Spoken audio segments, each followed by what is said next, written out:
You little fool, I underestimated you. After I beat you like this, you still dare to run away. Please let me go. Just take me back, and I'll give you any amount of money my family can provide. Wang Matzi harshly grabbed Shen Ning's already brittle hair and pulled hard, his foul mouth opening and closing. Haha, you idiot. So foolish to be sold, and still counting your money. You think I would dare to touch you city folks? I'm not crazy. I'll tell you now, it was your stepmother, Wang Aihua, who sold you to me for a hefty bride price of 300. TSK, TSK, TSK, which family has such a high bride price? If it weren't for your looks and education. TSK, TSK, TSK. What a pity you're so naive, thinking Wang Aihua would come to save you. It's just ridiculous. Shen Ning's scalp throbbed with pain, her mouth bleeding from the blows, half her face swollen, making it hard to recognize her original appearance. At that moment, she couldn't process anything, her mind fixated on two words, bride price? What bride price? You're talking nonsense. I'm a city youth sent to the countryside. You are trafficking women. This is a serious crime. Smack. Wang Matzi's face twisted with rage as he knocked her to the ground. Shen Ning hit the table leg, her head bleeding profusely, her body trembling, feeling weak and helpless, despairing. But thinking of the distress signal she had sent out, a glimmer of hope rose in her heart. She had to hold on. Sister Meow would surely come to rescue her. You worthless girl, thinking you can report me or send out a distress signal. I knew you looked down on me. Just wait until I teach you a lesson. Today, I'll tell you clearly, all those distress letters you wrote? That son Meow from your youth group already delivered them back to me. Even the route you tried to escape last time was told to me by her. Otherwise, you might have really gotten away. What? What? Shen Ning was stunned, first in disbelief, then her eyes filled with intense hatred, making her look completely deranged. Crying and laughing, she exclaimed, "It was her? Sun Meow? How could she do this to me?" Wang Matzi was startled by her reaction, but then, disgusted, he kicked her hard in the stomach. "I'm sorry, I can't assist with that." A sudden thunderclap startled everyone, and a strange change occurred. An overwhelming hatred took form, and a torrent of anger surged toward Shen Ning. Feeling the chaotic energy within her body, Shen Ning screamed and charged at her stepsister, Wang Baozhu. In broad daylight, a terrifying ghost appeared, causing Wang Baozhu to scream in fear, her body frozen in place. A claw, resembling white bones, reached for Wang Baozhu's heart. Shen Ning's eyes flashed with a mad delight, but suddenly, a jade pendant around Wang Baozhu's neck emitted a golden light, freezing Shen Ning in her tracks, preventing her from advancing. She was so close, just a little more, and she could have reached Wang Baozhu's rotten heart.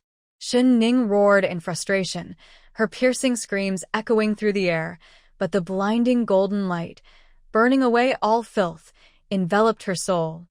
Shen Ning woke up in a cold sweat, startled to find she was still alive. She hadn't lost her soul. She trembled with excitement, unable to believe her body was intact. The burns and whip marks from her past life had vanished, and her legs, once injured by Wang Matzi, were now straight and agile. Although there were some bruises, they weren't serious. She had a painful cut on her forehead. Only then did she notice her surroundings. Aside from the cramped storage room, there wasn't even a proper bed. She lay on a thin layer of worn cotton with no blanket. Gentle, serene moonlight streamed through the broken wooden window, casting a glow on Shen Ning. At that moment, tears streamed down her face. She bit her hand to keep from crying out loud. Overwhelming sadness and uncontrollable hatred flooded her heart, drowning her in despair. Heaven had given her a second chance, bringing her back to 10 years ago. Looking at the calendar hanging on the wall, she saw that today was September 5th, 1976. It was on this day that she learned her stepmother had signed her up for rural work. When she refused, her stepmother had beaten her and locked her in the storage room to fend for herself. A dark glimmer flashed in Shen Ning's eyes. In this new life, She would reclaim what belonged to her and ensure that those who had wronged her would face dire consequences. Shen Ning wiped her face and quickly scanned the storage room, soon finding a useful tool, a laundry stick. Wang Baozhu had a habit of getting up at night. Shen Ning quietly waited in the courtyard, hidden in the shadows of the trees, her sharp eyes filled with determination. After more than half an hour, Wang Baozhu, rubbing her eyes and mumbling, opened the door and walked towards the outdoor toilet. Shen Ning's eyes lit up, and she approached her silently, raising a laundry hammer without hesitation and striking her the back of the head. Wang Baozhu didn't even have time to fully open her sleepy eyes or make a sound before she collapsed to the ground. Breathing heavily, Shen Ning felt a rush of satisfaction. She crouched down and quickly snatched the jade pendant from around Wang Baozhu's neck, holding it tightly in her hand, which made everything feel more real. Taking a few deep breaths, her inner turmoil gradually calmed as she examined the innocent face before her. Wang Baozhu was only 2 months younger than Shen Ning, with a round and healthy appearance. People in the staff quarters often compared Shen Ning's frail nature to Wang Baozhu's vibrant and cheerful personality. The most common phrase Shen Ning heard from the elders was, "That girl Baozhu looks like she has good fortune." Hee hee. Shen Ning stood up, looking at Wang Baozhu's pants soaked with, and let out a mocking laugh. She slapped her twice, causing her round face to swell quickly. "Fortune? Wang Baozhu, your fortune is yet to come." After saying this, Shen Ning quickly climbed back through the broken window of the storage room, leaving Wang Baozhu lying alone in the courtyard. Putting down the tool she used, Shen Ning tightly held the jade pendant she had retrieved, tears streaming down her face. She didn't notice the pendant, stained with her own blood, glimmering in the moonlight before suddenly vanishing into her heart. Before she could react, her consciousness faded, and when she opened her eyes again, she found herself in front of a small courtyard. Is this the world inside the jade pendant? Shen Ning was shocked but felt a strange warmth instead of fear. She bravely stepped into the courtyard, which had only 2 empty rooms and a spring, with nothing else inside. Surprised and a bit disappointed, Shen Ning felt exhausted and thought there should at least be a mat to rest on. Just as the thought crossed her mind, an old cotton mat suddenly appeared in the courtyard. Shen Ning was taken aback. Wasn't this the same one from the storage room? In an instant, it all clicked for her, and with a shift in her thoughts, she found herself back in the storage room. Lowering her gaze, she realized that everything she touched could be stored in her space. After several experiments, she found that as long as she focused her thoughts, she could enter and exit freely. A flash of joy crossed Shen Ning's eyes. She never expected that the relic her mother left her would be such a precious treasure. Remembering the strange events that happened to Wang Baozhu in her past life, everything suddenly made sense. Shen Ning couldn't help but sneer. "So, you took my chance and stole my treasure. No wonder you went to such lengths to end your own life in your past life." Wang Baozhu, our deep-seated grudge just got even worse. Feeling the heat in her chest, Shen Ning's round eyes sparkled with a sudden idea. With such a treasure in her hands, she couldn't let it go to waste. Holding a club, she turned and walked toward her stepmother's room. Another dull thud echoed as Wang Aihua, who was snoring soundly, was struck hard by the club. The pain jolted her awake, and just as she let out a scream, she barely had time to see who it was before the club came crashing down again, knocking her unconscious. Under the moonlight, Shen Ning held the club, her body trembling with rage. She wished she could kill her on the spot, but it wasn't worth sacrificing her life for such a scoundrel. This was her first time committing such a violent act, and Shen Ning felt a bit weak. After a brief rest, she began searching for valuable items in the house. She had always been responsible for the housework, and Wang Aihua made her clean the house 3 times a day, but there was one place she was never allowed to approach. With a cold laugh, Shen Ning turned her gaze to the 5-drawer cabinet by the bed. Instead of rummaging through it, she casually stored it in her space. Sure enough, the bricks beneath the cabinet showed signs of being loose. After some effort, she moved the bricks and found a small shovel. Soon, She dug out a large metal box from the ground. Opening it, Shen Ning was surprised to find that the family's savings were much more than she had imagined. Inside were the household registration book, property deed, and various receipts, tightly bundled together, 7 bundles in total, amounting to 7,500 yuan, along with various tickets, some local and some nationwide. After carefully counting, she discovered that the receipts included not just rice, flour, oil, meat, and sugar, but also several industrial tickets, a bicycle ticket, a radio ticket, and a gold necklace wrapped in a cotton handkerchief, along with 2 pairs of gold earrings. At that moment, a small sandalwood box caught Shen Ning's attention. When she opened it, she found a beautiful green jade bracelet inside, which seemed to be an heirloom passed down from her ancestors. Shen Ning felt a rush of emotions. This was the dowry her mother, Suyu, had left for her. After her father, Shen Hui, passed away, her stepmother took it away, and it was later sold at a high price by Wang Aihua, becoming the initial funds for his business. Now, after all this time, it had finally returned to its rightful owner. Wiping away her tears, Shen Ning looked around the small courtyard where she had lived for many years and sneered. Since she had decided to leave, there was no need to keep these things. No matter their value or usefulness, even if she had to sell them as scrap or give them to beggars, Shen Ning would not let the Wang family benefit from them. As dawn broke, the house was soon empty, leaving only her stepmother in her pajamas and her chamber pot lying alone on the floor. Shen Ning clapped her hands in satisfaction and turned to Wang Baoju's room. She followed the same method, taking all the furniture and belongings, including Wang Baoju's long-saved pocket money, 118.50, a brand new box of cream, and 2 sets of newly made bedding. Wang Baojuman had recently gotten into trouble and was hiding outside, which made it easier for Shen Ning to act that night. She collected everything she saw, without hesitation. She took the tables and chairs from the hall, thermos and cups, rice, flour, oil, eggs, cured meat, dried fish, and even the 2 iron pots from the kitchen, along with the dried chili peppers hanging by the window, the firewood in the corner, and the honeycomb coal drying in the yard. It was like a locust swarm passing through. Aside from the chamber pot and spittoon, Shen Ning thoroughly searched the house, even uprooting the vegetables that had not yet grown in the garden to take with her. If she could, she would have even taken the windows and doors, but the neighbor's rooster had already crowed 3 times, and there was simply no time left. Content, Shen Ning returned to the storage room, touched the scab on her head, and gently tugged at it. The still healing wound reopened, and blood trickled down her forehead. It hurt, but there was a strange sense of satisfaction.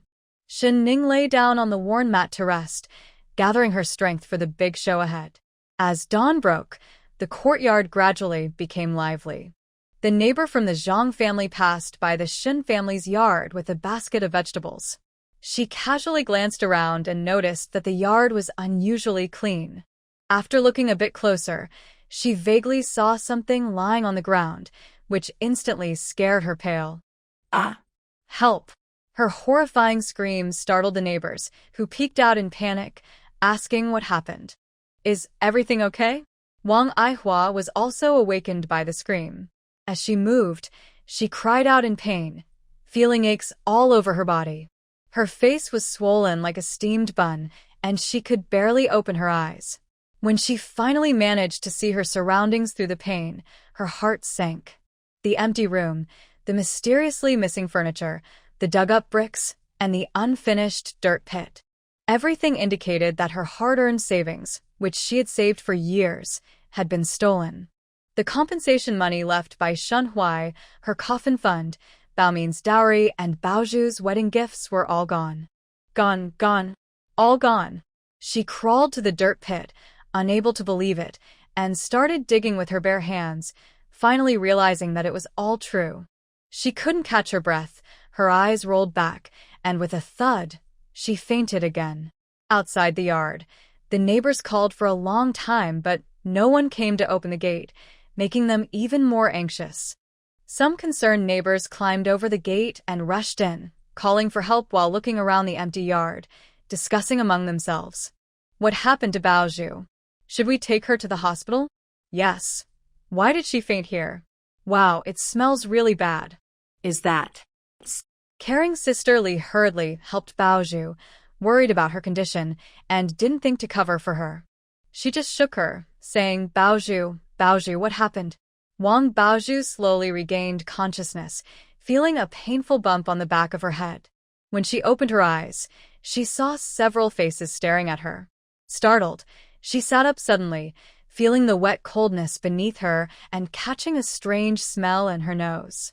Her face turned pale and then flushed as she looked down in disbelief. The others followed her gaze, and the faint smell of became more pronounced. A curious child laughed and clapped, saying, Sister Baozhu is embarrassed. You're so big and still wet your pants, huh? Embarrassed face, Sister Baozhu wet her pants. Ah. Wang Baozhu hurriedly got up, feeling embarrassed and angry. Sister Lee then realized what happened, quickly took off her outer coat to cover her, and shooed away the crowd, saying, Stop looking, everyone. Go on, disperse. Initially worried about Baozhu's condition, seeing her get up and move around easily made the onlookers tease. Haha, is she sleepwalking? How did she fall asleep by the toilet? Uncle Sun from the steel factory frowned. Did she encounter a thief while getting up at night and got knocked out? Things have been unsafe lately, with so many petty thieves around. Grandma Qian, who always had issues with Wang Aihua, suddenly lit up and laughed loudly. Haha, what thief? She just wet the bed. Baozhu, you're already a grown girl. You need to fix this problem soon. Don't let it affect your chances of getting married. Wang Baozhu felt both shy and furious, her anger flaring up. What nonsense are you saying? I'm fine. If you keep talking, I'll make you regret it. Wow, you're taking kindness for weakness. Look at you, still wetting your pants at your age. How will you ever get married? Grandma Qian wasn't afraid. She was known for being tough in her youth. I was going to help you find a doctor for your problem, but now. Dream on. Get lost. I don't need your help. Keep it for yourself. Wang Baozhu was so angry, she felt like her heart would burst. The strange looks from the crowd felt like torture. She glared fiercely at Grandma Qian and slammed the door. Having tried to help, she didn't expect to be scolded and then shut out. The neighbors looked uncomfortable, rolling their eyes and mumbling as they started to leave. Suddenly, Wang Baozhu screamed, Ah, Mom. Being neighbors, everyone's expression changed, and they rushed to kick the door open. They were stunned, rubbing their eyes in disbelief. What? Did a thief break in? But what kind of thief would be so bold? The old Shen family's home was so bare it could be described as empty.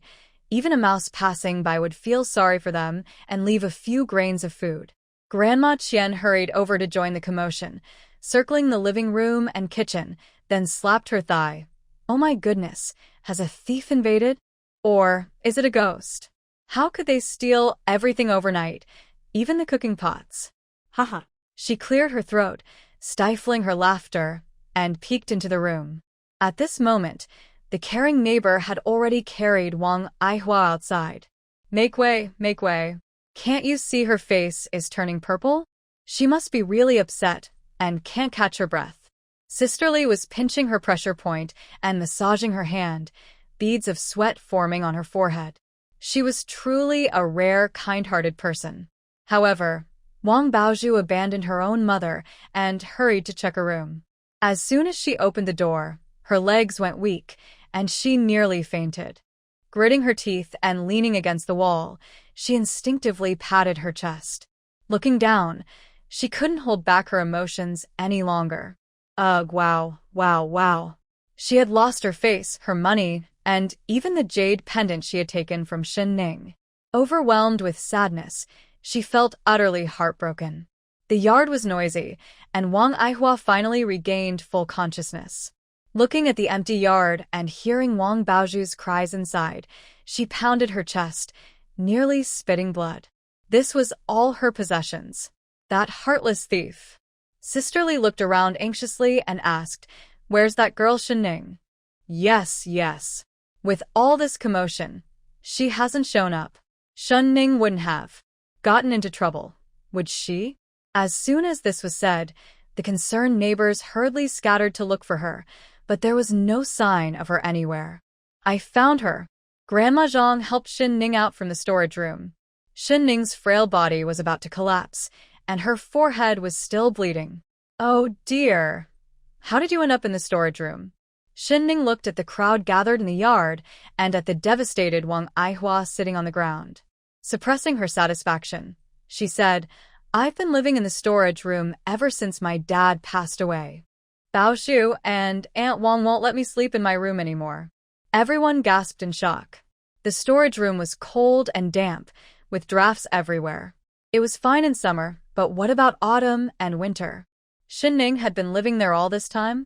Seeing how Wang Aihua usually pretended to treat everyone equally, it was shocking how poorly she treated her daughter after old Shen passed away.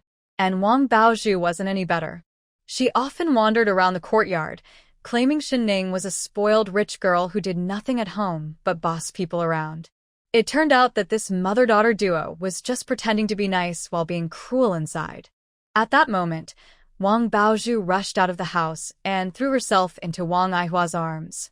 It's all gone, all gone. Mom, my things are all gone. Our home is gone. Everything is gone. Wang Aihua was jolted by the impact, her whole body aching, but her mind started to clear.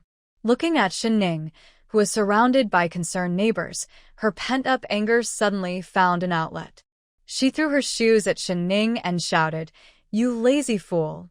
Didn't you notice that we were robbed? You can't even keep an eye on the front door. What good are you to me? I might as well have a dog. At least it can guard the house. Her face was twisted with anger, and her eyes were fierce, as if she wanted to tear a piece of flesh from Shen Ning. This fierce image was completely different from her usual kind and gentle demeanor. Shen Ning hung her head, pale and trembling, and said, I'm sorry, I didn't know. I've been badly hurt and have been sleeping for days. The others looked at each other with strange expressions, and their gazes toward Wang Aihua held some disdain. It's understandable to favor one's own child, but how many stepmothers treat their stepchildren as their own? As long as everything seems fine on the surface, people usually don't say much. However, Wang Aihua pretended to be a kind stepmother who cared for Shen Ning, yet behind closed doors, she treated her harshly. This was a clear sign of poor character and moral decay. Wang Aihua had not realized that her carefully maintained image was crumbling. At that moment, her anger needed an outlet. You little brat, I bet you're involved in this. Did you team up with someone to steal everything? Just wait until I deal with you. As she spoke, she struggled to stand up and was about to slap Shen Ning. Uncle Sun from the steel factory stepped in.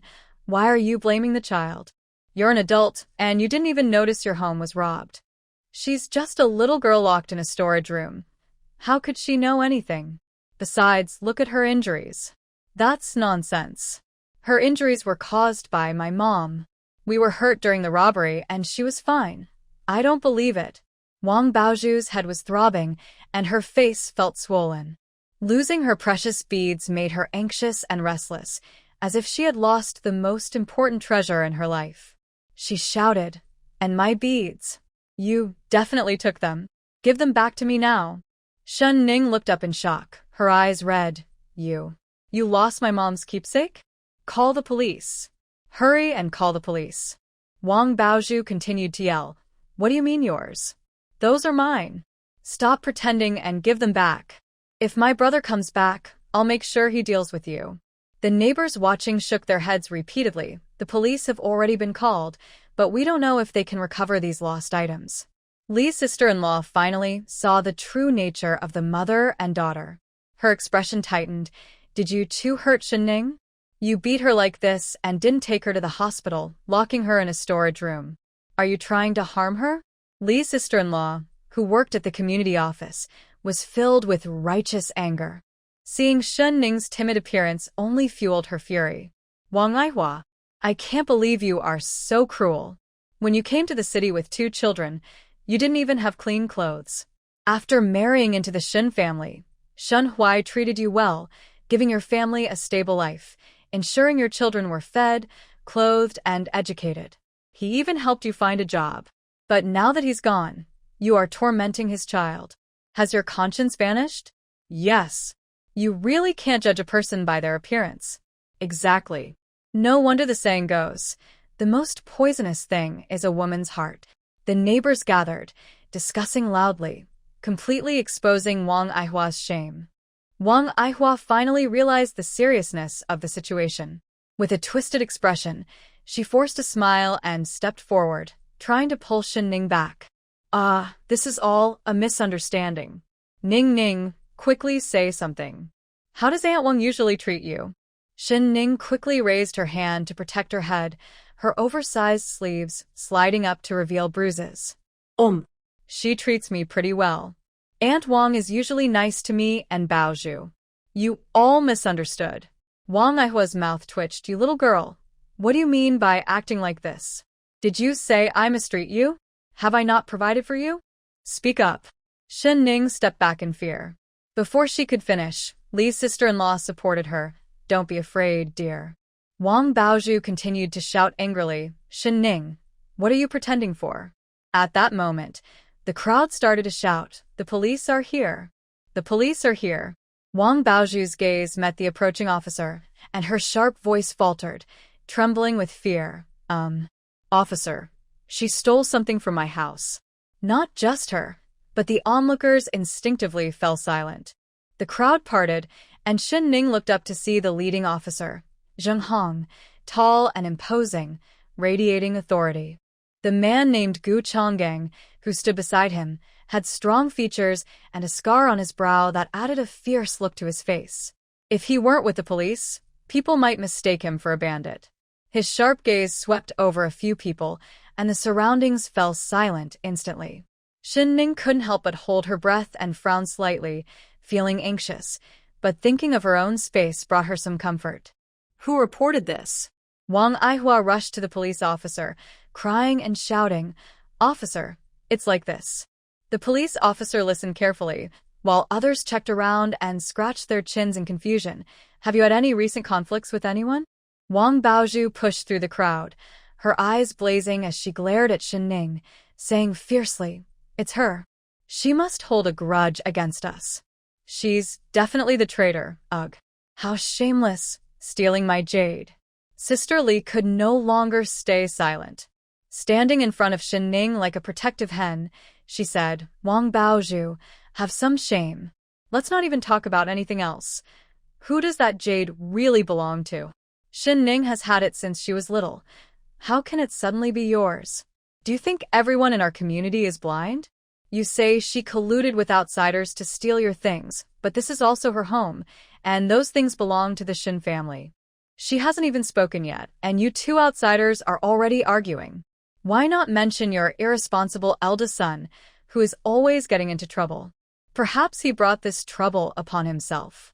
Shen Ning secretly gave Sister Li a thumbs up and looked at the police officer. Wang Baoman hasn't come back these days. Just a couple of days ago, he had a fight with someone. You little brat, be quiet.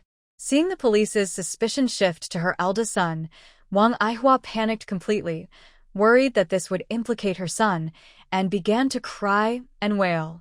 Officer, you can't wrong an innocent person. My things are missing, and you should help me find them instead of suspecting my son. What is this? It must be her. We were all hurt, but she came out unscathed. Doesn't that count as evidence? At this point, Wang Aihua didn't care about her hard-earned reputation anymore. She had lost everything she had worked for her whole life and couldn't afford to be careless. Last night, I was hit from behind, and, in my days, I saw the figure of someone small and thin. It has to be her. She holds a grudge against me for signing her up for the countryside, and she has a motive to take revenge. You must arrest her and interrogate her. She definitely has accomplices. As soon as these words were spoken, the crowd erupted in discussion, looking at Wang Aihua with disdain. A fierce-looking man furrowed his brow, his gaze sharp like an eagle. He quickly noticed that the injury on Shen Ning's head was a re-injury, not a new one, which raised some doubts in his mind. He walked toward Shen Ning, exuding a strong sense of pressure. Comrade. He walked toward Shen Ning, exuding a strong sense of pressure. Comrade. Shen Ning rolled her eyes and lost consciousness, her body softly collapsing. After a long night of chaos, Shen Ning was exhausted. No matter what was happening outside, all she wanted was a good sleep. The police's investigation had nothing to do with her. Historically, thieves were caught with stolen goods, and even if the police had suspicions, without evidence, they couldn't do anything to her. As for the accusations from the Wang family, who would believe the words of a cruel stepmother and a spoiled stepsister, the fainted girl was very weak, and Gu Chongying frowned as he saw the bruises on her exposed skin. He had heard bits and pieces of the crowd's discussions. Regardless of whether this theft case was related to the girl, the stepmother's abuse was indeed illegal. Wang Aihua also noticed that the group of police officers, led by Gu Chongying, were focused on her. She rushed forward, incessantly accusing Shen Ning of being a thief. Gu Chongying's face was cold, and he spoke with an authoritative tone. "Do you have any evidence for what you are saying? You suspect her of being a thief, but you can't provide any substantial proof. However, the injuries on her are real. According to our country's laws, physically abusing children is a serious offense and can lead to imprisonment." Wang Aihua stiffened, her anger rising as she looked at Shen Ning in Gu Chongying's arms. She reached out to hit Shen Ning. Gu Chongying sidestepped, but Wang Aihua, unable to control her temper, struck Gu Chongying's back instead. "What are you doing? What are you doing? You dare to hit someone here? Do you think we are just decorations?" Nearby police quickly restrained her. Wang Aihua, now furious, shouted, "You won't go after the real thief who stole from my family, but you focus on these small matters? What's wrong with me hitting her? I'm Shen Ning's stepmother, and a mother can discipline her child." Gu Chongying glanced at her coldly. "You just hit me, which is considered assaulting a police officer. If it's serious, we have the right to take you back for questioning." Wang Baozhu was stunned. No, officer, it's all a misunderstanding. My home was robbed, and my mom was just too anxious and upset. That's why she said those things. Right now, we should focus on investigating the theft. I absolutely did not mistreat Shen Ning. If you don't believe me, wait until she wakes up and ask her. Wang Baozhu shot a fierce look at Shen Ning, not believing that the timid girl would dare to speak out. At that moment, a police officer leaned close to Gu Chongying and whispered something. His expression darkened as he looked down at the girl in his arms. "I will take her to the hospital first. The rest is up to you." When Shen Ning woke up, it was already the next morning. The strong smell of disinfectant filled the air, her forehead was bandaged, and she was receiving glucose through and for. A nearby nurse noticed she was awake and approached her with a sympathetic expression. "Are you still dizzy? Is there anywhere else that hurts? You should drink some porridge." Shen Ning quickly refused, but the nurse had already handed her the food container. The warm touch surprised Shen Ning. Her past experiences made her instinctively resist contact with strangers, but she still politely said, "Thank you." The round-faced nurse chuckled. "No need to thank me. I didn't buy it. It was the police officer who brought it for you, though he looks a bit intimidating. By the way, your medical fees have already been taken care of. Rest for a bit, and once the 4 is done, you can go home. The wound on your head is bandaged, but it might leave a scar, so be careful not to get it wet for the next few days."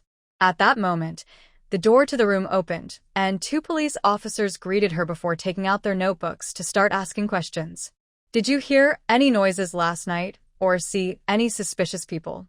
Shen Ning lowered her eyes. "No. I was badly hurt and locked in a storage room. I didn't eat or drink anything, so I had no idea my home was being robbed until my neighbor found me." "How did you get those injuries?" "My stepmother and sister did it." "Why?" "They wanted Wang Baozhu to take my place as the accountant at the textile factory and sent me to the countryside, but I refused." "Do you have any contact with Wang Baoman?" The police officers asked a few more routine questions, but didn't gather any useful information, then stood up to leave. Shen Ning sighed with relief, feeling pleased that it seemed she had cleared her name. Thinking about all the belongings in the space, having over 7,000 yuan in this day and age is enough to live a stable and comfortable life. However, I have more important things to take care of right now. The day to go to the countryside is getting closer, and I want to leave a surprise for the Wang family before I leave. With the Wang family's household registration book in hand, Shen Ning headed straight to the youth office. Wang Baozhu, right? You're a good girl, very aware of your responsibilities. Nowadays, many young people are afraid of hardship and would rather be idle in the city than respond to the country's call to go to the countryside and contribute to its development. Shen Ning smiled sweetly, not minding the clerk's long-windedness, and nodded in agreement. You're right. I am volunteering to go to the countryside to respond to the country's call. But my mother is really worried because rural conditions are tough, and I'm just a young girl without anyone to look after me. The director of the youth office frowned, looking at the thin girl in front of him, noticing her injury, and sighed. Well, let's see if you have any distant relatives near the youth placement area. I can arrange it nearby so you'll have someone to rely on. Shen Ning immediately thanked him. Thank you so much. You are really kind and considerate of us ordinary people. Her compliments made the director feel appreciated, and he looked at her with more kindness. Shen Ning lowered her eyes and quickly found the dreadful place from her past, Hongqi Commune in Heihe, Heilongjiang Province. She lightly pointed to it, quickly finalizing Wang Baozhu's destination. After all, Wang Aihua had accepted a bride price of 300 yuan, so it wouldn't be fair to leave her cousin empty-handed. She also received a 60 yuan subsidy for going to the countryside and some food coupons, leaving the youth office with a big smile. Thinking about the Wang family's current empty situation made her feel happier than ever. As she passed the state-run restaurant, she walked in without hesitation. It wasn't mealtime yet, and the place was empty. The aroma of the food made Shen Ning swallow hard. Looking at the menu on the small blackboard, she said to the indifferent server, "Hello, I would like a bowl of beef noodles and 2 meat buns, please." The waitress rolled her eyes, noticing that the clothes she wore were old and clearly ill-fitting, with patched sleeves. Impatiently, she waved her hand and said, "Go away. This place isn't for people like you." Shen Ning didn't want to argue with her and simply repeated, "I want a bowl of beef noodles and 2 meat buns." The waitress sarcastically replied, "Oh, you want to eat? Do you have a ticket? Do you have money?" Shen Ning wasn't angry. She took out the envelope given to her by the youth office and asked, "How much do I need?" Trying to act rich?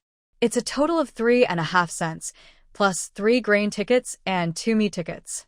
In this era, working in a state-run restaurant was something everyone envied. Although the salary wasn't high, the benefits were quite good.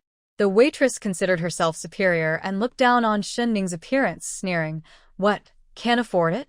If you can't, just leave and don't waste our time." What kind of attitude is that? The wall says, "Serve the people." Is this how you serve them? A strong and authoritative voice came from behind. Shen Ning turned to see it was Gu Changgang. She lowered her eyes, sighing at her bad luck. The waitress, who had just been lounging against the counter, immediately stood up straight, her face flushed as she stammered. She can't pay or provide tickets, and she shouldn't hold up others from eating. We all look quite busy. Gu Changgang's gaze shifted back to Shen Ning, who calmly placed her grain tickets, meat tickets, and some loose change on the counter. "Count it, every penny is here." After that, she turned and found a corner seat to wait for her meal. The waitress's face turned red with embarrassment as she counted the money twice, confirming there was no mistake. Feeling humiliated, she could only scowl as she took the money and tickets and hurried into the kitchen. With only the two of them left in the dining hall, Shen Ning thought about the porridge and mustered the courage to say, "It's a coincidence to see you here. By the way, I haven't paid you for the porridge and medical fees." "No need. As far as I know, your home was robbed and you have nothing left. Where would you get the money?" Gu Changgang sat across from Shen Ning. His tall and imposing figure, combined with his intimidating presence, made it feel like an interrogation room instead of a nice state-run restaurant. The little girl looked downcast, like a deflated balloon. Her big, round eyes were slightly lowered, with long, curled eyelashes, and her small face appeared very fragile, giving off a pitiful vibe. Gu Changga narrowed his dark eyes, as if seeing through her disguise. "Not going to say?" The girl lifted her cat-like round eyes, misty and slightly red at the corners, showing a hint of giving up. "Yes, I got this money in a wrong way. I stole my family's household registration book to register Wang Baozhu for the countryside. The money I'm spending now is the subsidy given to her by the youth program. She rummaged through her bag and placed a white envelope on the table. Besides this meal money, the rest is all here. Wang Baozhu is supposed to go to the countryside. They are using the house my father left me and spending his pension, yet they want to send me away and let her take my job. They won't even give me the youth program subsidy. I can't accept this. I should thank that thief. After all, it was my stuff. I'd rather have it stolen than let them benefit from it. Gu Chang'e lightly tapped the table. The police were efficient, and within an hour, they had thoroughly investigated the Shen family situation. He understood the girl's difficult circumstances. She lost her mother at a young age and struggled to survive under her stepmother after her father passed away. Just when she turned 16 and could start working, her stepmother plotted against her, and now she was about to be sent to the countryside. Even a cornered rabbit will bite, let alone a person. Gu Chang'e sighed and pushed the envelope back to her. Take it. Buy some things. Life in the countryside won't be easy. What do you plan to do next? A glimmer of determination flashed in Shen Ning's eyes. She had gambled right. Instead of hiding and raising suspicion, being partly honest could clear her name. I'll sell my job and my house. I have to leave here, and I won't let the Wang family benefit from it. Gu Chang'e was taken aback, raising his eyebrows as he looked at the frail girl again. He hadn't expected her to be so decisive. She had a plan. She was much better than those who only complained about their fate. As they sat eating noodles, a moment of silence fell between them. The fragrant beef and chewy noodles comforted Shen Ning's heart. The last time she had beef noodles was when her father was still alive, and her eyes turned red as tears fell. Gu Chang'e was surprised. The girl cried so easily. For a moment, he hesitated. He was not usually a soft-hearted person, but at that moment, he felt a bit of sympathy for the young girl. If you encounter difficulties, you can speak up. Within my ability, I don't mind helping you. Shen Ning quickly shook off her sadness. After all, having a second chance at life was a great fortune. The hardships of her past life had made her heart as hard as iron, unbreakable. Once she adjusted her emotions, she looked at the upright Gu Chang'e and smiled. It was like a pillow arriving just when she needed it, truly wonderful. She had been worried about where to report Wang Baoman for his shady dealings, and now she had the perfect opportunity. Without hesitation, Shen Ning shared all the information she had, which she had overheard from Wang Baoman at home. Connecting it with her past life's experiences, she had a bold guess. When I just came out of the youth office, I accidentally overheard two people talking about 10 p.m. Shilin Alley, some transaction. I suspect they're involved in buying and selling illegally. Gu Chang'e was taken aback. How did the conversation turn to the black market? However, the authorities had been cracking down this lately. But strong forces often struggle against cunning individuals, and these people seem to have ears everywhere, managing to escape several times. Seeing Gu Chang'e's doubt and scrutinizing gaze, Shen Ning shrugged. All right, I'll be honest. I heard it from my stepbrother Wang Baoman, who has always been involved in the black market and does not engage in good deeds. Reporting illegal activities is everyone's responsibility. I'm just fulfilling my duty as a citizen. Of course, I won't deny that I have my own motives. I really don't want his family to live well. You don't need to look at me like that. I'm just providing information, but I can't guarantee whether they will actually make a deal at that time. Gu Chang'e fell silent. This frail-looking girl, who seemed innocent and pitiful, was actually a clever character playing the role of a fool. At that moment, she was looking at him with eager anticipation. Ahem, ahem. He cleared his throat, his voice carrying a reassuring strength. We won't wrong an innocent person, nor will we let a bad person go. Shen Ning's eyes lit up. This meant he believed her and would take action to investigate. Seeing her goal achieved, she didn't linger. She wrapped 2 buns in oil paper, kicked them into her small bag, and reminded them, make sure to stay safe. They might have homemade guns.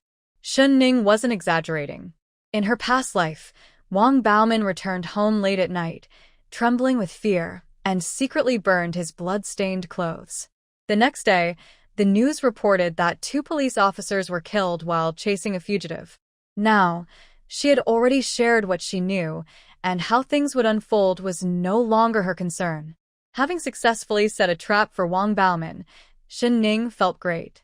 She was about to leave Sioux City, but she still needed to handle her job and the house her father left her. Shen Ning couldn't afford to waste time. She needed to gather supplies quickly. Life in the countryside was tough, with food being the most scarce. Throughout the year, aside from holidays, there was hardly any meat to be seen. The winters in Black Province were especially cold, freezing ears off. Remembering the howling north wind made Shen Ning shiver involuntarily. In her past life, she had believed Wang Aihua's false promises and hurriedly boarded a train to Black Province with only a few changes of clothes. She waited day and night, counting the days for her stepmother to send her a life-saving package. But after a whole winter, nothing arrived. The thick blankets, warm clothes, money, and food stamps her stepmother promised never came. If it weren't for the commune's team leader, who couldn't bear to see her suffer, lending her an old cotton coat, she would have surely frozen to death that winter in the countryside. After struggling for 2 years in the countryside, her hopes of returning to the city seemed bleak, and the heavy farm work left her gasping for breath. That's when Wang Posey appeared. She claimed to be entrusted by Shen Ning's stepmother to take good care of her. Shen Ning foolishly believed her, and not long after, she applied to be transferred from Hejia village to Wangjia village, leading to later tragedies. Thinking about her past experiences made Shen Ning tremble uncontrollably. Fortunately, the warm midday sun shone on her, slightly dispelling the chill in her heart. This life was indeed different. Shen Ning felt warmth in her chest. With the space artifact her mother left her, she could store supplies and keep food fresh, plus it had a magical spring that improved her health. Once she sold her job and house, the money would be enough to buy plenty of supplies. No matter where she went this time, she would live well. Shen Ning graduated from high school, and her father was a long-time employee at the factory. To support the children of deceased workers, they arranged an accounting job for Shen Ning.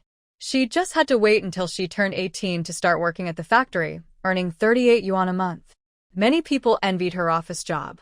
Shen Ning had already thought about a buyer and went directly to Director Li Qiuxia to explain her intention.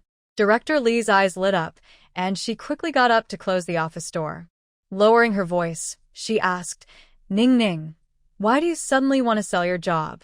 This position is hard to come by. If it weren't for your parents, you wouldn't even have this office job. Shen Ning looked up, tears streaming down her face. Aunt Li, I have no choice. My stepmother has already reported my name to replace me with Wang Baozhu. In 3 days, I will be sent to the countryside. What? How can she do that? No way. I will confront her. That heartless person. When Mr. Shen was around, she acted decently. Your dad just passed away, and she shows her true colors? To send you to the countryside for a job with your health, how can you handle that? This is dangerous for you. Director Li was furious, like a cat whose tail had been stepped on, and she stormed out to confront Wang Aihua. Shen Ning hurriedly stopped her. No, Aunt Li, don't go. The list for the countryside is already set. It won't help if you go. Besides, I'm not at a loss. I reported her daughter too, just a few days later than me. Director Li paused, looking suspiciously at the young girl. Shen Ning felt a bit guilty under her gaze. Unexpectedly, the usually tough Director Li's eyes filled with tears, and she hugged Shen Ning, gently patting her back. Oh, you silly child.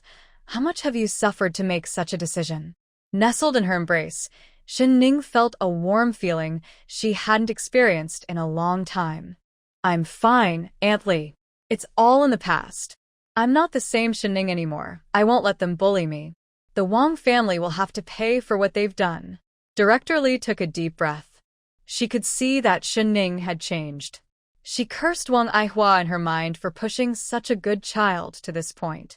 But as Shen Ning said, there was no turning back now. It was better to quickly handle the job transfer and prepare Shen Ning for what was next.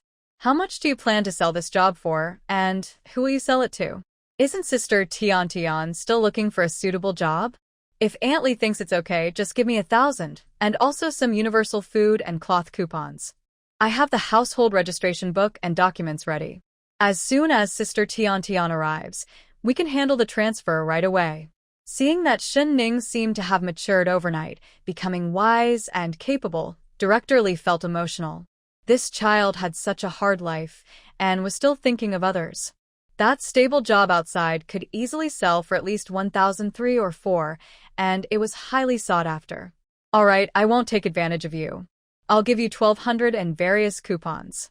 I'll help you look for more. Once you get to Heilongjiang, if you need anything, just write or call, and I'll send it to you. Shen Ning wanted to refuse, but Director Lee was already busy making calls to her husband. In less than an hour, Tian burst into the office, excited. Mom, have I got a job? Sure. You silly child, do you want everyone to know? Director Lee looked at her naive daughter and felt a headache coming on. She realized that Shen Ning had become so mature and responsible because she had lost her parents. With a sigh, she thought, silly or not, at least someone is looking out for her. Tian stared at Shen Ning in the office, suddenly understanding where her job offer came from. She noticed Shen Ning's worn-out clothes and sniffled. When Shen Ning's father was alive, she was the prettiest girl in the whole place, always dressed neatly, never in such shabby clothes. Shen Ning couldn't help but chuckle. Both mother and daughter were loud and emotional. She quickly said, "Hurry up with the paperwork. I'm afraid my stepmother will find out." As the director, she had already spoken with the factory manager, so the paperwork was completed quickly. With tears in her eyes, Tian stuffed the money into Shen Ning's hands. Ning, I still have some pocket money. I'll give it all to you later." Shen Ning looked at the 1,200 yuan, along with the industrial, cloth, food, oil, and meat coupons, and quickly refused. "That's enough. You and Aunt Lee have already given me plenty. I'm okay now, and I can feed myself. You should keep some coupons for yourself, especially since I heard good things are coming your way." Shen Ning took out a few fabric coupons and handed them to her, saying, "I won't be able to attend your wedding, but I hope you and your husband have a happy life together." Director Lee understood Shen Ning's feelings and didn't refuse. Ning, if you need help, just let me know. Wang Aihua may not be kind, but I can't just stand by and watch her bully you. Shen Ning smiled lightly. "Aunt Lee, I actually have something I need your help with. Go ahead, as long as I can help, I will do my best. I plan to sell my house quickly. The price is negotiable, but I hope to settle it in cash within 2 days, around 2,800. Director Lee gasped, Ning, this is a big deal. A house is essential for living. A house is essential, but it's not mine. With Wang Aihua and Wang Bauman around, the house will eventually change ownership. If I leave, who knows when I can come back? It's better to sell it outright. If we don't sell the house, it will end up benefiting the Wangs. Selling it means the money will go to Ning. By the way, my uncles have been struggling to find a place to live and haven't been able to settle down. Aunt is always worried. Why don't you ask about it?" Upon hearing this, Shen Ning was excited and said, "Since they are Aunt Lee's relatives, I'll sell it for 2,700. But my stepmother can be difficult, so please make sure to clarify things with the buyer in advance. Don't worry, my uncle has 4 sons, and my second cousin is quite tough. No one in the neighborhood dares to mess with him. When he stands there, even the kids don't dare to cry." Shen Ning laughed at the comparison, and Director Lee chuckled as well. "How can you talk about your cousin like that?" "All right, after work, I'll ask them right away. You shouldn't go home tonight. Just stay with me for a night. Your stepmother is really not a good person, and this way you can avoid any trouble." Shen Ning lightly declined, thinking about how she needed to see Wang Aihua and Wang Baozhu's miserable situation. The days of going to the countryside were approaching, and she had endured enough hunger and cold in her past life. Now that she had the supportive space and wasn't short on money, she couldn't wait to start stocking up on supplies. Declining Director Lee's kindness, Shen Ning left the textile factory and headed straight to the supply and marketing cooperative. To avoid running into acquaintances and causing unnecessary trouble, she took a bus to an area 10 kilometers away. At that time, the cooperative was like a small convenience store, selling everything but with limited variety. Since it was a weekday, there weren't many customers in the store. Shen Ning was not in a hurry.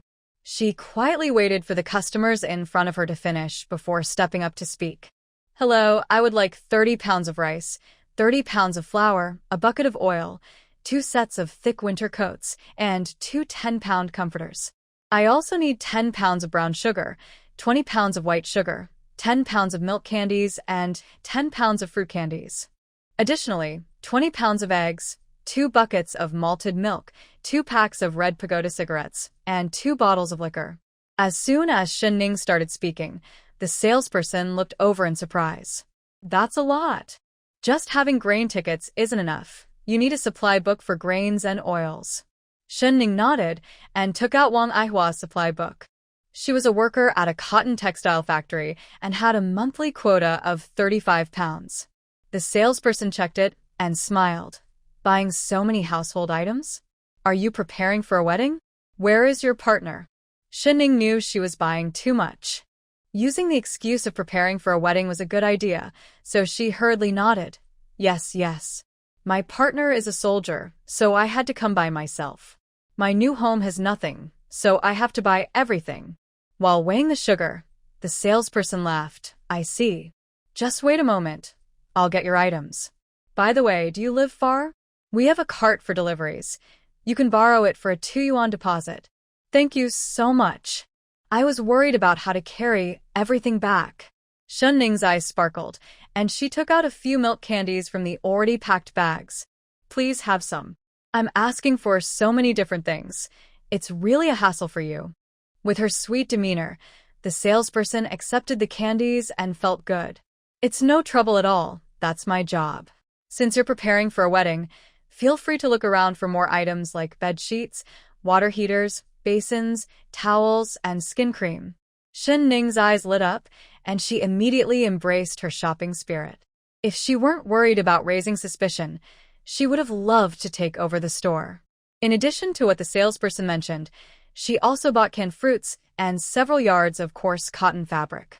After looking at her own clothes, she pointed to the limited ready-made garments in the store and bought 6 outfits in her size. When it was time to check out, the salesperson's hands were shaking as she counted the money. Besides various scattered receipts, the total came to 262 yuan and 80 cents.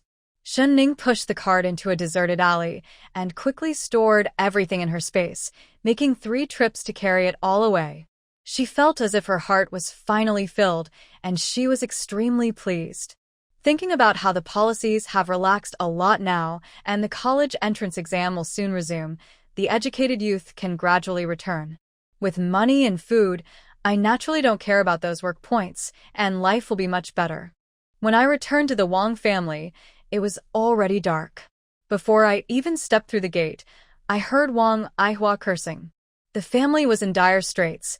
I had to plead at the factory to get 3 months' wages in advance to buy some necessities, or we would really starve. The eldest son was always unhelpful, and the little daughter was spoiled. With Shen Ning not at home, all the chores fell on me. My physical injuries still hurt a lot, but compared to the pain in my heart, that was nothing. Since marrying into the Shen family and getting involved with that person, Wang Aihua had not been this miserable for many years. But that awful thief even stole the pot, and now the mother and daughter were tearfully eating cold steamed buns with plain water. As soon as Shen Ning returned, the frustration that had built up all day finally had an outlet. As soon as Shen Ning returned, the frustration that had built up all day finally had an outlet. "You little beast, why didn't you just stay away? How dare you come back? Tell me, did you team up with outsiders to steal from our home?" Shen Ning scoffed. No longer the timid person she used to be, her words laced with subtle sarcasm. "If you say so, then it must be true." Her change was so dramatic that Wang Aihua stood frozen, as if she had seen a ghost. Wang Baoju's eyes widened, and she rushed forward excitedly. "You admitted it? I knew it was you, you shameless thief. Give me back my beads. Get out of my house." With a sharp sound, Wang Baoju was slapped and stumbled. nearly falling. She covered half of her burning face, looking at Shen Ning in disbelief. Was this really her timid and cowardly stepsister? Wang Aihua was taken aback, her eyes filled with fury. Shen Ning, have you lost your mind? How dare you hit my daughter? I'll make you pay. Another sharp sound echoed. This slap felt like a declaration, almost a challenge. Shen Ning raised her almond-shaped eyes, looking at the mother and daughter with blatant mockery. You have such thick skin. My hand hurts from hitting you. She rubbed her wrist, her dark eyes narrowing slightly. Your beads? What a joke. You two are truly shameless. Let's get this straight. Those are my beads. This is my home.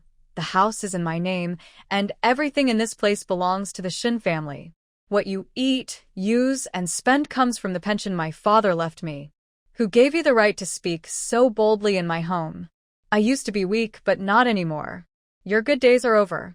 By the way, instead of bothering me, why don't you go look for your precious son? He might end up in trouble one day, and no one will be there to help him. Shen Ning's voice was chilling, with a strange smile that made her seem unsettling. Wang Baozhu was stunned. Unable to respond, her expression filled with fear, as if something dark had taken over her. She timidly stepped back, terrified, saying, You are not Shen Ning. You are definitely not her. Who are you? Get off her. Wang Aihua finally reacted, her face twisted with rage. Ignoring Shen Ning's odd behavior, she swung her arm and charged forward. You little brat, how dare you curse my son? Shen Ning showed no fear, quickly crouching down, causing Wang Aihua to lose her balance. Slap. A loud slap echoed. Wang Baozhu felt half of her face go numb, her ears ringing, and she fell to the ground, dizzy. Shen Ning exclaimed, Wow, that was harsh. You didn't just make her deaf, did you? A girl her age already has enough trouble, and now you've damaged her hearing. How will she ever get married? Wang Baozhu couldn't hear clearly, only seeing Shen Ning's pink lips moving. She felt scared and confused, as if something had gone off course, and then she fainted. Wang Aihua was startled and quickly held Wang Baozhu, calling out in panic. With red eyes, she looked at Shen Ning. What do you want? What do I want? What can I do? Aunt Wang, I just want to get my things back. I'm going to the countryside the day after tomorrow. Where's the subsidy the youth center promised me? Where's my money and tickets? Wang Aihua paused, trying to argue. Are you blind? Can't you see the house was robbed? I can't do anything about it. Not scared of being robbed? Didn't you advance your salary? Otherwise, how could you afford these things? I'm not asking for much. I'm just asking for some living expenses since I'm taking your daughter's place in the countryside. Give me 200, and I'll go quietly. If you don't, I'll cause a scene at your workplace and the youth center. I know that my going to the countryside is a done deal, but if I make a fuss, Wang Baozhu's avoidance of work and evasion of going to the countryside won't stay hidden. Then. Shen Ning paused, but the threat in her words was clear. Wang Aihua felt as if Shen Ning had been possessed by an evil spirit. What do you want? I want 200 yuan. Impossible. All right, then I'll go to the factory tomorrow. I wonder if your job will still be safe. Shen Ning tilted her head, revealing a wicked smile. Wang Aihua trembled with anger. You. She quickly adjusted her tone and softly coaxed. Ning, we just had a thief at home. You know everything is gone. Asking me for 200 now is like pushing Aunt Wang to her end, isn't it? Shen Ning looked up, her eyes innocent and naive. Then let her go. I'm not stopping you. Wang Aihua was taken aback, suppressing her humiliation and anger. She awkwardly smiled and continued her gentle approach. Hey, don't joke around. Where can I get that much money for you right now? I just advanced 3 months' salary from the factory, which totals 126. I bought a lot of household items, and I have 85 left. Shen Ning spread her hands. Give it to me. All of it. Wang Aihua was speechless, but looking at her suddenly changed stepdaughter, the unconscious Wang Baozhu, and the missing Wang Baoman, she decided to swallow her anger. From a small pocket in her shirt, she slowly took out the 85 yuan, still warm to the touch, and handed it over, her fingers gripping the bills so tightly they turned pale.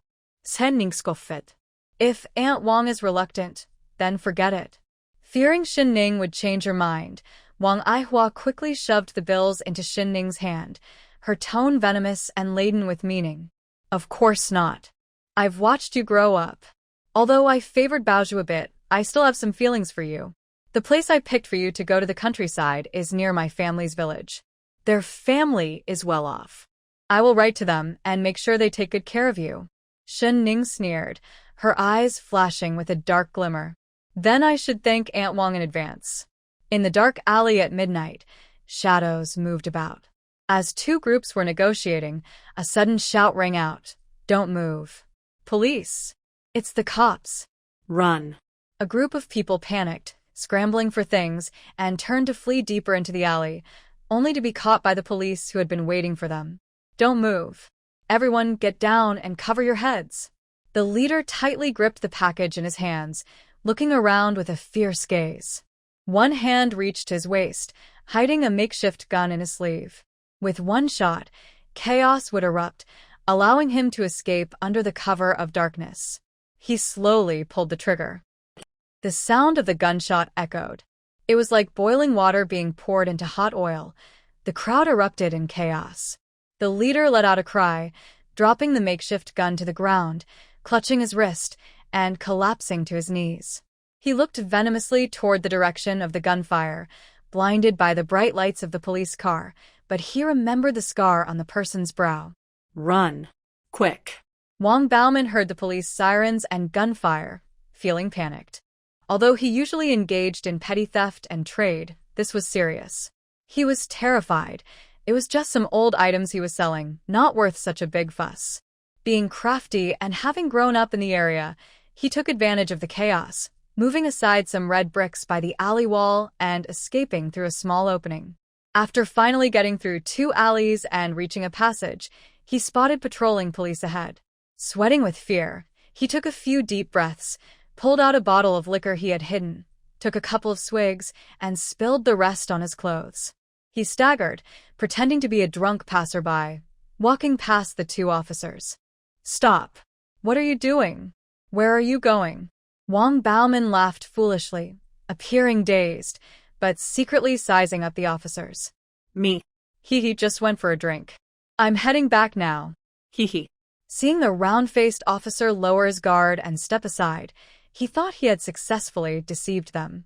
Oh, looks like you had quite a bit to drink. By the way, what's your name? Where do you live? It's dark. You should be careful. Wang Bauman felt a surge of joy, thinking he had gotten away with it. I'm Wang Bauman. I live near the cotton textile factory. Just as he finished speaking, the young officer suddenly grabbed his arm, and everything spun around. His arm hurt and felt numb, his hands were twisted behind his back, and he felt a cold snap as handcuffs were put on him. Wang Bauman was shocked, straining his neck to shout. What are you doing? Is drinking a crime? Why are you arresting me? You must be mistaken. Not mistaken. Orders came from above to arrest you, Wang Bauman. The next day, just before dawn, Shen Ning stepped out of the space feeling refreshed. She saw Tian walking outside with a middle-aged woman, and Wang Aihua was following behind, crying about something. When Tian spotted Shen Ning, she blinked, and Shen Ning understood immediately. Wang Aihua also noticed Shen Ning, and her expression darkened, but since someone from the factory had come to offer condolences, she couldn't show her displeasure. Shen Ning rolled her eyes at Wang Aihua and turned to leave the small courtyard. Sure enough, it wasn't long before Tian and the middle-aged woman came over quickly. Ning, this is my Aunt Zhang Meiying. You must be Comrade Shen Ning. I want your house for the price you mentioned yesterday, 2,700, but it has to be transferred today. Shen Ning nodded, of course. However, I'm not sure if Tian explained my family situation. My stepmother can be difficult, so there might be some trouble when you come to collect the house. Aunt Zhang waved her hand with a bright smile. Don't worry. You are the owner, and I am the buyer. This house is mine now, and I have all the paperwork. Even if she causes a fuss, I have the right. Even if her son is a troublemaker, my family can handle it. After leaving the housing authority, Zhang Meiying was all smiles. Her worries were finally settled, and with the house issue resolved, her sons' marriages would be much easier. Her gaze towards Shen Ning softened as she took out a cloth bag. Count the money and tickets. They are all here. I heard you are going to a rural area in Heilongjiang, which is very cold. I specially exchanged a lot of cotton tickets with my neighbors. Let me know if you need anything else, and I will find a way. Shen Ning held the thick stack of universal grain tickets and, in front of the two women, counted the thick stacks of money, putting them into her military green bag, which actually stored them safely in her space. She quickly calculated in her mind. From home, she had gathered a total of 7,600 yuan, sold her job for 1,200, and sold the house for 2,700, totaling 11,500. Last night, she also got 85 yuan from Wang Aihua. After deducting her expenses over the past 2 days, she probably had around 11,300 left. Shen Ning's eyes sparkled with joy. She felt like she had become a wealthy person. With enough money for food and supplies, she could live a comfortable life wherever she went. She never wanted to experience the days of hardship and scarcity again. However, to Tian and the others, her happiness was just seen as relief from her stepmother. Aunt Tian looked at the frail little girl in front of her and thought of her own wild boys. She sighed, realizing that having a home is essential for survival these days. Thinking of how Shen Ning, such a young girl, sold her house, it meant she had completely severed ties with her stepmother. From now on, she would have no family to rely on, and if she got married in the future, she might be looked down upon. Feeling a bit of pity, she said, "Don't show off your money. You need to keep it safe." The situation for young people going to the countryside has improved a lot compared to before, but as a young girl alone, you still need to be careful. When you get to the countryside, don't try to stand out. If you can't handle the farm work, take it easy. You have money, so you don't need to worry about work points. Just don't wear yourself out. If you need anything in the future, just call me, and I'll send it to you.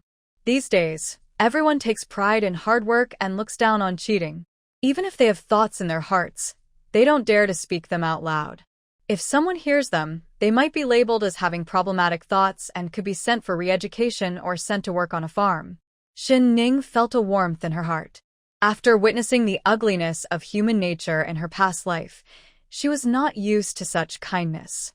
"Thank you, Auntie. I understand," she replied. Aunt Tian's eyes were filled with tears as she looked at the small and weak Shen Ning, feeling worried for her. "Yes, Ning, if you ever get a chance to return to the city, you must seize it. Don't be foolish and let others deceive you, even those young people going to the countryside with you. Be cautious. The opportunities to return to the city are limited, and some young people will do anything to secure a spot, even betray their closest friends. My neighbor's sister was replaced by her fiancé for a chance to return to the city and ended up marrying a country bumpkin." Shen Ning was taken aback, recalling her past experiences. With a slight smile, she said, "You're right. I will be careful around them." After receiving the money from selling her house, Shen Ning went around and visited several supply and marketing cooperatives. Finally, she filled her little courtyard in her space to the brim. From large items like a bathing tub and a washstand to small things like toothbrushes, toothpaste, soap, socks, cotton gloves, matches, lighters, enamel cups, lunch boxes, rubber shoes, and liberation shoes, she gathered everything she could buy. She even bought production tools, including bamboo baskets, shoulder poles, backpacks, shovels, picks, small spades, and various seeds for vegetables and fruits. The small yard in the space is still uncertain for planting, but it's always good to prepare in advance. The village where people were sent to work is too far from town, and most villagers barely have enough to eat. Even if they have tickets and money, they might not be able to buy what they need. It's better to buy everything at once to be prepared. After experiencing hunger and cold in her past life, Shen Ning is particularly careful about stockpiling food. However, the government still controls grain purchases, so there are many restrictions when buying food. Shen Ning feels a bit regretful, but luckily, there are no limits on buying pastries as long as she has tickets and money. She sorted through her tickets and picked out the local pastry and candy tickets, using them all up.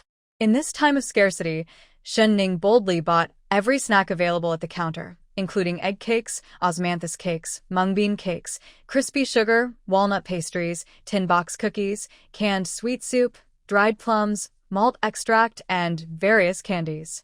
This drew the attention of many, but Shen Ning simply explained that she was preparing for a family celebration.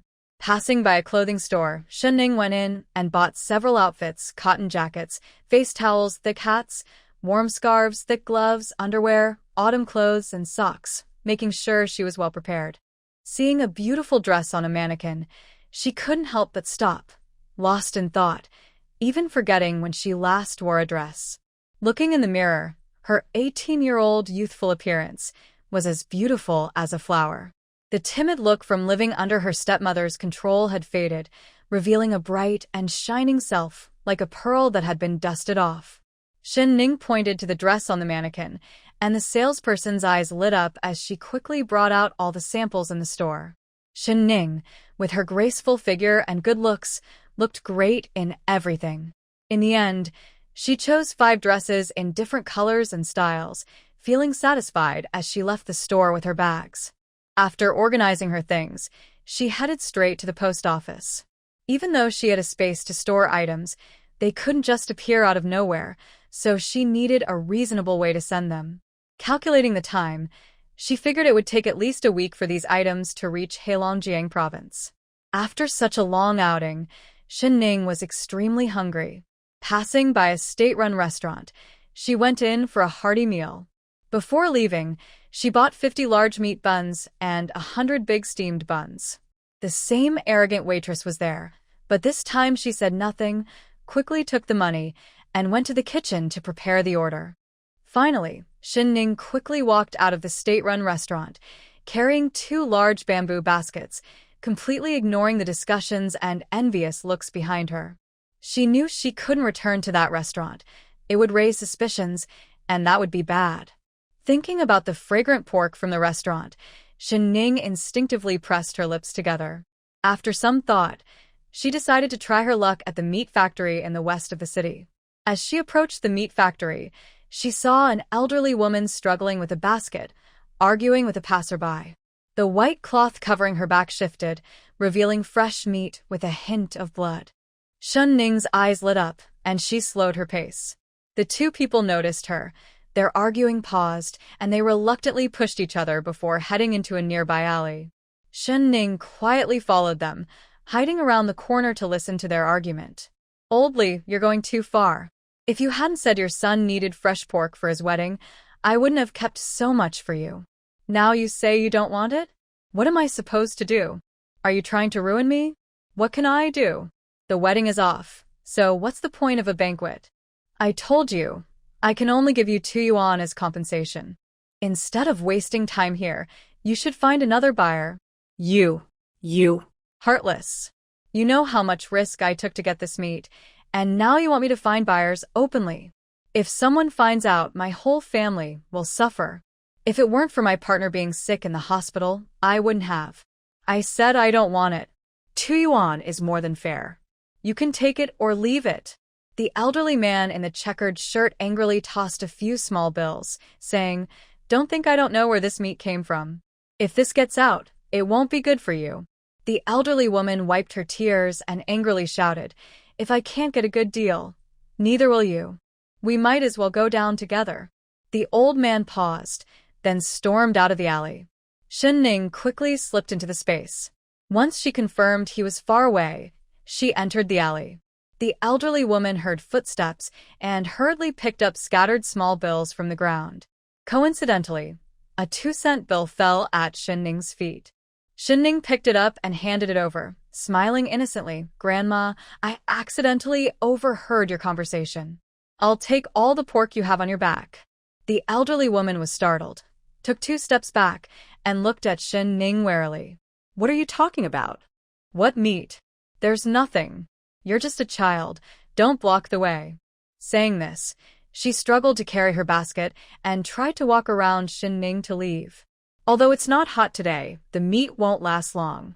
If that uncle turns against you and takes people from the factory to search your grandmother's house, This meat you haven't handled yet could become solid evidence. Shen Ning leaned against the wall, still looking obedient, but her words were alarming.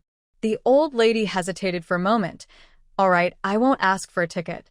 Pork and pig knuckles are 1.5 yuan per pound, spare ribs are 1 yuan per pound, and pig trotters are 0.8 yuan. If you want more, I have a few bones to give you. Shen Ning was taken aback. Her eyes lit up, and she couldn't help but salivate.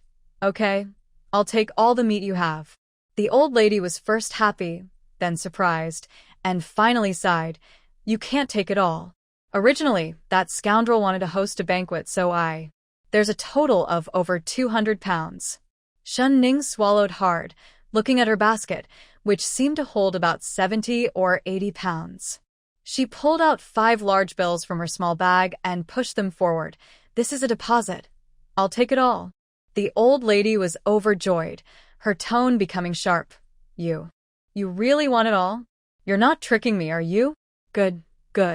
Then hurry and follow me. This old lady was likely a family member of a meat factory worker. Shen Ning followed her through winding paths until they reached a secluded courtyard. Entering the main yard and going further in, she saw the old lady hiding the meat in a cellar. Shen Ning frowned. This wasn't a good place to store fresh meat. Seeing Shen Ning's dissatisfaction, the old lady hurriedly explained, Don't worry, young lady. This meat is fresh. My son works at the meat factory, and we secretly raised this pig. There's absolutely no problem. He just took out half a pig this morning. Oh, that scoundrel said he wanted half a pig, so I saved it for him. Shen Ning checked and confirmed that the pork was freshly slaughtered and still warm. She quickly weighed it. It totaled 243 pounds. The old lady calculated and even gave Shen Ning 7 or 8 bones. Shen Ning happily paid the old lady 230 yuan. As she was leaving, she noticed the cured meats hanging in the kitchen and gestured to the old lady. Are those for sale? The old lady clapped her thigh, beaming yes. Yes. You want them all? Shen Ning was unreserved. She only wanted to enjoy good food and would never skimp on her meals. I'll take as much as you have. She spent another 45 yuan to buy all the cured meats from the old lady. The old lady kindly gave her 2 large baskets as well. Looking at the 2 baskets full of meat, I asked with some worry, Where do you live? I can take you back. Just then, there was a commotion outside. An old man named Li burst into the yard with several people wearing red armbands and linen shirts. It's the old lady Qian's house. I report that she took piglets from the pig farm using her position, raised them, and sold them privately. Not only is she speculating, but she also wants to force others to buy from her. Old Lady Qian turned pale with fear, her lips trembling, tears streaming down her face as she looked at Shen Ning in panic. Oh no, you were right, little girl. Shen Ning glanced at the 2 large baskets of pork, struggled to lift one, and threw it out the window before jumping out herself. Auntie, you go distract them, and remember to hide the money well. The old lady quickly tucked the money into her clothing pocket, sighing, You won't get far on your own. You'll be caught sooner or later. Taking advantage of the old lady's distraction, Shen Ning had already hidden the meat in her space and ran off quickly. When old lady Qian looked up after hiding the money, Shen Ning had vanished, leaving her shocked with wide eyes. Later, after Shen Ning took a long detour and exited the workers' compound of the meat factory, she saw the group of red armbands returning empty-handed, angrily scolding a man in a checked shirt. Shen Ning crossed paths with them and left openly. The next day, after tidying everything up, Shen Ning looked around the small yard once more, carefully checking everything. She took away all the new supplies and dishes that Wang Aihua had added to the kitchen, feeling no attachment left. Wang Baozhu was probably scared of her and had stayed at a friend's house overnight, not returning. Wang Aihua received a notice from the police station early in the morning and hurried off. Thinking about how the Li family would come to collect the house once she left for the countryside, and how the youth office would notify Wang Baozhu of her departure time. Unfortunately, she wouldn't be able to see that excitement. Shen Ning smiled slightly, feeling a bit regretful, but she still wanted to finish this last act before leaving. She didn't mind adding a bit more trouble for Wang Aihua. Hey, Ning girl. Where are you off to so early? Today is the day for the youth to go to the countryside, and I need to hurry to the train station to gather. Aunt Wang. Aunt Li, I don't know when I will be back. Please take care of yourselves. After saying this, Shen Ning turned and walked away, a clear tear glistening in her eye. She looked weak and lonely, her back appearing fragile and sad, truly a pitiful sight. Once she was far away, the neighbors finally reacted. Shen Ning is really going to the countryside today. She only took a small bag with her? She didn't even bring any luggage? Suddenly, there was a buzz of gossip and criticism. TSK, Wang Aihua is really harsh. Even if she doesn't like Shen Ning, she should at least have gotten her some clothes and blankets. Exactly. I have relatives in the youth office, and I heard that Wang Aihua personally took Shen Ning's household registration to sign her up, choosing the farthest place in the north, just to make her suffer. It was supposed to be Wang Baozhu going. Oh dear, it's so sad. A child without a mother is like, right? TSK, so pitiful. Wang Baozhu heard all the gossip clearly, but she didn't dare to show her face. She had planned to come back and mock Shen Ning, but now she wished she could shrink away and not be seen by those gossiping neighbors. She quickly turned and ran. Just when she thought she was safe, she saw two officials asking around, "Excuse me, where does Comrade Wang Baozhu live?" Not long after Shen Ning left the staff quarters, she ran into Wang Aihua, who looked pale, her eyes swollen like walnuts, and her steps unsteady. Sister Li, who was supporting her, looked disgusted but forced a smile when she saw Shen Ning. "Ning girl, where are you going?" Wang Aihua's eyes suddenly filled with intense hatred. "It's you. You cursed my son." Shen Ning smiled gently, appearing timid and innocent. "Aunt Wang, what are you talking about? I don't understand. I need to hurry to the train station to report. Today is my day to go to the countryside. What's wrong with my stepmother? Did something happen to Baoman?" At this moment, Wang Aihua was on the brink of madness. Her entire life had been dedicated to her two children, but now her son was being sent to a labor camp in the western forest for 3 years. How could anyone survive in that terrible place? She looked at Shen Ning with venomous eyes and reached out to strike her. "Shen Ning, it must be you, you little troublemaker, who harmed my son." Li's sister beside her was not going to let her off easily. With a push, Wang Aihua fell heavily to the ground. "Wang Aihua, that's enough. You still want to hit someone in front of me?" Wang Baoman made a mistake himself. Can you blame Shen Ning? You've already caused trouble for that young girl by sending her to the countryside, and it's still not over? Wang Baoman's sneaky actions have already brought shame to our community. We're lucky he hasn't been punished more severely. Instead of being grateful for the chance to correct his mistakes, you're taking it out on others. I think you need some serious education. As soon as she heard serious education, Wang Aihua immediately shrank back. She still had a daughter to care for. She couldn't break down. She absolutely couldn't. As for Baoman, he was in a tough spot, but someone would surely find a way to bring him back. After all, he was family. This sudden jolt of reality cleared Wang Aihua's mind a bit, and she calmed down, but her resentful gaze still glimmered like a cold snake. However, Shen Ning's next words shocked her, twisting her face in disbelief. "Wang Ai, your perspective really needs to improve. You should learn from Wang Baozhu. Look at her volunteering to go to the countryside to contribute to the country's development. That's truly impressive." What? What did you say?" Wang Aihua's hands trembled like she had Parkinson's, her teeth chattered, and she felt cold all over. Shen Ning tilted her head, looking puzzled. "Didn't you say every day that going to the countryside is good, and that being a youth worker is honorable? You've been encouraging me to go. Now that good news is coming. Why do you look so unhappy?" "Oh, my sister's departure date has been set for next week. You'll probably receive a notice from the youth office soon. Make sure to gather at the train station on time. Otherwise, you'll be treated as a deserter and sent to the farms for re-education." "Oh, I'm in a hurry, so I won't say goodbye to my sister. We'll see each other again in a week anyway." With a loud thud, Wang Aihua felt the last thread of tension snap in her heart. Her eyes rolled back, and she fainted completely. All youth workers heading to Heilongjiang, please gather here. All youth workers heading to Heilongjiang, please gather here. The train station was bustling with people. A handsome young man named Fong Hung, with 2 large suitcases at his feet, was calling out loudly, attracting the attention of those around him. Fong Hung came from a family of officials and was previously classmates with Shen Ning and son Meow. He was quite popular in school. He was good-looking, did well in his studies, and held a lot of respect among this group. He was the team leader of the youth group sent to the countryside, temporarily responsible for managing the team and coordinating with the organization. Many young girls passing by turned their heads to look at him, and when their eyes met his smiling gaze, they blushed. Sun Meow, with her 2 braided pigtails and a pretty face but slightly darker skin, stood protectively beside Fong Hung, feeling both disdain and anger. Were these women blind? Didn't they see themselves?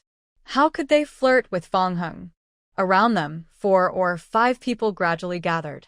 Sun Meow pretended to be serious as she took out a worn notebook. I'm going to call the roll now. Li Jiqiang, a young man with freckles, couldn't help but laugh. Including you and the class leader, there are only 6 of us. Besides Shen Ning, who hasn't arrived yet, aren't we all here? Why bother with a roll call? His words were blunt, making Sun Meow feel embarrassed, but she couldn't lash out directly. Just then, she spotted Shen Ning carrying a large box and her tone instantly changed. Shen Ning, do you have any sense of time? We're all waiting for you. Everyone turned to look, and a slender figure stopped a few steps away. With delicate, fair skin and no makeup, she looked like a beauty from a magazine. Her fluffy braids shimmered slightly in the sunlight, and although she had the same hairstyle as the other girls, she stood out as exceptionally beautiful. Her dark eyes sparkled like stars in the night. She tilted her head slightly and smiled innocently, pointing to the large clock behind her. I thought we were meeting at 10. It's 9:58 now. I'm right on time. Huh. Using a feather as a command. You really think you're impressive, Li Jiqiang scoffed without hesitation. Sun Meow felt humiliated as her face turned pale, tears of shame and anger welling up in her eyes. She cursed Shen Ning in her mind, wondering how someone who usually never spoke up could suddenly defend herself. But what worried her more was Fong Heng's attitude. You're not late. We arrived early. Besides, the train doesn't leave until 10:30, so we have to wait for it. Are you tired from carrying that heavy box? Do you need help? Fong Heng offered to assist, but Shen Ning smiled and took a step back. Thank you, but it's just bedding and warm clothes. It's very light. The others were also taken aback. They had thought Sun Meow and another girl, Jiang Yuan, were pretty, but in front of Shen Ning, they seemed to fade into the background.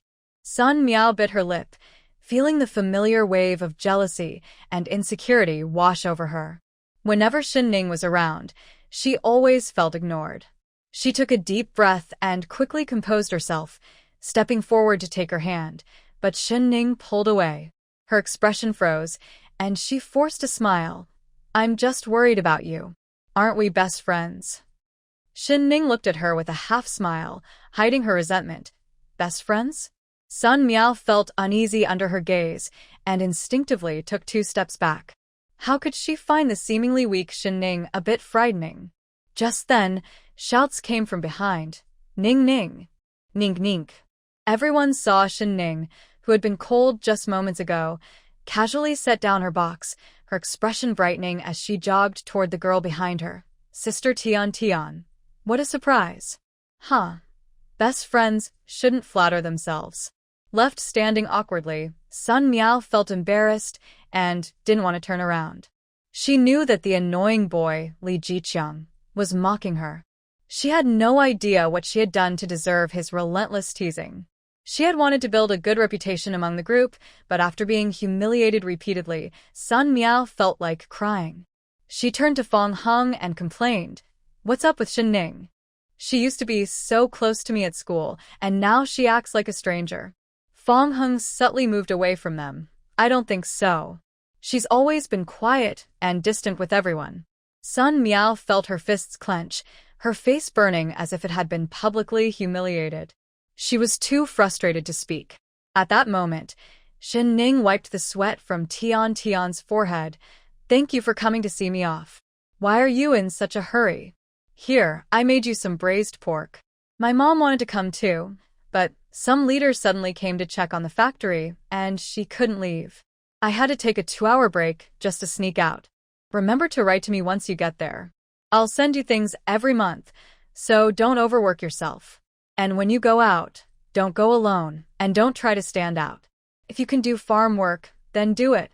If you can't, don't force yourself. Your health is the most important thing. All that talk about fame is just empty words." Tian was stuffing a lunchbox into Shen Ning's hands while also handing her a bag of boiled eggs, her chatter filled with concern that was as deep as ink. "Don't hesitate to eat. If you need anything, just write to me." Shen Ning held the lunchbox, feeling a warmth in her chest.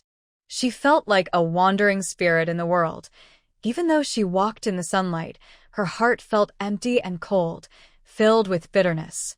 Yet, Tian's straightforward care was like a ray of light warming her, opening her heart just a little. "Okay, I understand. Don't worry about me.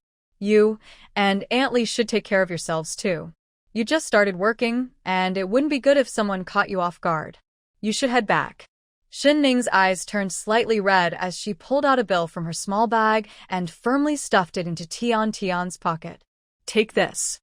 I have enough money right now, and I'll need you to send me things later.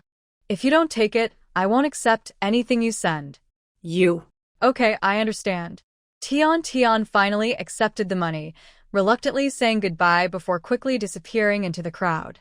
Shen Ning put the lunchbox and eggs into her small bag and returned to the meeting point, where Sun Meow was handing out train tickets. The distance from Heisheng Province to Sioux City was not short. It took 2 days and a night by train. To coordinate the rural work schedule, the youth office had prepared introduction letters in advance and bought tickets in bulk. When Shen Ning approached, Sun Meow came over and handed her a ticket, whispering, "Shen Ning, your carriage is not with ours. You need to go to carriage 11. Shen Ning glanced at her hard seat ticket and noticed a flash of pride in Sun Meow's eyes. She then turned to Fang Heng and asked loudly, "Is everyone else on seat tickets too?" Sun Meow seemed caught off guard by Shen Ning's directness, and a hint of panic crossed her face. Fang Heng was taken aback, frowning. "Seat ticket? Let me see." Seeing the group of 6, only Shen Ning had a seat ticket while the others had hard sleeper tickets. Fang Heng's expression darkened as he looked at Sun Meow with scrutiny. "What's going on? Why does Shen Ning have a seat ticket? It's 2 days and a night, and you're letting her sit?" At that time, the hard seat train was extremely crowded. Not only was it packed with people, but it also carried goods, and often there were live animals. The entire carriage was so cramped that there was hardly any space to stand. It was dirty and smelly, the safety was poor, and pickpockets were often around. After 2 days and nights, not to mention Shen Ning, a weak woman, even a strong man would struggle to endure such an environment for that long. Sun Meow, with red eyes, said sadly, "But I ran out of tickets. What can I do? Why didn't you say so earlier? You were given an important task, and this is how you handle it? 2 days and nights in a hard seat. Can a woman like you handle that? The tickets should have been bought in advance. You never mentioned it for days. Why didn't you check at the train station to get her a ticket?" Fang Heng spoke very sternly, almost pointing a finger at her for being careless. The onlookers were silent, as no one wanted to swap tickets with Shen Ning. Of course, Sun Meow couldn't admit she did it on purpose. Ever since Shen Ning's father passed away, her stepmother had made her increasingly quiet. In the past, she wouldn't have dared to speak up. Even if she felt wronged, she would just appease herself. In her previous life, Sun Meow had pulled herself aside, talking about how hard it was for her to get train tickets, how busy things were in the team, and that she had overlooked it, leaving Shen Ning to suffer. She thought once they were on the train, they could take turns resting. Shen Ning understood her difficulties and didn't make a fuss about it, so she went alone to the hard seat compartment, but even when she got off, Sun Meow was nowhere to be seen. After enduring for 2 days, her back felt broken, and she had encountered unwanted attention, feeling scared, angry, and wronged. But at that time, she had no money to buy a sleeper ticket. Sun Meow didn't expect that today Shen Ning would be so sharp-tongued. Before getting on the train, she had already caused a scene, leading to Fong Heng's criticism, and she immediately burst into tears, looking pitiful. Shen Ning, please don't be angry. I didn't realize how scarce train tickets were. I came early today to get you a sleeper ticket, but there were none available. How about this? I'll swap with you. Shen Ning smiled upon hearing this. Sure, it was your mistake after all. Don't worry, I won't hold it against you, but next time, please be more thorough. Sun Meow was taken aback. Huh? Shen Ning reached out to grab the ticket from her hand, and Sun Meow seemed to realize what was happening, quickly pulling her hand back, her tone sharp. No. She had specifically bought the lower bunk for herself and Fong Heng, and their beds were just separated by a small aisle. Shen Ning looked at her with a smile. No? But you just said you would swap with me. Was that just for show? Are you really not going to switch with me? You are so hypocritical. The bystanders laughed, and Sun Meow felt embarrassed under their gaze. Her face turned red and pale, and she crumpled the train ticket in her hand. Beside her, Fong Heng looked upset and shot Sun Meow a glare, noticing that the departure time was approaching. If there's no hard sleeper, there must be a soft sleeper. Shen Ning, give me your introduction letter, and I'll buy you a ticket. No way. Everyone else is in hard sleepers. Why should she get a soft sleeper? You're using public funds. You can't waste it like this. Fong Heng was almost laughing out of anger. I'll pay for her myself. Is that okay? That's not what I meant. I'm just thinking about Ning. Yes, soft sleeper tickets are so expensive. How can she accept such an expensive ticket? It would be bad for her reputation. Sun Meow stammered, feeling like she was going crazy. Why did things turn out this way? It was nothing like she expected. Shen Ning frowned at the two and felt even more annoyed. She wanted to distance herself from them. There's no need to worry about it. We aren't close, and I can't let you spend money on me. At that moment, the train arrived and the conductor shouted, "Get off first, then get on. Don't push. Don't waste time. The train stop is very short." Everyone immediately forgot about Shen Ning, grabbing their bags and pushing to get on, their looks towards her filled with sympathy. Sun Meow seized the opportunity to pull Fong Heng. Let's go quickly. If we miss the train, it will be a hassle. As for Shen Ning, Fong Heng irritably shook off Sun Meow's hand and turned to Shen Ning, saying, Get on the train first. We'll sort out the seating later. Sun Meow finally breathed a sigh of relief, her hidden smugness almost showing. She didn't believe Shen Ning could afford a soft sleeper ticket. She was just putting on a brave front. Shen Ning calmly boarded the train at the back of the crowd. The conductor glanced at Shen Ning's ticket and frowned, saying, Comrade, this is the hard seat carriage. You can't be here. Shen Ning smiled, Comrade, I'm going to Haisheng, but I couldn't get a hard sleeper. Could you please help me get a sleeper ticket? The conductor frowned. You're going to Haisheng. That ticket isn't cheap. Shen Ning nodded. She wasn't short on money. Having lived this life before, there was no way she would suffer in a hard seat again. She immediately took out a large bill from her small bag. All right, then please help me. I'll buy the ticket now. Finally on the train, Shen Ning found her bunk just as the train whistled and started moving forward.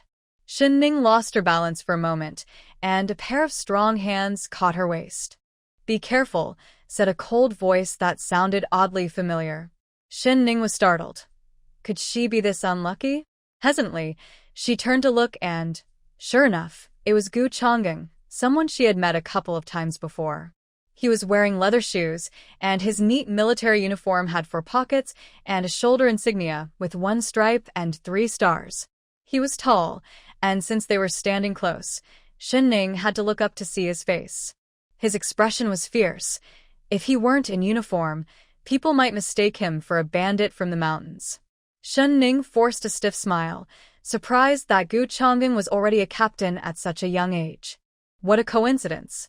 Gu Chang'eng glanced at her, looked at her luggage, and showed no intention of talking to her. He coldly acknowledged her and walked past her. The 4 soldiers behind him, however, exchanged curious glances and shyly smiled at Shen Ning before quickly following him. Shen Ning immediately sighed in relief, quickly placing her suitcase under the bed and sitting down to rest. She always felt a bit uneasy around Gu Chongjin. Fortunately, he seemed uninterested in her. Shen Ning took a breath, pulled out her water bottle, and took a sip of the spring water she had brought. The fatigue from walking all morning faded significantly. The spring water not only relieved her tiredness, but also boosted her strength. Looking at her small arms, she clenched her fist, feeling stronger. If she were to hit Wang Baozhu now, it would surely knock her out. Shen Ning felt eager to try it out. At the other end of the carriage, Gu Chongjin thought about the small suitcase Shen Ning mentioned and frowned. The weather in Haisheng was not like that in Sioux City. It was already getting colder. Then he wondered why it mattered if she had enough winter clothes and blankets. Gu Chongjin's expression grew colder, making his soldiers feel even more uneasy. The captain seemed more intimidating now, and they even held their breaths a little. Fang Heng struggled through the crowded carriage, searching for Shen Ning but unable to find her. The complex smells inside made him feel nauseous, so he stepped back out. Returning to his own carriage, he saw son Meow holding his enamel cup. Fang Heng, already in a bad mood, frowned even more. "What are you doing? Who told you to touch my things?" Son Meow was taken aback. Her face turned pale. I just wanted to help you get some hot water." Fang Heng looked even more upset. "There's no need for that. You should go find Shen Ning. We're all comrades, yet you just leave her behind. What's that about?" "I already said it wasn't intentional. I really ran out of tickets. Besides, it was just her bad luck. How come there were no hard sleeper tickets available when it was her turn?" Today had been full of troubles, and Sun Meow was starting to lose her patience. She plopped down on her bed, pulled the blanket over her head, and mumbled, "If you want to go, then go.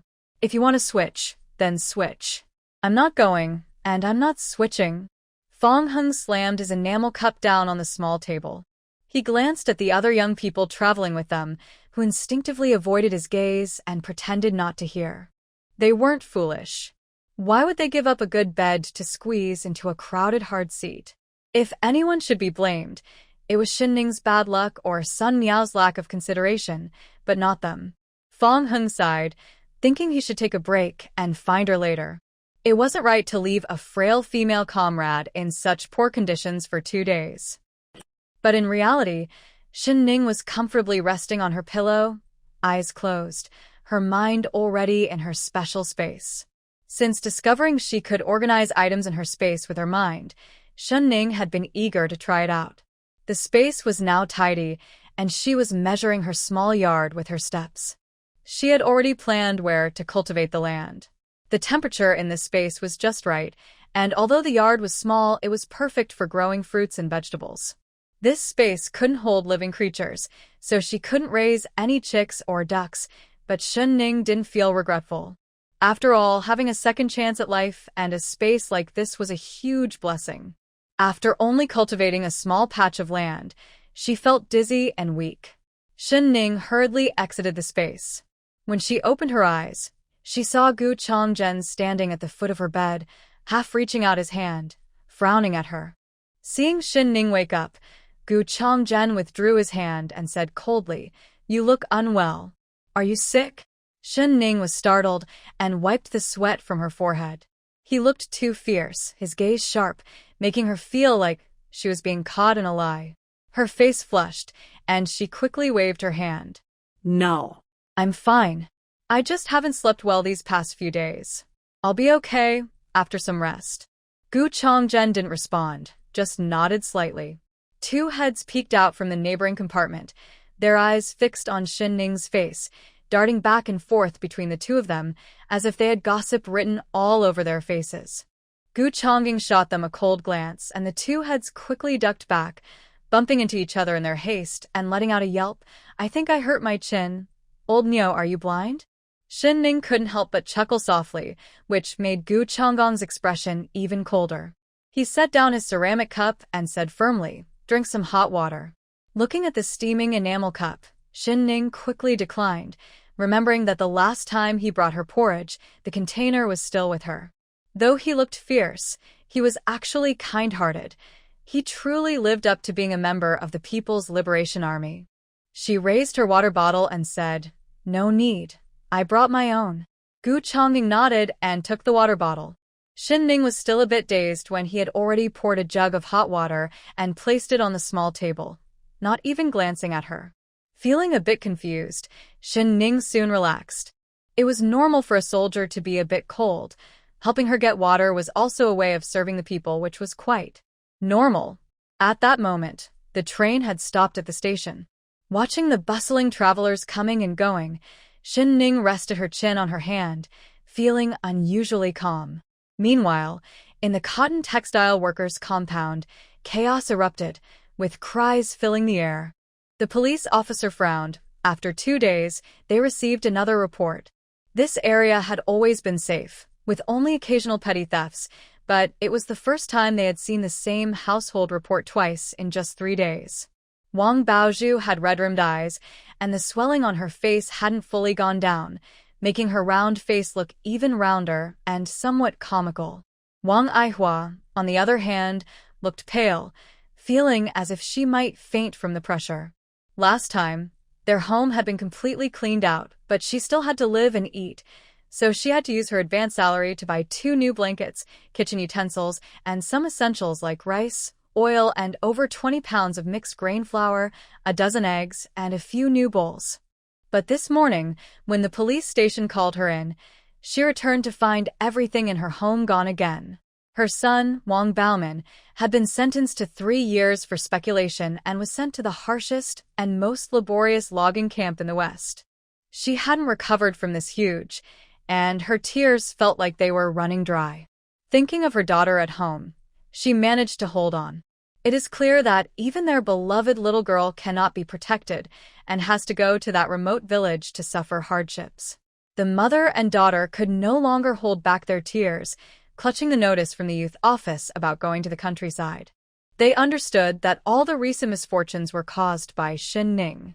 Seeing her usually timid demeanor, they never expected her to be scheming like this. At that moment, Wang Aihua was so furious she felt like she could choke, regretting not having dealt with Shen Ning sooner, allowing her to escape. In a fit of anger, she collapsed to the ground. If Wang Baozhu hadn't noticed in time and cushioned her fall, she might have hurt herself badly. The police took the situation seriously and rechecked the small courtyard but were puzzled. Logically, there was nothing worth stealing in this house. The stolen items were few and scattered, only worth about 30 or 40 yuan. What thief would take such a big risk for such little gain? Moreover, the iron pot, 2 quilts, and various kitchen supplies were heavy and hard to carry, making it seem like someone was deliberately targeting this family. Wang Baozhu cried, her face wet with tears, and grabbed the police officer's hand. "It must be Shen Ning. There's no one else.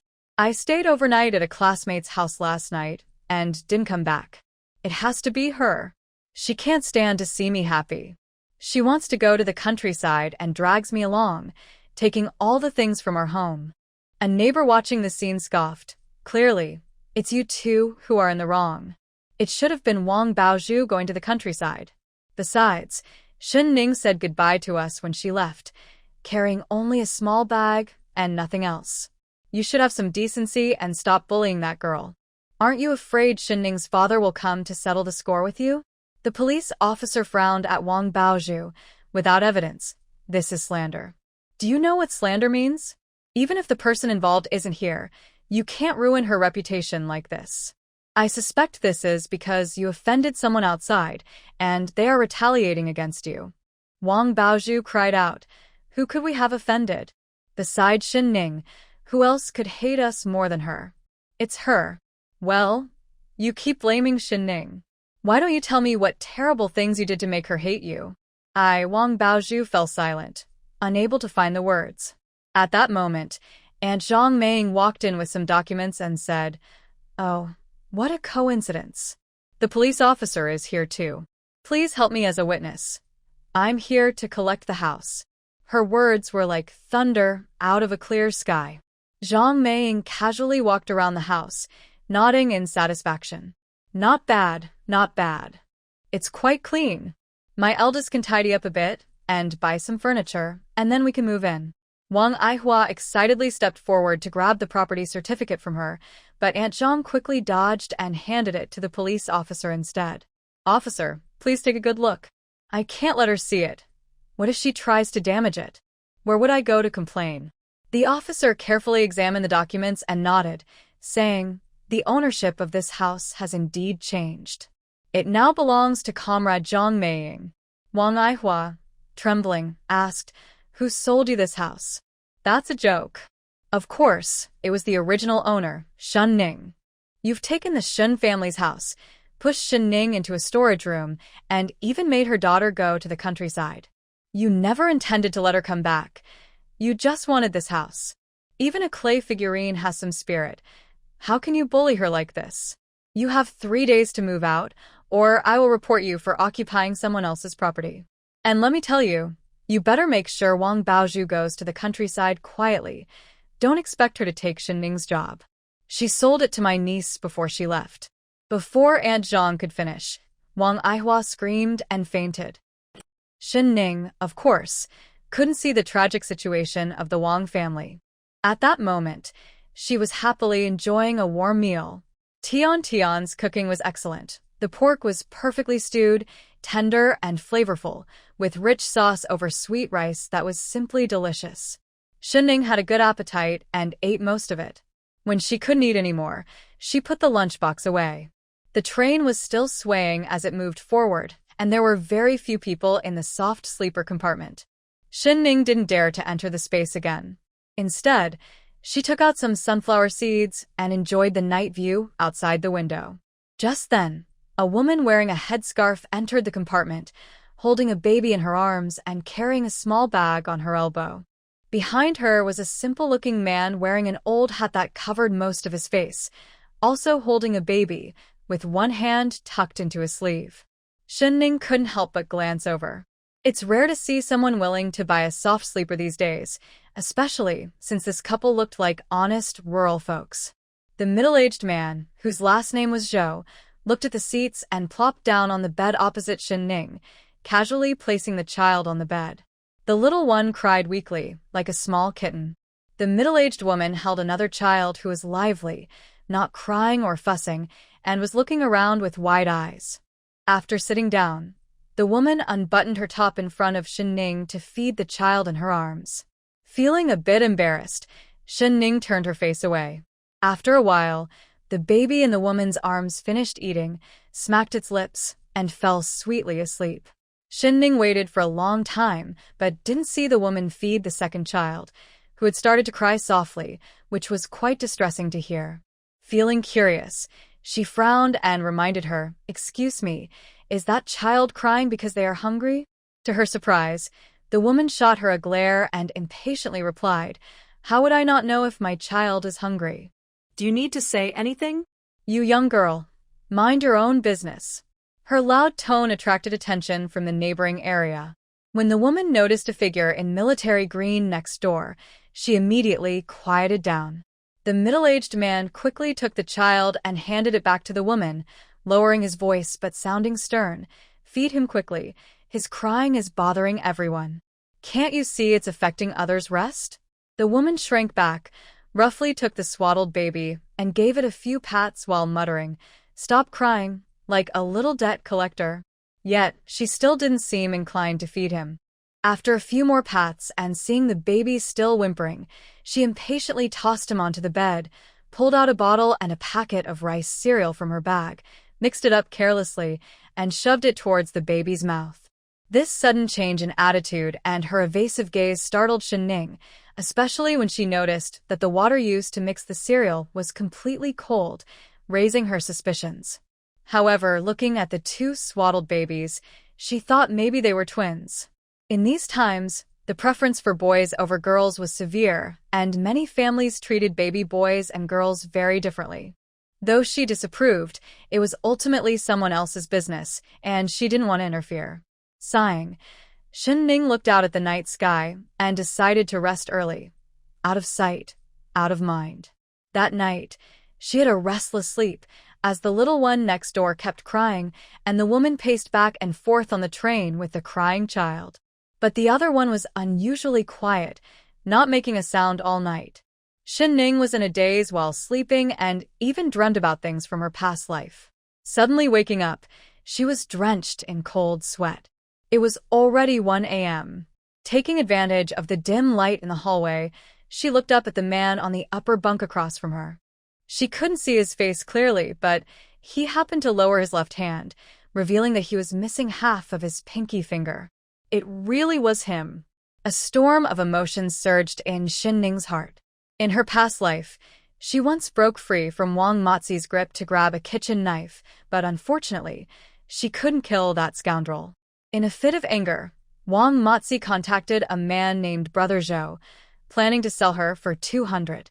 But by then, she had already been injured and was bleeding, with half her face covered in blood. Brother Zhou found her unlucky and not only refused to take her, but also took 50 yuan from Wang Mozi as a deposit, saying he would help him find a good girl next time. Shen Ning stood up. The aisle was narrow. She discreetly glanced at the sleeping child. The man across sat up cautiously, blocking the baby. "Miss, what are you looking at?" Shen Ning smiled lightly, "Just admiring your child. He seems very well behaved. By the way, where are you headed? It's rare to see a man like you willing to buy a soft sleeper for his wife and child." Her compliment made the middle-aged man's expression much friendlier. His gaze wandered, subtly scanning Shen Ning, with a hint of appraisal. "I'm taking my wife and child back to my hometown for a visit. Did my child disturb your rest? Where are you going, miss?" "It's nothing. I'm going to the countryside in the Black Province as a youth volunteer. By the way, I'll get some hot water. Let me help you with the pot too." Zhou Laosan picked up the kettle on the table, ready to follow her. "Oh, that's too kind, miss. I'll go with you." "Why go? You have nothing to do. Just comfort your daughter. Didn't you hear her crying all night? Her voice is hoarse, and you don't seem to care." Zhou Laosan's wife, Luo Feng, shot Shen Ning a fierce glare and handed over the kettle, clearly displeased. Shen Ning's eyes flickered, and she smiled good-naturedly, carrying 2 kettles to the other end of the carriage. As she passed by Gu Chonggong's spot, she deliberately slowed down. Under the dim light of the train, the snores of several soldiers were loud. Shen Ning hesitated about whether to wake him up, but the next moment, she felt a cold gaze fixed on her from behind. Shen Ning crouched down to retie her shoelaces, quickly standing up again and walking toward the connection between the 2 carriages. "I'm worried about our next stop. I have a bad feeling." "Why worry? We've made many trips, and they've all been safe. Plus, this buyer is offering a high price and is in a hurry. If we get off now and change vehicles, we won't make the delivery. With you and our daughter as cover, we can claim these 2 kids are our own. No one will find out. But it's different this time. There are so many soldiers on the bus. And that young person seems suspicious. They look like they can't keep a secret. I'm just concerned for you and our daughter. I say we take advantage of the darkness and do something big. The higher-ups are looking for fresh goods right now. If we manage to get 2 items, this trip will be worth it." Luo Feng shook her head. "No, the risk is too high. If things go wrong, our whole family could be in trouble." Zhou Laosan frowned and said quietly, "Trust me. This girl is valuable and educated. If we can get her, we could sell her for at least 1,000. Didn't you smell the braised pork earlier? Look at her luggage. She must come from a good family and likely has a lot of money. If we take this risk, not only can we sell her for a good price, but we could also get more from her family. This could be a huge opportunity for us. With that money, we could settle down and open a small shop." The woman hesitated for a moment, a greedy glint in her eyes as she looked at the sleeping child in her arms. Finally, she nodded decisively. "All right, after this, we stop. I don't want to live in fear anymore." Shen Ning had no idea danger was approaching and was shocked by the boldness of these 2, planning to abduct her right under the soldiers' noses. The steam from the hot water hit her face, and recalling her past experiences, her eyes turned cold. This couple had likely committed many terrible acts. But would Gu Changzhen believe her just based on her word? He was her only hope now. She had to save that child no matter what. Shen Ning turned to the restroom on the bus, holding her breath against the smell as she pulled out paper and a pen from her space, quickly writing a few lines. She emerged from the restroom, pretending nothing was wrong, washed her hands, and wobbled back with the hot water kettle. As she passed Gu Changgen's bunk, she quickly tossed the crumpled note onto his bed.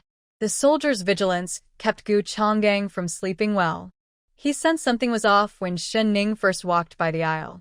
He slightly turned his head, and a small piece of paper fell beside his pillow. Frowning, he didn't understand what this little girl was thinking. With the dim light from the aisle, he opened it, and his expression changed instantly. He sat up straight and kicked the snoring Li Daniu awake. "Get ready to get off the train right now." Li Daniu, confused and wiping drool from his mouth, looked out at the dark night. Huh. "Aren't we there yet?" When Shen Ning returned to the compartment, the woman suddenly changed her fierce demeanor and approached her. "Oh, dear, you've worked hard. You're such a beautiful and kind girl. I've been a bit short-tempered with these two kids lately, so please forgive me." The woman subtly tried to engage Shen Ning in conversation, and Shen Ning played along, quickly creating an image of a naive, trusting girl from a wealthy family. The couple exchanged smiles, knowing they could easily deceive such a defenseless and somewhat foolish girl. They planned to wait until they reached their destination to take her with them. As the train slowly approached the station, the conductor came to check tickets.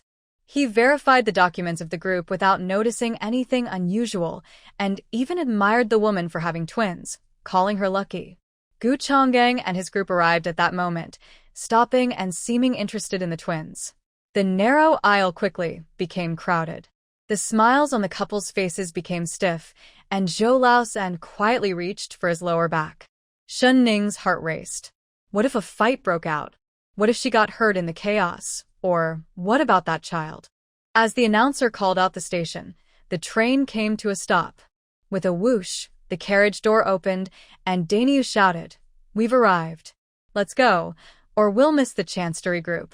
Shen Ning stared in disbelief as she watched Gu Changgang and the others get off the train, disappearing from sight without looking back. Shen Ning's heart was in turmoil. What was happening? Why did they leave? Didn't they see the note she gave? Or did they just not believe her? What should she do now? If she shouted help, there are kidnappers. Would anyone believe her?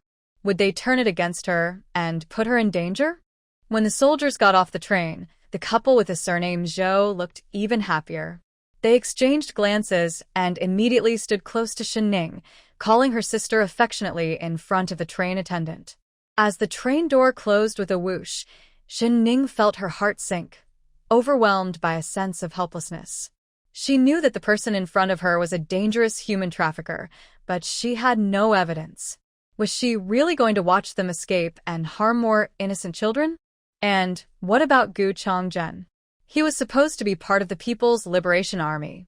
How could such big-time traffickers be right under their noses without being noticed? Frustrated, Shen Ning stood up abruptly. The couple immediately looked tense and asked, "Sister, where are you going?" "I need to use the restroom," Shen Ning replied coldly, heading towards the toilet. The train aisle was narrow, and she bumped into a tall, strong man. Shen Ning frowned and tried to move past him, but suddenly heard a familiar voice say, "Be careful." Startled, she looked up and saw Gu Changzhen, now in plain clothes, examining her with his sharp, cold eyes. Even though Gu Changzhen didn't fully trust her, knowing they were watching her made Shen Ning feel a little more at ease as she swayed in the moving train. Luo Feng handed her a handful of sunflower seeds, leaning on the small table to block Shen Ning's view. "Sister, I feel like we really get along.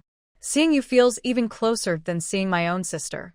Shen Ning calmly pushed the seeds away, joking that she didn't dare eat their food, unsure if it was safe. "No thanks, I've been feeling a bit unwell lately. Eating too many seeds gives me breakouts. I'll just drink some water." Luo Feng smiled and handed her a cup of water. "Then drink up."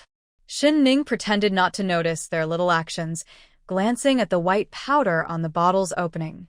She took a couple of sips, but really poured most of it into her hidden space, just wetting her lips. She felt relieved. These clueless people actually thought they could take her away. Finally, she had proof that they were traffickers and wouldn't have to face Gu Changgen's questioning. This was solid evidence. Seeing Shen Ning drink, Luo Feng visibly relaxed and made small talk, asking, "Sister, are you feeling tired?" Shen Ning yawned and replied, a little dizzy. "I probably stayed up too late. Big sister, I'm going to take a short nap." "All right, little sister, you rest well. I won't disturb you anymore." With a smug look at Zhou Laosan, and seeing that Shen Ning quickly fell into a deep sleep, Luo Feng pulled Shen Ning's luggage out from under the bed, mumbling, "So light? Why did she bring so few things for the countryside assignment?" Zhou Laosan, with a knowing expression and a greedy glint in his eyes, whispered, "Light is good.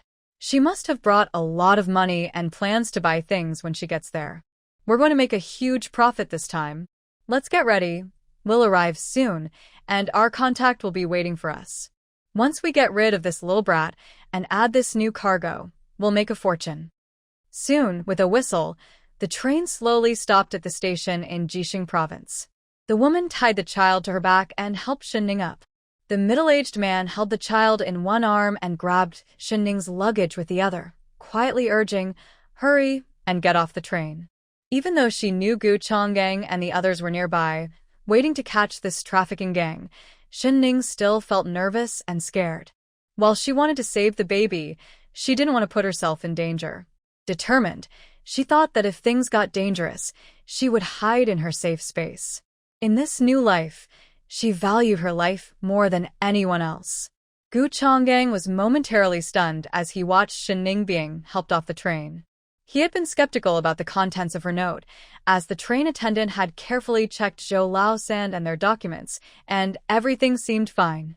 But now, seeing the girl with her head down, sandwiched between the two people helping her, it was clear she had been drugged. He was shocked that these traffickers were so bold as to target a young woman in broad daylight. Gu Changgen felt worried and angry. Shen Ning clearly knew they were traffickers, yet she was so unguarded and had fallen into their trap. In these times, human traffickers were rampant, usually working in groups, some specialized in abduction, others in selling, and some acted as messengers. Since he had encountered them, he couldn't let them escape, planning to wipe out this criminal gang without realizing that this young woman was getting involved. Even though he knew she had two sides to her personality, far from being as soft and easy to deceive as she appeared. Suddenly, he noticed Shen Ning's hand slightly moving at her side.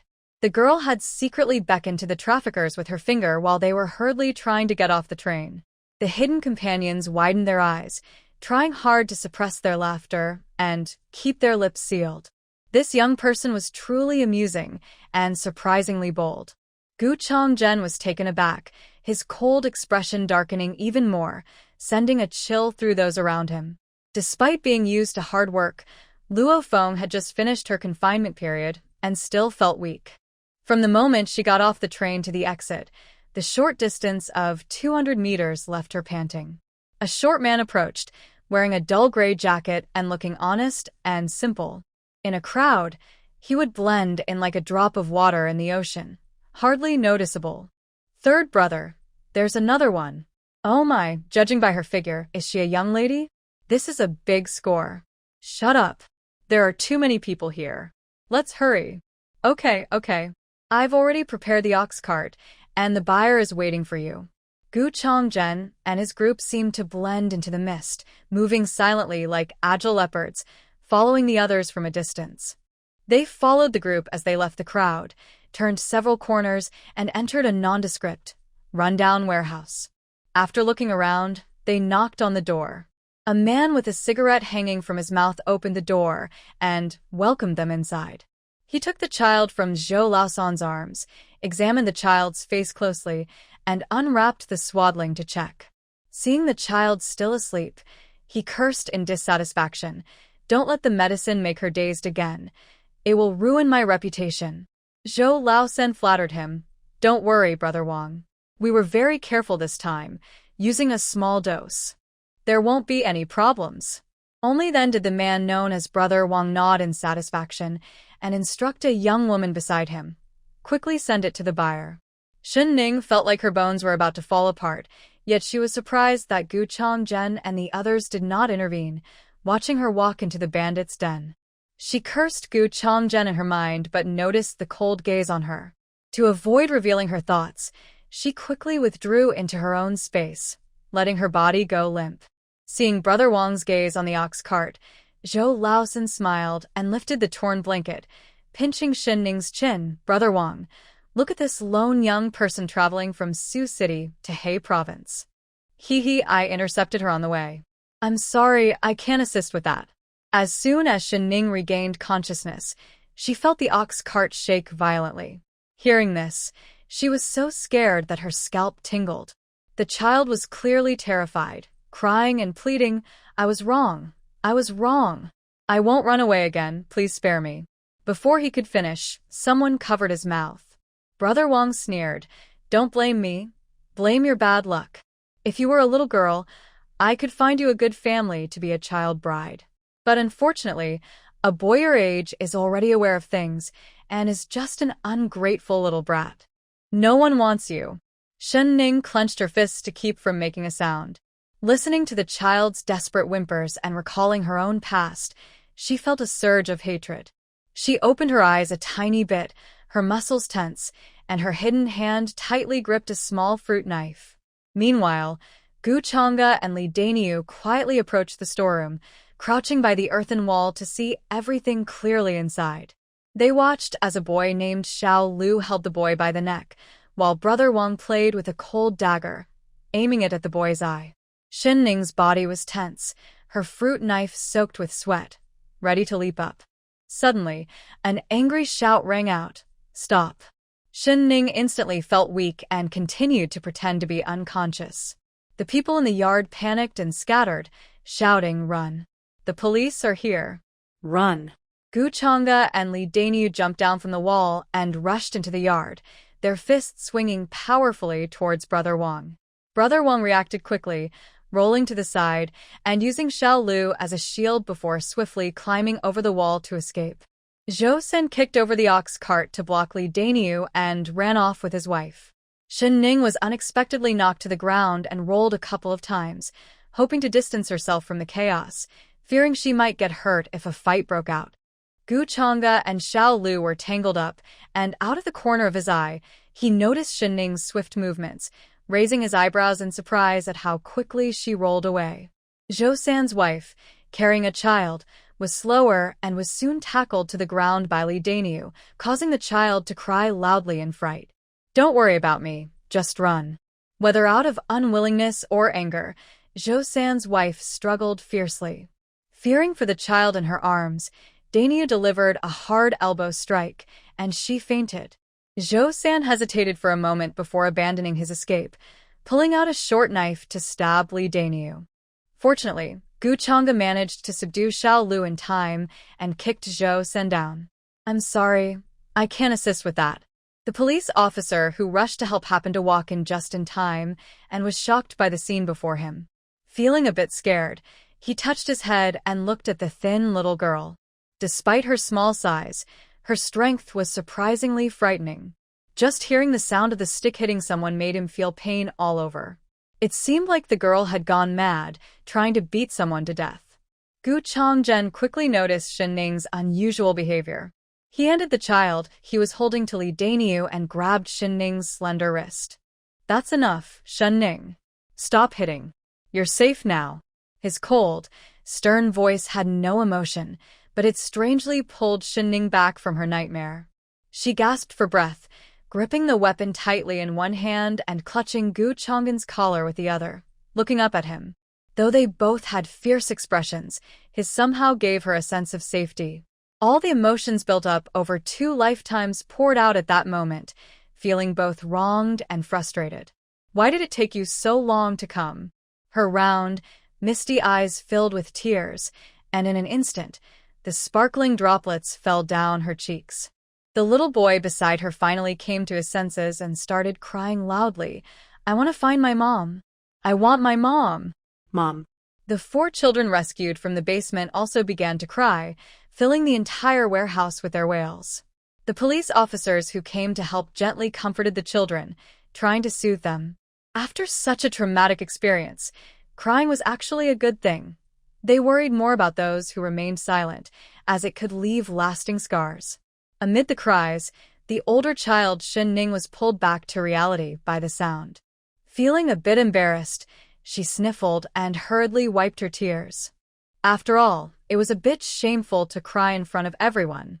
She glanced around and felt relieved that everyone was busy and not paying attention to her, except for Gu Chongzhen. Though he didn't understand how the young girl could have such a drastic change in demeanor, he assumed she was just scared. Seeing her messy hair, her once fair face now dusty, and footprints on her clothes, along with her red nose and eyes from crying, she looked quite pitiful. Feeling a bit guilty, he said, "I really didn't think this through and put you in danger. I'm very sorry." Shen Ning hurriedly shook her head, wanting to say something to ease the awkwardness, but then she heard the familiar questioning, "But how did you know they were human traffickers when they got in the car? How did you identify which child was abducted? And where did you get the stick?" The atmosphere around them suddenly became eerily quiet, with everyone's eyes focused on the weapon in Shen Ning's hand. Shen Ning was startled, and all her embarrassment vanished. She had been so focused on saving someone that she forgot about the sharp gaze of the person in front of her. In a panic, she let go, and the laundry stick fell to the ground with a loud clatter. Shen Ning pretended to be scared and exclaimed, "Aw, you scared me. Luckily, I found this laundry stick on the cart earlier, or I wouldn't have been able to help you. Oh no, I'm so scared. I hope I didn't hit him too hard and cause any serious harm." "I didn't mean to." Li Daniu quickly stepped forward to check on Zhou San, feeling his breath and running his fingers through his hair. "He won't die, but he might have a concussion." "Miss, if you hadn't acted, we wouldn't have been able to save this little one in time. We should thank you." Shen Ning kept her head down, and Gu Chonggong's gaze fell on the little girl's fluffy hair, finally retracting his suspicious look. "You did very well. If you had noticed their unusual behavior first, we wouldn't have been able to dismantle such a large human trafficking ring." "Does that mean I did a great job?" Shen Ning suddenly looked up, her big eyes sparkling with hope as she gazed at Gu Chonggang. "Of course," Gu Chonggang replied, feeling a warmth in his heart, waiting for her to continue. "Could you send someone or write a letter to my team in the countryside to explain the situation? You know I'm a youth sent to the countryside, and I was supposed to arrive at my post tonight. With everything that's happened, I won't be able to make it on time. I'm worried I might be misrepresented, and I don't want to leave a bad impression on my team." Gu Chonggang sighed in relief. "That's not a problem." Li Daniu then realized, "Oh right, you're a youth sent to the countryside. What about the other youths? Shouldn't you all be together?" Without hesitation, Shen Ning recounted the ticket-buying incident. In her past life, she had kept all her grievances to herself, but this time, she wouldn't cover for Sun Meow. Gu Chonggang narrowed his dark eyes slightly. In his impression, this girl was not someone who would easily be taken advantage of. She seemed both bold and secretive. "That's too much. It's clearly bullying. 6 people, and you're the only one with a reserved ticket. Isn't that targeting you on purpose?" Li Daniu was already feeling indignant. Shen Ning chuckled lightly, looking unconcerned. "It's fine, I didn't want to be with them anyway. Besides, if I hadn't bought a soft sleeper ticket for myself, I wouldn't have encountered this situation. Catching those terrible human traffickers is a good deed. It would be even better if you could write me a letter of appreciation or send a banner to my team in the countryside to recognize my efforts." The group laughed at the girl's straightforward honesty. Li Daniu scratched his head and grinned. "All right, we'll definitely help you with that." Soon, Shen Ning gave her statement at the local police station. Due to the involvement of many children across multiple provinces, the case received significant attention. The police in Jixing had been investigating for a long time, but Zhou Laosen and his gang were skilled at evading capture. They never expected to be caught by a seemingly weak young woman. The director of the Jixing Police Bureau looked at Shen Ning with admiration, his large hand clapping heavily on her shoulder. Well done, young comrade. Using yourself as bait, showing both courage and wisdom, is truly remarkable. Rest assured, once the case is fully resolved, I will personally write a letter of appreciation to your team and present a banner to you. Shen Ning winced slightly from the force of the clap, but when she heard about the reward, her spirits lifted, and she smiled brightly like a little fox that had just found a treat. In a time when reputation and honor were highly valued, receiving a banner and letter from higher authorities was not only a personal achievement, but also a matter of pride for her entire team. It would even count as a bonus during the year-end evaluation for outstanding teams. She humbly replied, "You're too kind. Fighting against crime is the duty of every citizen." Gu Chongzhen watched her proud expression, a slight smile appearing at the corners of his lips before he quickly returned to his usual serious demeanor. When the train finally arrived in Haixing, Hidaji, the village chief of Hejia village, was already waiting at the station to greet them. As soon as they got off the train, Hidaji lifted his eyelids and calmly instructed, "It's chilly at night, so put on your coats. The weather in Haixing is like this, you'll get used to it." Fong Hun wasn't paying attention to what Hidaji was saying. His eyes were searching the sparse crowd. Why haven't I seen Comrade Shen Ning yet? It's strange. He had looked for her several times in the reserved seating area over the past couple of days, but hadn't spotted her. He couldn't help but feel a bit worried. What if something happened to her? The young people heading to other communes had already checked in and left by tractor or on foot. Hidaji, the team leader, and the other young people were growing increasingly impatient. Hidaji felt frustrated, thinking about how much time had been wasted waiting for someone who didn't know anything. As he noticed that most people at the train station had dispersed, he couldn't help but speak up. "What's going on? Didn't you all come together? Where's the missing person?" Sun Meow was also a bit anxious. This situation was partly her fault. To distance herself from the issue, she pretended to be calm and said, "Comrade Shen Ning has always been pampered and hasn't faced hardships. She told me several times that she didn't want to go to the countryside. Maybe she got scared of the tough agricultural education and ran away." "Don't talk nonsense. Shen Ning isn't like that." Fong Hung had already been unhappy with Sun Miao's actions, and now he felt even more disgusted. How could she make baseless guesses about her comrade? Didn't she realize how much trouble her words could cause Shen Ning? Could she have run into human traffickers? Jiang Yuan said, with concern. "Before I left, my mom warned me to stick with the group and never go off alone. Traffickers specifically target young girls who are alone, and Comrade Shen is quite attractive." As soon as she finished speaking, the impatience on everyone's faces vanished, replaced by a serious expression. Hidaji tapped his hand with a cigarette, his gaze sharp as he looked at Fong Hung, clearly unhappy. How could you lead the group and let a female comrade go off alone? What if something really happened? Everyone was a bit of a worry. Seeing that it was getting late, Hidaji felt even more troubled. He didn't like this group of city youths. They were all so sensitive and high maintenance, unable to do even simple tasks, yet they still expected rations from the village. With a sigh, he realized they couldn't just wait around. After a moment of hesitation, he instructed, "All right, Fong. Fang Heng, right? You and Chong stay here to gather information. If you can't find her, report it to the police. I'll take this group back to the village to settle in." The tractor rumbled along the country road. Although it was only September, the nights in Haixing were already chilly. A few young people wrapped their jackets tightly around themselves. As soon as they opened their mouths, dust filled them up. After bumping along for over an hour, they finally arrived at Hejia village. The team leader knocked on his pipe and ordered everyone off the bus. "Grab your luggage and walk along the path for another half hour to reach the youth station. Rest early tonight. We'll gather at the grain drying factory early tomorrow. The autumn harvest is coming." Sun Meow turned pale. From the team leader's words, it seemed they wouldn't get a day off and would have to start working tomorrow. Looking at her luggage, which was 2 large bags and a big backpack, she raised her voice. "Walk there? Are you joking? We have all this luggage." Hidaji glanced at her impatiently and then at the sky. He was in a hurry to return the tractor and didn't have time to deal with them. Oh, then make a few more trips, or go to the youth station and find someone to help. Sun Meow wanted to say more, but Hidaji had already started the tractor. All she heard in response was the thick black smoke and the loud noise of the engine. Seeing that the team leader really had no intention of helping, the young people sighed and started walking toward the youth station, struggling with their luggage. After a long walk, they finally reached the youth station.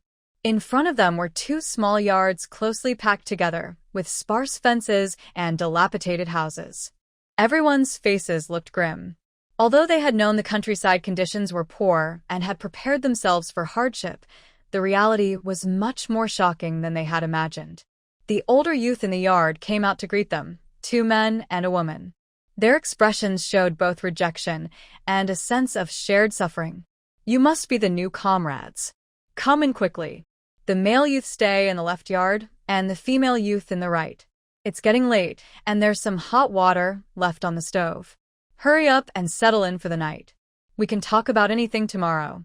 The one speaking was Chun Jiefeng, the leader of the youth station, who had been in Hejia village for nearly 4 years. He was used to seeing the newcomers' tearful expressions and, after giving a few instructions, turned back to his room. This was just the beginning. There would be many more days to cry ahead. The next day, after Shen Ning finished washing up, there was a knock at the door. Li Dania smiled widely. Comrade Shen, good morning. Shen Ning instinctively looked behind her. Li Dania noticed her confusion and explained, the captain and the others have tasks to complete, so they won't be coming with us. I need to report back to the team first, but I'll give you a ride home on the way. Shen Ning's eyes lit up. Just thinking about Gu Chang'an's cold, scrutinizing gaze made her feel nervous and scared, as if he could see right through her. She worried that he might question her strictly, at any moment. Now that she didn't see Gu Chang'an, her tension eased, and her mood lifted a bit. Her fair face broke into a sincere smile. Thank you, brotherly. Please wait a moment, I'll be ready soon. Shen Ning was beautiful, and her smile was sweet enough to warm anyone's heart. Li Dania felt a bit dizzy, scratching the back of his head and smiling like a simpleton. No rush, Comrade Shen. Take your time, I'll wait at the door. As he walked outside, he mumbled, Comrade Shen is so well-behaved. When she smiles, she looks like a little fairy. I wonder why the company commander told me to keep an eye on her. Unaware of Li Dania's thoughts, Shen Ning took her time packing her things, placing the items she needed for her trip on top. As Li Dania boarded the green train again, it slowly started moving. She reflected on what had happened during her previous life at the youth station and quickly sorted out her thoughts. In her last life, she had fallen ill upon arriving at the youth station due to her weak health and the long journey. Being timid and influenced by Sun Miao's words, she was afraid of causing trouble for the team and kept quiet about her condition. This led to her being unfairly labeled as someone who was pretending to be sick to avoid work. However, Sun Meow stepped up to help share the workload, gaining both Shen Ning's gratitude and trust, while also earning a good reputation among the village leaders in Hejia village and at the youth station. But now I have gone missing on the train and didn't arrive at the youth station on time. I'm afraid new rumors will start. Soon, the train stopped in a remote province. As soon as I got off, I saw a figure in military green running towards me. Squad leader, Commander Gu instructed me to pick you up. Li Daniu smiled awkwardly and scratched the back of his head, interrupting the young soldier. Hey, pick me up? I'm just a big guy with a minor injury. You didn't need to send a special car for me. The young soldier was taken aback, wanting to laugh but holding it in, his chest shaking with the effort. I'm not here to pick you up. Commander Gu said to come and get a youth named Shen and take her to Hejia village for reporting. Oh, okay. Li Dania's cheerful expression faded, and he looked a bit disappointed and embarrassed. Hee, it's all the same. Let's take Comrade Shen first, then we can return together. The military green jeep stood out on the country road as Li Daniu personally took Shen Ning to Hejia village. Ignoring her protests, he brought her directly to the village committee, as if handing over an important mascot, presenting her to the village leader, Hidaji. Worried that Shen Ning might leave a bad impression for being late, Li Danio carefully explained what had happened. After Li Danio left, Hidaji took a serious look at the delicate young woman before him. Unlike his impatience with other youths, Hidaji looked at Shen Ning with great enthusiasm. Hajia village was in a poor location with average harvests, always at the bottom among the communes. It was hard to even avoid criticism during meetings, let alone be recognized for excellence. But Comrade Shen was different. From what the soldier said, she played a key role in rescuing many children this time. Once the case was closed, there would surely be commendation letters and banners, bringing honor to the village as well. Great, great. Comrade Shen, you really did well. You've brought glory to our team. Don't worry, if you encounter any problems at the youth station, just come to me. By the way, this is my wife, Lu Chuiying. If you face any difficulties, you can talk to her too. Shen Ning immediately smiled sweetly at Lu Chuiying, looking very polite. Thank you, Uncle He and Auntie He. I'm new here, so I hope you can take care of me. However, I do have one thing to ask of you. Could you please keep the reason for my late arrival a secret for now? Let's not tell anyone for now. Hidaji and Lu Chuiying exchanged glances. Lu Chuiying stepped forward and held Shen Ning's hand. Oh, why is that? What you did was a good thing, so why not let people know? Shen Ning smiled shyly. Auntie, you don't know. These human traffickers are very dangerous and work in groups. Some criminals are still out there. Since this case isn't closed yet, if we spread the news carelessly and these bad people catch wind of it, I might face retaliation, which is minor. But if it delays the police from catching them, that would be serious. So, we need to keep it a secret until the case is resolved. Hidaji frowned but nodded in agreement. You're right, Shen. We won't say anything for now. After giving a few more instructions, Hidaji called his son, Hezhuang, to take Shen Ning to the youth station. Hezhuang, Hidaji's youngest son, was 13 years old. He had 2 little canine teeth that showed when he smiled, and was very cheerful. He quickly grabbed Shen Ning's bedding and luggage and ran off. When Shen Ning arrived at the youth station, the young people were gathered around a wooden table in the yard. A few were squatting down, casually picking at the rice in their bowls. The newcomers looked unhappy. After a long day, they still had to take turns cooking, and the food was terrible: thin porridge with a few steamed buns and a bowl of pickled vegetables. This was the government ration. If they wanted something better, they had to spend their own money to cook separately. Most of the young people came from ordinary families, so they couldn't afford to cook special meals every day. The thought of eating this kind of food in the future made them feel defeated, and their faces fell. Fong Hung and Jiang Yuanyuan came from well-off families and were only in the countryside for better resumes. They not only had money and supplies but also received regular support from home, so their expressions didn't show any strong feelings. Shen Ning's sudden arrival naturally drew everyone's attention. The older youth had already heard from son Meow that one of the newcomers couldn't handle the hardship and had run away halfway. But now, Shen Ning stood at the entrance of the youth station, smiling and greeting everyone confidently. Her charming and pretty appearance quickly became the center of attention. Shen Ning was attractive, something son Meow knew well. In a time when one needed a letter of introduction to go out, and given Shen Ning's timid nature, she could never have run away secretly. Thus, son Meow had already concluded in her heart that Shen Ning was in danger, most likely kidnapped by traffickers on the train. But now she appeared safe and sound at the youth station, looking even better than a few days ago. Son Meow was surprised and stood up, accidentally knocking over the stool behind her. You. How did you get here? Shen Ning tilted her head, her dark eyes deep and innocent, looking puzzled. Comrade son Meow, that's an interesting question. I'm a youth volunteer. If I'm not here, where should I be? The girl's eyes were dark and deep, with a teasing smile on her face as she stared intently at son Meow. Son Meow felt a rush of emotions. This shouldn't be happening. But soon, she noticed everyone's gaze focused on her. She quickly stepped forward and tightly grasped Shen Ning's arm. I was just worried about you. You suddenly disappeared, and you have no idea how worried I was, fearing you might be in danger. Please tell me what you've been doing these past 2 days. We all got off the bus together, so how did you vanish? Did you run into someone bad? Don't be scared. I'll take you to report it. Sun Meow hesitated, her scrutinizing gaze raising questions, and her words hinted at something troubling. Life was dull and hard these days. Even a small new event could spark all kinds of curiosity and malicious speculation among people.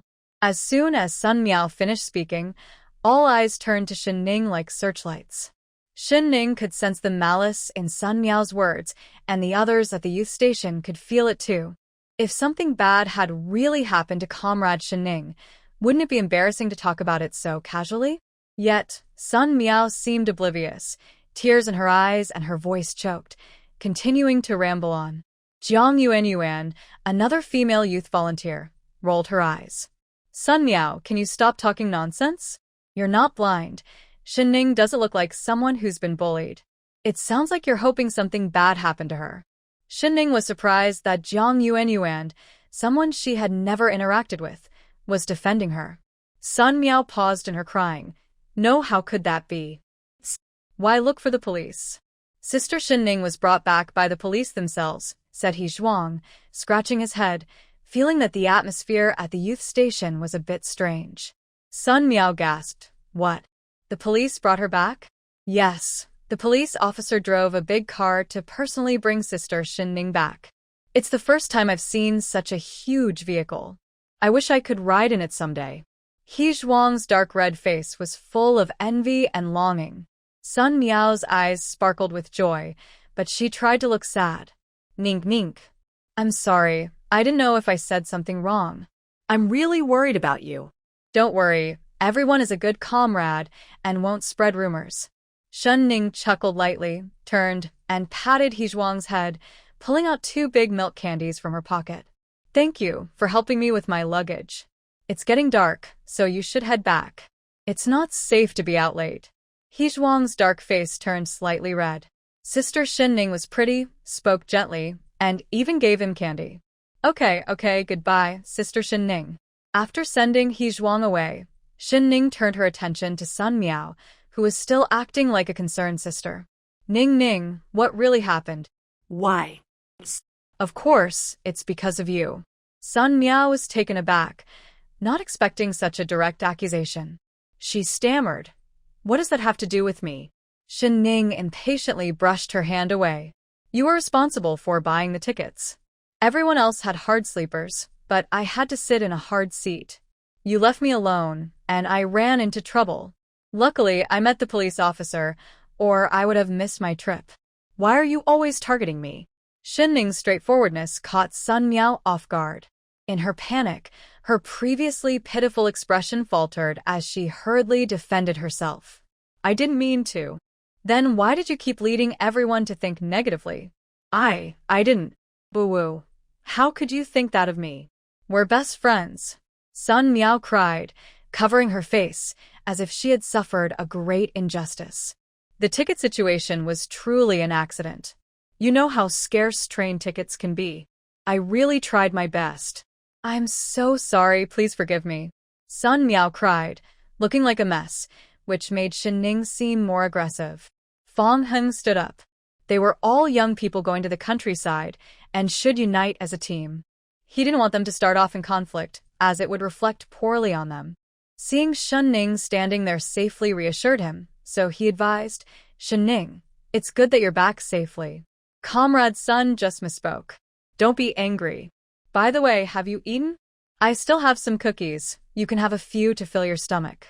Li Jiqiang lowered his head and finished the porridge in his bowl in one go, then stuffed the remaining half of the steamed bun into his mouth.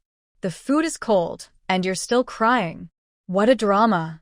Every day is so much fuss. Everyone seemed to wake up and hurriedly started eating. The excitement could wait. They needed to eat. They also felt that Li Jiqiang was right. Since Comrade Shen Ning arrived, Sun Meow had been talking nonstop, crying and apologizing, which was indeed quite noisy. Sun cursed the sharp-tongued man in her heart 100 times and wiped the tears from her face. Ning, trust me. We grew up together and are the best of friends. I have always seen you as a little sister. How could I do anything on purpose? Best friends? Little sister? Shen Ning pondered these words and suddenly turned cold. She was truly fed up with Sun Meow's hypocritical behavior. Today was the perfect opportunity to draw a clear line between them, so she wouldn't have to watch Sun pretend to be so close like sisters, which was quite sickening. All right, since you see me as a little sister, I'll be straightforward.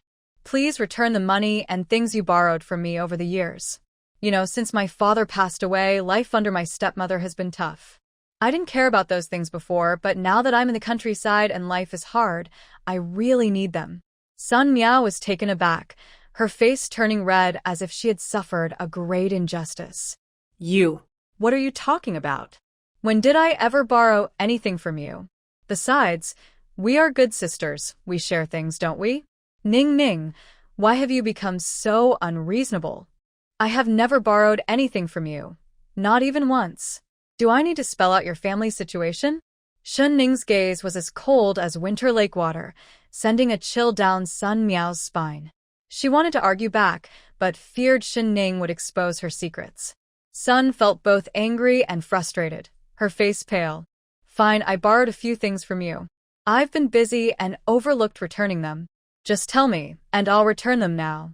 Sun's mind raced through the various benefits she had gained from Shen Ning over the years, feeling tight in her chest but not panicking. She had borrowed many things from Shen Ning, both numerous and varied. Most of it happened before Mr. Shen passed away. So much time has passed, and she can still remember everything clearly. As long as she refuses to admit it. Suddenly, Shen Ning calmly took out a slightly yellowed notebook from her small bag. Sun Meow felt a bad premonition rise in her heart.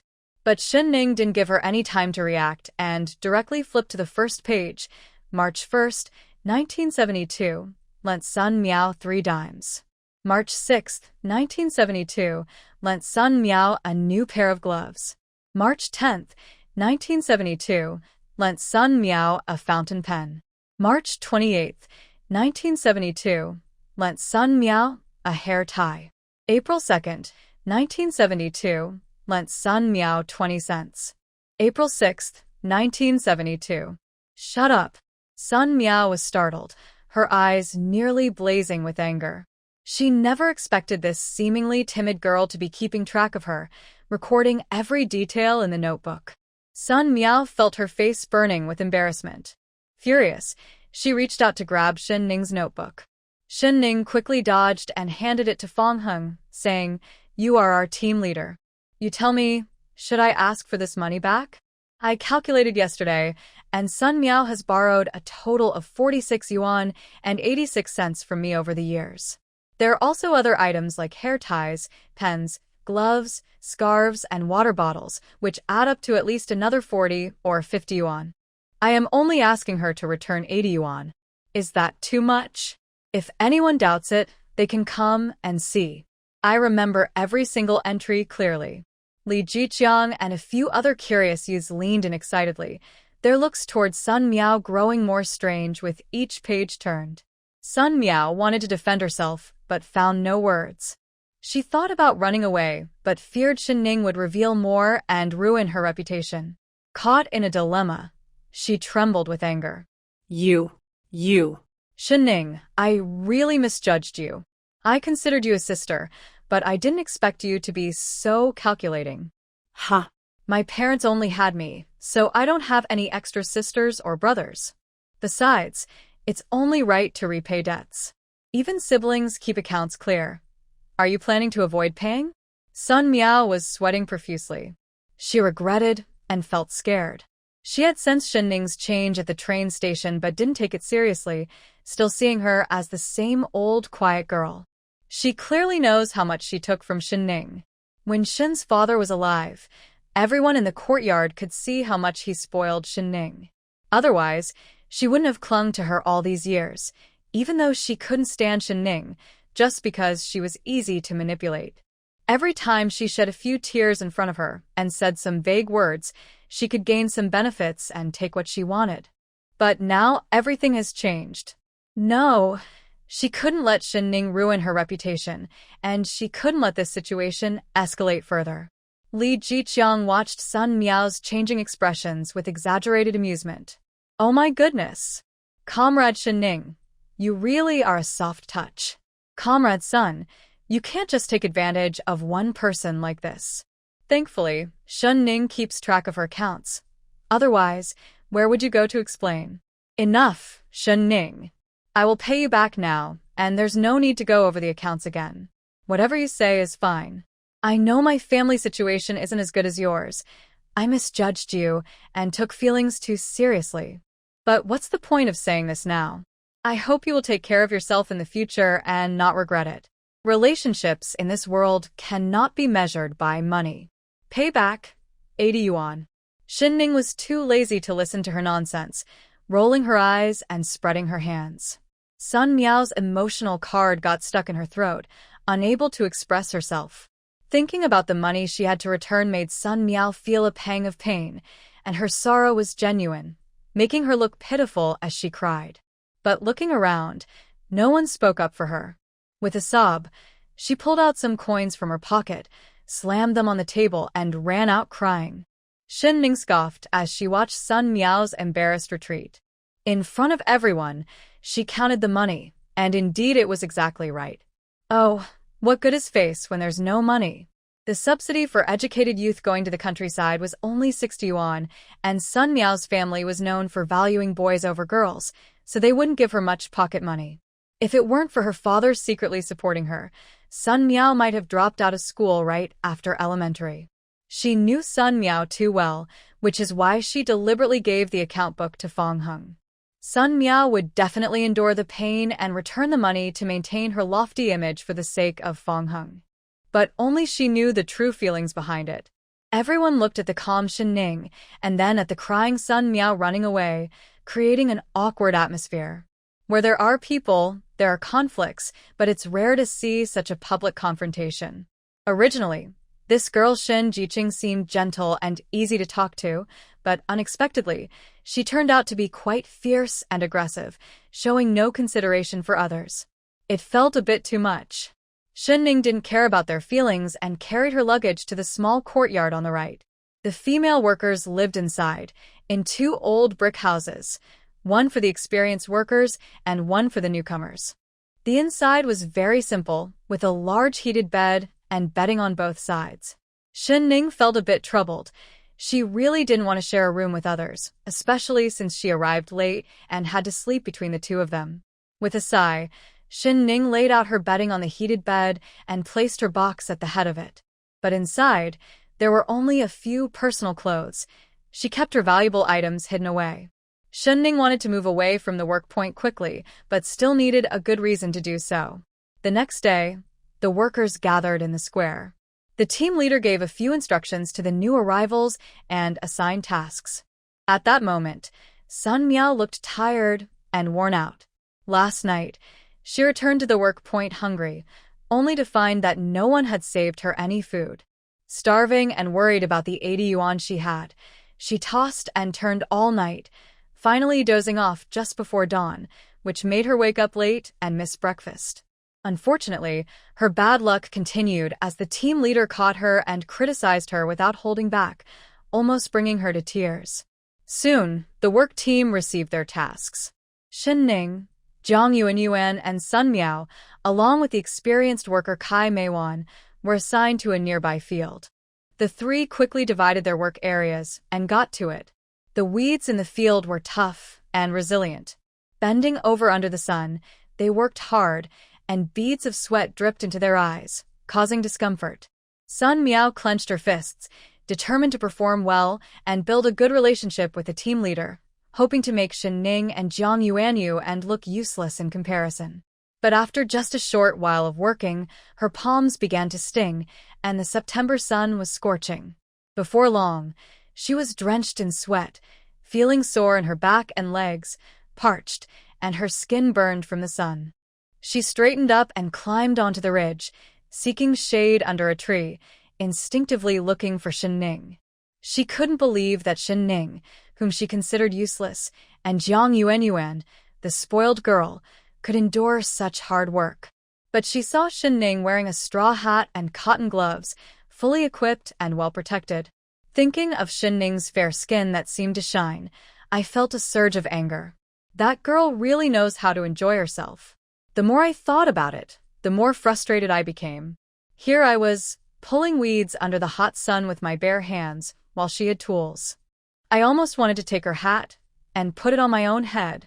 But after our recent encounters, I really didn't dare to provoke her. I was upset and confused. Can a person's character really change so much in such a short time? Just because of a bus ticket? That seemed impossible. I had done worse things before, and Shen Ning had always accepted it without a word. I thought that if I just apologized, acted a bit cute, or even cried a little, she would forgive me and still treat me like a close sister. But now, thinking it over, I realized that Shen Ning must be really upset with her stepmother and Wang Aihua. If it were me in her position, I might feel like I could explode with anger.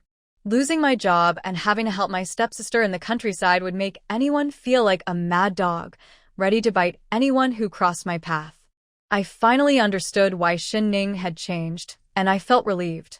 Then an idea popped into my head. I watched her for a while longer, and I was even more surprised. Shen Ning's small and slender figure was moving quickly in the fields, her skills so practiced that she looked like a seasoned farmer. Even though she was just a newcomer, she was working faster than me and Jiang Yuanyuan, leaving even the experienced Kai Meiwan far behind. After a while, Jiang Yuanyuan was exhausted. Seeing Shen Ning's equipment, she couldn't help but feel envious. After hesitating, she decided to ask during Shen Ning's break. Shen Ning, do you have any extra gloves? I won't take them for free. I can trade something or buy a new pair next time I go to town and return them to you.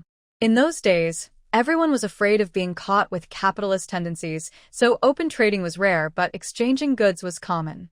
Shen Ning remembered that Jiang Yuanyuan had spoken up for her yesterday. She rummaged through her small bag and actually pulled out a new pair of cotton and linen gloves from her space.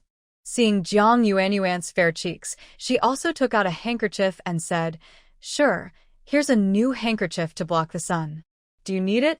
Jiang Yuanyuan was thrilled, looking at the small bag as if it were a treasure chest. "Yes, I really need it. Thank you so much. You thought of everything." Soon it was break time, and the young workers climbed up from the fields, gathering in the shade of the trees to cool off and drink water. Sun Meow looked pale and unsteady. Jiang Yuanyuan glanced at her and instinctively avoided her. She knew that Sun Meow had a lot of tricks up her sleeve and didn't want to get involved.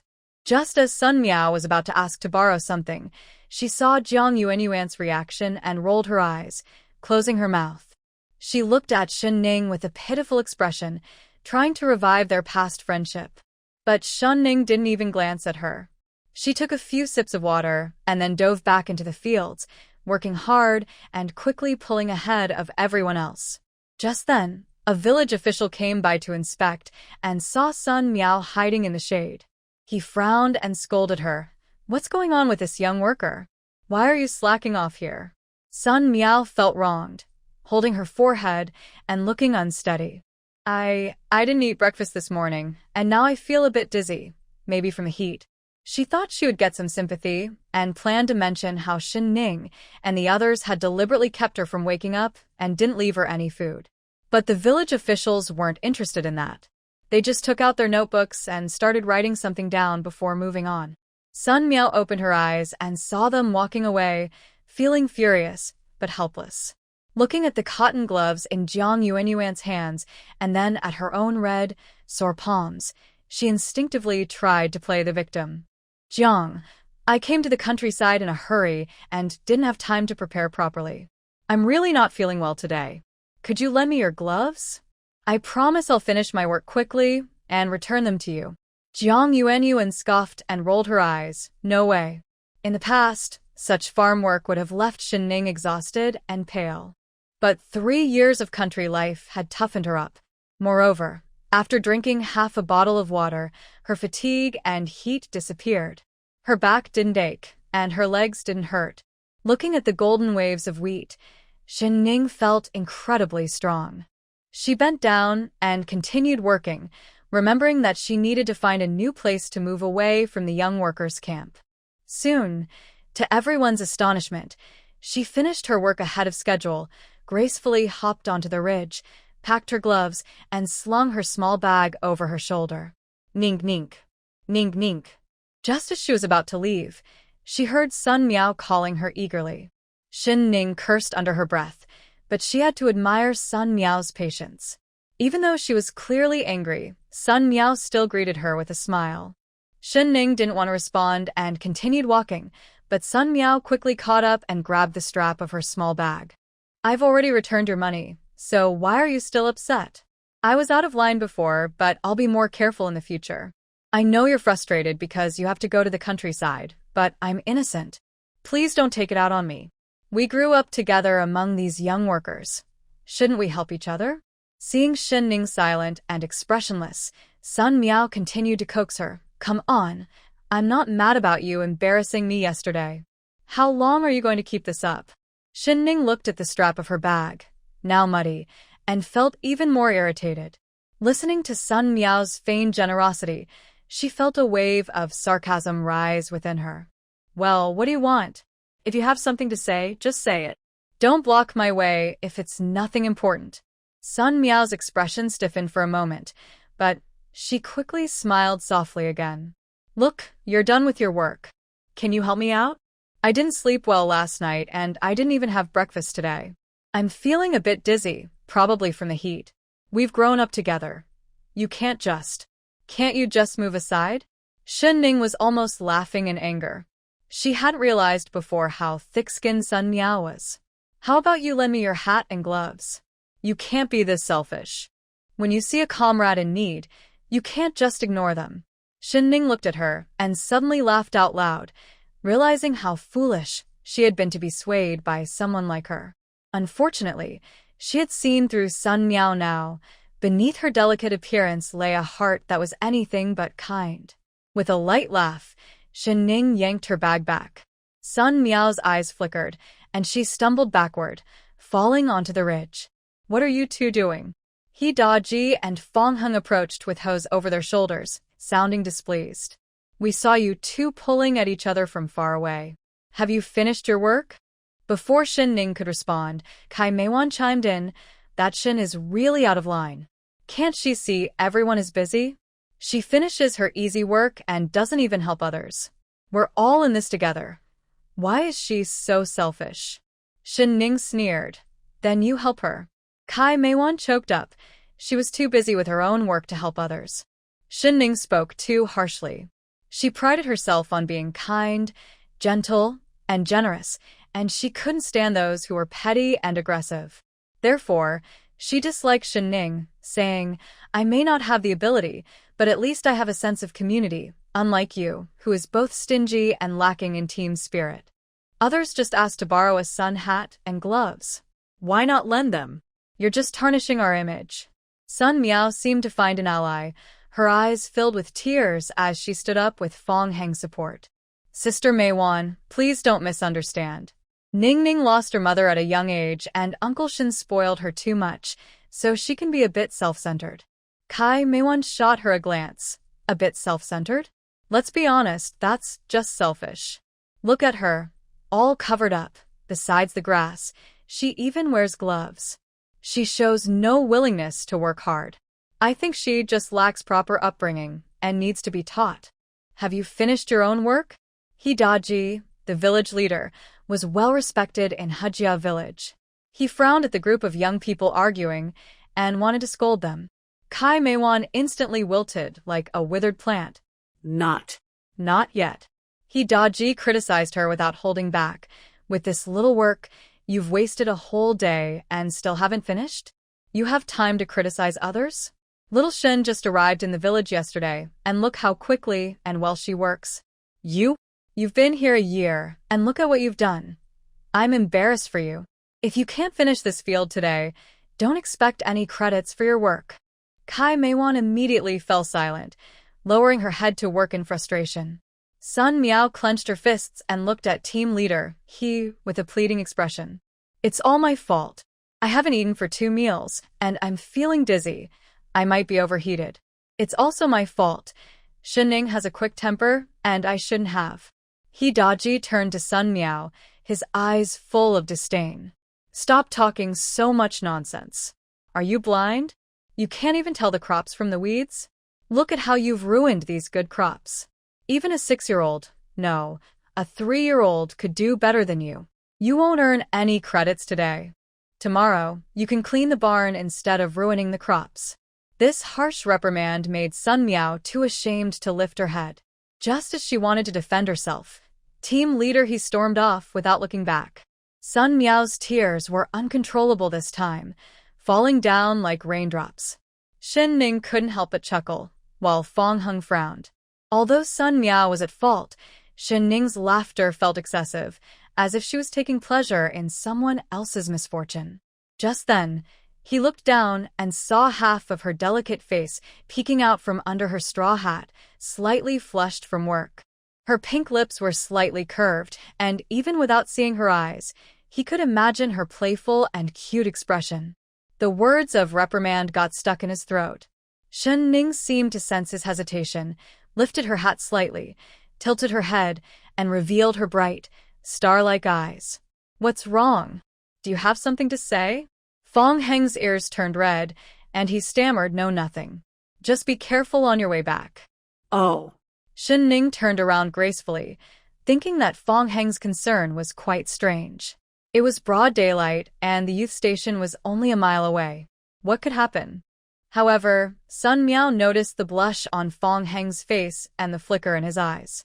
Suddenly, jealousy, anger, and embarrassment surged within her. She had voluntarily gone to the countryside partly because she had no place to stay at home. If she didn't go, her parents might sell her off for a bride price. On the other hand, she genuinely liked Fong Hung. Since she was going to marry someday, why not take a chance? Fong Hung was handsome, came from a good family, and had a good character. If she succeeded in marrying him, she wouldn't have to worry about her future. But he seemed indifferent to her affections while paying special attention to Shen Ning.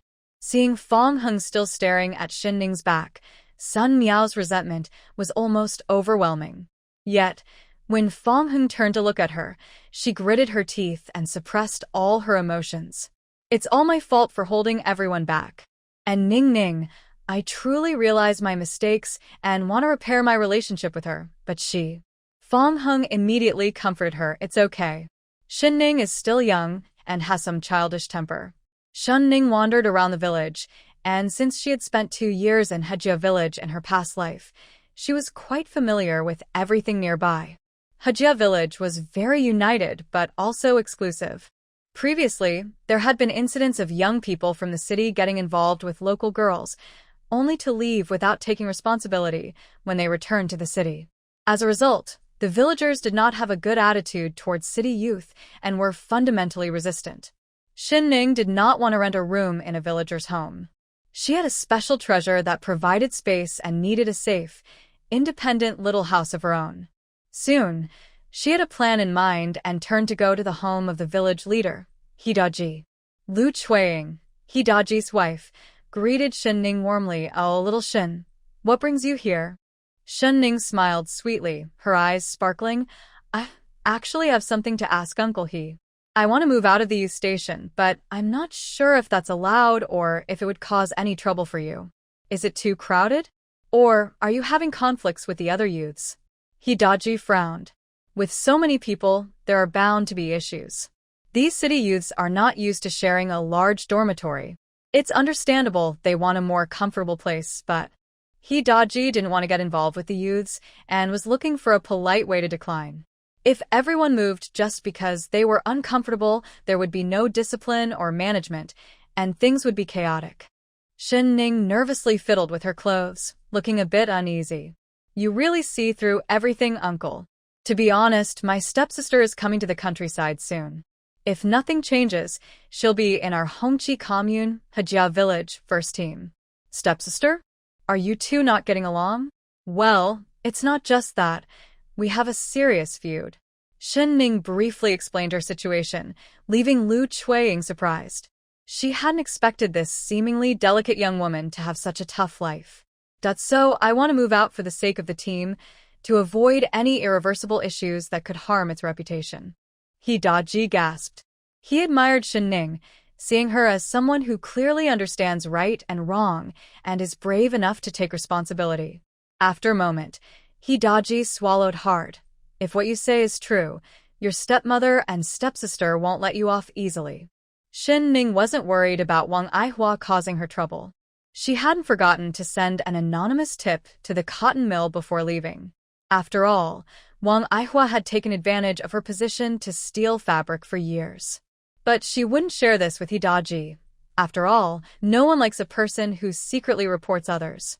Don't worry, my stepmother can't come without an introduction letter. And if my stepsister dares to bother me, I'll be ready for her. Shen Ning's calm and confident demeanor instantly appealed to Lu Chueying. She slapped her thigh and exclaimed to Hidaji, I think it's a great idea. Our old house is empty. Let her stay there. Shen Ning was taken aback by Aunt He's enthusiasm. However, if she moved into Captain He's old house, people might start talking, so she quickly smiled and declined.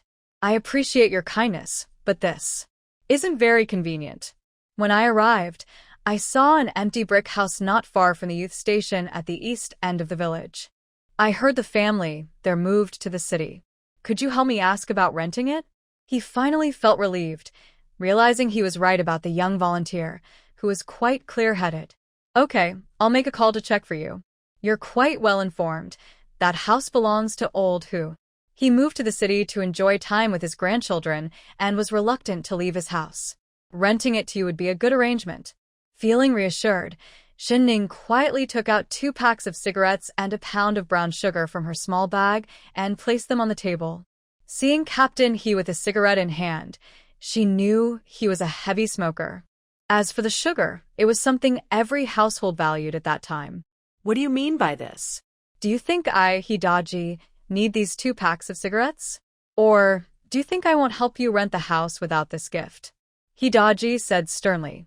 Although he was tempted, he had principles, and Shen Ning's gesture crossed his boundaries. Unexpectedly, Shen Ning's eyes turned red. Uncle He, please don't misunderstand. My parents passed away early, and seeing you and Annie makes me feel close to family. I have no other intentions.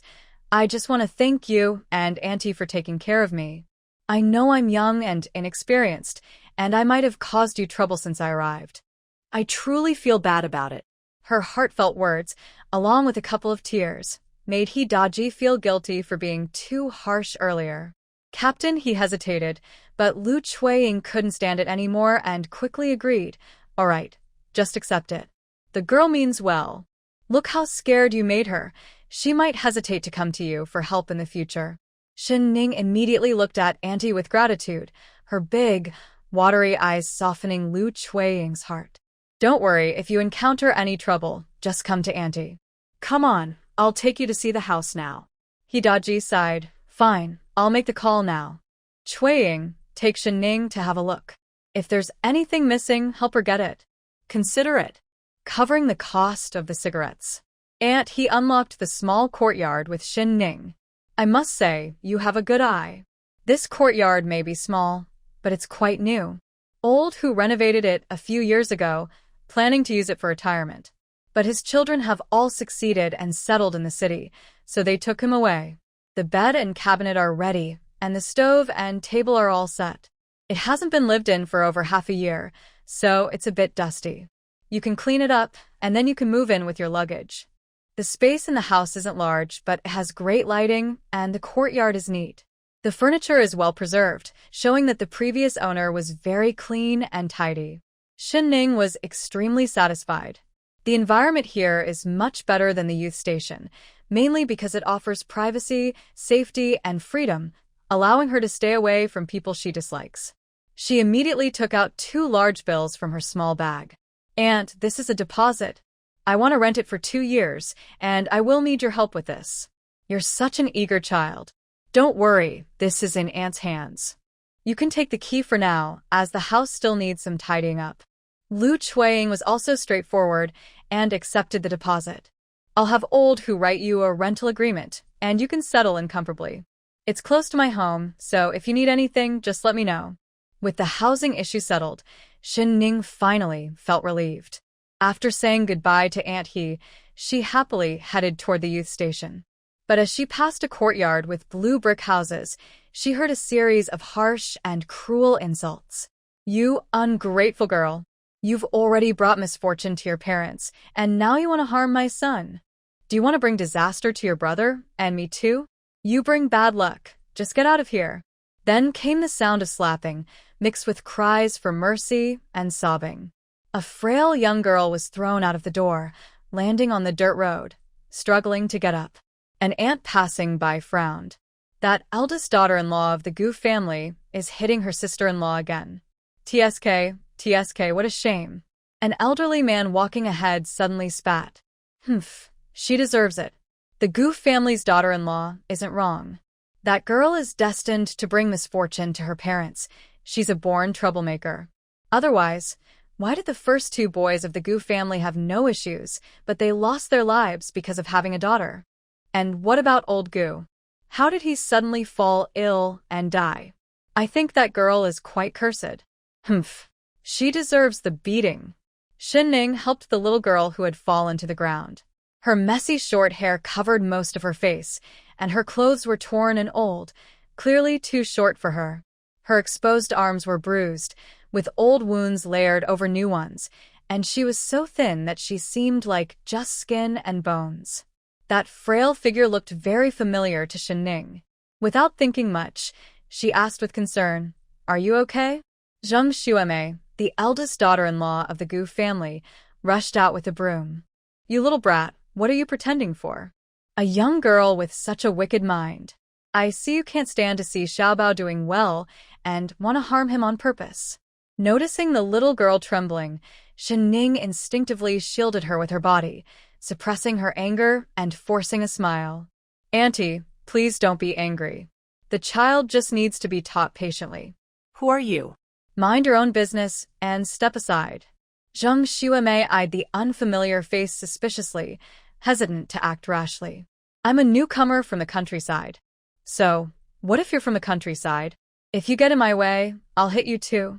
Hearing that she was just a helpless newcomer, Zheng Xuemei's anger flared even more. She raised her broom, ready to strike. Suddenly, a voice from the yard shouted, "Are you done? You're embarrassing yourself out here. Get inside. Xiaobao has thrown up again." Upon hearing this, Zheng Xuemei panicked. "Oh no, it's all your fault, you little troublemaker.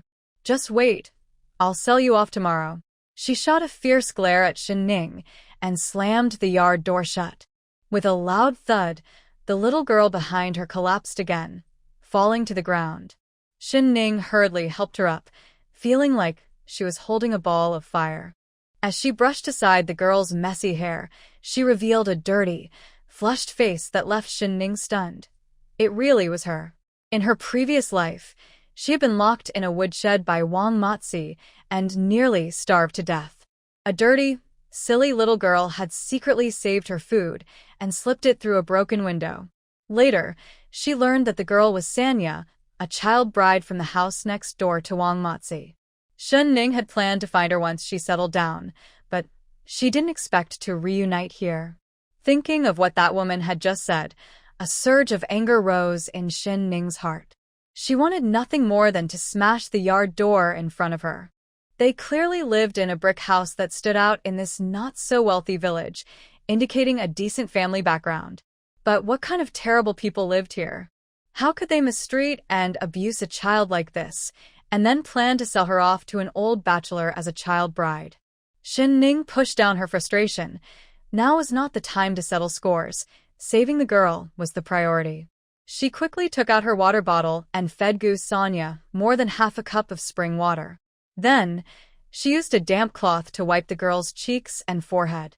Once the girl's temperature was lower, Shen Ning felt relieved. She picked her up. The 12-year-old felt light, almost like a bundle of bones. Shen Ning's heart felt heavy, and she found her eyes watering, unsure if it was for herself or for the child on her back. "Are you awake?" When Sonia woke up, she was still dazed. Hearing a voice, she instinctively curled up in the corner, a bit frightened, peeking through her messy bangs. She had never been very smart and was not liked by others, living quietly like a shadow. She ate the least, woke up the earliest, went to bed the latest, and did the most work. At such a young age, she felt the world's cruelty towards her. The village children would throw stones at her, calling her a disaster. Her brother's child, Xiao Bao, treated her like a servant, often hitting or scolding her and blaming her for any trouble. But this beautiful sister in front of her was staring at her with unwavering concern and kindness, making her want to cry.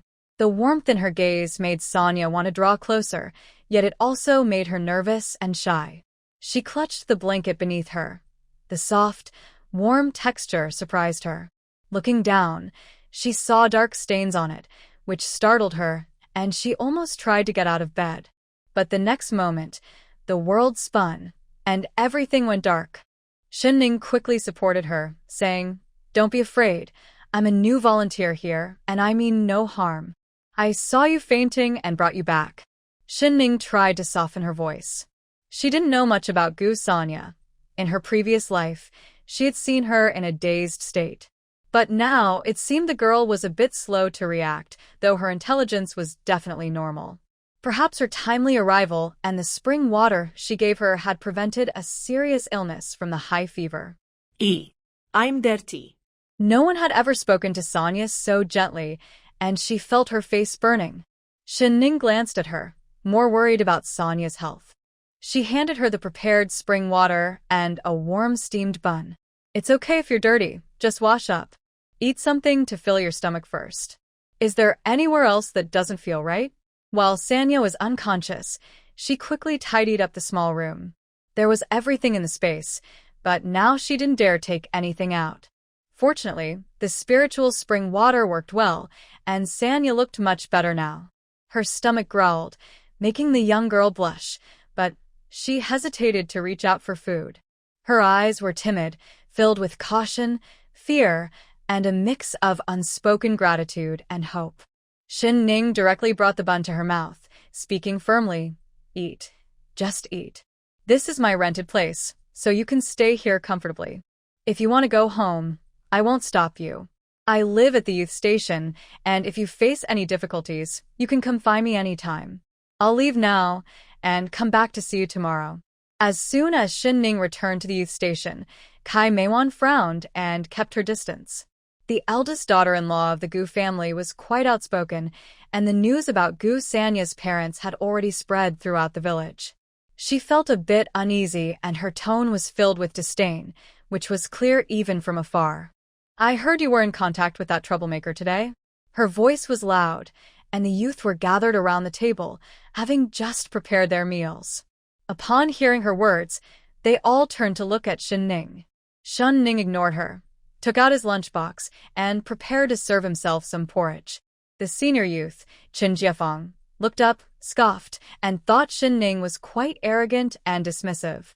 He pretended to scold him, "This is the youth station, not your home. Can you show some sense of community, understand the rules, and have some manners? Do you expect everyone to wait for you to start eating? Besides, food is precious these days, and we have limited rations. We can't spare extra for that troublemaker. You really should reflect on yourself and raise your awareness." Shen Ning looked at him, his dark eyes holding a hint of a smile, lightly tapping the table. He glanced at the empty plate that had the steamed buns and replied coolly, filled with sarcasm, "First, I didn't make you wait for me to eat. Second, you didn't wait. Third, Gu Sanya is not a troublemaker, and I never intended for her to come to the youth station for food. You're just overthinking it." If it weren't for his luggage still being at the youth station, Shen Ning wouldn't want to raise any suspicions. He really didn't want to stay there. Even the senior youth had this attitude towards Gu Sanya, so one could imagine how much prejudice others in the village had against her. "And Shen, you are an educated person. Why are you still spreading superstitions? Calling a young girl a troublemaker? Is this your rule? Your upbringing? I think it's you who needs to raise your awareness." Chen Jiafeng considered himself the big brother among this group of young people, but now he was publicly embarrassed by a little girl, making his face turn red with anger. He was left speechless, struggling to find words. You. Fong Hung and Li Jiqiang seemed used to Shen Ning's strong personality, silently sipping their porridge, clearly enjoying the show and pleased to see Chen Jiefeng in trouble. Although they were all young people sent to the countryside, Chen Jiefeng often acted superior due to his seniority, always trying to boss others around and pointing fingers at the newcomers, which was quite annoying. Seeing him unable to respond to Shen Ning was refreshing for them. Just then, a reprimand came. "Shen Ning, Brother Chen is also looking out for you. Why are you speaking so harshly? Apologize to Brother Chen." Sun Miao had long heard of Gu Sanya's reputation and secretly hoped Shen Ning would become close to her, preferably to isolate her from everyone in the village and the youth group. As Chen Jiefeng received the heartfelt Brother Chen, he gradually lost himself, looking at Sun Miao with growing satisfaction. With the support of Chen Jiefeng and Kai Meiwan, Sun Miao's expression brightened, and she began to lecture like a caring older sister. "We're looking out for you too.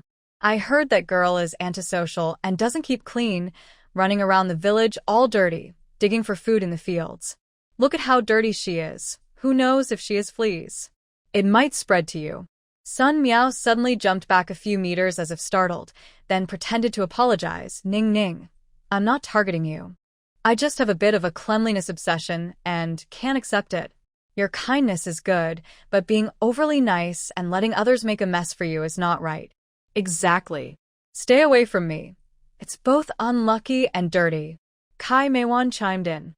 Shen Ning scoffed, "If you can't stand it, just leave. If you trace back 3 generations, everyone has dug for food in the fields. Sun Miao, if you think Gu Sanya is dirty, maybe you should clean the dirt under your nails before judging others." Shen Ning's sharp words made everyone glance at Sun Miao's fingertips. After a day of farm work, everyone was naturally a bit dirty. Some grime was unavoidable. However, Shen Ning looked fresh and fair, not at all like someone who worked on a farm. She seemed more like a tourist visiting the village. In comparison, Sun Miao's so-called cleanliness seemed a bit ridiculous. "You." Sun Miao's face turned red, and she instinctively curled her fingers, her eyes filled with anger. "Shen Ning."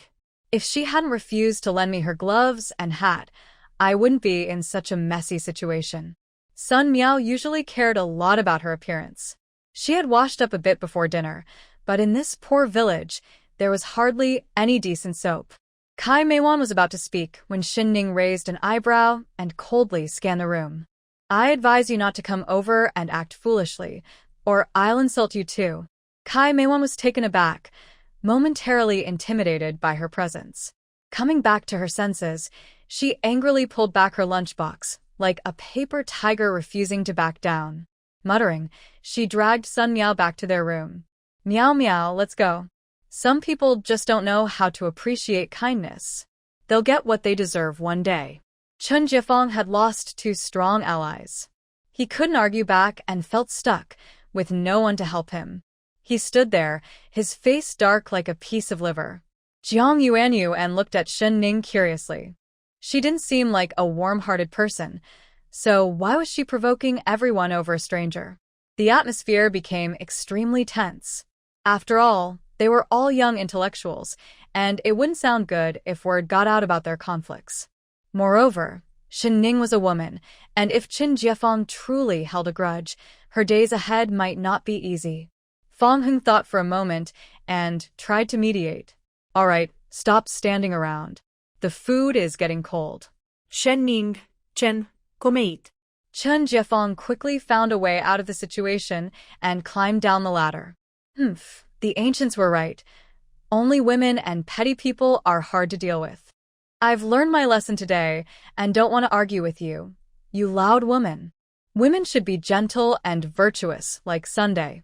If you keep acting like this, you might not get married. His words were full of condescension, and Jiang Yuanyu and couldn't help but roll her eyes. "Why do you care?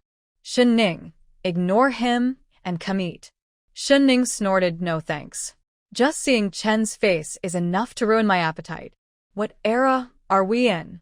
Even old ladies don't bind their feet anymore, and here he is, acting like a fool." Seeing Chen Jiefeng still staring at her in confusion, Shen Ning sighed regretfully, shook her head, and turned back to her room. Fong Hung and Jiang Yuanyuan struggled to hold back their laughter. Huffed. Li Jiqiang couldn't hold back his porridge and spat it out, laughing so hard his stomach hurt. Shen is really impressive. She can insult without using bad words. When Sun Meow reluctantly returned to her room, Jiang Yuanyuan had already washed up and was applying snowflake cream in front of her small mirror. Not only that, she pulled out a bottle of clam oil and carefully applied it to her hands. Sun Meow felt a wave of envy as she touched her slightly rough face, becoming more determined to marry a rich person and escape her poor family as soon as possible. Once Jiang Yuanyuan finished getting ready, she took out a box of snowflake cream and handed it to Shen Ning. "Here's a new box of snowflake cream for you. Thank you for the gloves and towel you gave me today. By the way, I also have some walnut cookies for you to try." Shen Ning accepted it without hesitation. Just as she was putting the snowflake cream into the box at the head of the bed, she noticed Sun Meow's gloomy and greedy gaze. She smirked, ignoring Sun Meow. As she took the walnut cookies, a rich aroma filled the air. Taking a bite, the flavor lingered in her mouth. Shen Ning had her own stash of snacks, so she pretended to rummage through the box and pulled out some date cakes and mung bean cakes, placing them on the table. "You should try these too." Jiang Yuanyuan looked surprised at the snacks on the table. These were not cheap. Sun Meow was naturally suspicious, her gaze falling on Shen Ning's box. She knew Shen Ning's stepmother well. She appeared generous, but was actually very strict, so it was unlikely she would buy Shen Ning these treats. Shen Ning was hiding things from her. How did she deserve such nice things? As the rich aroma filled the air, Sun Meow's mouth watered uncontrollably. Yet, these two acted as if they didn't see her and didn't invite her to try any, which made Sun Meow both angry and frustrated. Unable to swallow her pride, she stomped her foot and turned to go to the old, educated youth, Kai Meijuan's room. The wooden door slammed shut, sending dust flying. Jiang Yuanyuan looked impatient. "What's her problem now? We don't owe her anything. Just wait. I bet the news will spread tomorrow that we're isolating her." Indeed, Jiang Yuanyuan had already included Shen Ning in her camp. Sun Meow had tried to be friendly multiple times, but her motives seemed too selfish, which Jiang disliked. On the other hand, Shen Ning surprisingly clicked well with her. "I heard there's a market in town tomorrow. The captain and I took a day off to get some supplies. Are you coming?" Shen Ning's eyes lit up. "Of course. I need to tidy up the little yard. I have everything I need, but I've been looking for a good excuse to take it out." The next day, as soon as she finished tidying up, Jiang Yuanyuan pulled Shen Ning to the village entrance. "Hurry up. I can't stand eating plain food every day. I want to have something good in town." Shen Ning chuckled and followed her to the village entrance, only to realize she wasn't early at all. He Chong, who was driving the tractor, was chatting casually with Sun Meow. When Fong Hung saw Shen Ning, he instinctively took a few steps closer. "Comrade Shen, this place." Kai Meiwan rolled her eyes in annoyance. Even though she didn't want to admit it, Shen Ning was really pretty. If she hadn't seen her aggressive side before, she might have felt the urge to protect her. Fong Hung couldn't quite figure out how he felt about Shen Ning. They had been classmates, but Shen Ning had always seemed too quiet. Despite her excellent grades and beauty, she didn't have as many friends as the cheerful Sun Meow. But the more he got to know her, the more interesting she became. She looked innocent, but when she spoke, she could easily put others in their place. She seemed delicate, yet she worked efficiently in the fields, outdoing even the experienced farmers. Though she appeared cold and distant, she would argue fiercely for a stranger from a small village. Fong Hung knew he shouldn't be focusing on her and recognized it as a sign of attraction. Thinking of his fiancée, he sighed and forced himself to look away, gazing at the horizon. Shen Ning calmly met the curious gazes of the crowd. Jiang Yuanyuan had already climbed onto the tractor and reached out to her. "Come on, there's still space here." Shen Ning smiled, took her hand, and climbed onto the vehicle, only to find Sun Meow and Kai Meiwan sitting across from her. The two were huddled together, occasionally glancing at Shen Ning and whispering to each other. Shen Ning ignored them, thinking it was just their usual behavior, and closed her eyes to rest. Sun Meow, feeling overlooked, was annoyed but then seemed to think of something, her eyes glinting with a strange smile. When the tractor finally stopped, Shen Ning and Jiang Yuanyuan jumped off and headed straight into the nearby state-run restaurant, attracting some sarcastic comments from behind. The two of them each ordered a bowl of 3 flavor wontons, with thin skin and generous filling, soft and chewy. After sipping the hot and fragrant wonton soup, it warmed their hearts, and they sighed contentedly. Jiang Yuanyuan, while eating, complained, "I never want to eat communal meals again. It's always bland, and the cornmeal is so dry it hurts my throat, with no meat at all. Ning Ning, how about we team up to open a small kitchen? By the way, how's your cooking? I'm not great at it, but I can handle the ingredients, and we can take turns cleaning up." Shen Ning raised an eyebrow, gaining a clearer understanding of Jiang Yuanyuan's boldness. It did sound appealing, but unfortunately, she was moving away. She shook her head slightly. "No, I rented a small courtyard in the village. Once I get it ready, I'll be moving out." Jiang Yuanyuan's eyes widened. "When did this happen? Why are you moving? The youth center at least has some support." "Support? They're more likely to cause me trouble," Shen Ning replied with a half-smile. Jiang Yuanyuan pouted, thinking about the recent tensions and rumors at the youth center, and sighed again. Where there are many people, there are many troubles. The ancients were not wrong. "If you leave, I'll be all alone." Her dramatic sigh made Shen Ning laugh. "There are plenty of empty houses in the village. If you're not comfortable at the youth center, you might want to plan ahead." After finishing their meal, they had different shopping lists and went their separate ways. Shen Ning found a quiet alley and pulled out a large basket from her space, filled with items and tightly covered with cloth, then wandered around the market for a while. She timed her arrival at the post office and waited a bit until she saw Jiang Yuanyuan slowly approaching with several bags. Shen Ning couldn't help but chuckle at her purchases. The young lady was becoming more practical, buying not only food but also protective gear for work: straw hats, gloves, rubber shoes, and face towels. They entered the post office and collected their packages. Shen Ning remembered to send a letter to Tian Tian to let her know she was safe. As they passed the counter, she noticed beautiful stamps and paused for a moment. Although she had earned quite a bit from her work, relying solely on that wasn't a sustainable plan. Suddenly, her dark eyes lit up as she recalled her past life's passion for stamp collecting. In fact, a single stamp could sell for hundreds, even thousands, on the black market, with some saying one stamp can buy a house. Shen Ning stopped in her tracks, gazing at the stamp sets on the counter, her heart racing with excitement. These days, there aren't many entertainment options and many people enjoy stamp collecting, so Shen Ning's actions didn't attract much attention. She quickly paid and bought an entire sheet of stamps, including Complete Victory, Chairman Mao's inscription, Tiananmen, Big Blue Mountain, and several sets of Peking opera face of Zhang Fei. Seeing Shen Ning so happy, as if she had found a treasure, Jiang Yuanyuan was puzzled. "Are you crazy? You still have to live your life. Even if you like them, there's no need to buy so many at once." Shen Ning's eyes sparkled with joy, and she even encouraged Yuanyuan, "Why don't you buy a few sets as souvenirs? I promise you won't regret it later." Jiang Yuanyuan wasn't interested in stamps and wanted to save her remaining money to buy some meat buns to take home. But for some reason, she ended up buying a few stamps too. Once they left the post office and she looked at the few light stamps in her hand, she felt a sense of loss. "You owe me my meat buns." Shen Ning laughed. "Stop crying. I'll treat you."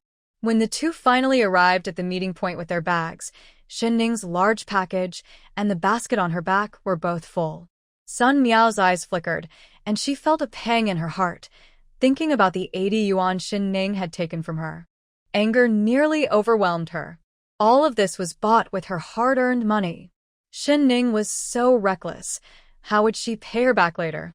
Kai Meiwan smelled the delicious aroma of the meat buns in the air and couldn't help but swallow hard, looking at Shen Ning and the others with increasing hostility. A little girl traveling with them also caught the scent of the buns, but just curled up in her mother's arms and quietly exclaimed, "It smells so good." Seeing the cute child, Shen Ning handed her a piece of fruit candy. The little girl politely thanked her, her eyes sparkling. It's orange-flavored and so sweet. Ugh. You dare to eat her candy? It's so dirty, Kai Meiwan said, looking down with a sarcastic tone. The friendly atmosphere was instantly ruined. Shen Ning was taken aback, and the little girl, on the candy, looked confused and said, "That's nonsense. This candy is sweet and not dirty at all." Kai Meiwan shot Shen Ning a meaningful glance, pretending to be wise, and spoke in a strange tone. "Humph. What do you know, little girl? When I say dirty, I don't mean that kind of dirty." Now, everyone in the vehicle could feel her malice. Sun Meow tugged at Kai Meijuan's sleeve. "Ning Ning, don't be angry. Meiwan is just straightforward. She doesn't mean any harm." Jiang Yuan understood this time and stood up suddenly. "What nonsense are you talking about? If you keep blabbering, I swear I'll make you regret it." Kai Meiwan defiantly retorted, "Oh really? What did I say wrong? I'm just trying to warn you, Jiang Yuan, to stay away from Shen Ning. She's like a dirty old shoe. You might catch something from her. If I were you, I wouldn't even have the face to go outside. You might as well find a tree to hang yourself from." Slap. A loud slap instantly silenced the room. Kai Meiwan stared in disbelief. You actually hit me." Shen Ning's eyes were deep and serious. "What gives you the right to call me a dirty shoe?" Who said that? "Do you have any proof?" Kai Meiwan was intimidated by her fierce presence and stammered, glancing at Sun Meow. "Everyone says that." "Everyone? Which everyone? Name, age, address. Take me to them. I want to confront them face to face." No one expected Shen Ning to be so assertive. Kai Meiwan couldn't find her words. Shen Ning scoffed, "If you can't say anything, then you're just spreading rumors and tarnishing my reputation. I'm going to the police station to report you for defaming me. Let's see if the police will take action. Defaming someone can lead to serious consequences."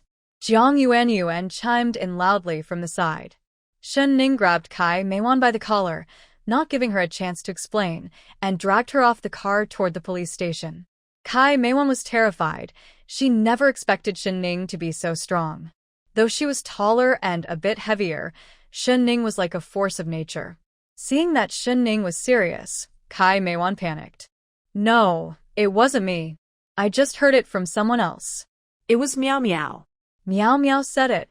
"Hey, Sun Meow, say something. Didn't you say Shen Ning must have been taken by human traffickers to be brought back by the police? And that she had disappeared for 2 days, so she must be unclean." "I didn't say that.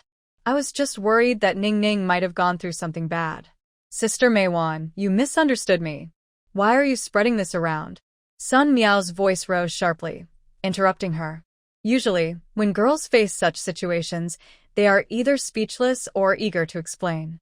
But why was Shen Ning so determined to get to the bottom of this? Kai Meiwan was clearly overwhelmed and had revealed herself. Sun Meow felt furious and wanted to scream, but she forced a smile at Shen Ning and said, "Ning Ning, it's all a misunderstanding. We were just curious about where you went and what happened those 2 days. We meant no harm." Releasing Kai Meiwan, Shen Ning tilted her head slightly and smiled faintly, as if there were no barriers between them. "So you admit it then?" Sun Meow was taken aback, her mind racing to find a way to clear herself. Slap. Shen Ning, uninterested in her excuses, raised her hand and gave her a loud slap. Sun Meow's ears buzzed, and a sharp pain shot through her. Kai Meiwan, covering half of her face that had been hit, felt even more pain. It took a while for Sun Meow to realize that she had been publicly slapped by Shen Ning. Embarrassment and anger surged within her. Just as she was about to speak, she met Shen Ning's deep gaze. "What's wrong? Not satisfied? Well, go ahead and report me to the police." "I was just thinking of going there too." Sun Meow gritted her teeth, wishing she could scratch Shen Ning's face, but when she saw a group of people slowly approaching behind her, her expression changed instantly. Her beautiful big eyes filled with tears. Biting her lower lip, she remained silent and swayed as if she might faint at any moment, looking weak and pitiful. Li Jiqiang said, "Wow, I didn't realize Shen Ning had such a bad temper. Look at how swollen Sun Meow's face is." But what's this all about? Their voices were not quiet, and Shen Ning naturally heard them. She turned to look at them without a hint of guilt, casually flicking her wrist. Just swatting a mosquito, no big deal. Those who witnessed the scene couldn't help but laugh. Even Fong Heng found it hard to hold back a smile. It was clear that Shen Ning was the one who had hurt someone, and anyone could see that Sun Meow had been bullied badly. But as the sunset's glow illuminated her, highlighting her proud features and carefree demeanor, it inexplicably reminded him of his aunt's proud and noble purebred Persian cat. Fong Heng didn't understand why he thought this way. As the leader of this group of young intellectuals, he had a duty to maintain harmony and fairness, yet at that moment, all he wanted to do was pet this little cat's head and say, "Stop it." He Chong didn't want to get involved in the women's drama, so he pretended not to see and quickly climbed onto the tractor, saying, "Everyone is here, let's go." The faint laughter from the crowd and He Chong's indifference made Sun Meow feel utterly humiliated. She has always been well-liked in the crowd, but now that she has been openly hit, no one has spoken up for her. Although she may not be entirely in the right, Shen Ning's arrogance is obvious. Are they all blind? Tears as big as beans fell from Sun Meow's eyes, and she hesitated to get on the bus. It was Fong Heng who couldn't bear to see her like this and pulled her along, saying, "Sun Meow, hurry up and get on the bus. It will be dark soon, and the roads won't be easy to navigate." Li Jiqiang added, "Exactly, we don't want to waste everyone's time." Sun Meow sobbed as if she had suffered a great injustice, and with Fong Heng's help, she got onto the tractor. She and Kai Meiwan had both been slapped by Shen Ning in public, and they felt humiliated. At that moment, they exchanged resentful glances, both looking very upset. When they reached the village entrance, Shen Ning smiled and thanked He Chong, carrying a basket and a bundle as she headed toward her little courtyard. Li Jiqiang looked puzzled and asked, "What is that little firecracker doing? Why is she carrying so much stuff instead of going back to the youth station?" Jiang Yuanyuan chuckled. "Ning Ning rented a small courtyard and is moving out. Once her new place is ready, she plans to invite me for dinner." "Oh, I don't want to stay in that rundown house anymore. I need to look for a suitable place to move out soon." Fong Heng and the others were taken aback but understood. The living conditions at the youth station were indeed poor, with everyone cramped together, making everything inconvenient. It was only natural for them to want to change their living situation, but they didn't expect Shen Ning to be the first to take the plunge. Sun Meow, following behind them, felt a sense of dread and nervously twisted her clothes. Why was everything heading in an uncontrollable direction? It hadn't been like this before. When she first learned that Shen Ning was going to the countryside, she was overjoyed. Shen Ning used to be so passive, always obedient to her. Even though Shen Ning's father had passed away and she had lost most of her belongings, as long as they were together, Sun Meow could push all the hard work onto her. She had planned to secretly ruin Shen Ning's reputation, isolate her, and crush her with rumors, making her feel lonely and helpless. This way, she could step in and generously forgive Shen Ning for her past misbehavior, reclaim her money, and even make Shen Ning pay her back generously. But now, Shen Ning was quietly moving away. Everything felt wrong. A sense of uncontrollable crisis loomed over Sun Meow, and her face darkened as her mind raced.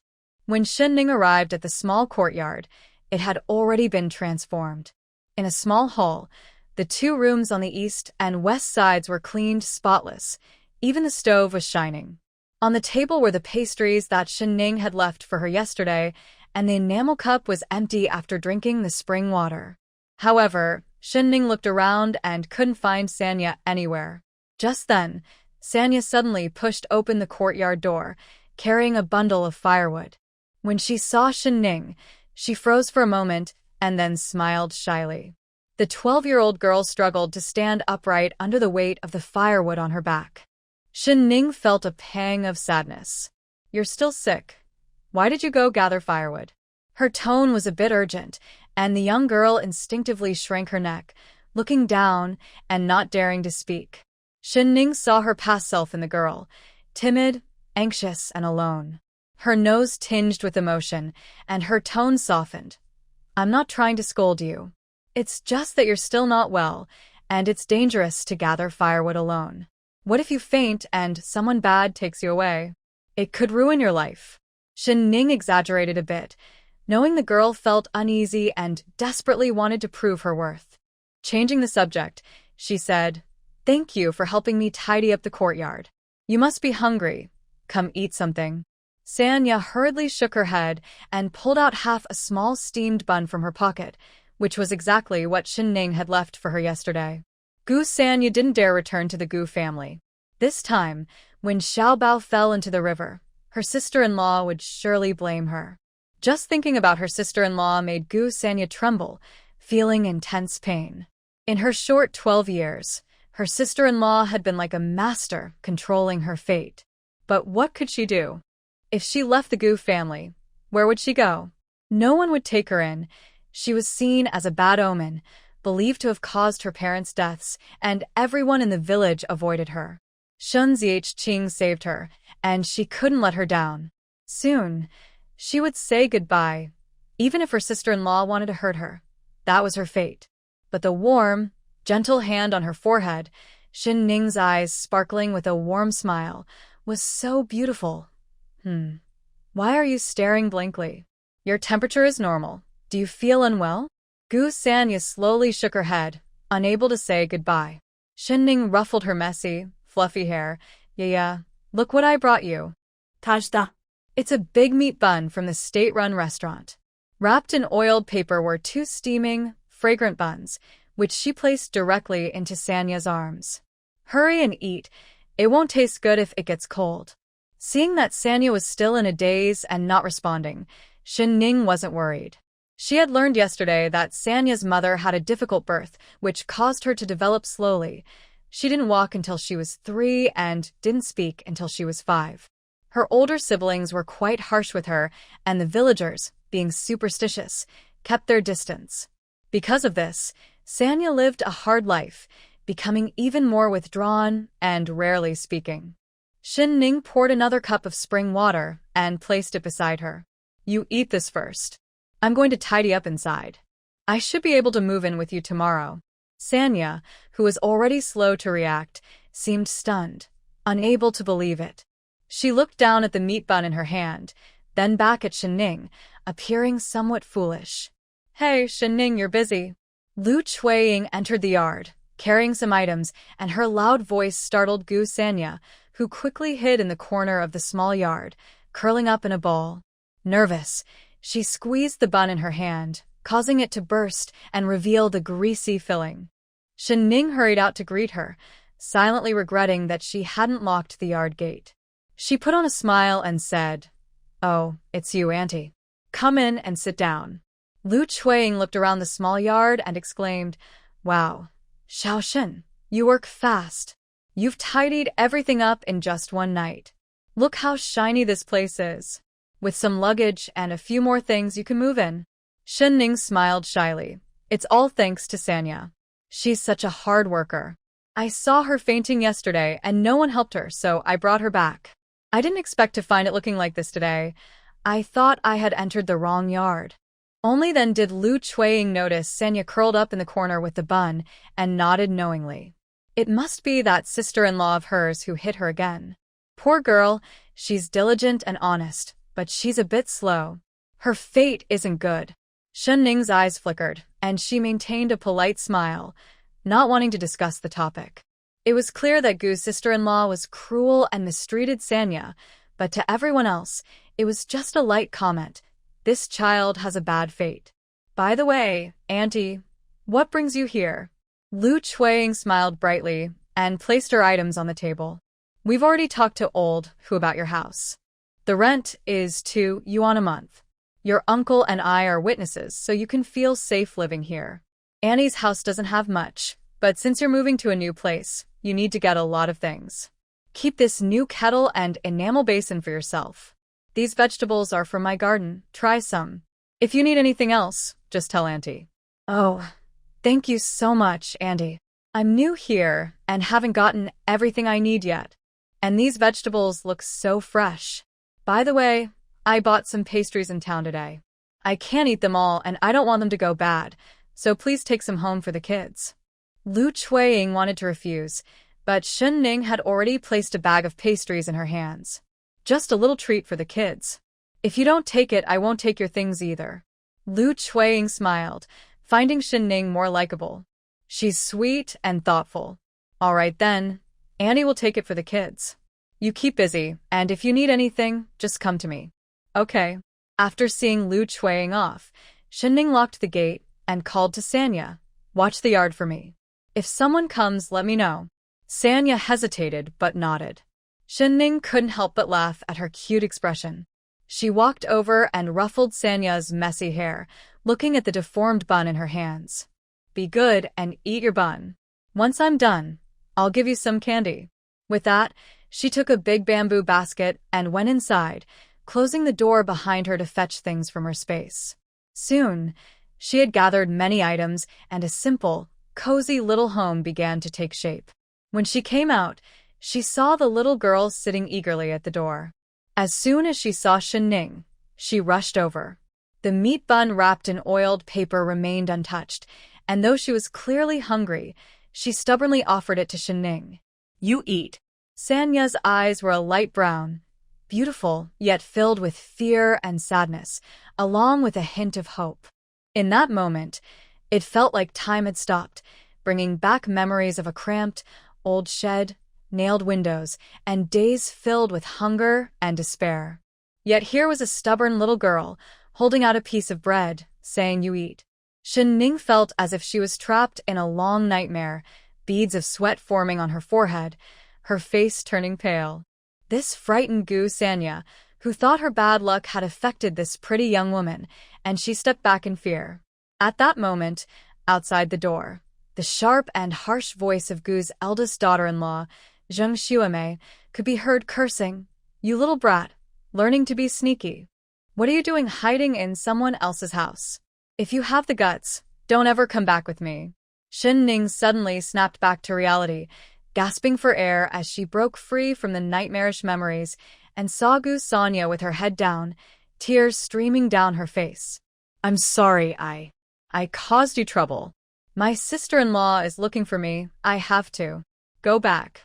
Just as Shen Ning wanted to stop her, Gu Sanya had already opened the courtyard door, and Gu's sister-in-law immediately jabbed her finger hard against Sanya's forehead. "Oh, I thought you had really grown wings and wouldn't come back. What happened? Did someone kick you out like a stray dog?" Gu Sanya kept her head down, hunched over, allowing Gu's sister-in-law to mock her without saying a word. Shen Ning rushed out and grabbed Gu Sanya's arm. "Sanya, come back. Don't go with her." Zheng Xuemei was instantly furious. "Who do you think you are to meddle in my family's affairs? Why shouldn't she come back with me? Because you mistreat her. You even want to sell her to an old bachelor as a child bride. Do you know that's illegal?" Shen Ning's eyes were cold, her expression dark as she held onto Gu Sanya's arm tightly. Zheng Xuemei was taken aback, her face showing guilt. How did this girl know? She thought she had been discreet. Frowning, she pulled Gu Sanya along, shouting loudly, "You're talking nonsense. Do you believe I'll call the police on you?" Shen Ning wanted to argue further, but Gu Sanya suddenly spoke, "I'll go back with you." Zheng Xuemei instantly felt victorious, pushing Shen Ning aside and pulling Gu Sanya behind her, smugly saying, "Did you hear that? She wants to come back with me." Gu Sanya didn't dare look at Shen Ning, trembling but speaking firmly, "Yes, I want to go back. I can't drag you down." Shen Ning felt a bit disappointed but understood that to Sanya, she was just a stranger she had met for a day, not someone to trust. With a sigh, she stopped trying to hold her back, but glared fiercely at Zheng Xuemei, "I will keep an eye on your family. If I don't see Sanya for even one day, I will report you for human trafficking." Zheng Xuemei felt uneasy under her intense gaze, hurriedly dragging Gu Sanya away. Frustrated and angry, she turned back after a few steps and spat at Shen Ning, "You're crazy. A dog catching a mouse is just meddling in others' business." Meanwhile, Wang Baozhu, with her luggage, was crying as she went to the countryside. He Chong, who brought Wang Baozhu back, had a complicated expression. This young woman was quite frightening, crying non-stop the whole way. Anyone who didn't know might think he was a trafficker or someone forcing her into a bad situation. After trying to comfort her a few times, he was insulted as a country bumpkin and called a toad wanting to eat swan meat. He was a married man, scared to say anything, and after dropping her off at the village entrance, he hurriedly drove away like he was escaping. Wang Baoju's eyes were swollen like walnuts as she stood confused at the path leading to the youth station, cursing Shen Ning in her mind thousands of times, wishing she could tear her apart face to face. Wang Baoju? What are you doing here? Sun Meow came out for a stroll and to find out where Shen Ning rented her small courtyard, but unexpectedly saw a familiar face. She thought she was seeing things. How could this be? Wasn't Shen Ning supposed to be helping Wang Baoju go to the countryside?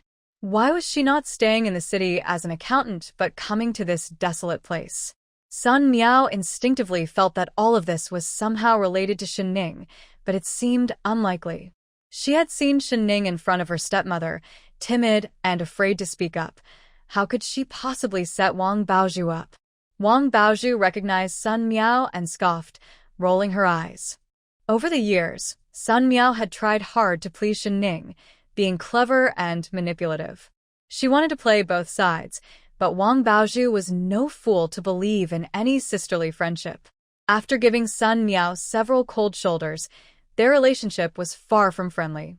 She wiped her tears and, carrying her luggage, trudged forward. If it weren't for her mother repeatedly promising to bring her back to the city within 6 months and find her a decent, high-paying job, she would never have come to such a miserable place. But Shen Ning would have to stay in this dusty place for a lifetime. Thinking of this made her feel much better. She was determined not to let Shen Ning have an easy time before she left. Sun Meow noticed that Wang Baoju had brought quite a lot of things, feeling envious. Wang Aihua was also very fond of this girl and seemed reluctant to let Wang Baoju suffer in the countryside. One Shen Ning had already escaped her control, and now fate had brought her Wang Baoju. Wang Baoju, to put it nicely, was naive and spoiled. To put it bluntly, she was both foolish and mean. The most important thing is that she and Shen Ning don't get along, so it's easy to use her. This place is still a bit far from the youth station. Let me help you, Sun Meow said as she approached. To her surprise, Wang Baoju was not polite at all and handed her a large bag, saying, "Then help me carry this. It's heavy." Sun Meow nearly lost her smile, holding back the urge to roll her eyes. She gritted her teeth and accepted it. Why are you down in the countryside too? What about your job in the city? Mentioning this made Wang Baoju explode with anger. It's all that nasty Shen Ning's fault. She can't stand to see me doing well. You have no idea how cruel and greedy she is. She sold her job and even the house my mom and I lived in, took the money, and ran off to the countryside. Not only that, but she also set me up to come here. How can there be such a wicked person in this world? Crash. The bag in Sun Meow's hands fell to the ground. Wang Baoju shouted, "Are you trying to break my stuff? Can you pay for it?" But Sun Meow grabbed Wang Baoju's arm. "What did you say?" Shen Ning sold her job and the house. Then she must have a lot of money. Sun Meow initially thought Shen Ning was just pretending to be wealthy, but now she realized Shen Ning had become bold enough to scheme against her own stepmother and stepsister. No wonder she looked down on everyone. How infuriating. With all that money, she still tried to take advantage of others. Thinking about the 80 yuan she had lost to Shen Ning made Sun Meow's heart ache, and she felt a surge of anger. She had to make Shen Ning pay back every penny. When they arrived at the youth station, Wang Baoju saw the rundown mud house and immediately started complaining, "I don't want to stay here. How can I sleep in such a broken place?" Sun Meow seemed to comfort her, but was actually fanning the flames. "Baoju, don't be stubborn. There are only 2 rooms for the female youth and 2 large sleeping areas. We don't have a choice. Unlike Ning Ning, who has a lot of money and can rent a place on her own, we have to squeeze in." As soon as Wang Baoju heard she would have to share a bed with others while Shen Ning could stay alone, she exploded with rage. "Why should I? Tell that nasty Shen Ning to come out. Where is she now?" But Sun Meow unexpectedly stopped her and whispered something in her ear. The next day, when Shen Ning arrived at the threshing ground, she immediately met Wang Baozhu's furious gaze in the youth group. She smiled widely, having spent the last few days busy tidying up the small courtyard and worrying about Gu Sonya, completely forgetting about Wang Baozhu's plans to go to the countryside.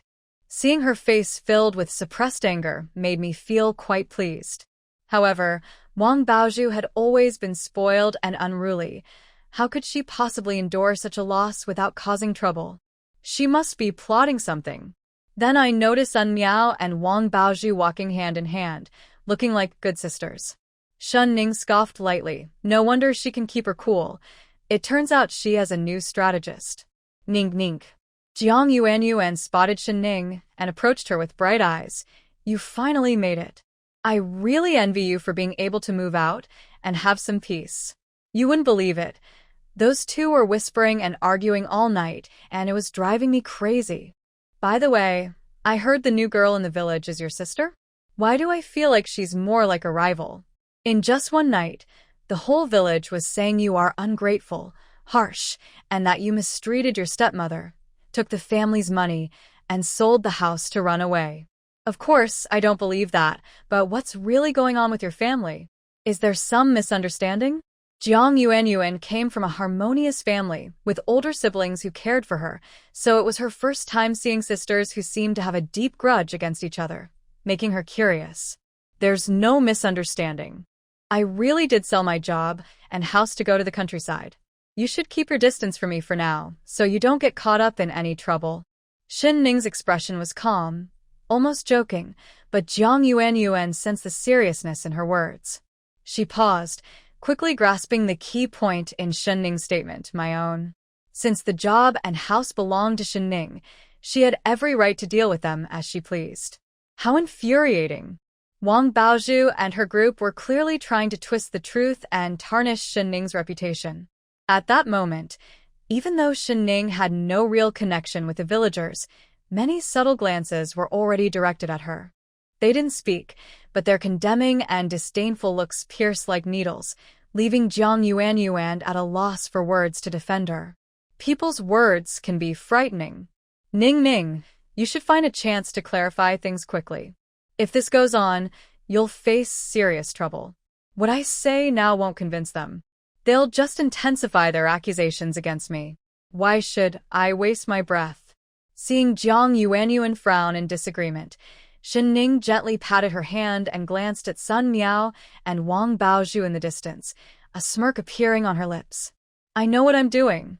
This time, however, Sun Meow and Wang Baozhu seemed unusually calm. The confrontational scene everyone expected did not happen. For several days, the two of them stayed away from Shen Ning. Whenever Wang Baozhu and Sun Meow saw her from afar, they would tear up, looking as if they had suffered a great injustice. This only worsened the public's impression of Shen Ning. Jiang Yuan said, Hey, what do you think Wang Baozhu and the others are trying to do? They never seem to take a break. If someone didn't know better, they might think you bullied her. Aren't you scared at all? I heard some villagers went to find the team leader, saying you are ruining the reputation of Hejia village and want to drive you out. Shen Ning remained calm. They haven't driven me out yet, so why should I be afraid? Jiang Yuan shook her head and laughed. Forget it. It's like the emperor isn't worried, but the eunuchs are. Anyway, I'm moving out soon, so I don't care what they say behind my back. Jiang Yuan's plan to move out of the youth station was not a secret. After moving to the countryside, she had collected many items, and after Shen Ning helped her move twice, it was finally done. Shen Ning didn't have much left at the youth station, just a blanket and a small box. As Shen Ning rolled up her bedding and picked up the small box from the Kong, she was about to head out when Wang Baozhu suddenly blocked their way. Wait, don't go. I've lost my wallet. Her voice was loud, instantly attracting attention. Jiang Yuan exploded with anger. What do you mean? Are you accusing me of stealing your things? Sun Meow quickly stepped forward to explain, No, we would never suspect you. It's just that Baozhu lost her wallet, and no one else has been in this room except for you two. So, you're implying it's me then? A weight finally lifted off Shen Ning's shoulders. After waiting for days, They finally made a move. She gently stroked the box in her hands, feeling it was worth leaving it here for so long. The bait had finally been taken. Wang Baozhu looked like she was about to cry, her eyes red like a little rabbit, sobbing pitifully. I'm not blaming anyone. I really lost my wallet. It had $146.50, plus 40 pounds of food stamps. That's all I have. If I can't find it, what will I do when winter comes? A regular worker only earns $30 to $40 a month, so it's no wonder she is worried about losing such a large amount of money. Jiang Yuanyuan decided not to mind Wang Baozhu's suspicions and comforted her. Don't worry. Where did you put it? Let's all help look for it. Wang Baozhu cried even harder. I counted it before you all came. I put it in my suitcase. I just went to the bathroom, and when I came back, it was gone. Jiang Yuanyuan frowned more deeply. Something about this didn't sound right. Kai Meiwan handed over a handkerchief, glancing between Jiang Yuanyuan and Shen Ning, and said firmly, Stop crying. It's still in this room. If necessary, we can check everyone's things. Jiang Yuanyuan was a bit shocked. Check? How do we check? If you have nothing to hide, why worry about a check? Why don't you both open your suitcase in front of everyone to prove your innocence? Open the suitcase? Why should we?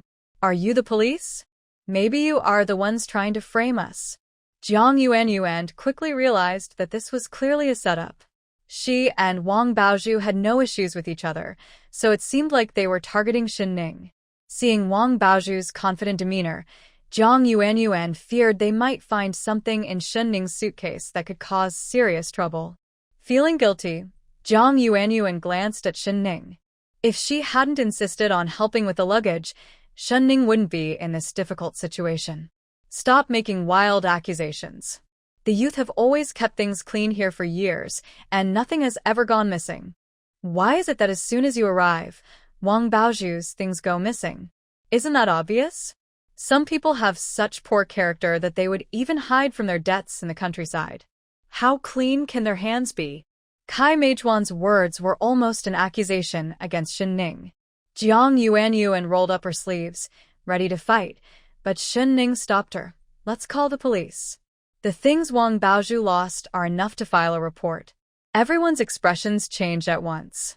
Sun Meow and Wang Baozhu exchanged excited glances.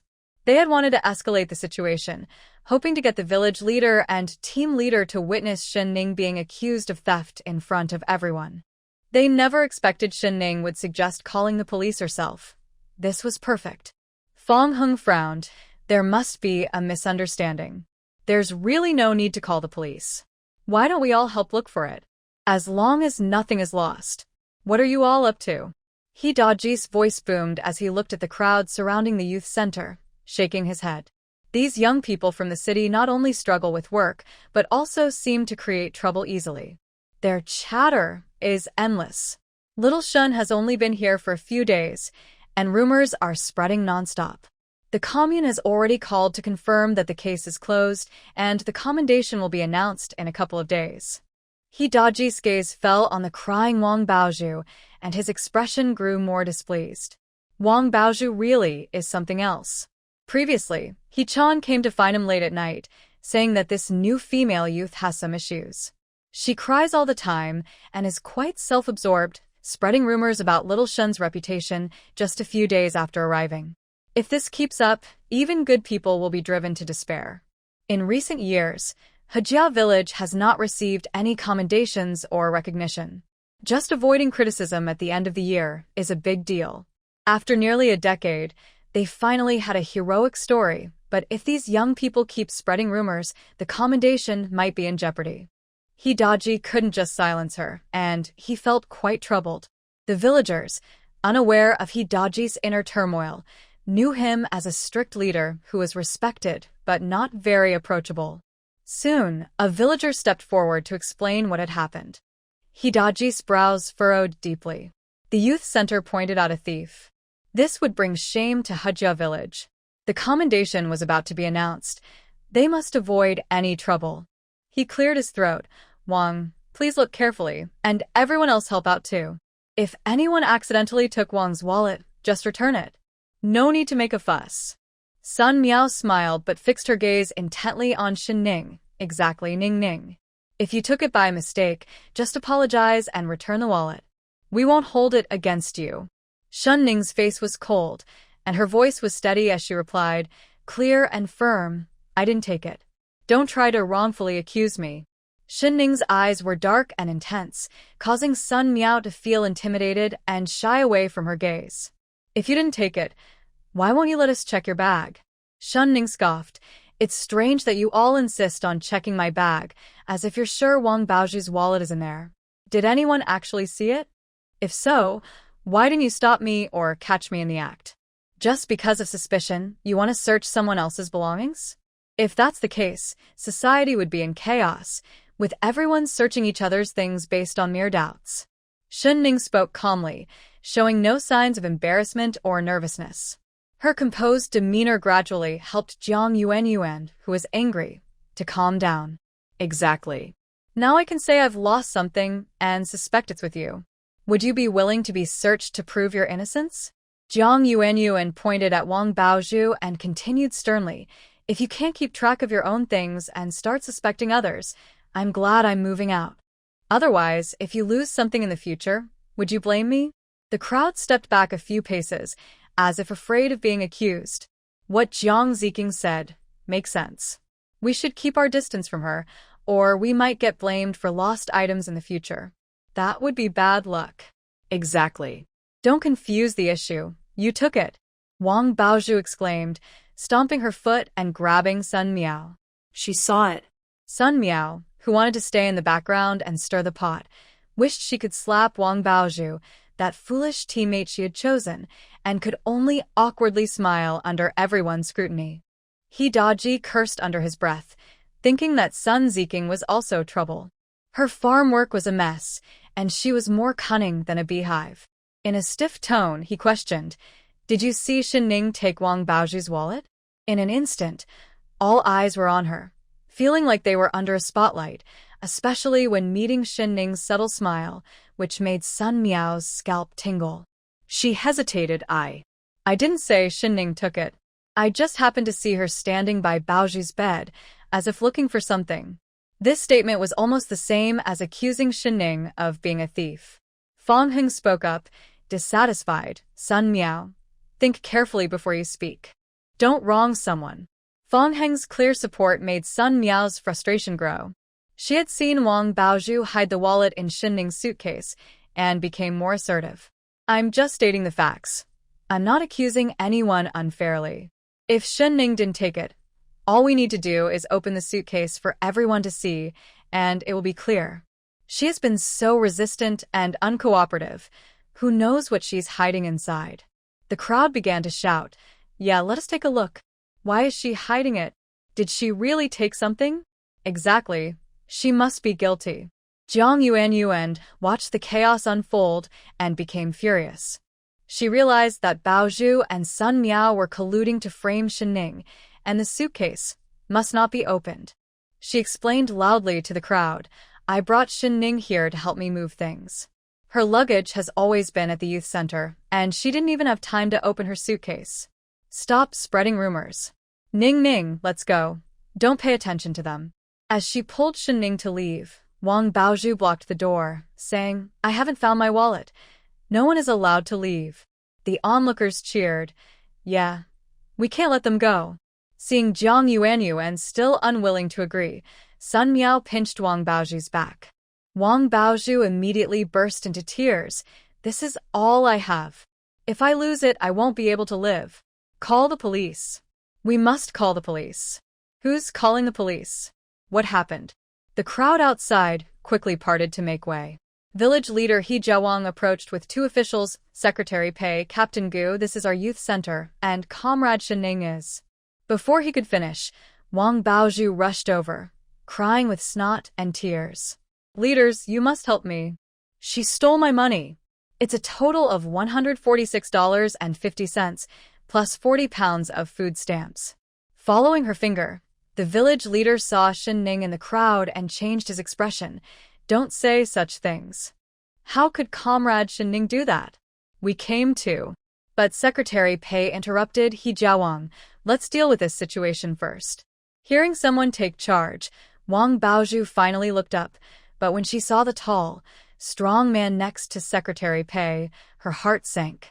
This person looks so fierce and is really easy to recognize. I couldn't help but scream, "You! What are you doing here?"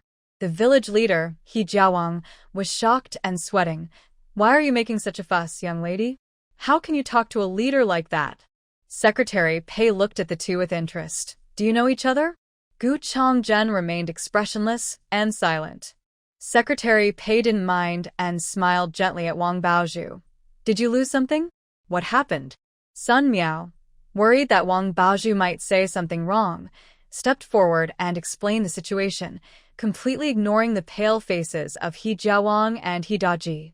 He Daji didn't expect that the recognition would be delivered right now, personally by the commune secretary. What an honor! It was embarrassing for the leaders to witness such a scene, almost giving them a heart attack. Gu Chonggen's narrow eyes turned to Shen Ning. This girl sold her house and job. She wasn't short on money and seemed smart. No matter how you looked at it, she didn't seem like a foolish thief caught in the act. Shen Ning also didn't expect that the one delivering the medals would be this intimidating figure, realizing that she wasn't seen as a good person in his eyes. She immediately gave up and said, "Fine, you can check the box, but you have to check the other people living in this room too. Who knows if they are pretending to catch a thief?" Shen Ning pointed at Wang Baozhu and Sun Meow. Sun Meow immediately objected. "Why should we? The items went missing only after you arrived, so you are suspicious." Jiang Yuan interrupted her. "If we're talking about suspicion, all the young people who entered this room today are suspicious. Why only check Shen Ning? This is an insult. Besides, what will you do if you can't find anything?" Wang Baozhu rolled her eyes. The wallet was in Shen Ning's box. How could they not find it? What are you going to do?" Shen Ning touched her box, tilting her head as if deep in thought. "If you can't find it, then you two are teaming up to slander me and ruin my reputation. I demand that you publicly apologize to me at the village meeting."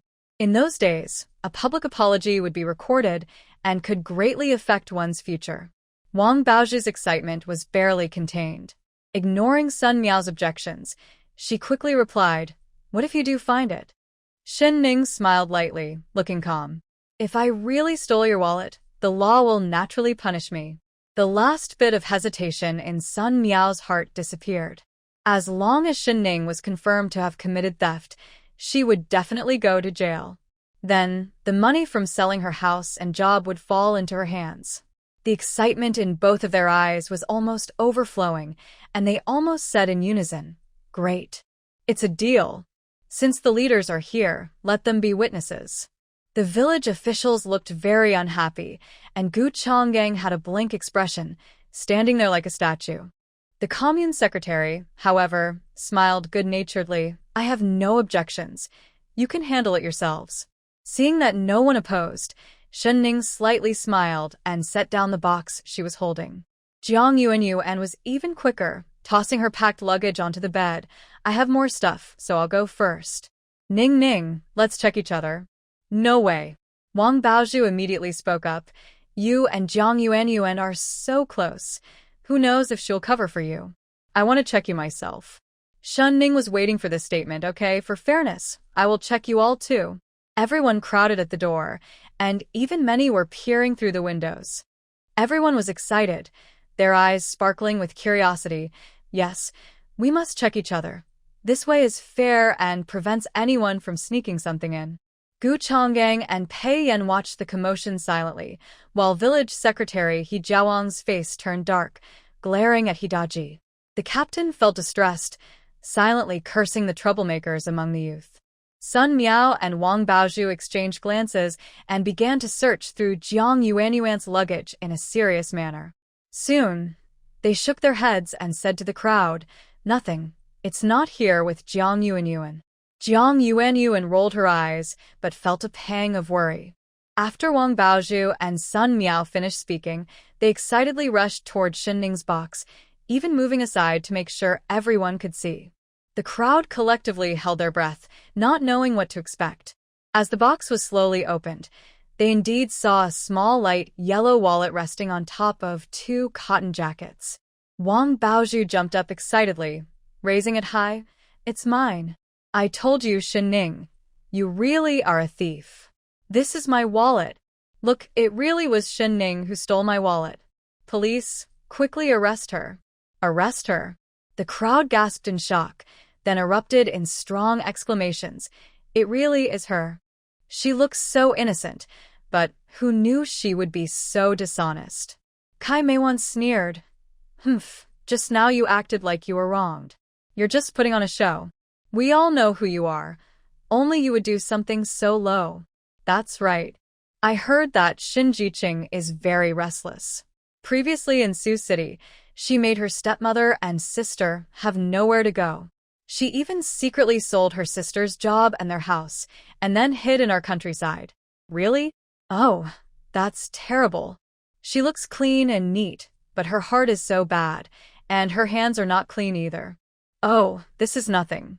You don't know. When these young people went to the countryside, she was kidnapped by human traffickers on the train and disappeared for 2 whole days.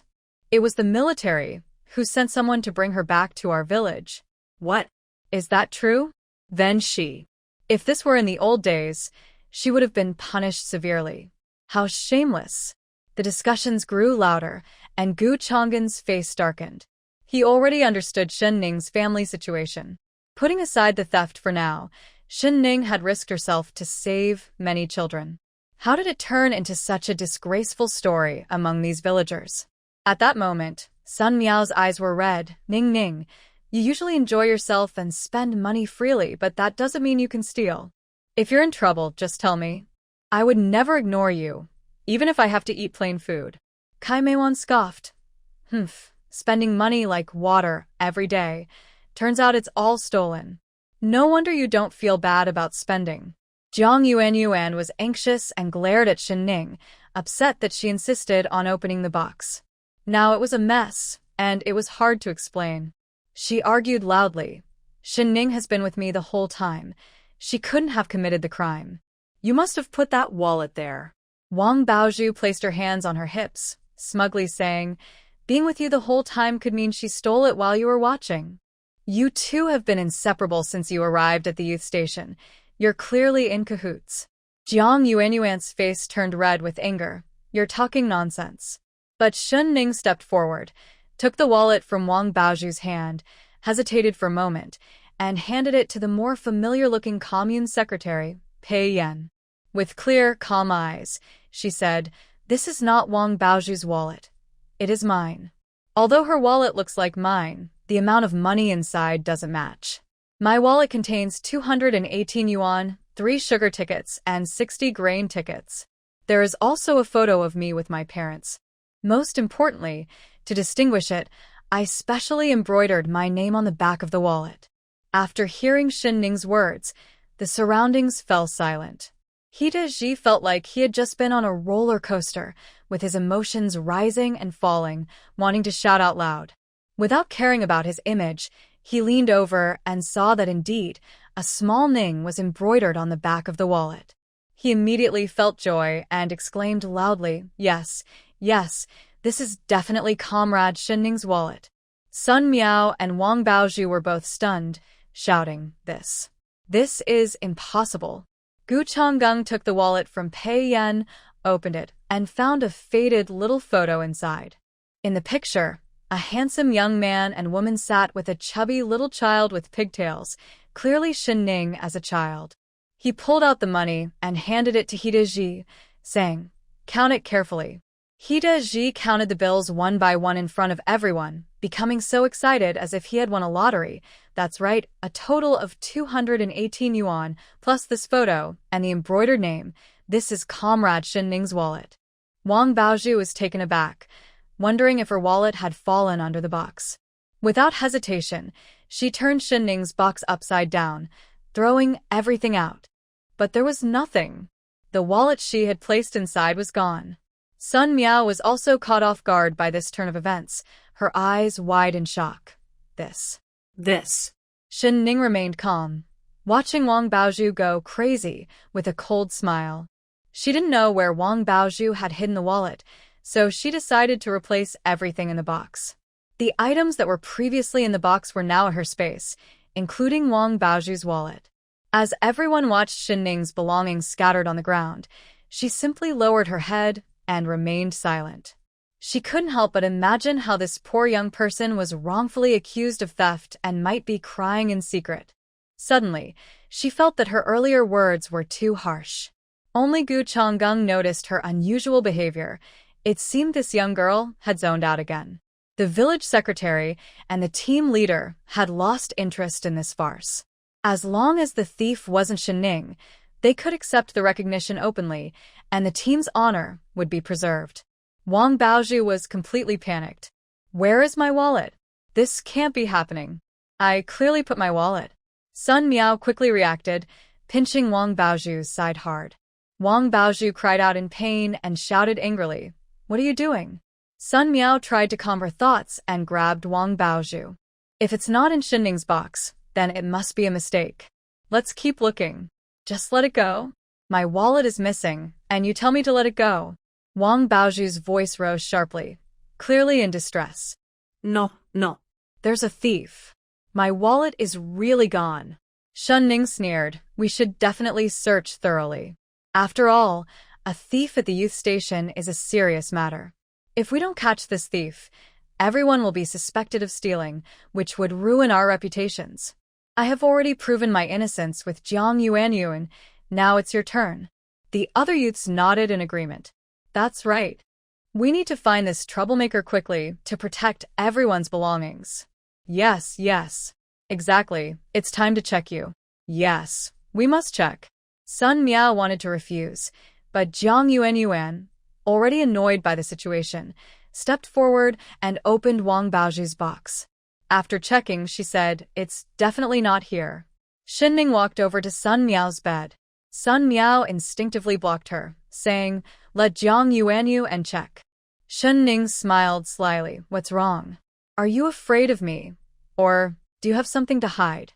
At this moment, Sun Meow was no longer afraid of confrontation. What nonsense! I'm just worried you might tamper with things to frame me. Shen Ning scoffed and stepped aside. Fine.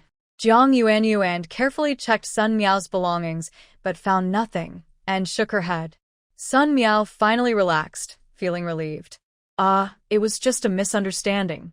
But you have to understand, Baozhu's wallet is missing. She isn't as wealthy as you. She sold her job and house and took all her family's money, so she can't afford to lose it. That money was borrowed from Aunt Wang, and if it's gone, Baozhu will be in trouble. You're her sister, so you should understand her difficulties. Besides, when Uncle Shun was alive, he treated Baozhu like his own. Shouldn't you share half of the money from selling your job and house with her?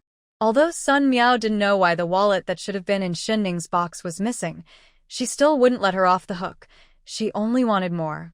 Wang Baozhu, like a headless fly in a panic, seemed to suddenly find her focus. Losing her wallet was certainly distressing, but if she could control Shen Ning, she could get a large sum of money. With a quick thought, she rushed forward and grabbed Shen Ning's arm tightly. Sun Meow was right. I deserve a share of that money. Shen Ning, how can you take all the money? Give it back to me. That job should have been mine. As for the house, there are 4 of us in total. You can keep a quarter, but the rest should be mine. Shen Ning was almost laughing in anger. She had never seen someone so shameless.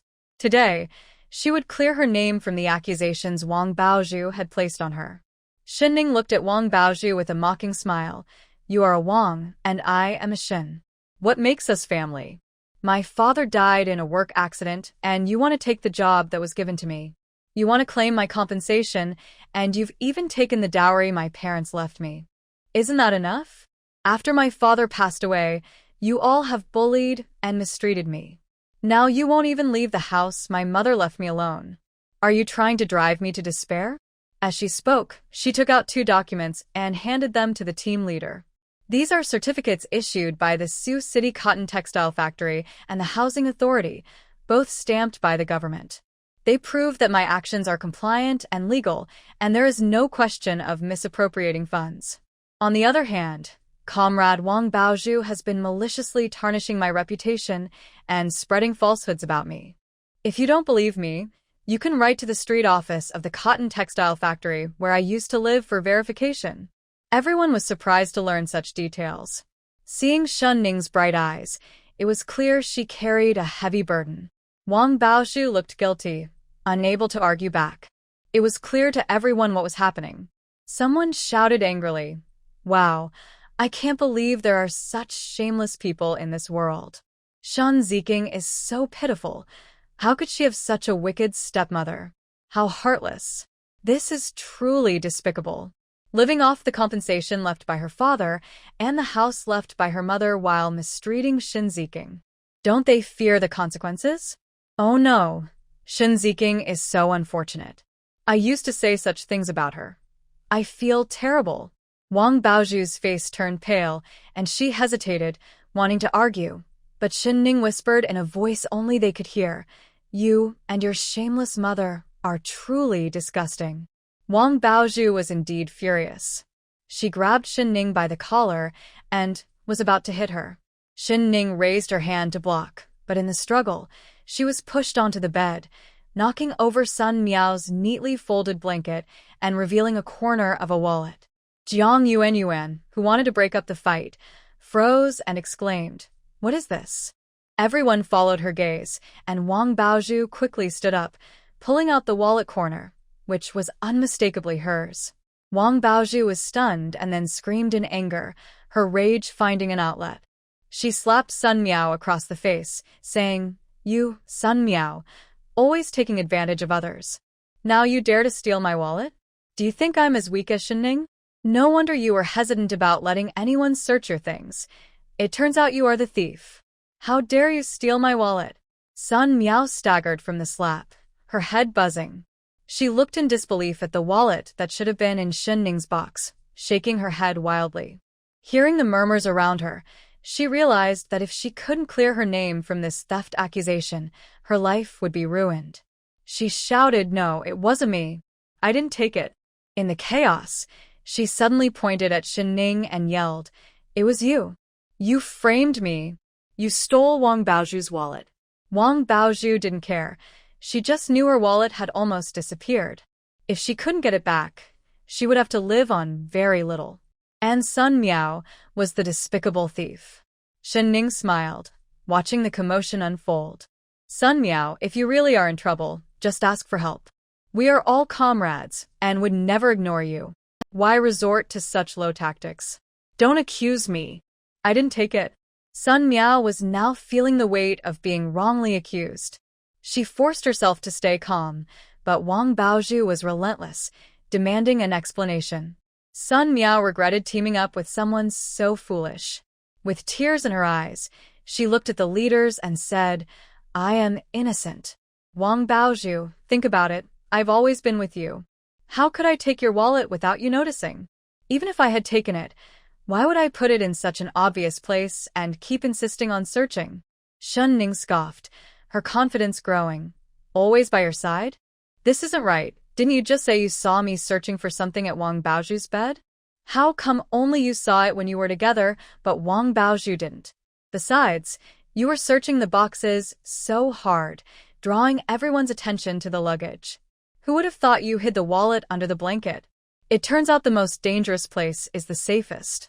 If Wang Baozhu hadn't pushed me, we might not have discovered it, and you could have gotten away with it." "That's true.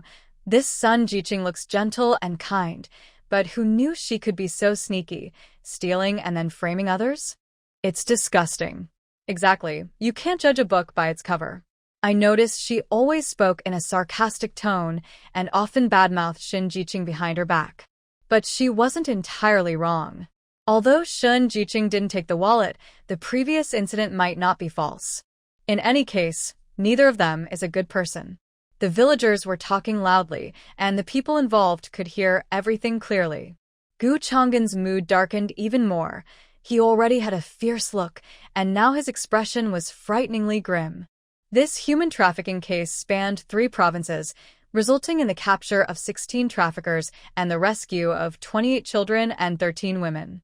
If it weren't for Shen Ning uncovering Zhou Laosan's true nature, who knows how many women and children would have suffered.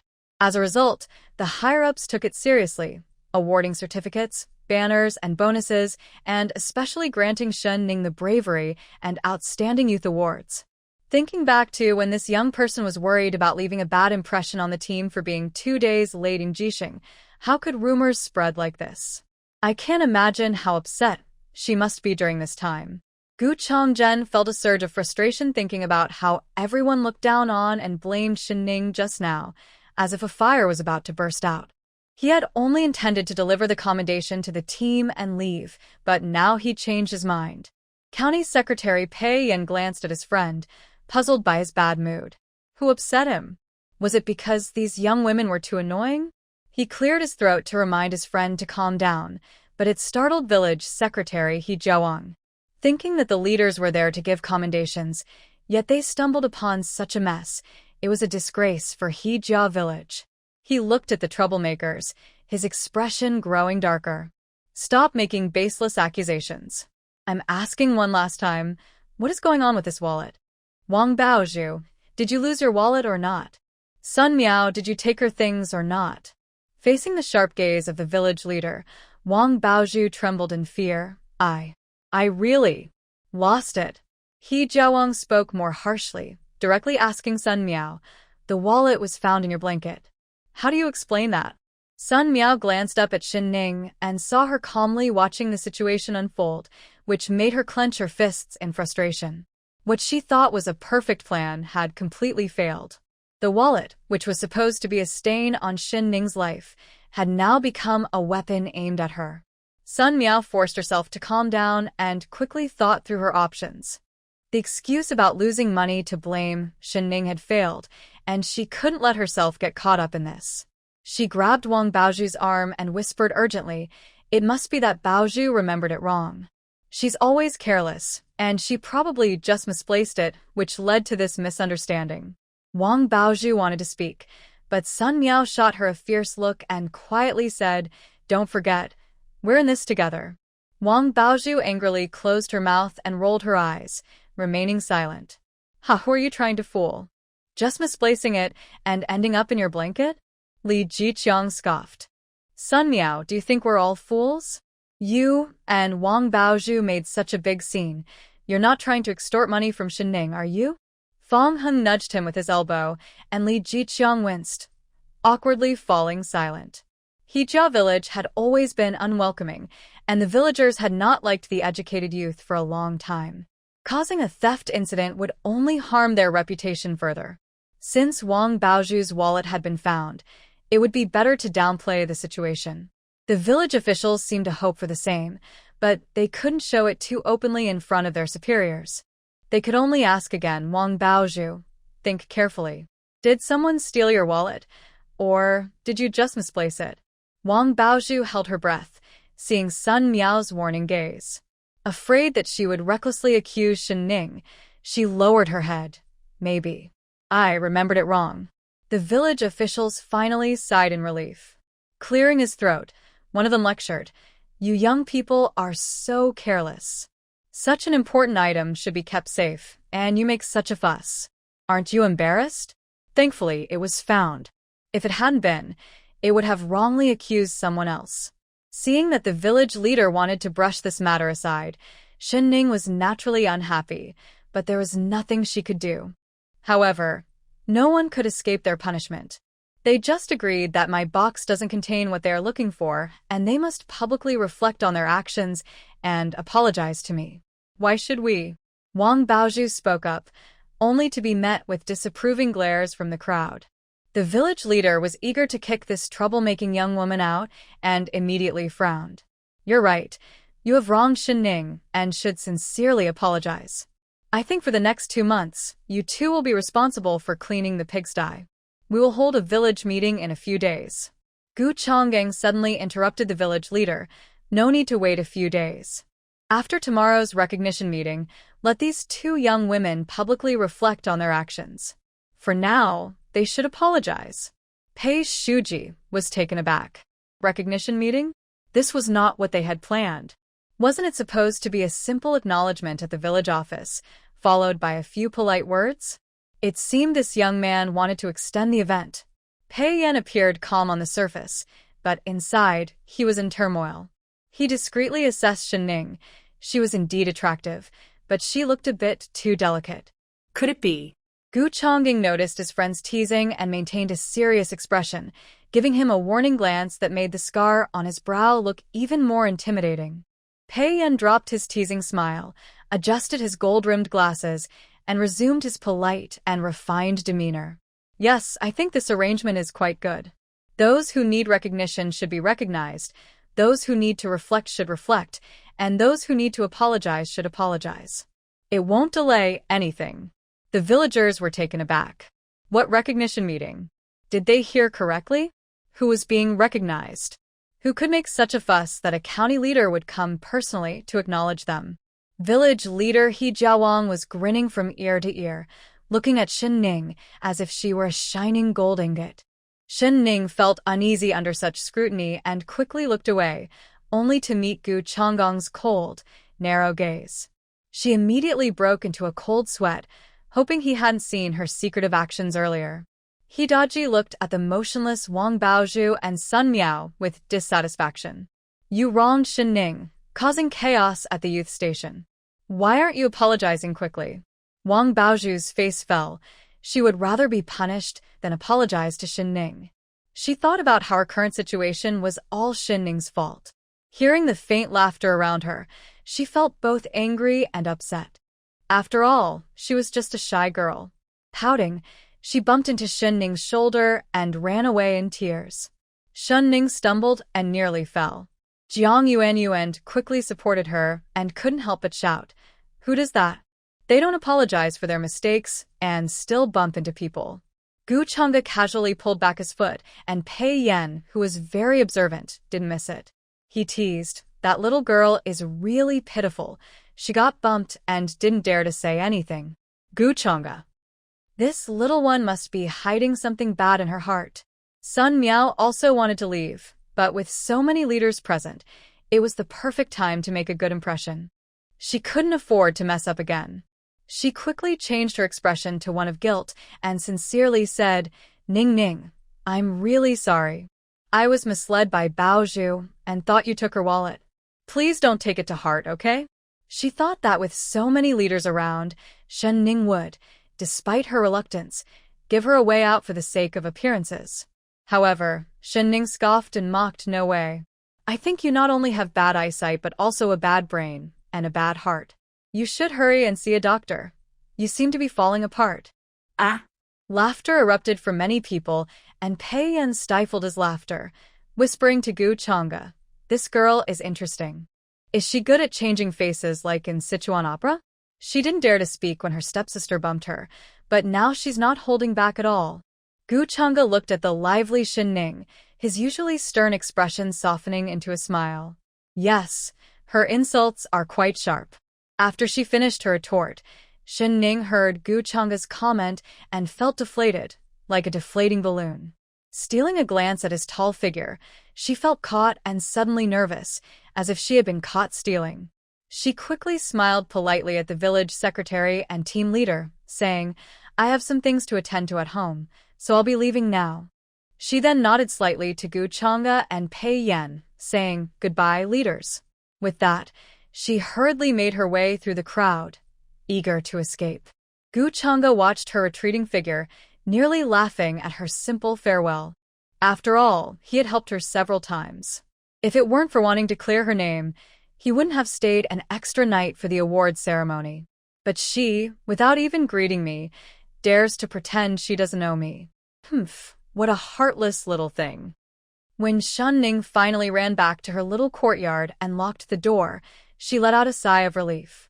Just thinking about Gu Chonggong's slightly scrutinizing gaze made Shen Ning shiver. It's strange. Why do I always run into him when I want to do something bad? Could it be that our energies clash? What did that look he gave me mean? Did he discover what I was up to? After thinking it over and over, Shen Ning decided to stop worrying. She spread her hands, revealing Wang Baozhu's wallet, and happily counted the cash and food coupons inside. Since Wang Baozhu accused me of stealing, I might as well make it true and not waste her efforts. However, Shen Ning quickly noticed something was off. Logically, Wang Aihua's savings should have been emptied by her, and before leaving, she had taken all of her advanced wages. With her report, it would be surprising if Wang Aihua didn't lose her job.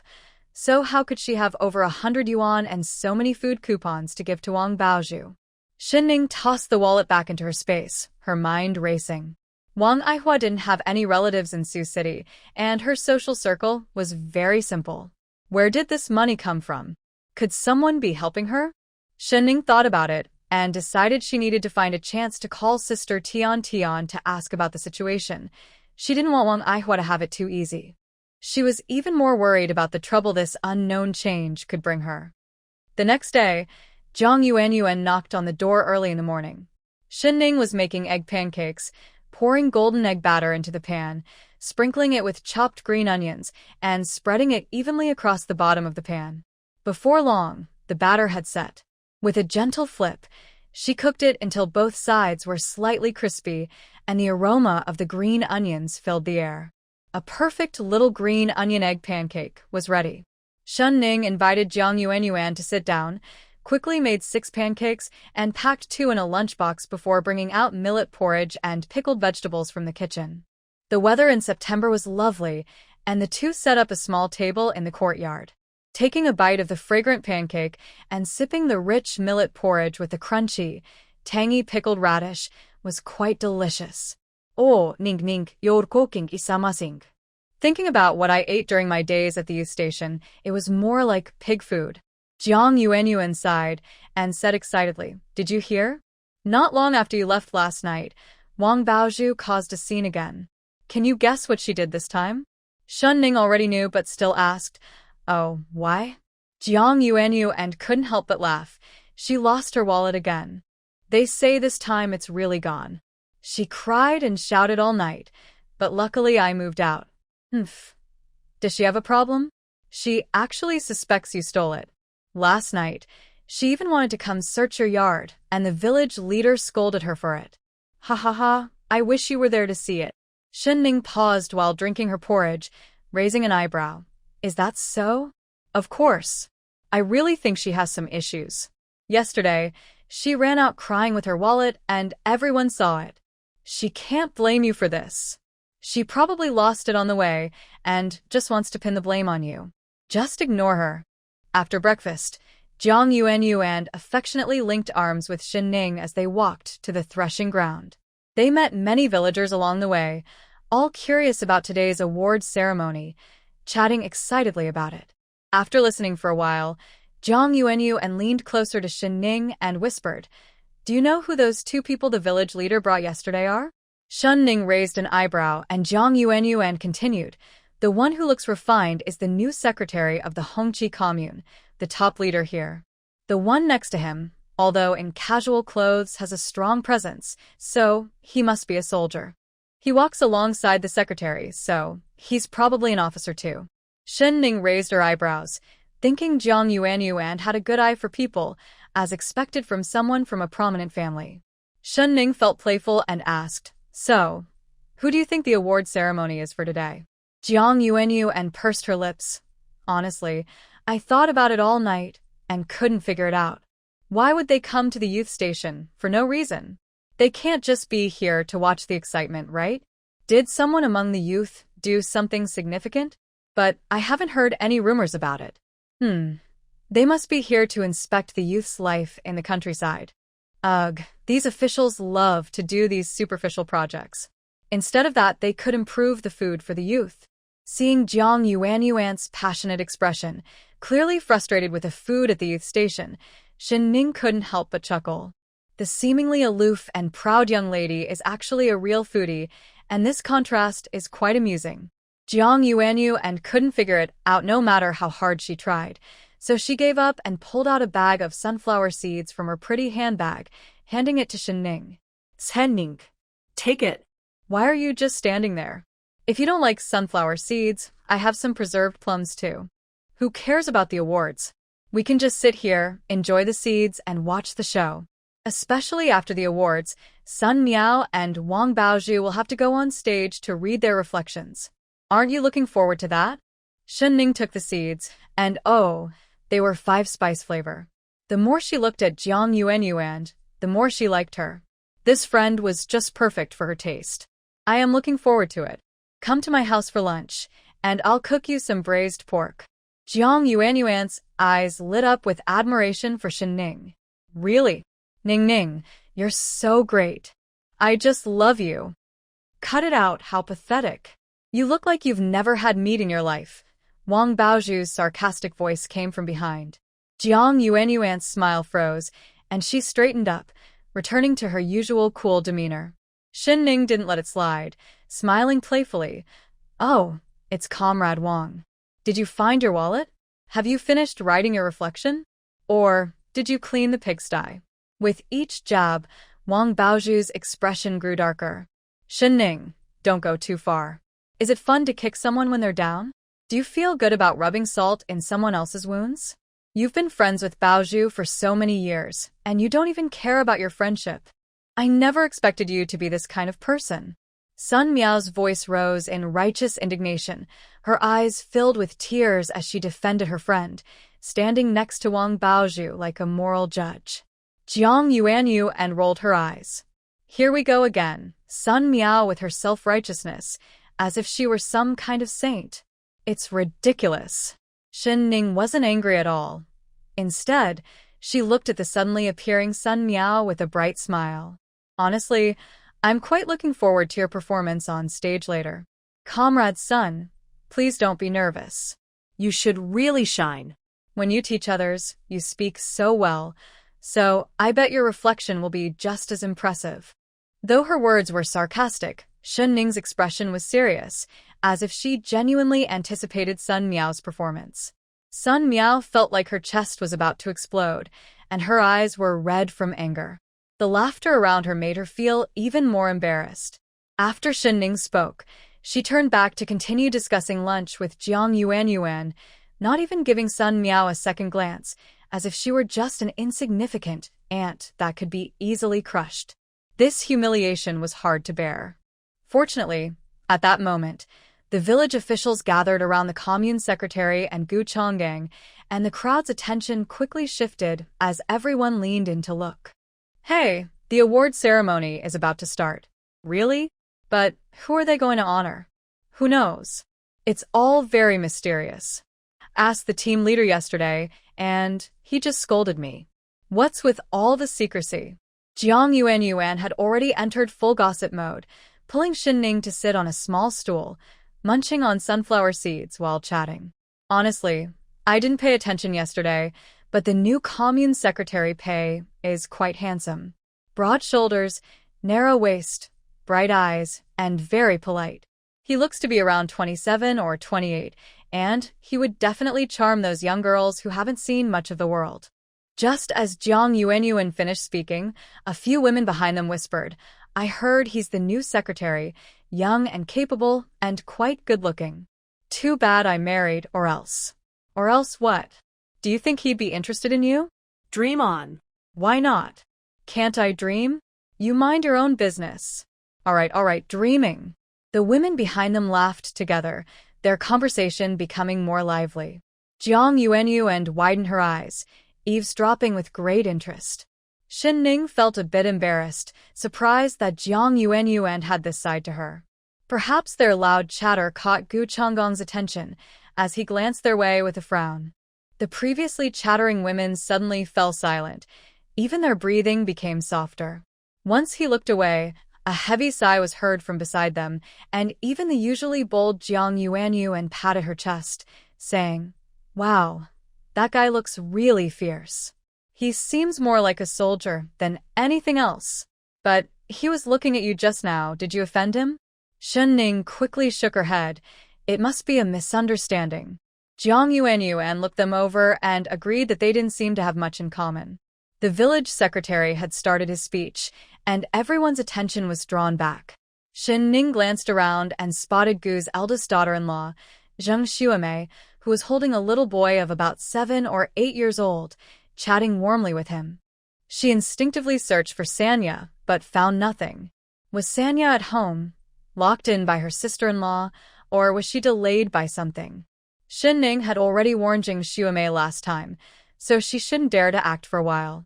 Gu Chongzhen watched the young person looking around below, his gaze unconsciously stopping on her. His brows furrowed slightly, making the scar on his brow look more pronounced. Perhaps he stared a bit too long, as Jiang Yuanyuan's voice trembled. Ning Ning, did you really not offend him? I really feel like he's watching you. Shen Ning looked up and met Gu Chongzhen's gaze, quickly looking away, but then felt it was wrong. Didn't that make her seem guilty? Humph. What's there to be fierce about? Even if Gu Chongzhen suspected she took Wang Baozhu's wallet, he wouldn't find any evidence. Shen Ning gathered her courage, sat up straight, and widened her eyes, trying to show a fierce look.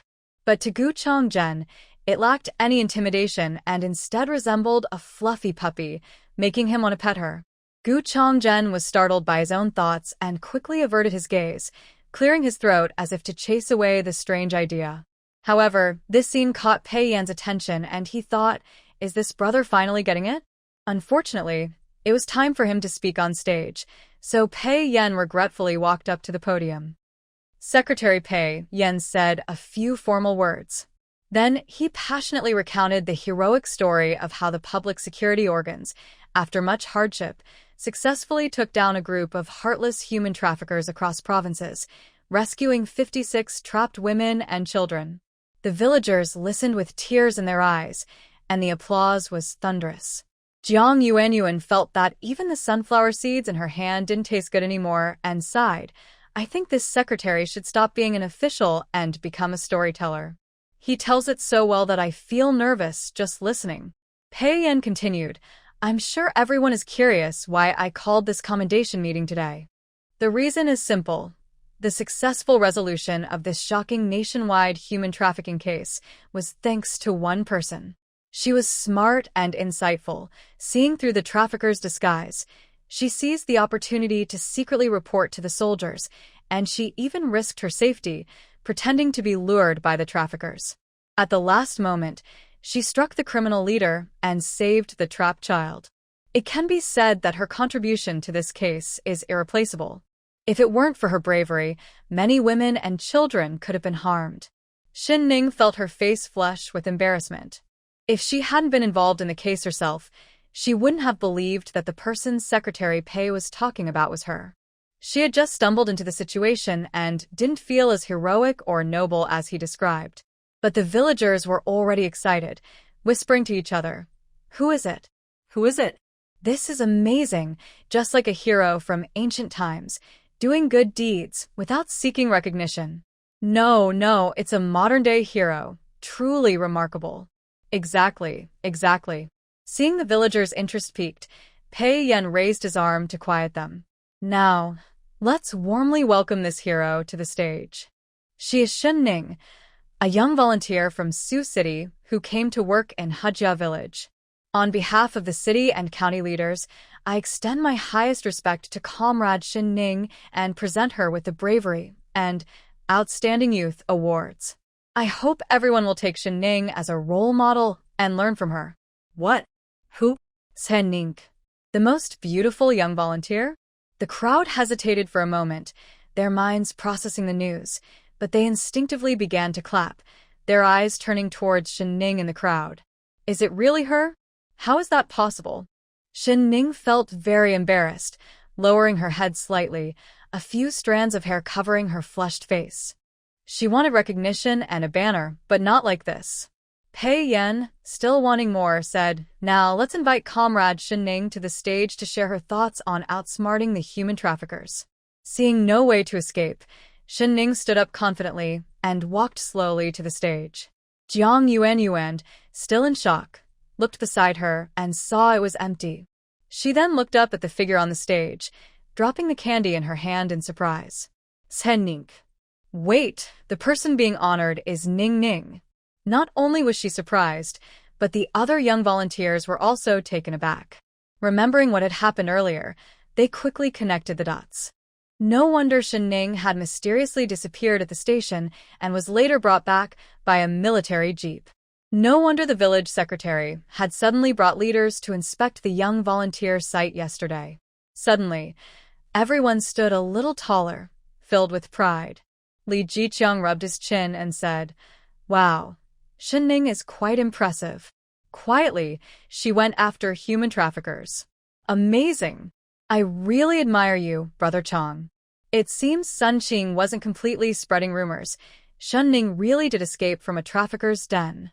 Fang Heng looked at Shen Ning on the stage, confidently giving a speech and thanking everyone, and he was lost in thought, his gaze growing more intense.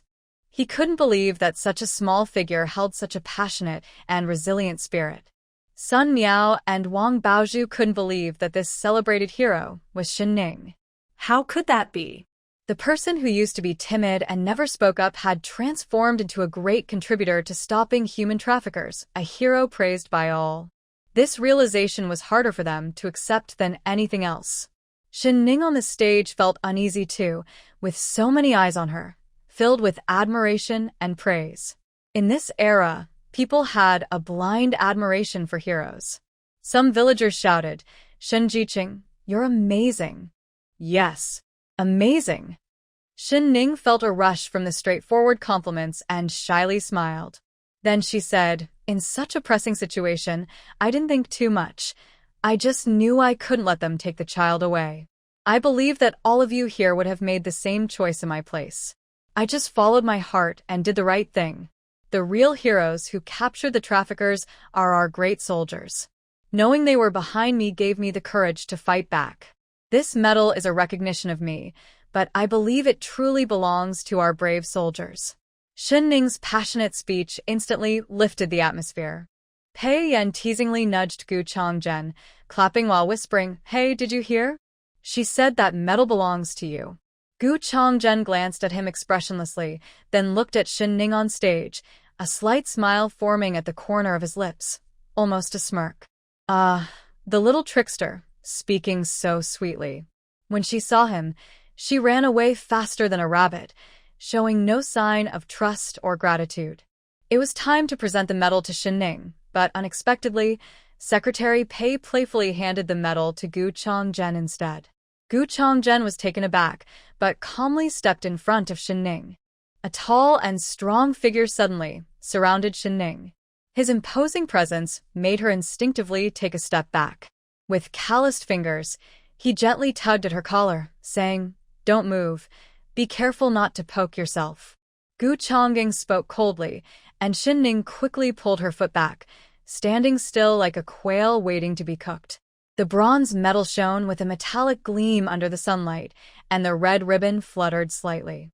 Shen Ning had never felt time pass so slowly.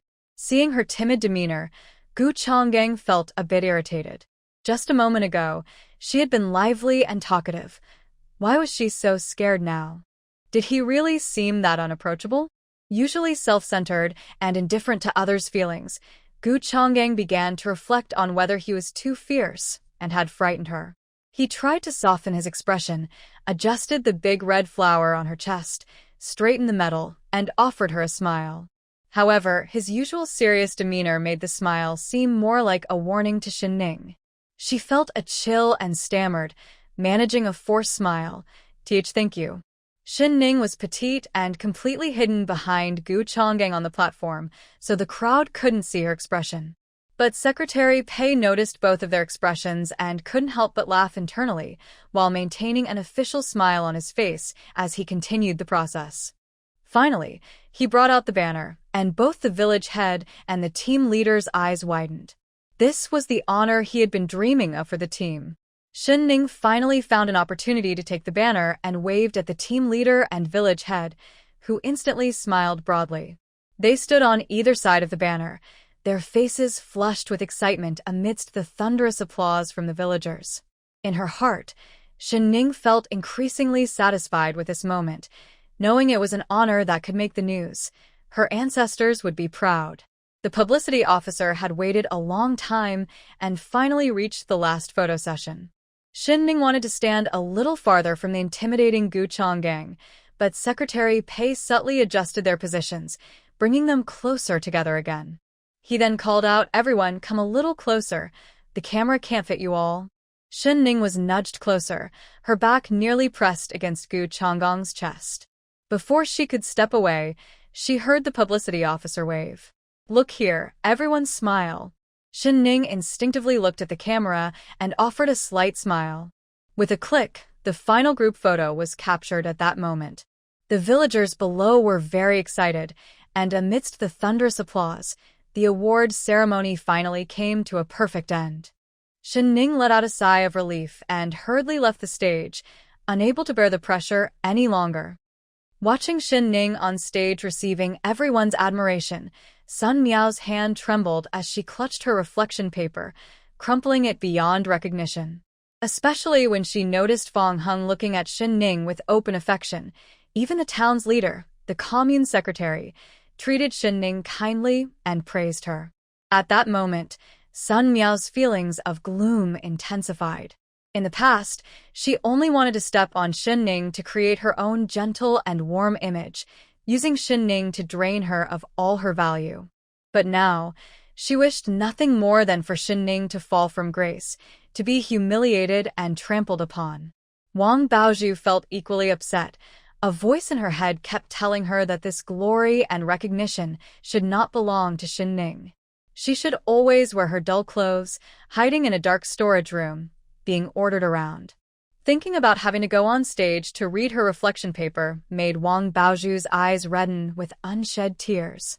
Even though she had truly lost her wallet later, no one believed her or wanted to help find it. Everyone doubted her and even mocked her for deserving it. She really didn't want to stay in this awful place for another second. The thought of escaping reached its peak, and Wang Baozhu felt she could go to her uncle, who was influential and surely had a way to help her. Her steps involuntarily began to retreat, wanting to escape the crowd immediately. Li Jiqiang from the youth station saw Wang Baozhu hiding at the back of the crowd and shouted, "What are you doing? You'll be up for your reflection soon." Everyone's attention instantly turned to Wang Baozhu and Sun Miao. If it were before, Sun Miao would have enjoyed this spotlight. But now, the scorn and blame directed at her felt like knives, making her face sting. Hey, isn't that her? The one who always cheats and spreads rumors about Shen Ning's character? That's her. I think she's just jealous of Shen Ning and is secretly causing trouble. And that Wang girl, she even accused Shen Ning of stealing her money. My husband saw it yesterday. Thankfully, justice was served and Shen Ning wasn't wronged by someone like her. Exactly. I heard that Wang Baozhu went crying to the team leader, and guess what? This time her wallet really is lost. Ah? Haha, even the heavens can't stand it anymore. This is truly satisfying. Exactly. They intentionally tried to tarnish Shen Jiqing's reputation, which is embarrassing for us women. The team leader on stage frowned, trying several times to quiet the crowd's chatter. Changing from a smile to a serious expression, he stared at Sun Miao and Wang Baozhu.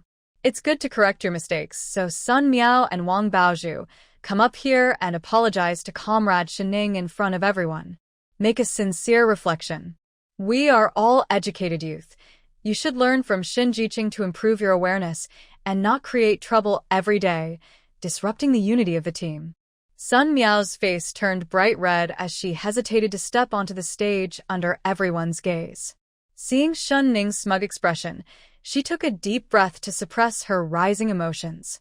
Wang Baozhu, under the watchful eyes of so many people, felt trapped. Before she could say anything, tears began to fall.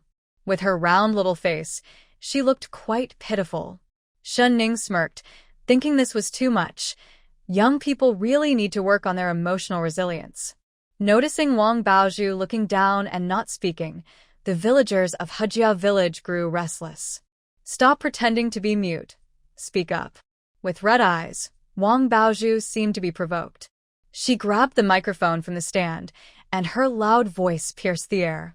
The crowd frowned at the noise as Wang Baozhu shouted, "I'm sorry, I was wrong. Shen Ning okai. Now I've lost my wallet, been chased and scolded, and I still have to write a reflection. Shen Ning, are you satisfied now?" Before anyone could react, she slammed the microphone down and ran off the stage in tears. The village secretary frowned in anger. What kind of reflection was that? This comrade may be small, but her temper is quite big. With that attitude, one would think she had suffered a great injustice. Humph, truly clueless. Only Sun Meow remained on stage, who initially seemed unrepentant. However, to everyone's surprise, she calmly picked up the microphone and placed it back on the stand. Gathering her composure, her thin frame trembled slightly as tears rolled down her cheeks. She looked utterly pitiful. "Hello, fellow villagers, I am the educated youth Sun Meow. Here, I sincerely apologize to Comrade Shen Ning. I was wrong, I'm sorry. I was wrong to trust others too easily, which led to a misunderstanding with Comrade Shen Ning and hurt our relationship." Zhang Yuan had somehow moved closer to Shen Ning. "Wow, this Sun Meow is always targeting you, spreading rumors behind your back, but she never mentions that. She lightly shifts all the blame onto Wang Baozhu. If Wang Baozhu finds out, she will be furious." Shen Ning scoffed and shook her head, realizing why she had been deceived by Sun Meow's false kindness. Sun Meow was indeed clever and knew how to manipulate people's feelings. She had anticipated that Wang Baozhu, being proud, would not tolerate such criticism and would throw a tantrum and leave. This way, all the blame could be placed on someone else, while her own mistakes were attributed to being young, naive, and overly righteous, which led to being misled by friends. Impressive, truly impressive.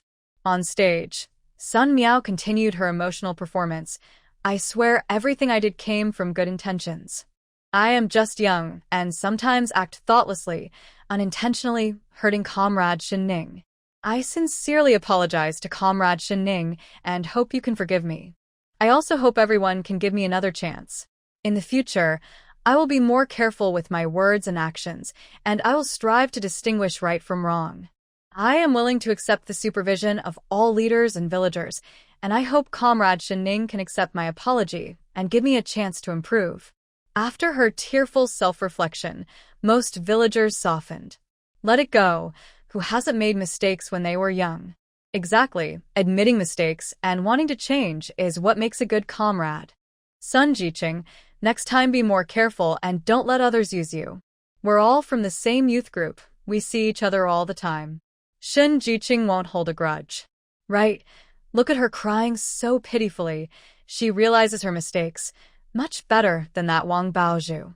Sun Meow stood on the platform, looking down at the crowd, her eyes hiding contempt, as if she were looking at a group of fools to be manipulated. In the end, she fixed her gaze on Shen Ning. "I believe Comrade Shen Ning will be willing to forgive me, right?" This made Shen Ning the center of attention again. Zhang Yuan squeezed Shen Ning's arm and whispered a warning. "Don't be impulsive. She just wants to put you on the spot. It's fine if you two don't get along privately, but don't make it too obvious in public. Otherwise, people might think you're petty and overly concerned with details." Sun Meow looked forward to seeing Shen Ning, wanting to witness Shen Ning's struggle to deal with her, being led around by her. She hoped Shen Ning would mock her like yesterday, leaving a bad impression in front of the villagers. Everyone else was also eager to hear Shen Ning's response. The people at the youth station felt uncomfortable, as if they had swallowed a fly. No one understood better than them where the rumors had come from. They had thought Sun Meow was just a bit vain but essentially good, only to realize otherwise. Fong Hun couldn't help but doubt his judgment, wondering how he ever thought Sun Meow was kind and generous. Li Jiqiang rolled his eyes, saying, "Sun Meow is really something. We should keep our distance from her, or we might end up helping her while she sells us out. It's a pity for Shen Ning, being put on such a high pedestal that she can't even refuse." Shen Ning smiled lightly, her gaze confident as she looked around at everyone. "We shouldn't be too harsh on comrades who make mistakes. I'm sure everyone is willing to give you a chance, but you need to show us your sincerity in wanting to change. Otherwise, can we really let everyone just say, 'I'm sorry,' and erase their mistakes?" Sun Meow's smile became a bit stiff, but she quickly returned to a harmless demeanor. "Of course. What do you think would show sincerity? Do you need me to make some kind of compensation?" She had already decided that no matter how difficult Shen Ning's request was, she would agree to it. She wanted to expose Shen Ning's hypocrisy in front of everyone, revealing how petty and calculating she was. Shen Ning tilted her head, appearing troubled, but she had already decided to give son Meow a good challenge. How about this? There are many elderly people in the village who live alone and struggle to take care of themselves. Why don't you help them after your farming work each day? Clean their houses and cook for them. Transform your guilt and regret into a continuous motivation to help those in greater need. This would be your best compensation to me and would truly show your sincerity in wanting to change. Oh, of course, if you don't want to do it, that's fine too. It's just a small suggestion. You don't have to take it to heart. As soon as Shen Ning finished speaking, a thunderous applause erupted around her. Secretary Pei found it interesting. This young volunteer was smarter than he had imagined. Without saying whether to forgive or not, a few words turned the situation around, putting son Meow in a difficult spot. She immediately clapped in agreement, saying, I think Shen Jiqing's suggestion is good. The villagers looked at Shen Ning with even more admiration. She truly is Shen Jiqing, a recognized hero, with a higher level of awareness than us. Yes, comrade son Meow should take some real action to show her apology. Huh? Why isn't son Jiqing responding? Is she unwilling? Really? She can't even show this little sincerity and still wants us to forgive her and give her another chance? Son Meow's smile faded, and she felt furious inside. Life in the countryside was already tough. She couldn't finish her daily farm work and was punished to clean the pigsty. Wasn't that enough? Did she also have to work for the elderly? Be a free caregiver? The villagers began to stir. Is this okay? Yeah. Where's the sincerity? Will she agree or not? Under the pressure of the crowd, son Meow had no choice but to swallow her pride, gritting her teeth and forcing a smile. Of course, I'm willing. Son Meow's face, looking as if she were struggling, made Jiang Yuanyu want to laugh, and she pinched her thigh to hold back her laughter. Compared to the foolish and mean Wang Baozhu, she found son Meow's pretentiousness even more unbearable. Shen Ning's anger finally faded, and she smiled like a sly fox who had succeeded. Gu Chongzhen watched Shen Ning's bold and mischievous behavior, feeling a tickle of amusement. This girl certainly wouldn't let herself be taken advantage of. The meeting finally came to an end, and the villagers gradually dispersed. Shen Ning and Jiang Yuanyu chatted and laughed, but before they had walked far, Aunt, he called out to them. Hey, little Shen Jiqing, I need to ask you for a favor. I heard that Secretary Pei and Captain Gu are both from the south, and I wonder if they will like our food. Since they are county leaders, we shouldn't neglect them. I heard from Jiang Jiqing that your cooking is good. Could you lend a hand to make things better? Seeing Lu Chuiying sweating with worry, Shen Ning quickly nodded. Of course, don't worry. Jiang Yuanyu also chimed in. I'm not great at cooking, but I can help out. Aunt I'll help too. Seeing Shen Ning agree, Aunt He sighed in relief. I won't be polite with you. When you have time later, I'll make sure to thank you properly. Shen Ning smiradlikli.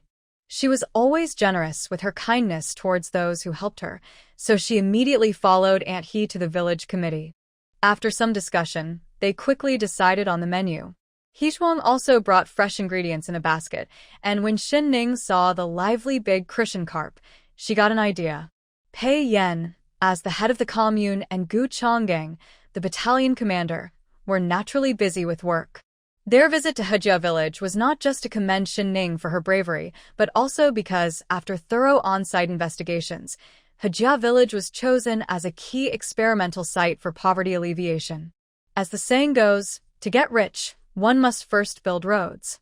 Hejia village is backed by mountains, and there is only a dirt road in the village, making it very inconvenient to enter and exit. The buses to the city cannot even reach the village entrance. In the village, apart from one tractor, most people can only rely on their feet or ox carts to get to the city. On rainy days, the mountain roads become muddy and difficult to navigate. In winter, heavy snow can isolate the village completely. Moreover, Hejia village has only about 100 households, and there is no elementary school in the village. Children have to wake up at 5 in the morning and walk 2 hours to attend the elementary school in the neighboring Wangjia village. Because of the difficulty in attending school, the level of education for children in Hejia village is the lowest among nearby villages. However, if the road is built, it will be much easier for everyone to come and go. Buses could reach the village entrance, significantly shortening the distance between the two villages and making it easier for children to go to school, which would truly benefit the community. The village secretary and the team committee were very excited after hearing this. But then, as if recalling something, their expressions turned a bit serious. This task sounded simple, but it would be very challenging to implement. Building a proper road would require resources that the impoverished Hejia village simply could not afford. Moreover, the busy farming season was approaching, and every household was rushing to harvest their crops. Pei Yan smiled kindly. I understand that the autumn harvest is coming, and the next 2 months will be busy for farming. The village cannot spare people to build the road. But we need to think long-term. Only by building the road can Hejia village truly emerge from the mountains. The village secretary hesitated for a moment and tentatively asked, "What if we wait until after the autumn harvest?" Gu Chonggang frowned. "We have assessed that to completely build the road will take at least 2 to 3 months. But winter comes early in the black market, and delaying the construction will only make it harder. The time and resources required will also increase significantly. I understand your concerns. Food is essential for farmers, and the autumn harvest is a very important event of the year. The county has decided to support Hejia village and will not ignore the situation. You only need to send 30 strong workers each day, and the army will also send people to help." When the village leaders heard this, their eyes lit up, and they had no more worries. They immediately agreed. "Secretary Pei and Captain Gu, don't worry. No matter how tough it gets, I will follow the organization's arrangements. Starting tomorrow, every household in Hejia village will send 1 strong worker to help with road construction, aiming to finish the road before winter. This way, we won't be trapped in this valley during heavy snow." Everyone began planning the details of the road construction, and before they knew it, it was noon. The smell of food wafted in from outside, as Aunt He had prepared lunch and was calling everyone in. The village had simple conditions, with 2 long tables placed together under a big tree's shade, already set with bowls and chopsticks. There weren't many dishes, but there was plenty of food. Before anyone could be polite, the delicious aroma made them swallow hard. Even Pei Yan and Gu Chongzhen, who were used to fine dining, had to admit that today's meal was exceptionally good, rivaling that of state-run restaurants in the city. The strong aroma of creamy fish and tofu soup, rich braised duck, tender and slightly spicy chicken with mushrooms, and bright stir-fried vegetables filled the air. Just the smell made everyone's mouths water. Hita Ji looked at his wife, Lu Chuaying, in surprise. He knew the cooking skills of the village women well, but they could make such a feast. When did such a talented cook come to the village, and he didn't know about it? Lu Chuaying smiled and called everyone, "Come and try. Little Shen's cooking is really good. The food smells amazing." Everyone was a bit surprised. They didn't expect Shen Ning, who seemed inexperienced, could cook so well. Pei Yan, without any airs, naturally invited everyone to sit down. "I didn't know Shen knew how to cook so well. Where is she? Why isn't she eating with us?" Aunt He replied. She said she had something urgent to do and went back with Jiang. Hearing this, no one hesitated any longer. Pei Yan eagerly took a piece of chicken, and the moment he tasted it, he was captivated by the strong aroma, chewing faster. A colleague from the publicity department took a bite of the braised duck and immediately lit up, pairing it with soft steamed buns, not wanting to talk, just wanting to eat. Gu Chongzhen served a bowl of fish soup, a milky white tofu and Crucian carp soup. This fish soup had no fishy smell at all. It was rich, delicious, and left a lasting taste. Lu Chuaying saw everyone enjoying their meal and knew they were very satisfied, making her smile widely. She couldn't help but feel amazed. Ever since little Shen, the educated youth, came to Hejia village, good things have been happening one after another. First, he received recognition, then he was chosen by the county for key support, and now they are starting to build a road. This little Shen is truly a lucky star for Hejia village. I heard that Secretary Pei and Captain Gu's group would leave the town after lunch. The thought of not having to see that troublesome person made Shen Ning's spirits lift. She dove into her space, where the seeds she had planted earlier had grown lush and green. With the help of the spiritual spring, the quality of these fruits and vegetables was astonishing. Shen Ning touched the tomato plants, which had already produced a few small green fruits, and fell into deep thought. From planting to harvest, it had only been 10 days, but in a normal environment, it would take at least 3 months to harvest tomatoes. This speed was truly remarkable. Shen Ning felt a surge of excitement and splashed some spiritual spring water on her face. Such a precious space, and she was only using it to grow ordinary fruits and vegetables. It felt like a waste. If she could cultivate rare plants, with the space's speed and environment, it would be a profitable venture. Who would complain about having too much money? With determination in her eyes, Shen Ning decided she would go into the mountains. Hajia village was backed by a mountain rich in resources, and children often went up to gather mushrooms, wild vegetables, and firewood. However, everyone was cautious and avoided venturing too deep into the mountains to avoid encounters with wild boars, snakes, and other aggressive animals. It was said that there were wolves in the mountains, and Shen Ning, lacking experience, dared not go too far in. After wandering around the outskirts for a while, she realized how different reality was from her imagination. Not to mention rare herbs, she hardly encountered any wild grass. With a sigh, Shen Ning decided to look for an opportunity to visit the town and try her luck at the market. Just as she was about to head back, a group of children joyfully ran down the mountain with small bamboo baskets.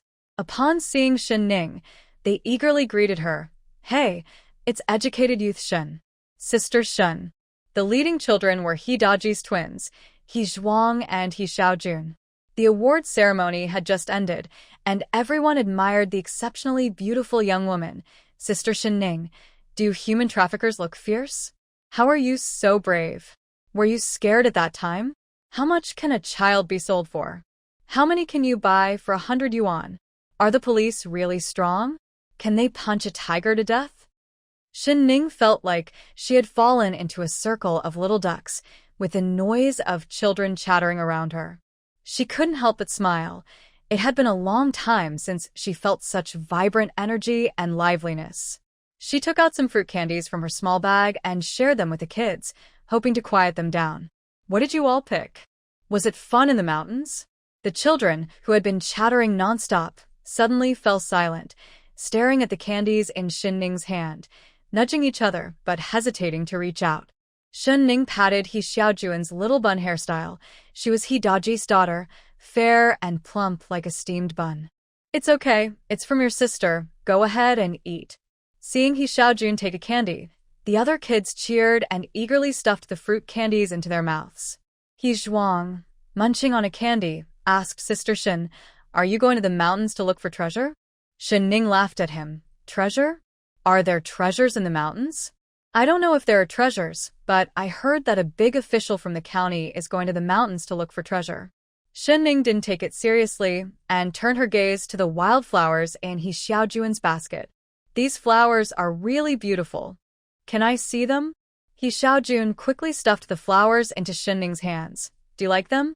I'll pick more next time, but my mom doesn't let me go too far into the mountains. I heard a woo-woo sound from the mountains last time." Shen Ning smiled as she accepted the flowers, carefully examining the large bouquet.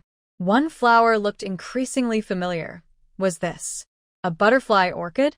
Her eyes lit up, and she excitedly held He Xiaojun's shoulder, asking, "These flowers are so pretty. Where did you pick them?" The little girl, with candy in her mouth, spoke a bit unclearly and pointed to the woods behind her. "Right there. Just follow the small path." "Are you going, sister?" What a lucky find.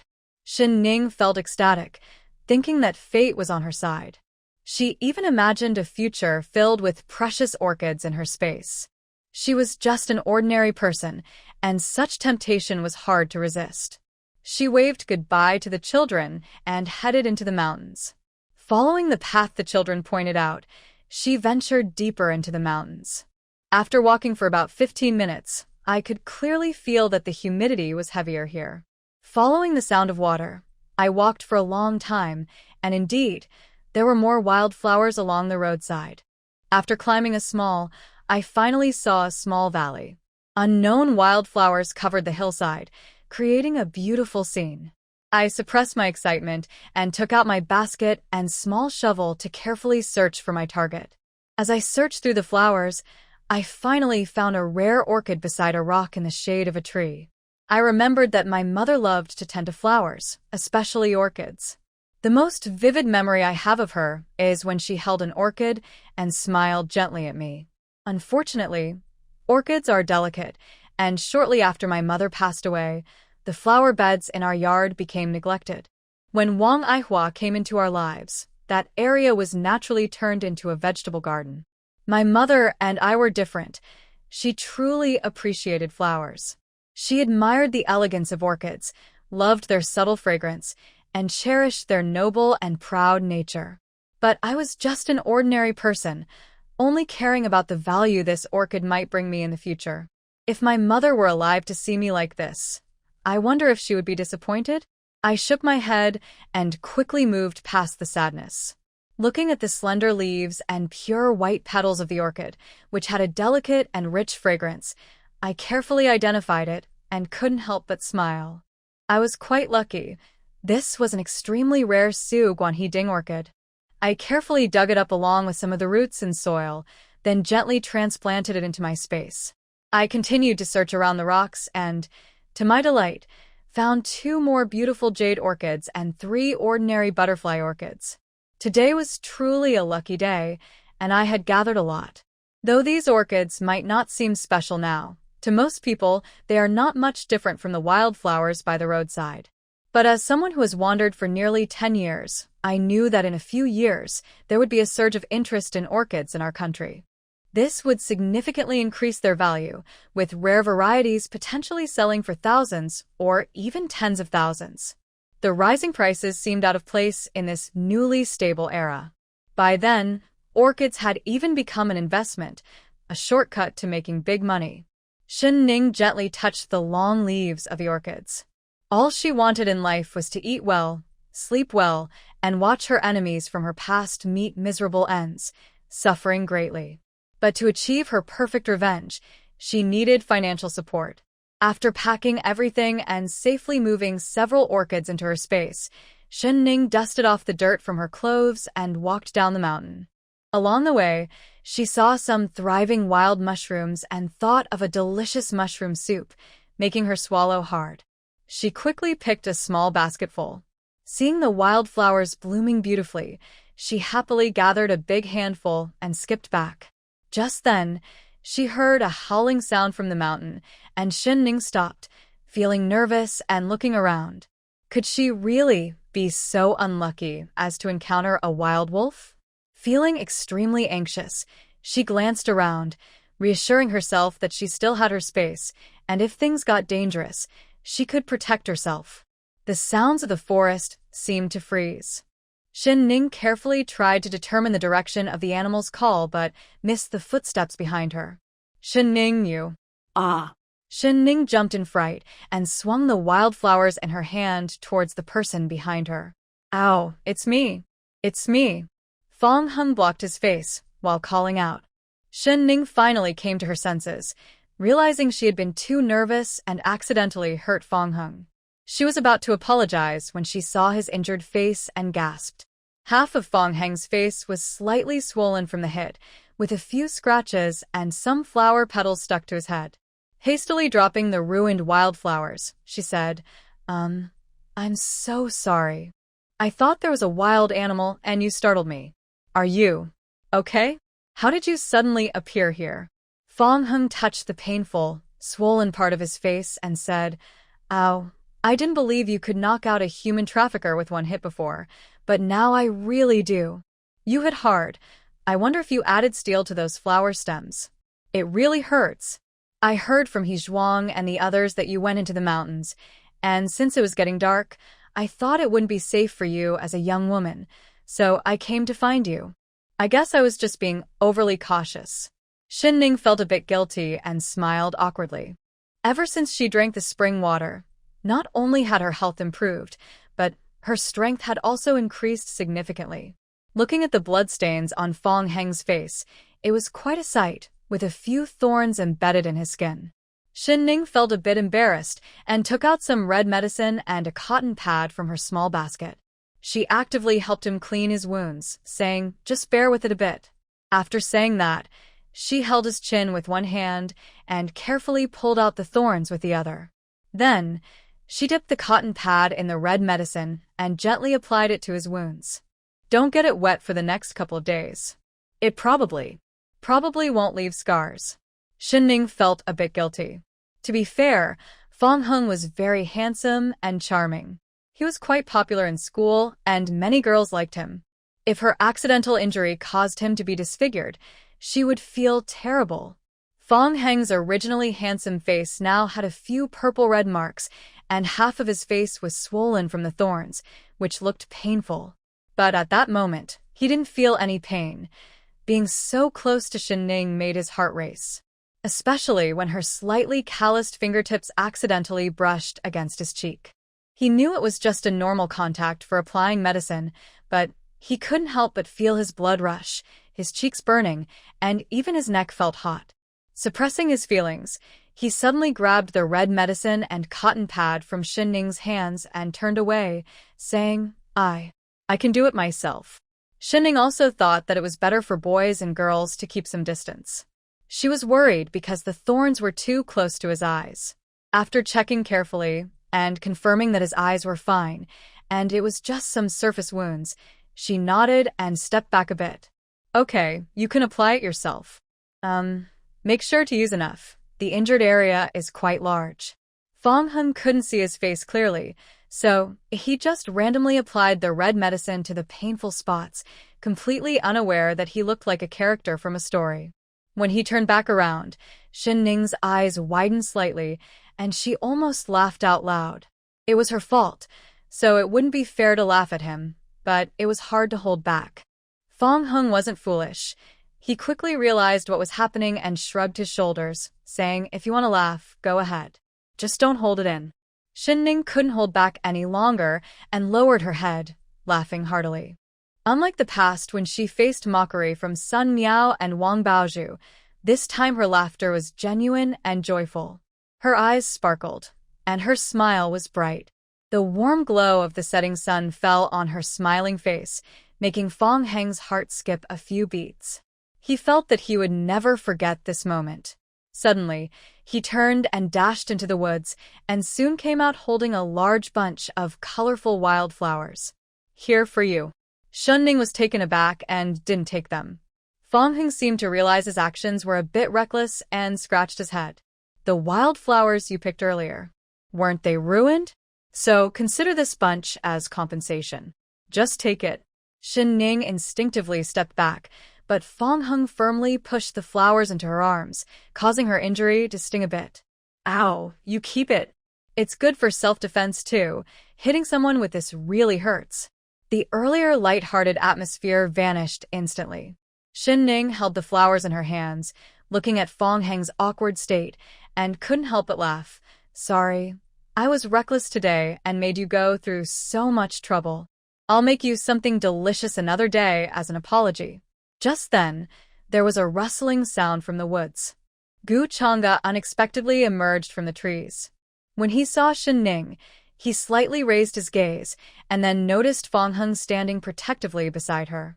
His eyes moved past Fong Heng's messy face and landed on Shen Ning. "Shen Ning stremblet Gu." "Commander Gu, what are you doing here?" Gu Chang'e looked at the wildflowers in Shen Ning's arms, his tone calm, just passing by. For some reason, Shen Ning felt a shift in the atmosphere, and the woods seemed to grow cooler. Woof woof. Following the sound, Shen Ning first saw Gu Chang'e's rolled-up sleeves, strong arms, and then noticed a large hand holding a small, whimpering puppy. The earlier awkwardness faded as Shen Ning's eyes lit up, fixated on the puppy, unable to look away. Gu Chang'e noticed her gaze and raised the puppy a bit higher, shaking it gently. The puppy, held by the scruff of its neck, was very well behaved, perhaps a bit scared of heights, with its little tail pressed tightly against its belly, trembling slightly. Shen Ning's eyes widened. Don't do that. Her voice softened. After all, it was someone else's dog. Gu Chang'e appeared indifferent, even somewhat cold. I found it in the mountains. It seems weak and was probably abandoned, but it insists on sticking to me. If you like it, why not take it home and care for it? Shen Ning's eyes lit up, suddenly feeling that the man in front of her wasn't so unfriendly after all. He didn't seem as fierce as before. She quickly placed the wildflowers in her backpack, took a few quick steps, and reached out to take the puppy from Gu Chang'e's hands. The warm little puppy squirmed in Shen Ning's palms. Its wet nose and tiny pink tongue kept licking her hand, while its little tail wagged excitedly, making soft yelping sounds. Shen Ning felt her heart melting, her voice filled with joy. "Thank you, Captain Gu. Are you really giving it to me to raise?" "Yes," Gu Chang'e replied, still not saying much, but his tone was no longer cold. Fang Heng frowned slightly. "Shen Ning, you want to keep it? This breed looks a bit like a wolf dog, and it might eat a lot in the future." Shen Ning gently petted the puppy's ears, not worried at all. Food was precious these days, and not many people were willing to raise large dogs. But Shen Ning didn't mind. She lived alone and had enough food stored to take care of it. Her past experiences had made her distrustful of people, always questioning their feelings. But small animals never betrayed her. Living alone, she was also afraid of bad people, so having a little dog for protection was a good idea. "Yes, I eat little, and the leftover food is enough to take care of it." Seeing her determination, Fang Heng stopped persuading her. The three of them headed down the mountain, chatting casually. When they learned that Fang Heng's injury was caused by Shen Ning, Gu Chang'e's narrow eyes unconsciously showed a hint of amusement. "Well, she can be a bit reckless." Fang Heng paused, wondering if it was just his imagination, but he felt that Gu Chang'e's tone seemed familiar, as if he knew Shen Ning well. Shen Ning recalled a time in Jisheng when she lost control in front of him and almost harmed a trafficker. Feeling a bit guilty, she looked down and rubbed the soft belly of the puppy. Gu Chang'e glanced at the puppy in Shen Ning's arms and then at the wildflowers she had carelessly tossed in her backpack. He calmly said, "This puppy is dirty. Remember to deworm it when you get home." Shen Ning was surprised. She hadn't expected Gu Chang'e to be so thoughtful and concerned about the puppy possibly having fleas. She quickly placed the puppy in her backpack as well. Finally reaching the foot of the mountain, Shen Ning politely said goodbye to the two men at the fork in the road. "It's getting late. I'll head back now." Gu Chang'e didn't respond. His tall figure only needed to lower his head slightly to take in everything around him.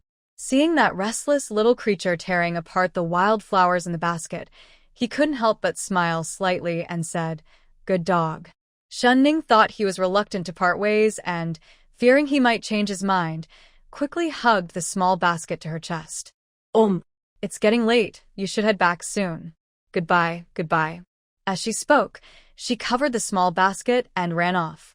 Fang Heng wanted to keep Shen Ning for a few more words, but seeing her leave, he could only watch her retreating figure with a sense of loss. This youthful, infatuated look in his eyes was bothersome to Gu Chang'e. He snorted coldly and walked towards the jeep parked by the roadside. The window rolled down, revealing Pei Yan's refined and handsome face as he waved at Fang Heng. "Your dad is worried you can't adjust here, but you seem to be doing well." Fang Heng's father had once been Pei Yan's superior, and when he learned that Pei Yan was transferred to the Red Flag commune in Heisheng province, he naturally asked Pei Yan to look after his son. As they got closer, Pei Yan noticed the marks and patches of red ointment on Fang Heng's face, and the rest of his words got stuck in his throat as he stared at him in shock. "What happened to your face?" Who did this to you?" Fang Heng awkwardly scratched his head.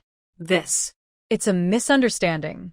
His hesitant demeanor, mixed with a hint of shyness, made Pei Yan's heart tighten.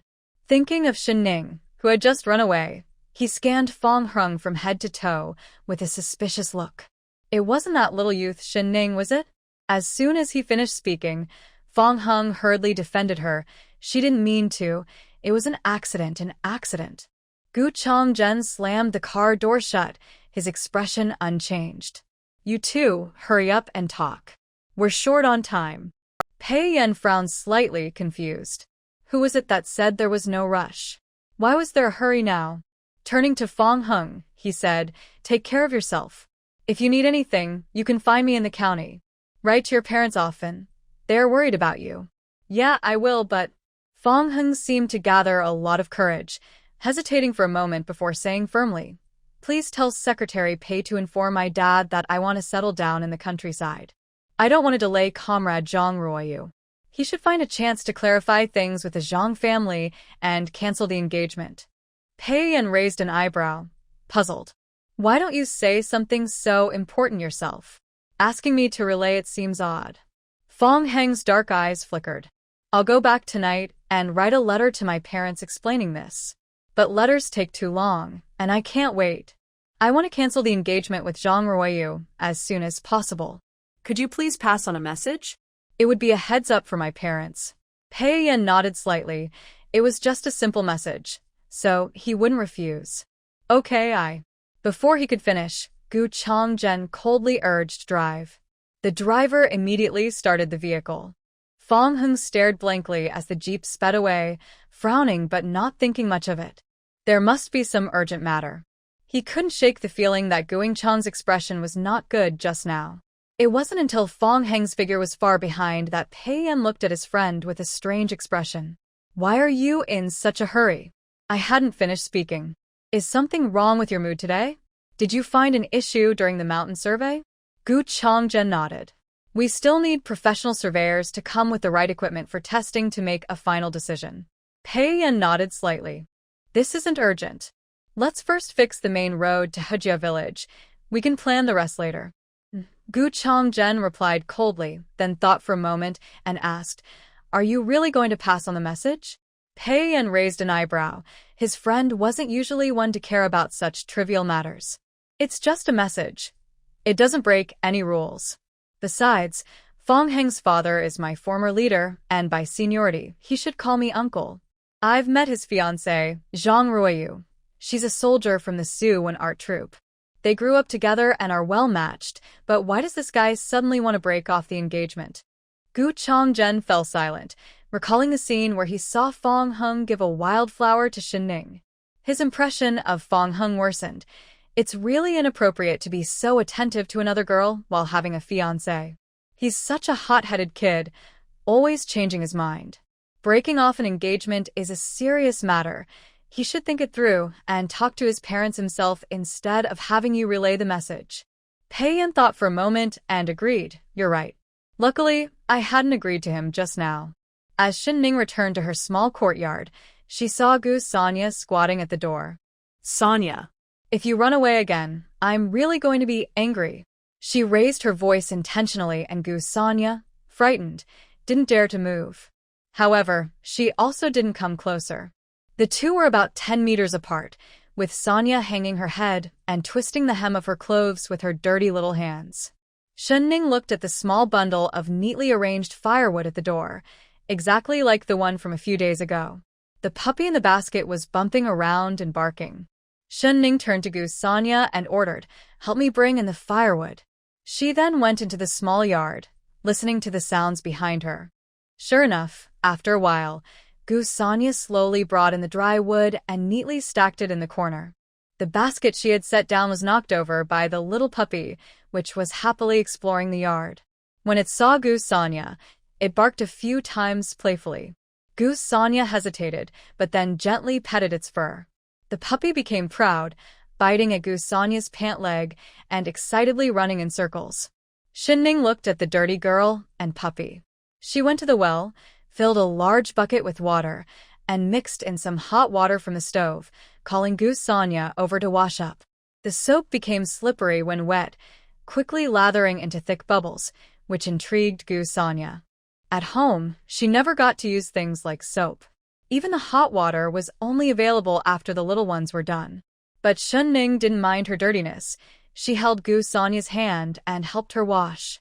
Seeing the bubbles turn gray, Gu Sonia felt a bit embarrassed.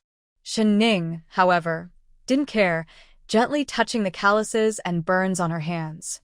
She felt a mix of emotions, sadness overwhelming her. Remembering their past lives, tears filled her eyes and fell onto Goose Sonya's hand. Goose Sonya felt the warmth on her hand and panicked, trying to pull away and instinctively wanting to escape. But Shen Ning held her firmly, saying, "I'm fine. I'm just a little sad." Goose Sonya fell silent. The autumn wind blew, and despite having no blood relation, the two formed a deep bond. Soon, Shen Ning composed herself and handed the puppy to Goose Sonya, saying, "You wash it while I prepare some food." The puppy was uncooperative, struggling in the basin and barking loudly. Water splashed all over Goose Sonya, and for the first time, the usually quiet girl showed a silent smile, full of childlike innocence. Shen Ning felt a warmth in her heart and quickly prepared a pot of chicken stew with mushrooms and 2 bowls of rice. Goose Sonya wanted to refuse, but Shen Ning's serious expression made her insist, "If you don't eat, I won't take any more firewood from you." Goose Sonya timidly picked up the bowl, feeling wronged and wanting to cry, wondering why a stranger would be so kind to her. The so-called family members, the older brother and sister-in-law, viewed her as a thorn in their side. Shen Ning sighed and offered her a piece of chicken, saying, "Listen, from now on, you will collect a bundle of firewood for me every day. In return, I will take care of your lunch and dinner. You will eat what I eat, and no picky eating allowed." Goose Sonya felt a bit confused. How could she be picky? Over the years, she had often gone hungry, eating leftover spoiled food from home, and sometimes her stomach would hurt from hunger. It was only when she met Shen Jiqing that she tasted her first piece of candy and had her first full meal. Her hands trembled as she held the bowl, staring at the enamel bowl in front of her. The rich sauce covered the fragrant white rice, topped with tender and delicious chicken. Her mouth watered, but she still hesitated to eat.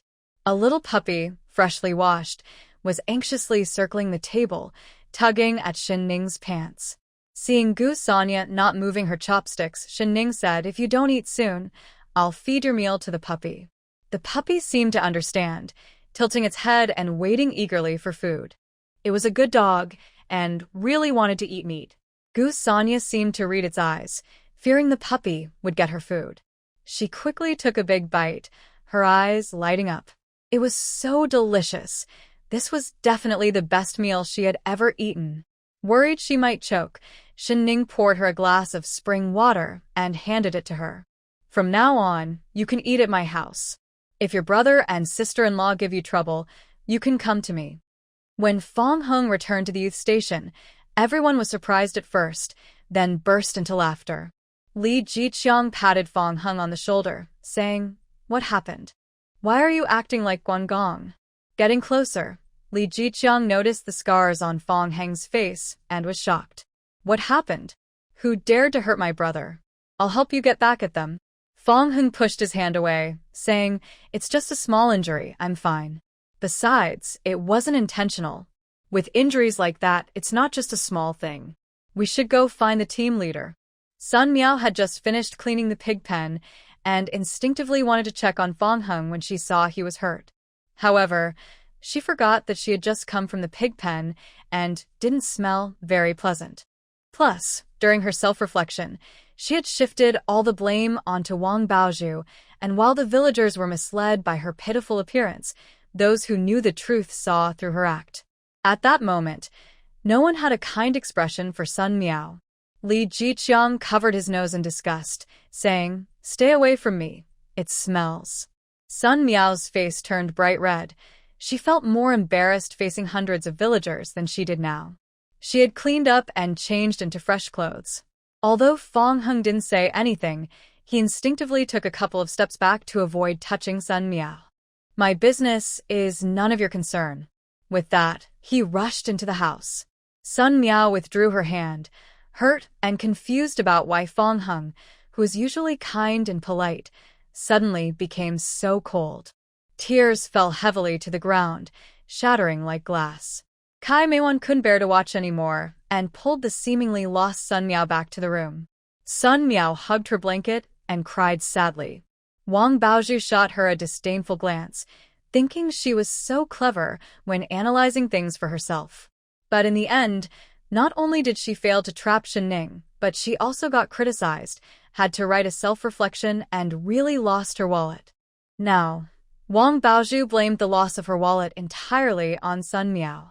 Crying all the time, all you do is play the victim. No wonder Fang Heng would rather support Shen Ning than talk to you. Sun Meow paused her crying and suddenly stood up, gripping Wang Baozhu, demanding clarification. Wang Baozhu, spoiled and unable to handle the pressure, pushed her hard. Sun Meow lost her balance and fell to the ground, her tailbone hurting badly. What are you being so fierce about? Fang Heng and Shen Ning were laughing and coming down from the mountain. Many people saw it. If you have the guts, go bother her. Why drag me into this? It's ridiculous. Besides, who do you think you are to Fang Heng? His mother or his wife? You always meddle in everything. If any girl talks to Fang Heng, your eyes nearly pop out. You should take a good look at yourself. What kind of person are you? Wang Baozhu's words were sharp and cruel, but they struck a chord with Sun Meow, who couldn't help but smile oddly. Indeed, she was neither Fang Heng's mother nor his fiancée, so she had no right to interfere in his friendships. Since she couldn't control it, it was better to let the right people handle it. She took the initiative to go to the countryside to connect with Fang Heng, and she would not allow anyone to be a stumbling block for her. Even if she did not succeed, she would never allow that nasty person, Shen Ning, to be with Fang Heng. Her strange smile frightened Wang Baozhu and Kai Meiwan. They thought, is this person going crazy? Wang Baozhu, who valued her life the most, quickly took off her shoes, climbed onto the bed, and hid under the covers, leaving only her head visible. You're the one who can't stand still, so don't blame me. Fine. If it comes to it, I won't run away from cleaning the pigsty tomorrow. Is that okay? Don't try to blame me. The next day, Fang Heng got up early, holding the letter he had carefully written the night before, and walked towards the village entrance. Sun Meow followed behind him. They walked for a long time, one in front of the other. Fang Heng became a bit annoyed and turned to her. Don't you have anything to do? Why are you following me? Sun Meow walked straight past him. I need to buy some things in town. Can I take this road? Fang Heng was taken aback and felt a bit awkward. However, Sun Meow had always been overly nice to him, and her intentions were very clear. But she had never made her feelings obvious, so he didn't want to say too much. Now that he had someone he liked and was sure of his feelings, he naturally didn't want to get involved with Sun Meow. He immediately frowned and said, Comrade Sun Meow, I have someone I like now. I don't want others to misunderstand our relationship. Sun Meow didn't expect Fang Heng to be so direct and tear off her disguise. She was both angry and frustrated. Who is the person you like? Is it Shen Ning? Fang Heng, you have a fiancé. How can you like someone else? Fang Heng was taken aback and then sneered, so you know I have a fiancé. Then why are you getting close to me? Years of upbringing made Fang Heng swallow the rest of his words. He warned her coldly, this is my private matter, and it has nothing to do with you or Shen Ning. This is just my unrequited love. You used to secretly trip Shen Ning, spreading rumors and saying bad things about her, and I didn't hold it against you. But from now on, if you try to harm Shen Ning again, I will not let you off. After saying that, Fang Heng turned and left. He knew this was very cruel to an 18 or 19-year-old girl, but he couldn't care less. His heart was small and could only hold Shen Ning now. When he arrived in town, Fang Heng solemnly dropped the letter into the mailbox and left with a light step. He had already explained clearly in his letter to his parents that an arranged marriage would not bring happiness. He asked them to visit Zhang Rui's family to clarify things and end the engagement. His parents were always open-minded and cared for him deeply, so they would surely agree. Thinking of this, Fang Heng couldn't help but smile foolishly, which pulled at his injury and made him wince in pain. However, he didn't notice that after he left the post office, Sun Meow sneaked in. She stood in front of the locked mailbox, sneered, and slipped in a letter. But this letter was not for her family or friends. It was for Fang Heng's fiancé. Sun Meow had always known that Fang Heng had a fiancé, Zhang Ruiyu. With the mindset of know your enemy and know yourself, she had secretly gathered information about her. Zhang Ruoyu had excellent qualities, was an artistic soldier, and was a star performer in the Sioux City cultural troupe. Sun Meow had encountered her before and could tell that she was a proud and fiery girl. Zhang Ruoyu had even mocked her before, saying a toad could not aspire to eat swan meat. Before coming to Sioux City, Zhang Ruoyu was the person Sun Meow disliked the most. Now, sending a letter to Zhang Ruoyu was her way of provoking her anger, hoping for a fierce conflict between the two. But then she thought twice and felt uneasy. She slipped in a few bills and then, with a pitiful expression, explained her situation to the post office staff. "I accidentally dropped my money while mailing a letter. Could you please help me open the box to look for it? I'm really sorry for the trouble." Seeing her sincere attitude, the staff felt a bit sorry for her and offered some comforting words. Soon, they opened the mailbox in front of Sun Meow. She quickly spotted the 2 letters on top and a few bills. Pretending to search for a dropped coin, she seized the chance to slip Fang Heng's letter into her sleeve. After thanking the staff with a smile, she hurriedly left. Once in a quiet alley, she opened the letter without hesitation. She knew Fang Heng well.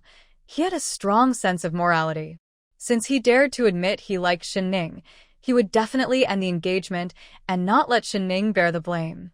If this letter was just a family letter, she would return it. But if it wasn't, Sun Meow's hands trembled with anxiety.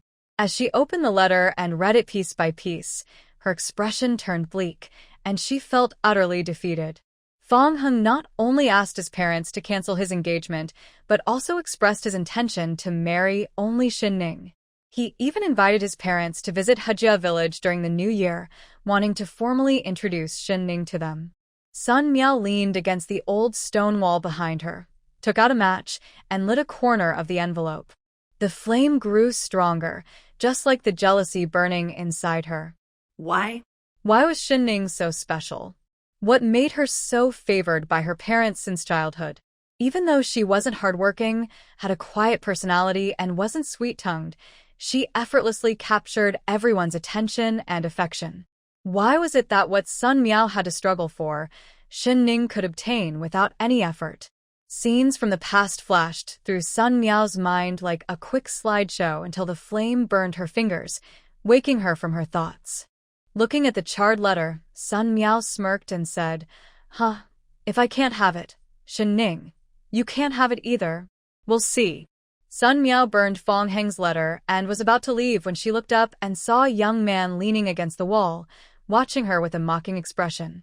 The still-burning paper floated to his shoes, and he stepped on the embers, picking up the remaining piece of paper. Oh, isn't this Sun Meow? Sneaking around, burning someone else's letter? Sun Meow's heart sank. Of all people, she ran into He Jianya, the notorious son of the village secretary. He was known for being difficult and was a bully in the village. Despite being under 30, he was already the deputy director of the county's second machinery factory. His arrogant behavior was often overlooked by the villagers because of his father's position, but they would tolerate him only so much. Sun Meow had seen him the day after she arrived in the village, and he had even made some teasing remarks toward her. At that time, she didn't know who he was and was focused only on Fang Heng, looking down on someone like him. She had spoken to him rudely, which had completely offended him. Fortunately, He Jianya usually worked in town and rarely returned to the village, otherwise, she would be in big trouble. But now, Sun Meow swallowed hard. She was indeed in big trouble. The letter was mostly burned, but it was easy to tell who it belonged to from the signature. He Jianya looked at Sun Meow with amusement, like a cat toying with a mouse. Fang Heng? Isn't he the pretty boy you went to the countryside with? You said if I tell him that you secretly destroyed his letter and then inform the team leader. Don't tell them. Sun Meow was genuinely panicked, her voice rising sharply. Her reputation was already bad enough. She couldn't afford any more mistakes. Don't? That's not up to you. I have the evidence now, and what I say goes. But He Jianya put the burned letter into his jacket pocket and patted it. He moved closer to Sun Meow, his gaze lingering on her delicate face and then drifting to her figure. But if you say some nice things and plead with me, I might pretend I didn't see the letter or you. What do you think?" The meaning behind his words was too obvious for Sun Meow to ignore. Her eyes trembled as she looked at the man in front of her, slicked back hair and wearing leather shoes, weighing her options in her mind. After all, he was the only son of the village leader and came from a wealthy family. Though he couldn't compare to Fong Hung, having him as support would make her life much easier. In just a moment, she considered the pros and cons. He Jianya noticed her hesitation, stepped closer, cornering her against the wall, one hand on the wall and the other around her waist, bringing them very close. Sun Meow pushed him away in resistance, but he continued to touch her waist, lowering his voice to coax her. "You young people sent to the countryside think about returning to the city day and night, right? But to return, don't you need a recommendation letter and the team's approval?" Sun Meow glared at him angrily. "What do you mean? Are you threatening me?" He Jianya chuckled lightly. "Silly girl. How many spots are there each year for returning to the city? You can't think that an opportunity like this will just fall into your lap." Sun Meow was taken aback.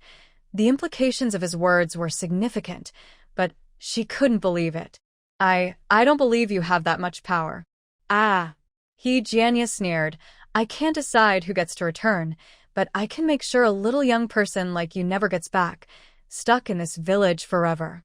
Sun Meow broke into a cold sweat, believing he had that capability. If he chose to be malicious, she would be stuck as a village girl for life. No, she absolutely couldn't accept that.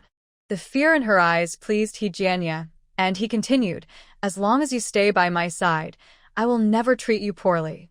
Every year, there are a few job openings in the town, and the candidates are chosen from your group of educated youth. They say it's an assessment, but in reality, it's all about recommendations from the village leaders. Don't forget, my dad is He Jiawang, the village secretary. If you make me happy, recommending you to go to the city as a teacher or to work in the textile factory as a female worker would be easy. You must seize this opportunity and not be ungrateful. There are many people who want to please me." Sun Meow's eyes filled with tears as she lowered her head. She thought about the humiliation and mockery she faced in Hejia village, the never-ending farm work, and the messy pig pen. And Fong Heng's coldness made her quickly decide. When she looked up again, she gave He Jianya a sweet and obedient smile, saying, "Brother He, please help me. I will be good and listen to you." He Jianya couldn't help but laugh, his eyes full of disdain, and his hand on her waist became more inappropriate. When they first met, she was so cold to him, and he thought she was strong and unyielding. Now, just a few words revealed her true nature. "I can help you, but it depends on how you behave." Noticing He Jianya's restlessness, Sun Meow shrank back, but didn't dare to move away. Instead, she leaned in closer. Seeing he was still not satisfied, Sun Meow bit her lip, pushed down her emotions, and leaned in to kiss him. For 2 whole months, the educated youth camp was unusually quiet. During the busy farming season, everyone was rushing to harvest the crops. Farmers work hard all year for these grains. Everyone was too tired to stand up straight, and every household had to send people to repair the roads. After a whole day of work, they were too exhausted to even move a finger. Even Wang Baozhu and Sun Meow managed to stay quiet for a while without causing any trouble. During the lunch break, Jiang Yuan didn't care about her appearance and sat under a big tree, taking deep breaths. "I can't take it anymore. If this goes on, I'm really going to be exhausted. When will this kind of life end?" Shen Ning comforted her. "Our rural area is actually not bad. There's only 1 rice harvest a year. After these last few days of hard work, we can start preparing for winter. I heard that in some southern regions they plant rice 3 times a year, and that really wears people out. You should be grateful." Bark. Bark bark.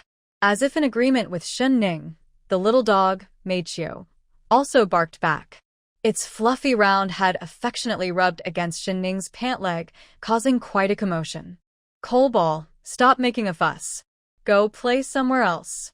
Shen Ning gently patted its rear, and it tilted its head, staring for a moment with its black, jewel-like eyes. It whined softly, as if complaining that its owner wasn't playing with it. Seeing Shen Ning still with a serious face, it turned and chased its own tail, moving to the side to play. In just 2 months, this little puppy had grown chubby, with shiny black fur, while its 4 paws and the tip of its tail were white, like it was wearing little white socks, which was quite amusing. What was most remarkable was how smart this kobold was.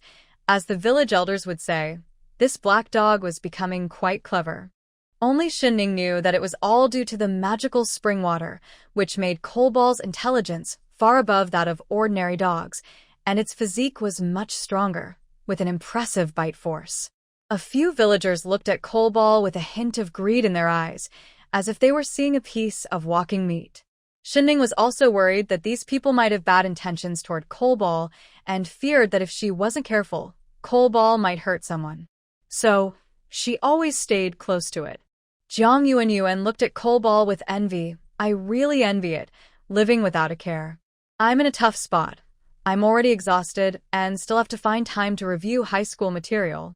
I didn't do well in school, and looking at the teacher selection, I think I should just give up. I really don't want to mislead students. The news that the central primary school in town was hiring teachers was no secret in Hajia village. Recently, there had been some tension at the youth station, and even the most boisterous Wang Baozhu had quieted down for a while. After all, this decision would determine whether they would stay in the village to farm next year or go to town to become honorable teachers, and the difference between the two was immense. It's important to know that the youth sent to the countryside received no salary. They relied solely on the little food they could grow from their hard work. However, becoming a primary school teacher would mean a stable job, with a monthly salary of about 30 yuan, plus bonuses for excellent teachers, and the school would provide housing. This kind of benefit was enough to make anyone excited and envious. While they didn't say it openly, everyone was secretly trying hard. Jiang Yuan nudged Shen Ning's shoulder. I heard that this time the central primary school is only hiring 3 teachers. But there are 3 villages under the Danhonki commune with nearly 100 youths, so you can imagine how great the competition will be. I really don't want to waste my effort. And also, Jiang Yuan looked around and lowered her voice. Not every educated youth can participate in the teacher selection. A degree is just the minimum requirement. You also need a recommendation from a village official. Recently, son Meow has been getting close to He Jianya, the only son of the village secretary. It seems like they are dating and not hiding it. He's that well-groomed young man. I heard he became the deputy director at the machinery factory in town at a young age. However, his reputation isn't great. He has a complicated relationship with women. I think son Meow might end up regretting this. Shen Ning met He Jianya's scrutinizing gaze, noticing the admiration and greed in his eyes. His stare felt aggressive, as if he were assessing merchandise. Shen Ning felt disgusted but didn't show it, although a storm of emotions stirred within her. She never expected that in this life, son Meow and He Jianya would get together so soon. Shen Ning didn't know much about He Jianya, but she was aware that they later benefited from the economic reforms, becoming successful entrepreneurs with wealth and status. However, they were involved in shady dealings behind the scenes. Especially He Jianya, who abused his power and harassed female employees. Shen Ning suddenly remembered that in her past life, during winter, a female employee from the second machinery factory named Fong committed suicide by drinking pesticide. It was said that she tried to He Jianya to get a promotion but was criticized by him and couldn't handle it, leading to her tragic end. Ugh, Shen Ning didn't believe any of that. After all, He Jianya had harassed her in her previous life, and she knew exactly what kind of person he was, a complete scoundrel. While Shen Ning was lost to her thoughts, He Jianya approached them, striking a pose he thought was charming, but it came off as greasy. You must be Shen and Jiang, right? I haven't introduced myself yet. I'm He Jianya, the deputy director of the county's second machinery factory. Jiang Yuan smiled politely and pulled Shen Ning back a couple of steps. Hello, is there something you need? Can't we get to know each other if there's nothing going on? We're all gathered in Hajia village. It's fate. The more friends, the better, right?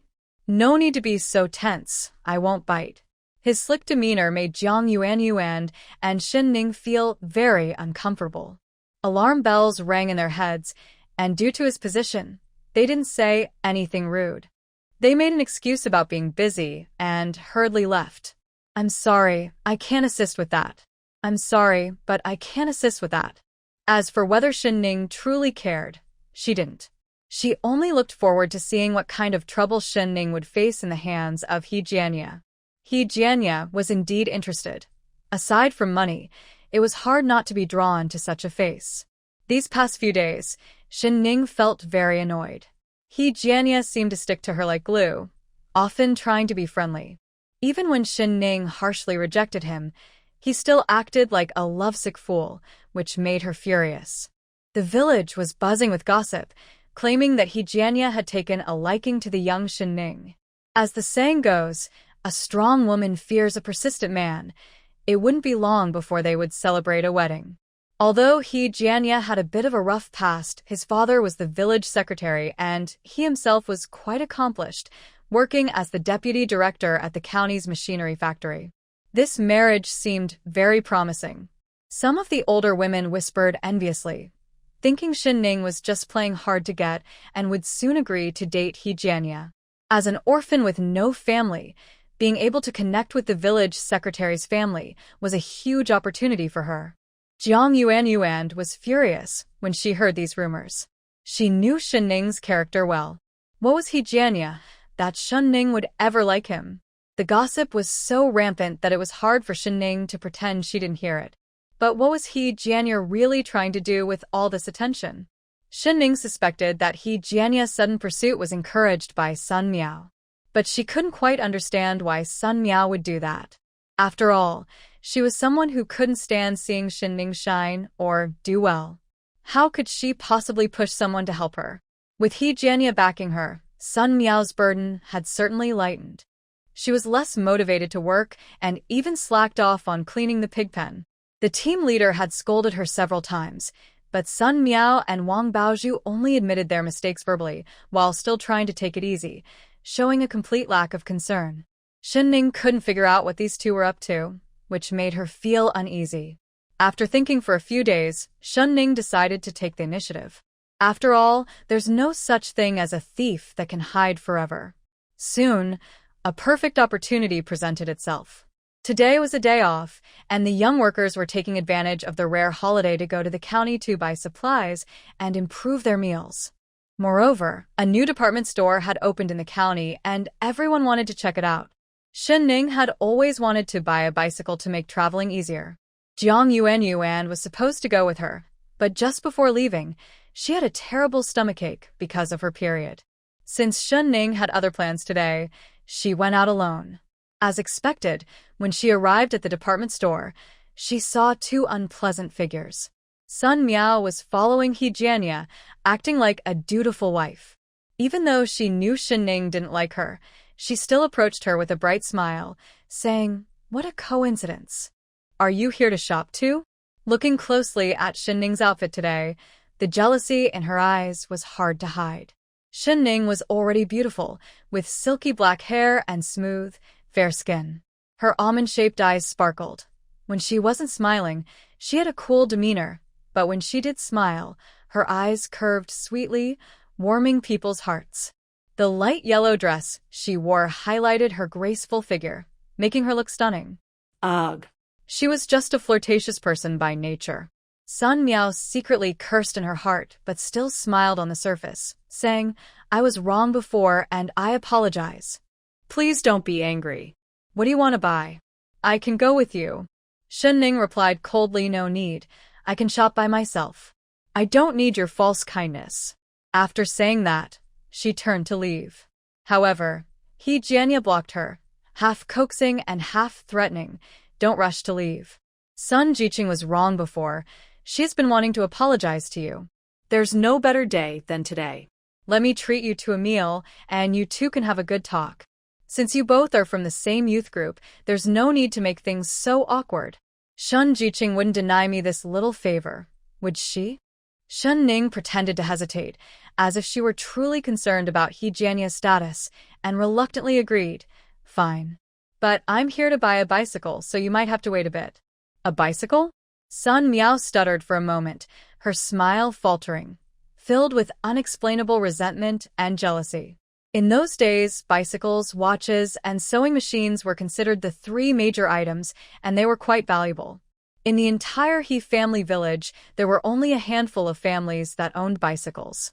She had less than 20 yuan to her name, yet Shen Ning was actually going to buy a bicycle?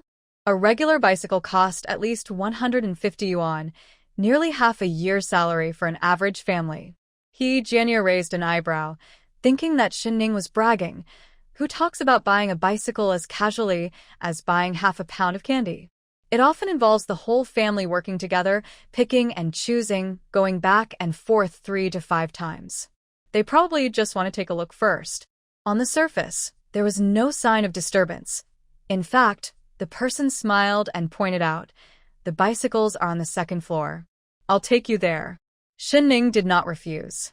However, it was completely different from what she had expected in terms of picky behavior and back-and-forth negotiations. When Shen Ning reached the 2nd floor, she looked around and directly pointed at a cream-colored Phoenix brand women's bicycle. "Excuse me, how much is this one?" 109. Shen Ning didn't say anything. She stepped forward to carefully check the quality, and after confirming it was fine, she said, "All right, I'll take it. Please prepare the invoice." The salesperson was momentarily taken aback. Not many people came to buy bicycles these days, and someone as straightforward as this woman was even rarer. Especially since this woman's bicycle was 20 yuan more expensive than a regular model. In this era of barely making ends meet, people preferred practical options, so these lightweight and beautiful bicycles didn't sell well. "Are you sure? Do you want to look around some more? Once you buy it, there are no returns or exchanges." The salesperson felt a bit uneasy, worried that this girl might change her mind later. Shen Ning took out the bicycle ticket and counted out 19 bills from a stack, placing them on the counter. "Yes, I'm sure." Sun Meow didn't expect Shen Ning to be so decisive. The bicycle was beautiful, and she had admired it at first glance, but she hadn't even had the courage to touch it. Yet Shen Ning bought it without hesitation, which made Sun Meow feel a mix of emotions. Then she saw Jianya looking at Shen Ning with a fiery, determined gaze, and her mood instantly lifted. What did it matter if someone was wealthy and beautiful? In the end, they could still face disgrace, trampled underfoot. Imagining how Shen Ning would be treated by Jianya in the future eased some of Sun Meow's frustration. She praised, "You really have the skills, Ning Ning. You're different from us common folks. Whoever marries you will be like marrying a gold mine." Shen Ning was taken aback. Sun Meow, who valued her image, had never belittled herself in front of others before. When she turned to meet Jianya's greedy gaze, she understood. These two clearly had their own intentions and were preparing to take advantage of her. Shen Ning found it amusing. In her past life, these two were a loving couple. Now, it was clear they each had their own hidden agendas. Knowing that these two were planning something, Shen Ning thought for a moment and said, "I still want to look at watches. If you're in a hurry, you can go ahead." "Not in a hurry. We'll wait for you and help you decide," Jianya immediately replied. If he had been skeptical of Sun Meow's words before, he now completely believed them. A beautiful and wealthy orphan was a big temptation. Who wouldn't be interested? The watch counter was on the 2nd floor. Shen Ning looked around but found a selection of women's watches limited, and the styles too old-fashioned. The salesperson noticed Shen Ning's dissatisfaction and suggested, "In a few days, we'll have a new shipment from Shanghai. You can come back to check it out." Shen Ning politely thanked her, but her disappointment was clear. Jianya's mind was racing, and he quickly came up with a new idea. They had recently acquired a few women's watches from Hong Kong, but the prices were high and they had been hesitant to sell. Now an opportunity had presented itself. He exchanged a glance with Sun Meow, who immediately pulled Shen Ning along, saying, "Since these don't work, let's go eat first." Shen Ning frowned. She didn't want to eat with them. It was unappetizing and a waste of time. She pushed her bicycle outside and said, "I'm not hungry. I'm going to look around elsewhere to see if any other stores sell watches." As she got on her bike, He Jianya quickly grabbed the back seat, saying, "Wait, I know a place where you can definitely find a watch you like." With her back to them, Shen Ning smiled slyly, thinking she had finally caught their interest. She feigned out and asked, "Really?" He Jianya leaned in closer, pretending to be hesitant. "I have a connection. The prices are fair, just in the alley 2 streets over. You can't get in without someone who knows the place. Don't worry, it's completely safe. People from our factory buy things there all the time. The prices are low, and you don't need a receipt." Seeing Shen Ning still hesitating, He Jianya added, "What are you afraid of? I'm the deputy director of the second mechanical factory." Sun Meow chimed in, "I buy things there often too, so you can trust us." Finally, Shen Ning reluctantly nodded. He Jianya wasn't worried about her betraying them. After all, buying things on the black market would affect her too. They were in this together and weren't afraid of her running away. He Jianya then led Shen Ning and Sun Meow through the town, winding through narrow alleys, making Shen Ning feel a bit uneasy. That's enough. Without entering the tiger's den, how can one catch a tiger cub? Shen Ning quietly noted the route and then arrived at an alley. A man with a small mustache blocked the way for the three of them and lowered his voice. "Stop, the toll is 20 cents. Another man wearing a blue hat immediately gave the mustached man a light punch. "Are you silly? Don't you recognize this as Brother Jianya?" He then flattered He Jianya, "Brother, don't be angry. He's new here." He Jianya looked quite pleased and said to Shen Ning, "See? No matter what you want, I can get it for you. Just tell me." Shen Ning looked at him with admiration, like a girl who had never seen the world, and said, "I want a lady's watch made in Shanghai, something elegant. Do you have it?" The man in the blue hat showed a troubled expression. "Well, we have a few ladies' watches, but the Shanghai ones are in high demand." Shen Ning pretended to leave. "If you don't have it, then forget it." He Jianya quickly stopped her. "Don't be in a hurry. I'll take you to the warehouse to have a look. Although we don't have the Shanghai ones, we have others. Feel free to check them out, and if you like something, I'll give it to you." Sun Meow was taken aback, almost digging her nails into her palm.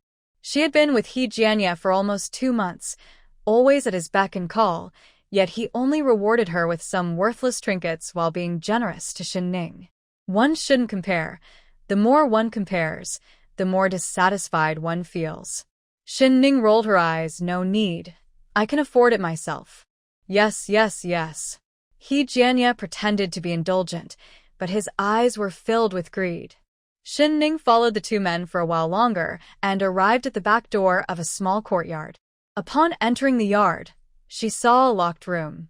He Jianya wanted to show off his power and didn't hide anything from Shen Ning, directly taking her inside.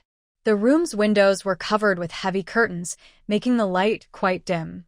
The small room was packed with ordinary items. By the window, there were 5 bicycles parked, 3 for men and 2 for women. In the corner of the west wall, there were several boxes of liquor. Shen Ning leaned in to take a look. "Wow, these are all Matai. Wow, these are all Matai." At that time, Matai was not cheap. A bottle generally cost around 12 to 15 yuan. But if these were kept for 10 or 20 years, their value would increase by hundreds or even thousands of times. At that moment, the young man in the blue hat placed 3 women's watches on the table. "They're all here, take a look." Shen Ning controlled her excitement and forced her gaze away from the 6 boxes of liquor. She couldn't help but smile genuinely at He Jianya. "Okay, let me see, do you have any with diamonds?" As soon as she finished speaking, everyone in the warehouse was stunned. Wow, this young woman is quite ambitious. Having a watch is already impressive, and now she wants diamonds. But the more picky she acted, the more it showed her wealth and experience. He Jianya nodded slightly at the man in the blue hat, who then lifted the curtain of the partition and went inside. Shen Ning stood still, but Sun Meow couldn't help but peek and was immediately scolded. "What are you looking at?" Sun Meow was startled and then felt embarrassed, looking at He Jianya with a pleading expression. "Brother He." But He Jianya was too focused on Shen Ning to pay attention to her. Sun Meow stomped her foot in frustration, and Shen Ning's mocking laugh felt like a slap to her face. Not wanting to see Shen Ning's smug expression, she dashed out of the small courtyard. Shen Ning looked at He Jianye, puzzled. Aren't you going to chase her? He Jianye quickly distanced himself from the situation. Chase what? My relationship with Sun Meow is just a normal friendship, nothing more than what you think.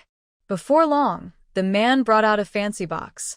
When opened, the watches were indeed stunning, with diamond-studded dials sparkling brightly. He Jianye focused on Shen Ning, noticing she raised an eyebrow as if it was nothing special. She carefully chose an oval-faced watch with a bracelet strap, looking a bit reluctant, and said, I'll take this one. How much is it? The man in the blue hat smiled flatteringly. You have a good eye, comrade. This style is even more fashionable than what's in the department store. We usually sell it for at least 280, but since you're with Brother Jianye, you can have it for 260. He Jianye wanted to say more, but Shen Ning quickly counted out 26 bills and handed them over. You count it. Then she waved at He Jianye. Thank you for today. Can I come back here if I need something next time? The man in the blue hat's eyes lit up, as if he were looking at a fortune. Of course. Next time you need something, just contact me. My name is Shunzi. He Jianye slapped the man on the forehead. Get lost. She smiled at Shen Ning and said, You're just a young girl. It's not safe. Next time you need anything, I'll come with you. Shen Ning glanced at him, but didn't respond. She got on her bicycle and rode out of the alley. Even after she had gone far away, Shunzi was still a bit dazed. Boss, where did this amazing girl come from? She's rich and looks great. He Jianye kicked him hard, saying, Don't get any wrong ideas. She's going to be your future sister-in-law. Shunzi was shocked. He knew how much of a flirt He Jianye was after working with him for 3 years. He Jianye had countless young girls around him, especially those from decent families.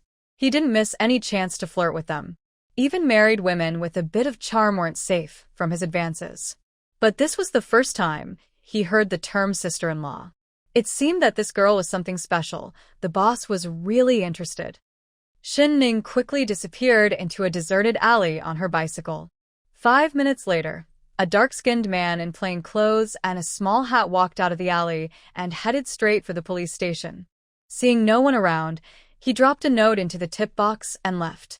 He hid at the alley entrance and checked the time. The factory operated 24 hours, and as the deputy factory manager, He Jianye couldn't be away for long. Sure enough, it wasn't long before He Jianye rode off on his bicycle, hurrying to the factory to change shifts.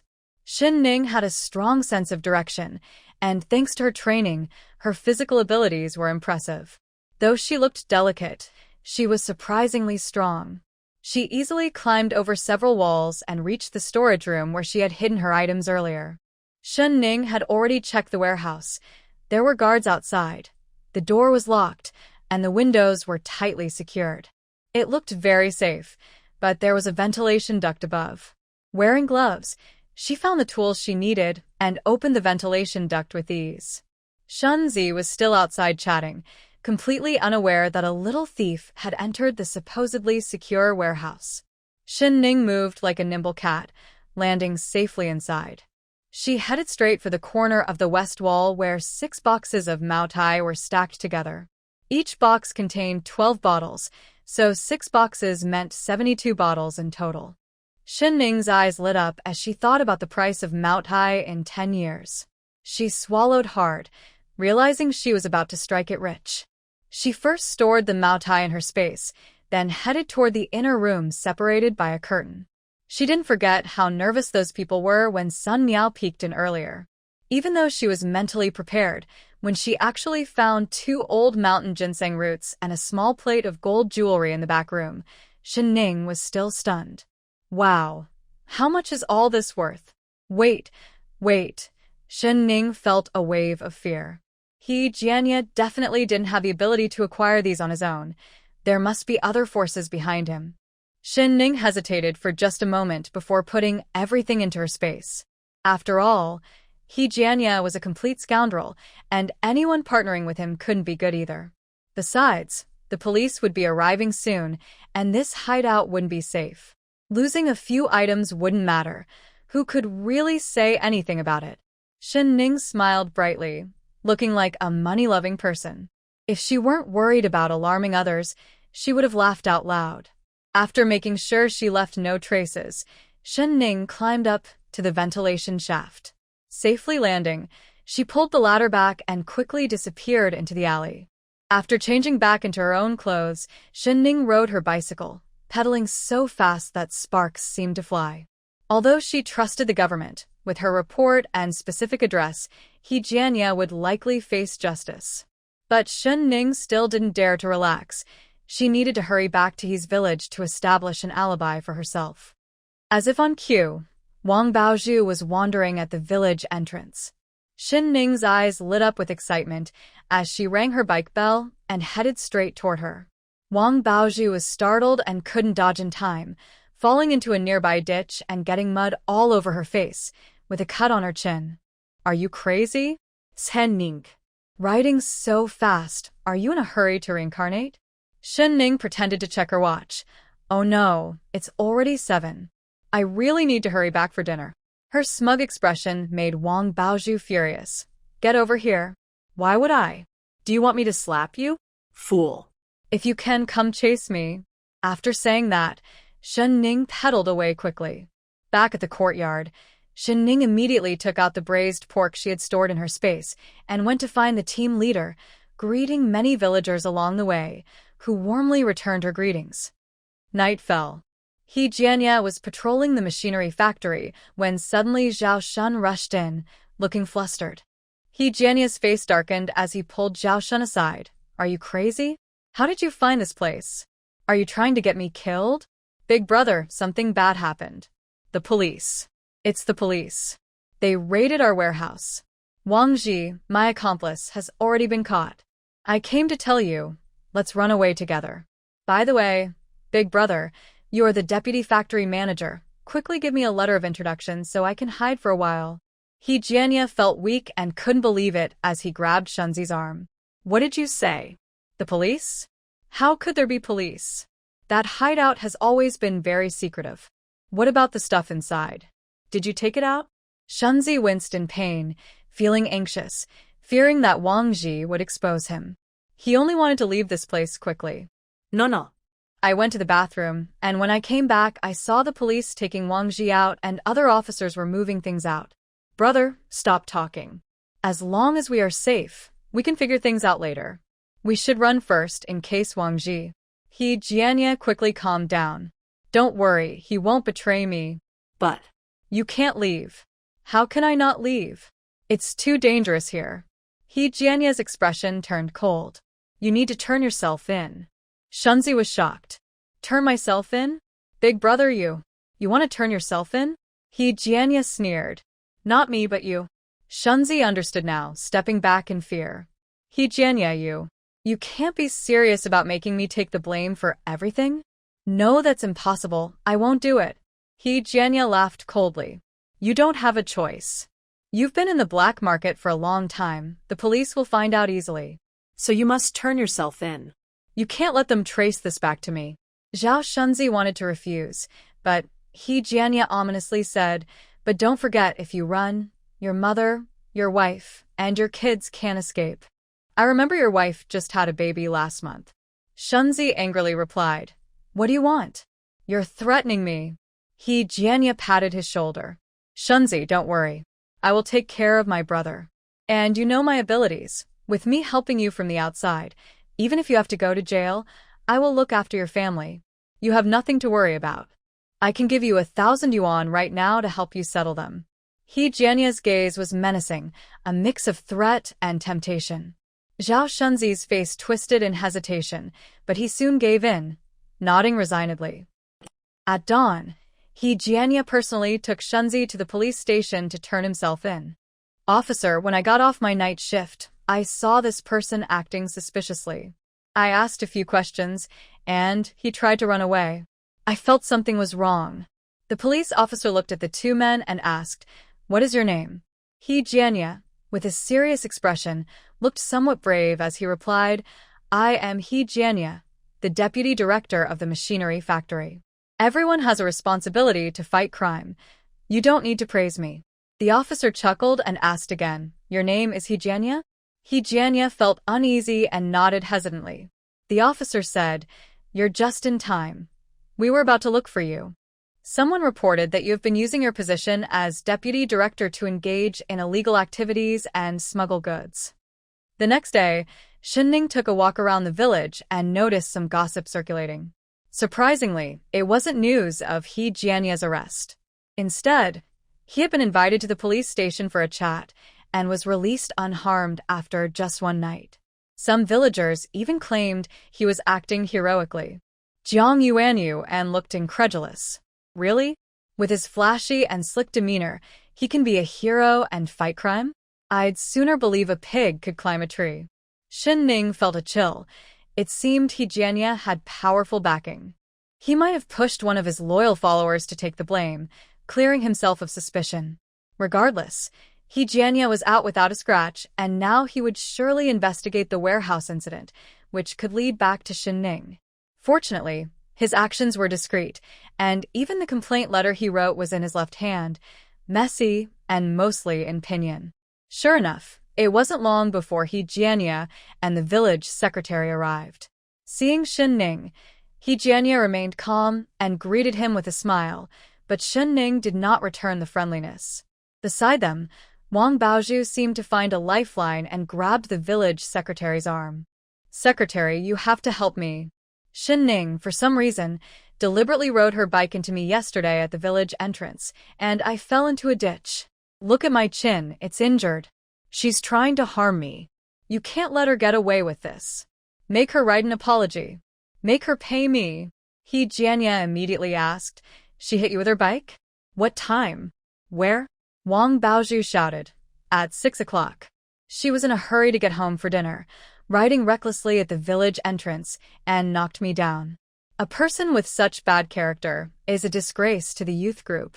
He Jianya was taken aback. They separated at 5:30 yesterday. It would take at least half an hour for Shen Ning to get from town to the village. The police station is in the west of the city. Unless Shen Ning can fly, there's no way she could report to the police in that short time and return by 6. So, this reporter can't be Shen Ning, right? Could it be Sun Meow? No, she wouldn't have the guts. But how could it be so coincidental? Nothing happened before, yet after taking those two to the base, the police raided it? The goods lost were worth a lot, and what's worse, it cost manpower and connections. This was something he had worked hard to build up over many years. He Jianya felt a pain in his heart that made it hard to breathe. Whether or not Shen Ning was involved, someone had to pay for this loss. He had initially wanted to develop a relationship with Shen Ning because he found her attractive, but now he couldn't wait any longer. He just wanted to quickly take everything she had. He exchanged a glance with the village secretary. The village secretary immediately understood and cleared his throat. "Comrade Shen Ning, is what Wang Jijun said true?" Shen Ning quickly wiped her tears and said, "How could I do such a thing? It was clearly Wang Baozhu who saw me buy a new bicycle and try to take my things. She said I didn't deserve it and wanted to steal my wallet. I didn't want to argue with her, so I pushed her away and ran off." Wang Baozhu was left speechless, while the onlookers were filled with righteous anger. "Wang Jijun, you're bullying people again. Shen Ning is such a good comrade. She must have been forced to defend herself." "Exactly." Wang Baozhu was shocked and widened her eyes. "Wait, you're saying I tried to steal from you? Isn't that slander?" Yet the crowd pointed and clearly sided with Shen Ning. Wang Baozhu was so angry she slapped her thigh, feeling the scene was strangely familiar. In the past, she had always slandered Shen Ning, but now this girl was turning the tables. Shen Ning usually appeared gentle and spoke softly, always seen as a hero. In contrast, Wang Baozhu was known for her arrogance and had caused chaos before over a lost wallet, so naturally, no one believed her. The crowd rallied to support Shen Ning. "Comrade Wang, why do you always have issues with Comrade Shen Ning? You accused her of stealing before, and now you want to take her bicycle. Captain, I see that Comrade Wang hasn't learned her lesson at all. People like her should be taken out and criticized. She's full of lies. If this were 10 years ago, someone with such wrong thoughts like Wang Baozhu would be paraded in the streets."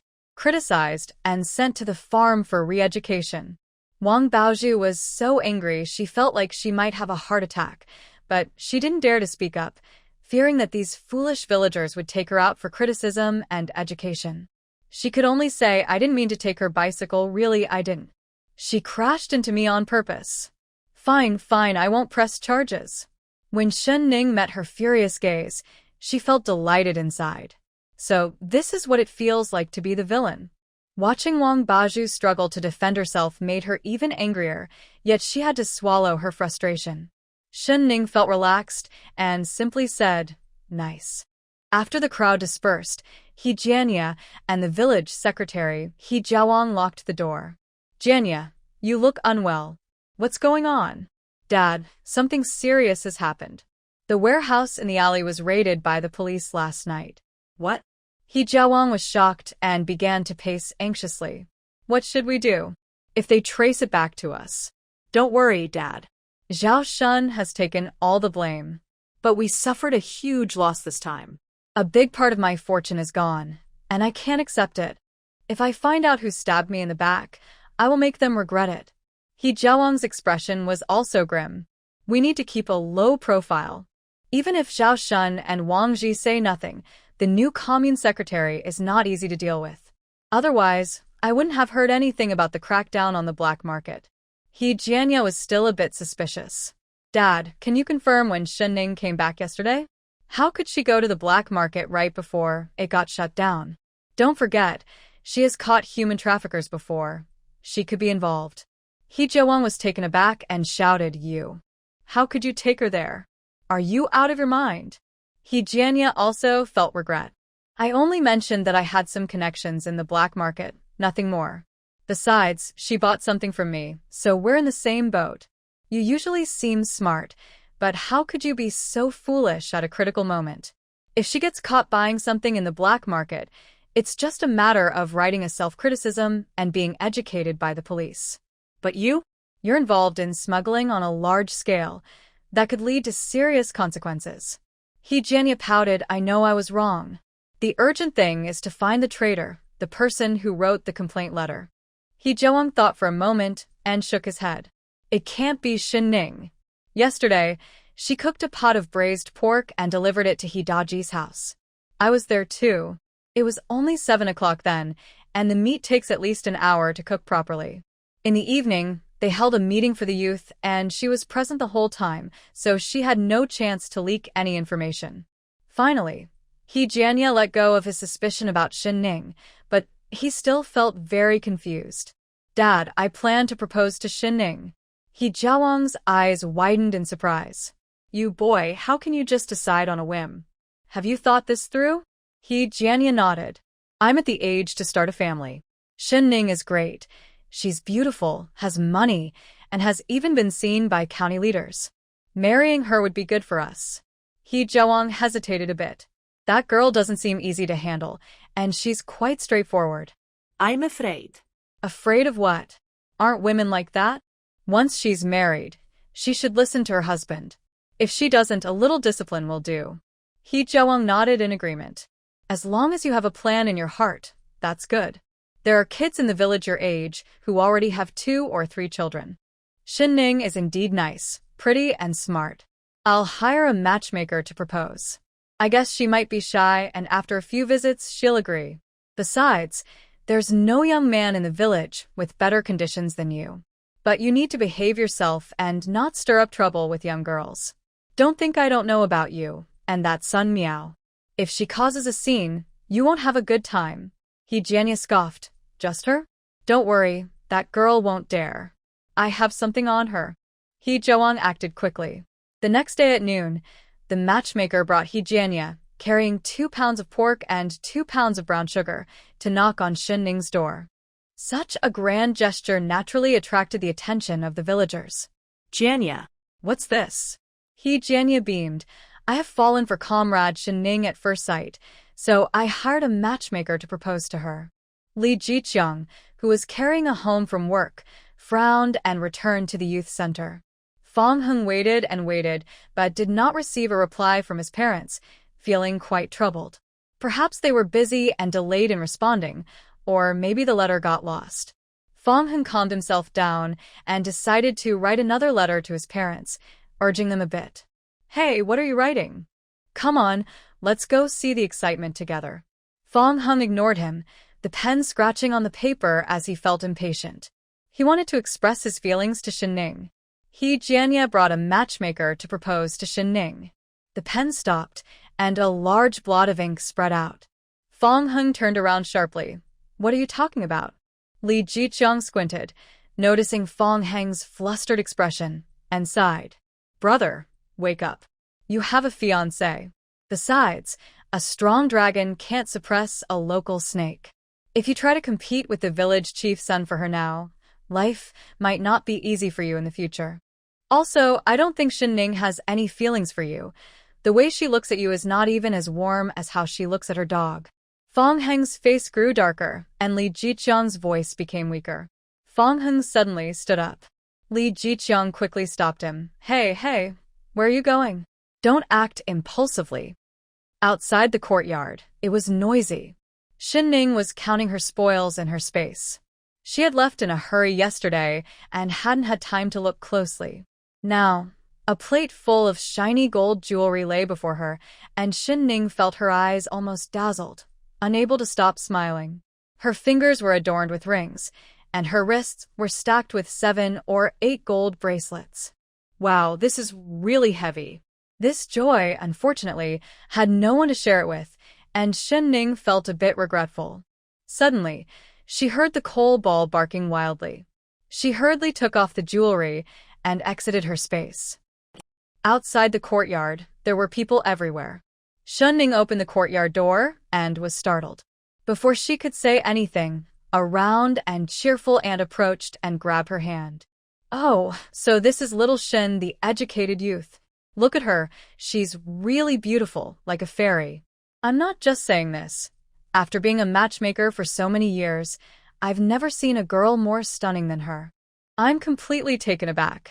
The people around laughed kindly, of course. Little Shen not only looks beautiful but has a good heart and is a hero who helps others. Shen Ning calmly pulled her hand back, looking at the scene created by Jianya, feeling a bit uneasy. What are you all doing? The woman who called herself the matchmaker blocked the courtyard door and smiled at the crowd. Oh, look, little Shen is blushing. Indeed, you are a young lady with thin skin. I am here to help you find a good match. In my opinion, you and the village secretary's son are a perfect pair. The village secretary's family is very pleased with you and asked me to come and introduce you as soon as the sun rose. Don't worry, I am well known for bringing good fortune. Every couple I have matched has been happy together.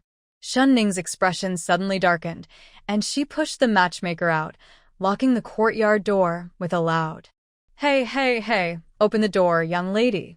Shen Ning's voice was cold, but anyone could hear her annoyance. I don't like Jianya. Whether you want to propose or get married, it has nothing to do with me. Please don't make noise at my door. I just want some peace. The matchmaker's face also turned sour, and she called out to Shen Ning from outside. Hey, how can you be so ungrateful? Just look at this young man. He is talented and has a good job as a deputy director at the county machinery factory at such a young age. His father is the village secretary. Why are you pushing him away? Are you out of your mind? Shen Ning sneered. If you think he's so great, you can marry him yourself.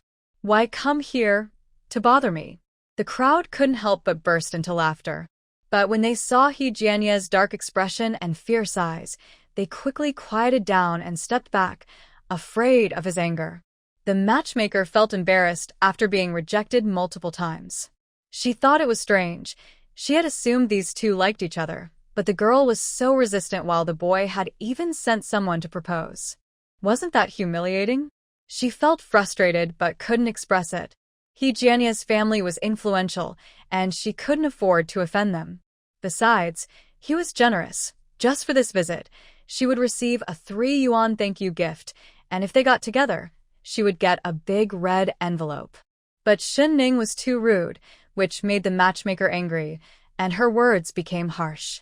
Oh, little Shen, I know you city folks have high standards, but the most important thing in life is to be practical.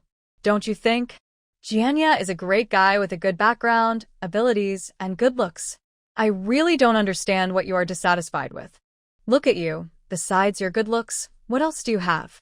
I heard you lost your mother when you were young, and your father passed away a few years ago. You are truly an orphan, without any elders to guide you. It's really... Her words were so degrading that Shen Ning almost laughed in anger. Was this a failed marriage proposal turning into a personal attack?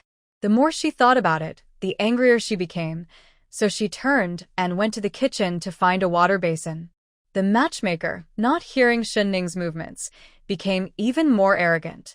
Jianya put on a patronizing attitude and shouted into the courtyard, "Shen Ning, open the door. Let's have a good talk. I will never look down on you for being an orphan. As long as you marry me, I will treat you well. It's better for us to be together than anything else." The crowd felt that the matchmaker's words were harsh, but upon reflection, they thought she had a point. Little Shen, the educated youth, seemed to have no other advantages besides her pretty face. Moreover, women's youth is so short. No matter how beautiful, after marrying and having children, they quickly become worn out. But Jianya was different. At 41, he was in his prime. He had family background and a career, and his father was the village secretary. It seemed that this marriage was a great opportunity for Shen Ning. When Feng Heng and the others arrived, Jianya was still loudly calling from outside, "Shen Ning, I really like you. Don't worry, I will give you the highest bride price. How about 228 yuan? I'll make sure you have everything you need." The onlookers immediately began to murmur, "He really is from the village secretary's family, quite generous. If Shen Ning marries him, it's like falling into a nest of good fortune." These days, bride prices are usually around 68 or 88. Even city girls only get about 100. Shen Ning is lucky to have 228. Plus, there are 3 major items and a wedding banquet to consider. It adds up to quite a bit. Shen Ning should be careful not to get too proud. It might backfire on her. Several aunts laughed and casually commented on Shen Ning, as if all the unpleasant things that had happened to Jianya had suddenly vanished. They all became advocates for him. Jianya was indeed generous, and even the others from the educated youth group gasped in surprise. Kai Meiwan felt a bit sour. Jianya was quite charming. He had flirted with 2 other female educated youths who had gone to the countryside with her. She was oblivious to her own worth, which made her feel uncomfortable, as if she were inferior and unworthy of his attention. Pretending to be aloof, she must be secretly delighted. It's not like she has more eyes or mouths than anyone else. I think she knows how to attract people, but she can't compare. Jiang Yuan had been feeling weak and in pain these past few days. As soon as she heard the news, she ran into Feng Heng and Li Jiqiang on her way. Upon arriving, she saw the entrance to Shen Ning's courtyard completely blocked and heard people praising Jianya and urging Shen Ning to stop being so proud and to agree quickly. She was instantly furious, her face turning pale. A toad wanting to eat swan meat? Who does he think he is? After saying this, Jiang Yuan rolled up her sleeves, ready to fight, and Feng Heng moved closer. But Li Jiqiang stopped him, saying, "What are you 2 doing? Shen Ning hasn't even said anything, and you're trying to be the heroes. Besides, Jianya's conditions are indeed good. Shen Ning might be hesitating, and what if you ruin her chances?" Feng Heng froze, realizing that there was some truth to that. It felt like a bucket of cold water had been dumped on him, stopping him in his tracks. After watching the commotion for a long time, Wang Baozhu also leaned in, saying, "I think Shen Ning is just putting on airs, trying to get more. She seems suited to stay in this village forever, which is just fine." Jiang Yuan kicked out, giving Wang Baozhu a shove. "Get out of here, stop talking nonsense." She squeezed through the crowd, saying, "You all move aside, don't block the entrance to Shen Ning's house." An older woman saw Jiang Yuan and grabbed her sleeve. "Oh, Jiang, you're just in time. You and Shen Ning are close, so you need to talk to her and make sure she doesn't act foolishly. A match like this is hard to come by. If she misses this chance, she won't find another." Jiang Yuan felt her anger rising. He Jianya and Sun Meow were tangled up in a mess, and she wondered if these people were blind.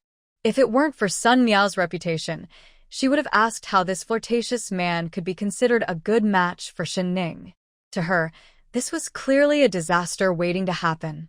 But this was Shen Ning's personal matter, and she was momentarily at a loss for words, unsure of how to approach it.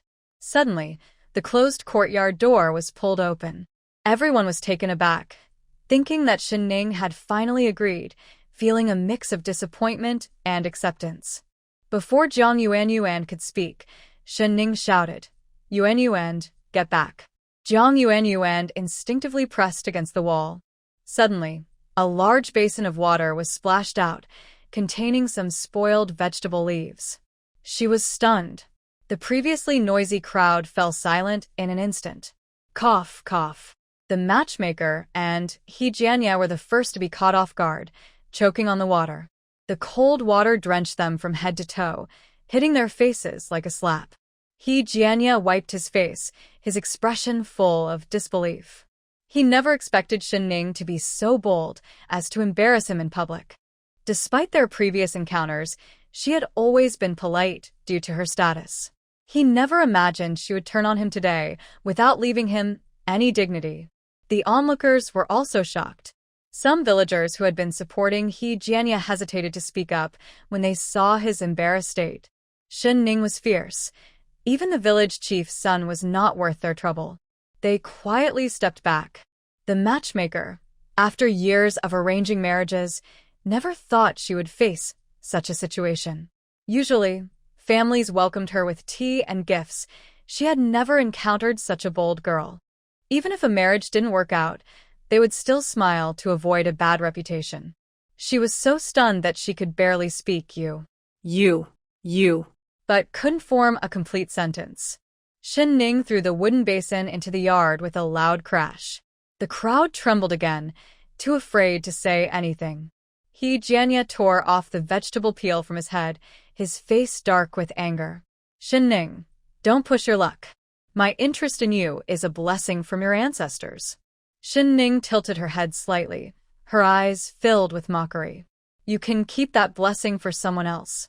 Your own lifestyle is chaotic, and you still want to bring trouble to me. Do you really think everyone is foolish and can't see through your little schemes? Though she didn't name anyone, everyone knew who she was talking about. Shen Ning had no intention of sparing their feelings, especially since their actions had backfired on her. Did they really think she was a pushover? Sun Meow, who wanted to hide in the crowd to watch the show, couldn't stand still anymore as the crowd looked at him with disdain. After all, He Jianya was not discreet. He had been caught several times coming out of the cornfield with someone, pulling and pushing each other. A few old bachelors in the village exchanged knowing, disgusted glances and laughed in a way that made one feel sick. He Jianya's friends chimed in, saying, it's not a big deal for a man to be a bit flirtatious. Once he gets married, he'll definitely settle down and won't be out chasing after others. Comrade Shen, just give him a chance. Right, everyone?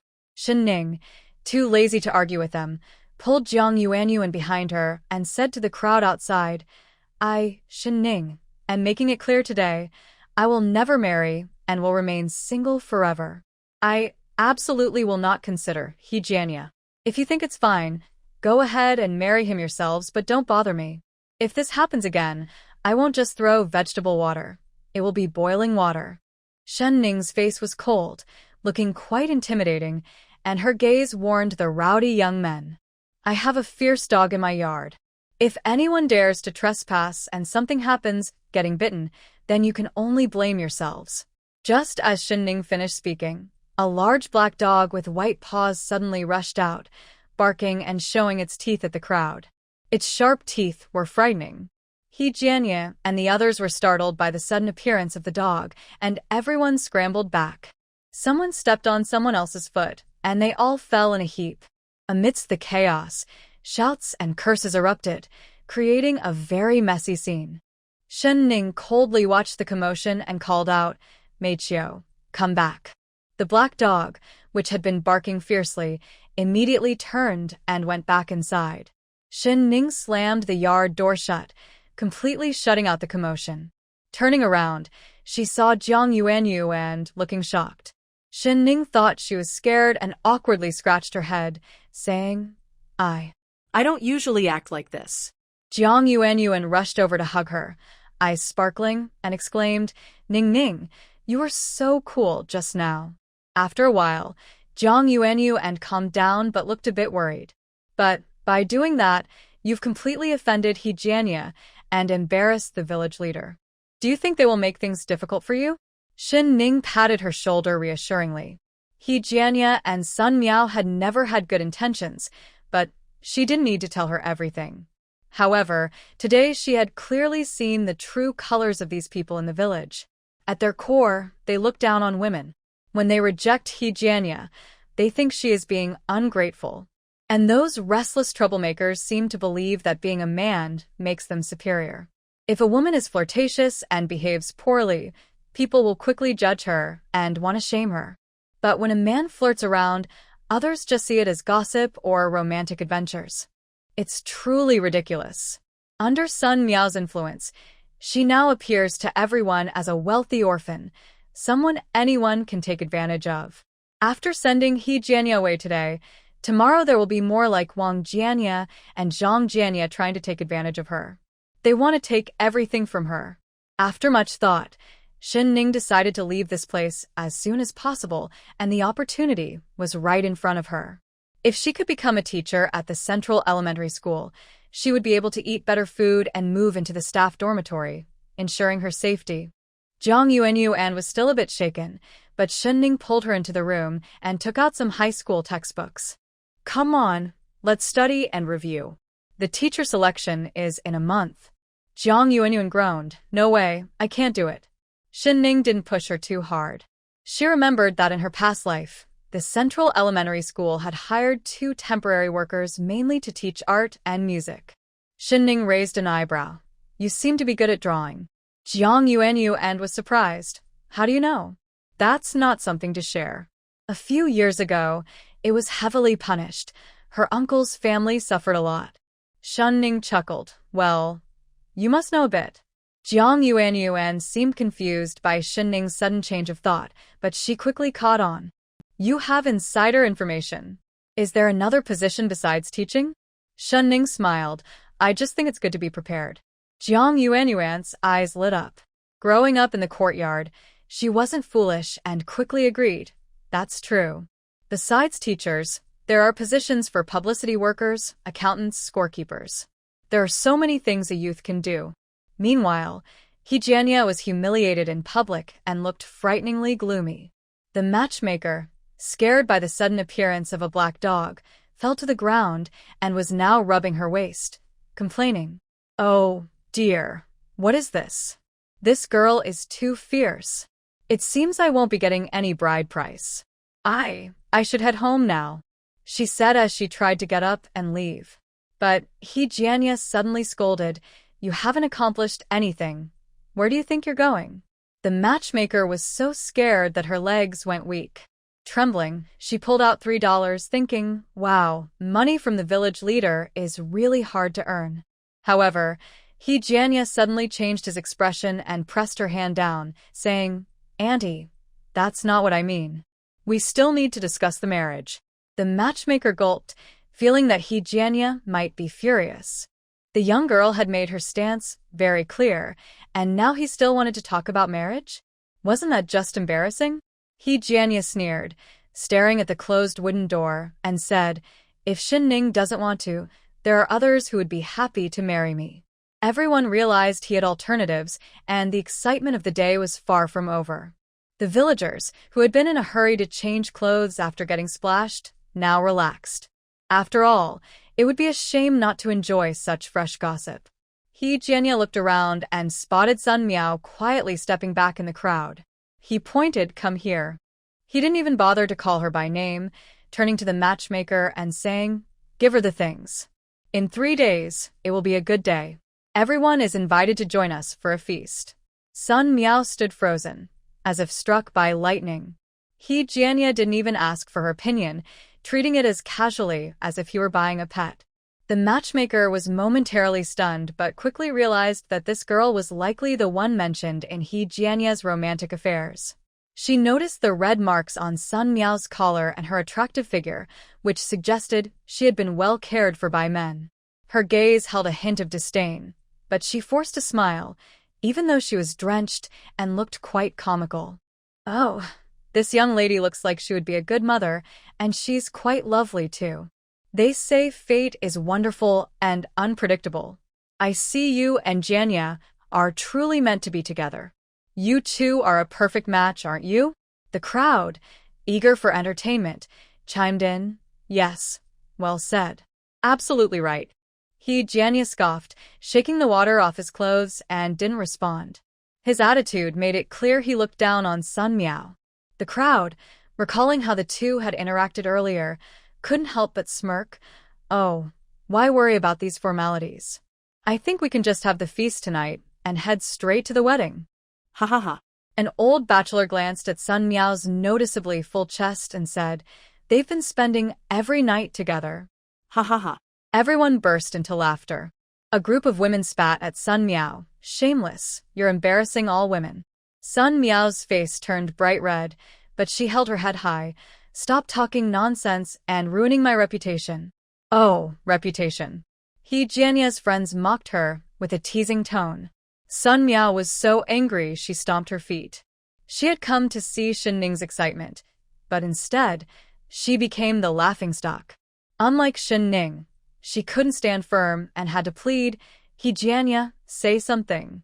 He Jianya raised his eyes. After losing face in front of Shen Ning, he wanted to regain it through her. It seemed like an explanation, but it confirmed the rumors, right? Don't talk nonsense. We are innocent. His friends laughed even harder. Oh, innocent indeed. The crowd roared with laughter, and Sun Miao pushed through them, running away in tears. The people at the youth station exchanged glances. Li Jiqiang exclaimed, this world is crazy. He Jianya just proposed to Shen Ning and got rejected, and now he wants to celebrate with Sun Miao? Sun Miao usually seemed proud. How could she endure this? It didn't seem like her character. Could it be that what the villagers said was true? Did Sun Miao really have something going on with He Jianya? Seeing Fong Hung still lost in thought, Li Jiqiang nudged him. Fong Hung finally snapped back to reality, his eyes sparkling, filled with thoughts of Shen Ning's fierce demeanor when she splashed water. Thinking about how He Jianya had been drenched and scared away by a dog made him feel quite satisfied. He couldn't help but smile, secretly deciding that when he proposed to Shen Ning in the future, the betrothal gifts would only increase. Li Jiqiang felt something was off with his friend, as if he was filled with springtime feelings. Hey, what's on your mind? Say something, are you daydreaming? Fong Hung cleared his throat. What brand of watch do you think is good? I heard the situation has eased up a bit lately, and many good things from the port cities are being sent inland. You should come with me to pick one out. Li Jiqiang looked confused, completely unable to follow his train of thought. Pick. Pick what? Fong Hung smiled, his eyes full of tenderness. Of course, I will choose the most beautiful and expensive watch to give. The rest of his words lingered on his lips, but he held back. After all, he was still engaged and didn't want to cause trouble for Shen Ning. When village head He Jiawang returned to the village, he was greeted by smiling villagers. Congratulations! You're about to welcome a new addition to the family. What wonderful news! We're looking forward to the feast in 3 days. He Jiawang seemed surprised that things had progressed so smoothly. He thought Shen Ning would at least hold back for a few days. He had planned to have the team leader's wife talk to her and help with the match. To his surprise, his son was so eager that the wedding date was already set before he had a chance to step in. Although it was good to move quickly, 3 days felt a bit rushed. Not thinking too much about it, he returned home and saw his son sitting in the hall with a gloomy expression, with 4 or 5 cigarette butts scattered at his feet. Confused, he asked, "Why aren't you happy that things are settled? Why are you sulking and smoking?" He Jianya lifted his eyelids, knowing his father had probably heard about his upcoming marriage. "Yes, I'm getting married, but it's not Shen Ning. It's Sun Miao." He Jiawang was taken aback. How did that happen? Why her? That girl is not reliable and has questionable intentions. Playing with her is one thing, but marrying her is out of the question. Jianya threw away the cigarette and crushed it with his shoe, expressing his frustration. Shen Ning has made it clear that she would rather be a lifelong single than look at me. If she doesn't want me, then it's her loss. Seeing his son's dark expression, Jiawang felt a headache coming on. Calm down. Have you forgotten the trouble you caused with that girl years ago? Don't make a scene. Recently, Pei Yan has been acting strangely, wanting to investigate past taxes. I'm already stressed about that. If it's Sun Meow, then so be it. She has something on you, and she doesn't seem easy to handle. Marrying her could be good. We need someone to help with cooking and cleaning at home. Otherwise, it'll just be the two of us eating cold meals every day. Tomorrow, I'll send a matchmaker to formally propose at the youth point, and we'll offer a bride price that matches the highest standards in the village. We can't let anyone laugh at us. Jianya sneered. Dad, don't worry. Our family's jokes aren't for everyone to see. At the youth station, Wang Baozhu finally had a chance to vent her anger. If she couldn't deal with Shen Ning, could she not handle Sun Meow? Thinking about her lost wallet and her miserable situation since moving to the countryside, her tone became increasingly sharp and bitter. Hey, I was wondering why I never see you around anymore. Turns out you've been with Jianya. No wonder. The atmosphere has changed so much. You're really something else, aren't you? So unpleasant.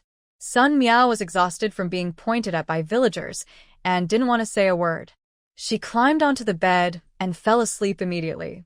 But Wang Baozhu kept provoking her. You and Shen Ning are really hard to find as good friends. Do you really enjoy praising her? Back in Sioux City, you clung to her, picking up what she didn't want. Now you're chasing after men she doesn't want. How pathetic. This hit Sun Meow where it hurt the most. She suddenly sat up and charged at Wang Baozhu. Stop talking nonsense. Who do you think you are to say that to me? Wang Baozhu was caught off guard by the attack, feeling as if she had been punched in the chest, unable to speak. But Sun Meow felt it wasn't enough. She straddled Wang Baozhu with 2 loud slaps. Wang Baozhu didn't expect Sun Meow to have such strength and quickly fought back, pulling Sun Meow's hair while still cursing. Did I say something wrong? You don't know how to behave. Always sneaking around with men. Even a good horse doesn't return to the same pasture. Jianya was embarrassed by Shen Ning and now wants to marry you. How ridiculous. Aren't you ashamed? Sun Meow, feeling the pain, grabbed Wang Baozhu's round face tightly and said, no matter what Jianya is like, he's still the son of the village leader and the deputy factory director. If I marry into that family, I'll have everything handed to me. And you? Your pockets are emptier than your face. You better recognize reality and keep your head down, or I might just make your life miserable. I'll make sure you do the hardest, dirtiest work for the rest of your life.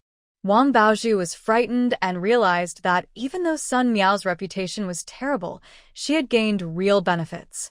If what she said is true, then in the future. Suddenly, I didn't dare to fight back. I just covered my face and begged, Sister Meow Meow, I'm sorry, I really am. I spoke without thinking. Please stop hitting me. Kai Meiwan was initially just watching the drama, thinking both of them were tough. She was just there for the show. But after hearing Sun Meow's words, she realized that Sun Meow was no longer in the same league as her. The sunflower seeds in her hand suddenly lost their appeal. She quickly went over to help Sun Meow up, saying, oh no. How did you two end up fighting when I wasn't watching? Wang Baozhu, look what you did to Sun Meow. She's going to be a bride in a few days. What if her face gets hurt? Wang Baozhu sobbed and didn't dare to speak. Kai Meiwan said kindly, wait here, I'll go boil you some eggs to help with the swelling. I promise you'll wake up looking beautiful for your wedding. Sun Meow, catching her breath, looked at their concerned faces and felt a secret joy inside. Is reputation important? Yes. But compared to the benefits I can gain, it seems less significant. What matters is living comfortably and happily. Once I marry into the He family, those villagers who insulted and looked down on me will have to be careful around me, trying to please me so I don't make things difficult for them. As for Shen Ning, there's still a long road ahead. I was able to keep her down before, and I will do the same in the future. The next day, the matchmaker cheerfully set off for the youth station again, followed by many villagers eager to watch. Sun Meow got ready early, using powder to cover her swollen face. That troublesome Wang Baozhu almost ruined her looks, and she would remember this. There would be plenty of chances to settle the score later. Thinking about the dowry He Jianya promised Shen Ning yesterday made her heart burn with excitement. To be honest, the He family's conditions are quite good. He Jianya is not very old, looks decent, and importantly, his future prospects are quite promising. Although he can't compare to Fong Hung, he is still much better than the families her parents had chosen for her in the past. Sun Meow didn't plan to tell her parents about the marriage yet, fearing that her money-obsessed parents would come and cause a scene at the wedding, demanding a dowry. Women should keep their money firmly in their hands and find ways to manage the household finances after marriage. As long as she goes along with him a bit, He Jianya is not a bad choice for a partner. Sun Meow couldn't help but let her thoughts wander, a faint blush appearing on her face, feeling a bit shy about the idea of getting married. Outside, it was noisy as Kai Meiwan excitedly ran in, saying, "They're here. The person who wants to propose is here." Sun Meow felt happy at first, but remembered Shen Ning's cold face from yesterday and tried to act indifferent, saying, "So what if they're here? No need to make a fuss. Let He Jianya wait a moment. I need to get ready." Kai Meiwan was taken aback, but then smirked a little, saying, "All right, take your time. I'll go out and say hi." Sun Meow nodded in satisfaction. She didn't have much to prepare anyway, so she looked in the mirror at her injured face and lightly applied some powder. The matchmaker outside was already getting impatient after traveling for 2 days. If the road from Hajia village hadn't been improved, she wouldn't have taken this job at all. Yesterday, she had hurt her back because of that young man named Shen, and it still ached today, making her more frustrated. After walking for so long without even a sip of tea, she thought it was rude that no one offered her a chair to rest. Why are these city girls so inconsiderate? They are even less polite than the country folks. If it weren't for the money she received from the village secretary's family, she would have turned around and left right now. The crowd outside was also getting impatient, whispering, "Hey, is Sun Meow having second thoughts about marrying?" How could that be? She and He Jianya have already met several times in the cornfield. If she doesn't marry him, who will she marry? Does she want to be single forever? That's true. A woman should have self-respect. Yesterday, He Jianya personally brought meat and candy to propose to Shen Meow. But today, he hasn't even shown his face to Sun Meow. Exactly, and look, the matchmaker isn't carrying anything. It seems like the He family looks down on Sun Meow. I don't think her future will be easy. Hearing their comments, the matchmaker recalled He Jianya's disdain when he mentioned Sun Meow earlier and grew more impatient. Looks like I came at the wrong time. Since Sun Meow isn't ready, I might as well come back another day. With that, she turned and walked out without looking back. Wang Baozhu hinted at her expectations, eager to urge, "Hurry up, hurry up." She realized that if Sun Meow and He Jianya really got together, she would not benefit at all. After all, that cunning Sun Meow was skilled at using underhanded tactics. If she whispered a few words, Wang Baozhu would be in big trouble. Inside the house, Sun Meow was listening at the door to the sounds outside. When she heard the matchmaker say she might quit, she immediately panicked and opened the door. Wait. Wait, I have time. The villagers watching couldn't help but laugh. Sun Meow's cheeks turned slightly red as she forced herself to look around, confused. Where is He Jianya? I just asked him to wait a moment. Why has he left? The crowd looked at each other strangely, and then Kai Meiwan spoke up, pretending to be puzzled. He Jianya didn't come. The matchmaker came alone. Sun Meow was instantly furious, feeling deeply disrespected. How could someone propose to her family without showing up themselves and just send a matchmaker empty-handed? Was this really the right attitude for a proposal? Sun Meow wanted to throw a tantrum, but as she turned around, the matchmaker spoke sharply, "Sun Jiqing, you need to think carefully. The He family's door isn't one you can just walk through whenever you want. If you miss this chance, there won't be another. You and Jianya are all ready. Well, so why care about these formalities? Let me give you some advice as a woman. Don't be too strong-willed, or you might not get married. Her words sounded less like a proposal and more like a threat. Sun Meow felt a surge of anger, but her reputation in He family village was already tarnished. If she didn't marry He Jianya, she feared the consequences. Taking a deep breath, she remembered that last night she had only revealed her identity as the future daughter-in-law of the He family, which had silenced Kai Meiwan and Wang Baozhu. If this engagement fell through, those two would surely mock her. And then there was that troublesome Shen Ning. Without the He family as support, how could she compete with her? She stiffly turned back, forcing a smile. What are you saying, Auntie? I just wanted to come in and pour you a cup of tea. Did you misunderstand? And Jianya and I are truly in love. We have a deep connection. I naturally prioritize him and wouldn't care about these formalities. Whether her words were sincere or not, they were polite enough to maintain dignity for both sides. The matchmaker squinted her eyes in satisfaction, taking another look at the pretty young woman before her. Not bad. She seemed to understand the situation. Making a fuss would not benefit her. A smile quickly appeared on her face. Sun Jiqing looks like a good person. Jianya is lucky to marry you. She then took out a big red envelope from her pocket. This is Jianya's betrothal gift for you. 88 yuan and 8 jiao, which means good fortune. What a great sign. You should take it and hurry to the city to buy some nice clothes. The He family knows you are a young girl far from home and don't have much money, so they don't expect you to bring a dowry. Just wait for 3 days, and we'll have a lively banquet at the He family with several tables for everyone in the village to enjoy. Okay. Everyone was happy to hear there would be a feast. However, their eyes couldn't help but fall on the red envelope in the matchmaker's hand. It was only 88 yuan. The crowd's expressions became a bit complicated. This wasn't because the betrothal gift was too small. In the village, this amount was already quite significant. Yesterday, when He Jianya asked for Shen Ning's hand, he promised to give the highest betrothal gift of 228 yuan, along with 3 big items. So, why was it only 88 for Sun Meow? Wasn't this clearly disrespectful to her?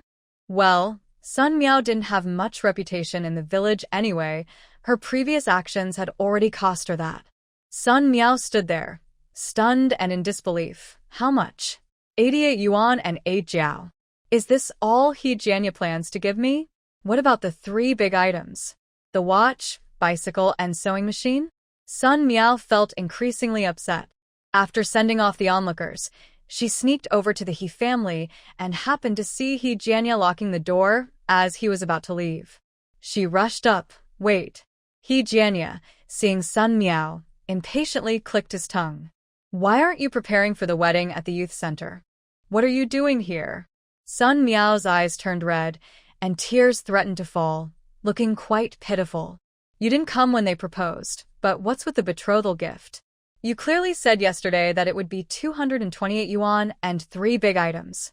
Why is it only an 88 yuan envelope today? He Jianya was taken aback, looking down at her with a mocking expression. When did I ever agree to that?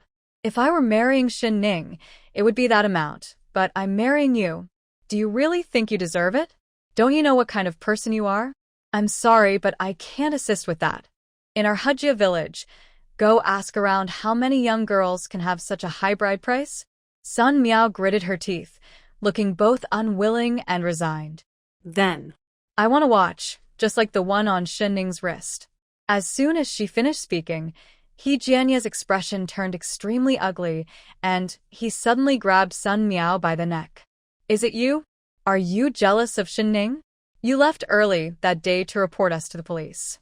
How else would they know I had connections with the black market and come straight to me?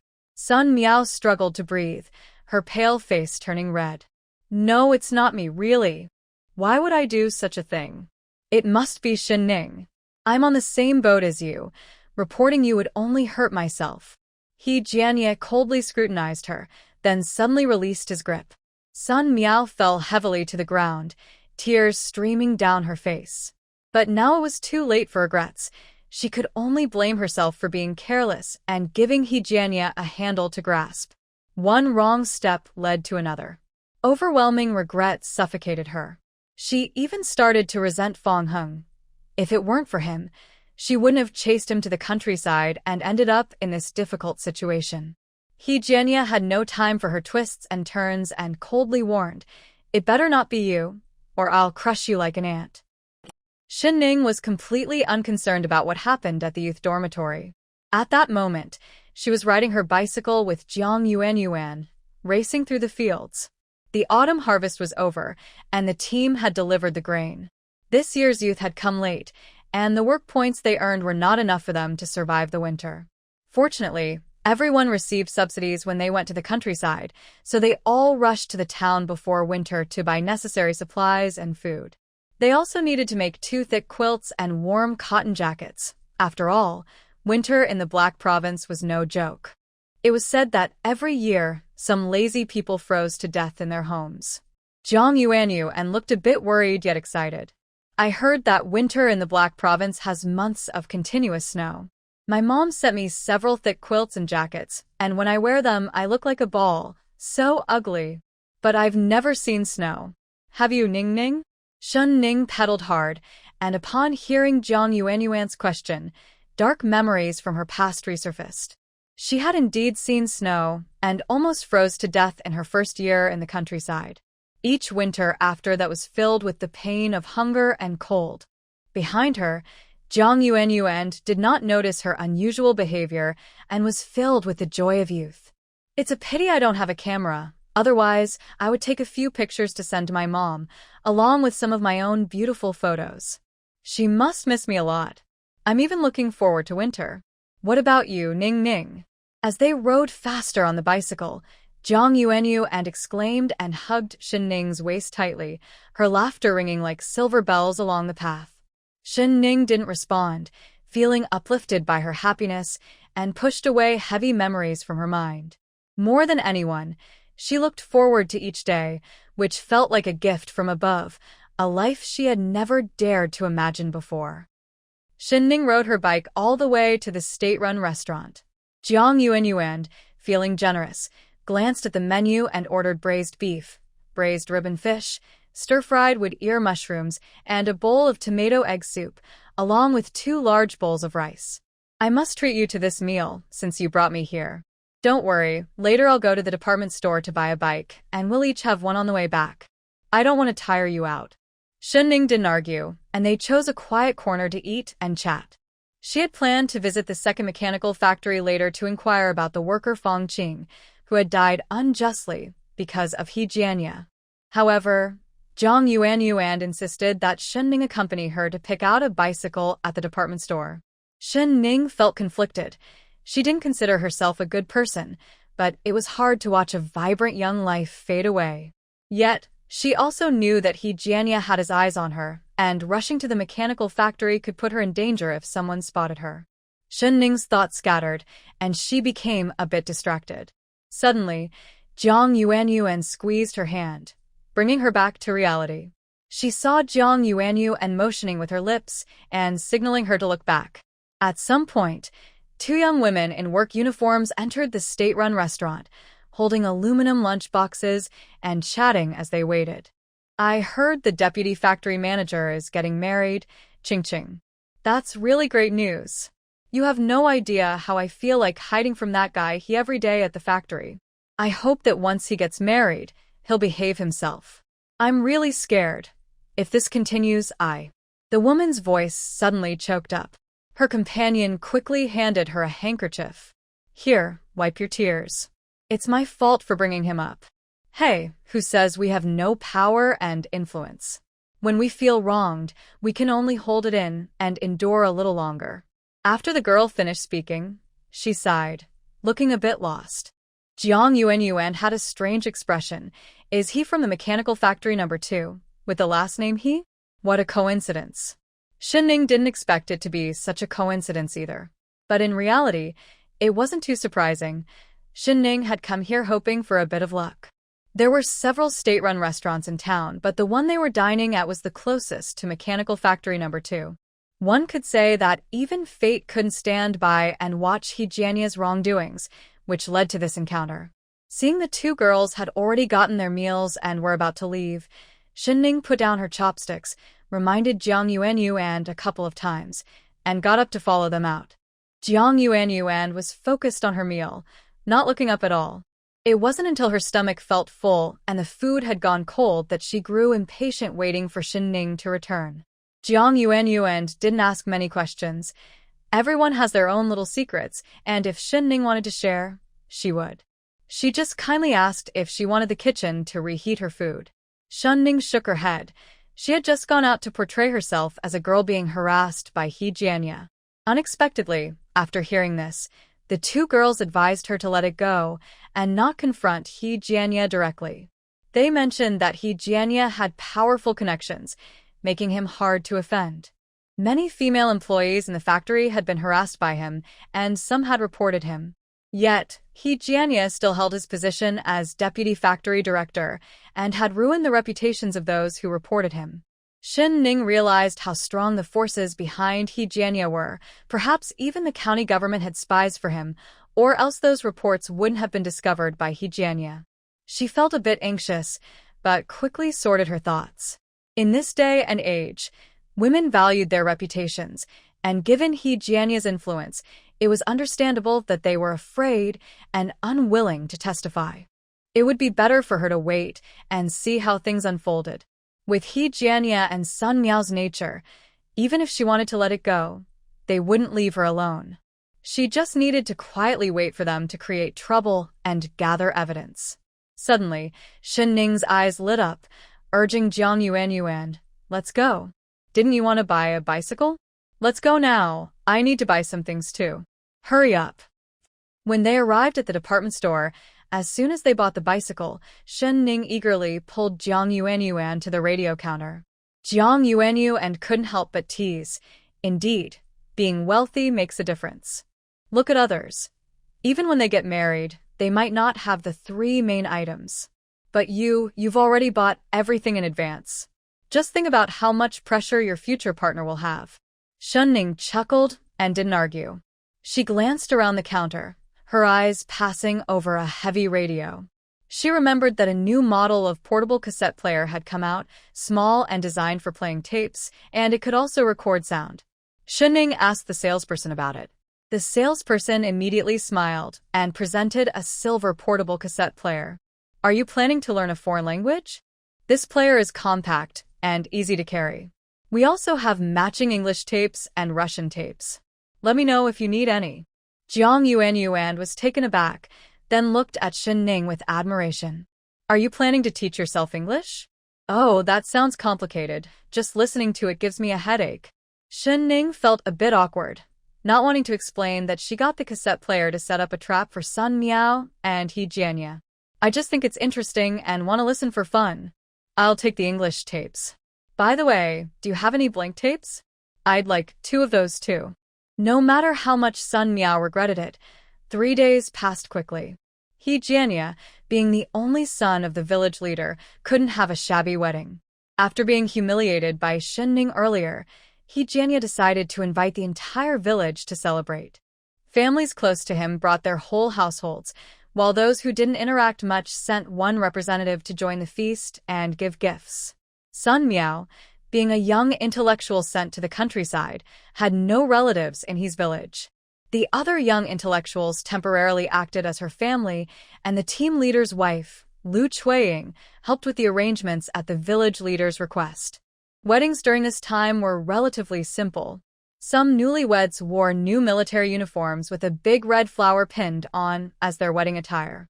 Sun Miao looked at herself in the mirror, showing no shyness typical of a bride, her eyes filled with indifference and resentment. A skilled aunt from the village styled her hair, adding a lily and a few roses. She chose not to wear a military uniform but instead wore a newly bought bright red shirt and a matching skirt.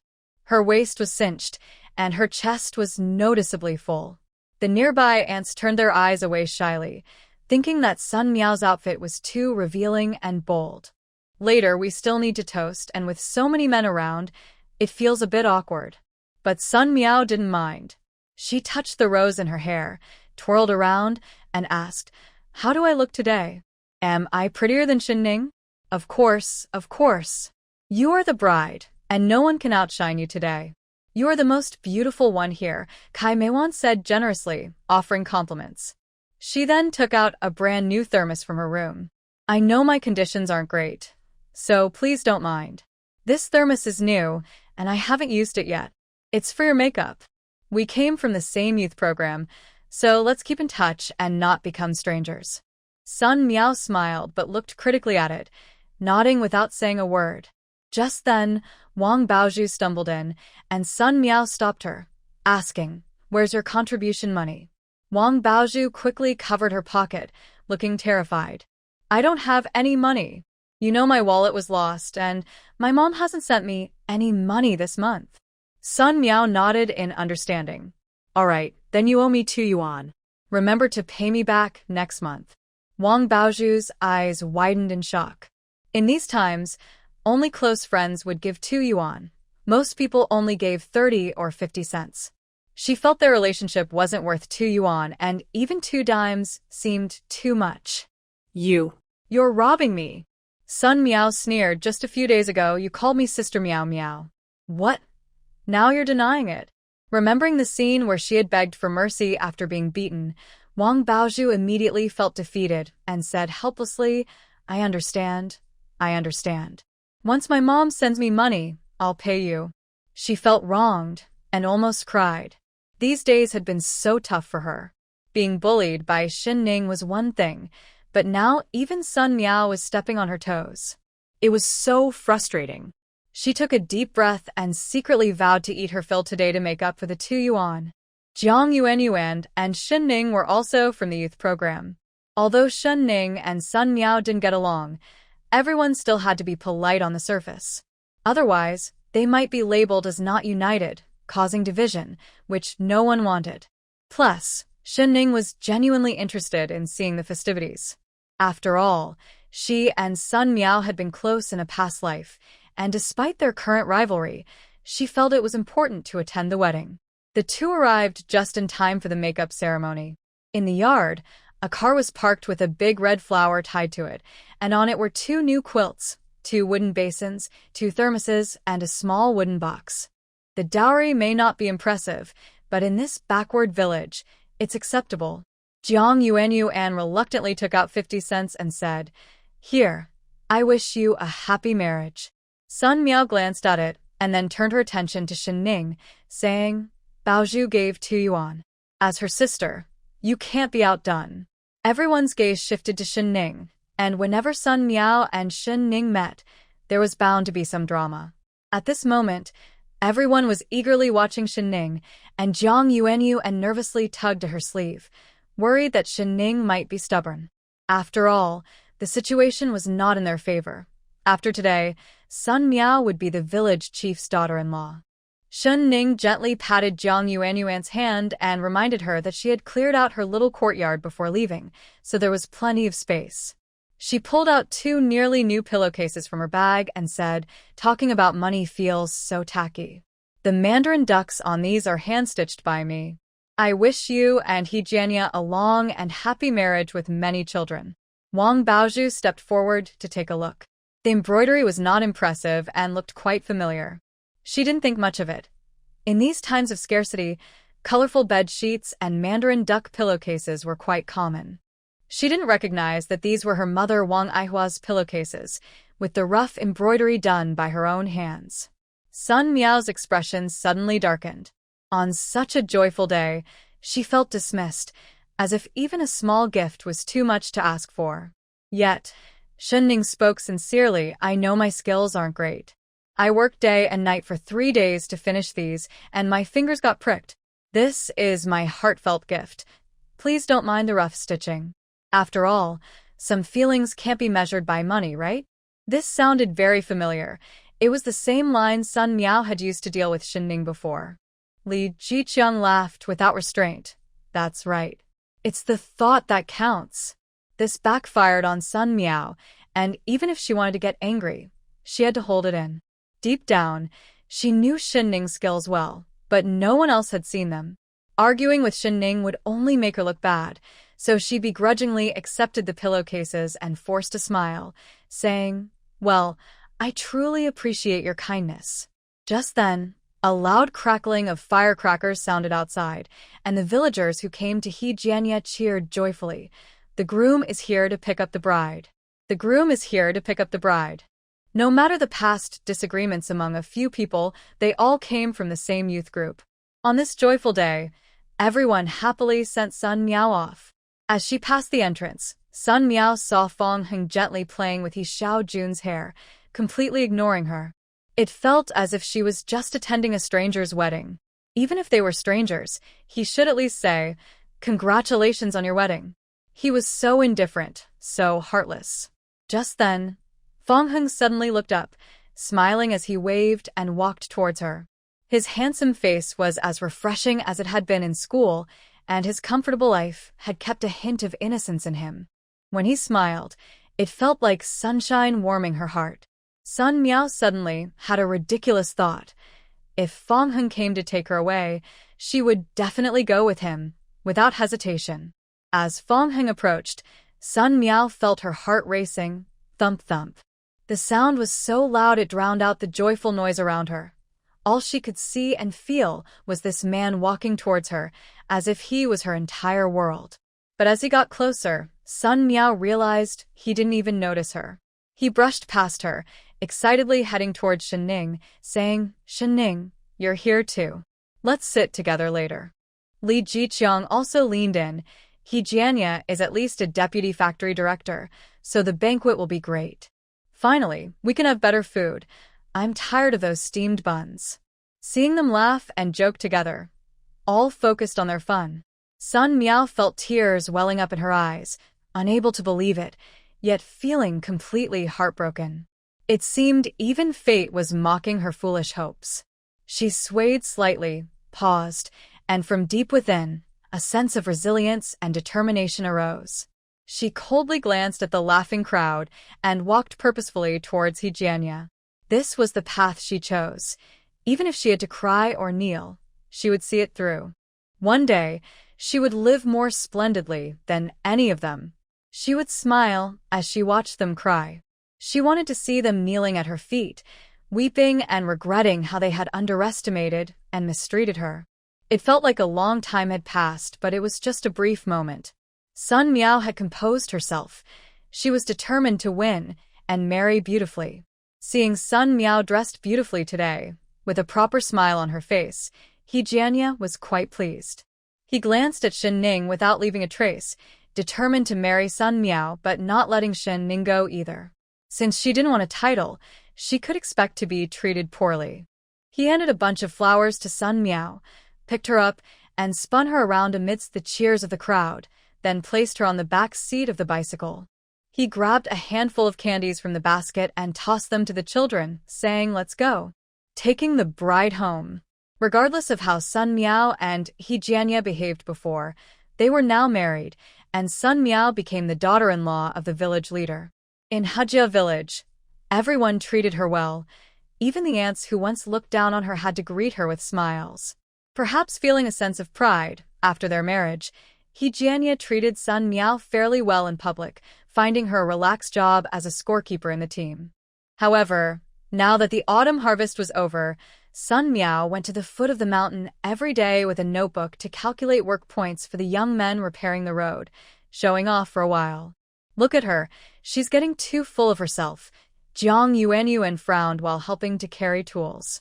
These tasks shouldn't require a young woman like her, but Sun Meow took advantage of her status, bossing everyone around and creating trouble for herself and Shen Ning. It was infuriating to watch. Shen Ning appeared calm and unfazed, which made Jiang Yuan frustrated. "She's openly bullying us, and you're still so relaxed. This isn't like you. You run to town every chance you get. Is something good happening?" Shen Ning chuckled. "Well, it's not exactly good news, but someone is going to have a tough time." Seeing Shen Ning's mischievous smile, Jiang Yuan instinctively suspected that the girl was setting a trap for Sun Meow and the others, but then she thought it unlikely. Although Shen Ning was clever, she was just a young woman from the countryside. How could she possibly cause trouble for He Jianya and his family? Jiang Yuan couldn't help but sigh. When will this kind of life come to an end? Shen Ning just smiled and remained silent, looking like she had a clever plan, which only made Jiang Yuan more anxious. The main road from Hejia village to the town was finally completed and ready for use. This was a significant event and marked the first major achievement of the new commune secretary, Pei Yan. The team chose an auspicious day to invite the commune secretary and county leaders to visit, check on the work, and cut the ribbon for the newly finished road. Shen Ning sensed something was off. Everything was too quiet, unusually so. She had submitted her report directly to the county government mailbox, but there had been no response for a long time. That day, the villagers of Hejia village were all smiles and laughter. Watching the village thrive made the young people who had come to help with rural development feel a strong sense of involvement and pride. The team leader had even changed into new clothes, unable to hide his joy. One might think he was getting married. After the ribbon-cutting ceremony, the village secretary and the team leader walked around the village with the leaders, visiting the elderly receiving social assistance, creating a warm and peaceful scene. However, the village committee was experiencing a tense atmosphere. When Shen Ning arrived at the village committee to collect materials, she was unexpectedly pulled into the office by a pair of strong hands, and the door was locked with a click. Her dog, anxious outside, barked loudly and scratched at the door. Shen Ning was startled at first, but when she realized it was He Jianya, she felt relieved. Seeing him in a panic made her realize he had been having a tough time lately. He Jianya indeed had been struggling. The warehouse that had been raided by the police contained not only most of his own assets, but also those of his partners. With the items confiscated, the losses were significant, and his partners were naturally looking to blame him, even suspecting he might have staged the situation to keep the goods for himself. Shen Ning discreetly reached for her bag, pretending to be calm, while quietly pressing the recording button on her device. He Jianya, what do you mean by this? I'm here to help the team leader gather materials. If I'm late, they'll get worried. He Jianya chuckled lightly. Why are you in such a hurry? I already had Sun Meow deliver the materials. Don't worry, the leaders are all too busy today to pay attention to you. I think you've lost your mind. No matter what you're planning, the commune secretary and county leaders are here today. Aren't you afraid of pushing me too far? Hee. He Jianya sneered. To be honest, I don't want to deal with you right now. The risk is too high. Well, you are usually too cautious. Today, you finally found yourself alone and came right to me. How could I let this chance slip away? Outside, the dog was barking loudly, and He Jianya felt a bit annoyed. He never expected that Shen Ning would come to pick up some documents with a dog. Just as he thought about finding something to scare the annoying creature away, the dog surprisingly turned and ran off with a whimper. He Jianya couldn't help but laugh. Look at how you spoil it with good food and care, but when it matters, it runs away faster than a rabbit. Shen Ning, whether it's people or animals, your judgment isn't great. Sometimes I really don't understand. I may be a bit fickle, but I have been sincere with you. Why can't you pick up on that? Shen Ning scoffed, her words dripping with sarcasm. Maybe my judgment about people and animals isn't good, but I can definitely recognize like you. I can smell your rotten nature from hundreds of meters away. Just say it. Why did you lock me in here? What do you want? He Jianya hated her calm demeanor the most. Deep down, he was extremely arrogant and believed women were inferior, meant to be beneath him.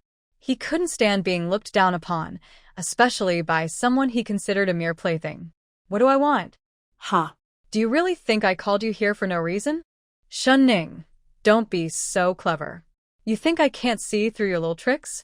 As he spoke, He Jianya pulled out a document from his desk drawer, gripping one corner tightly. Take a good look. This complaint material was written by you, right? You thought you were flawless, but I'm not stupid. If I could get this document, what do you think I can't do? Shen Ning looked at the document. Her heart sank, but she pretended not to understand. What complaint material? What are you talking about? I don't understand.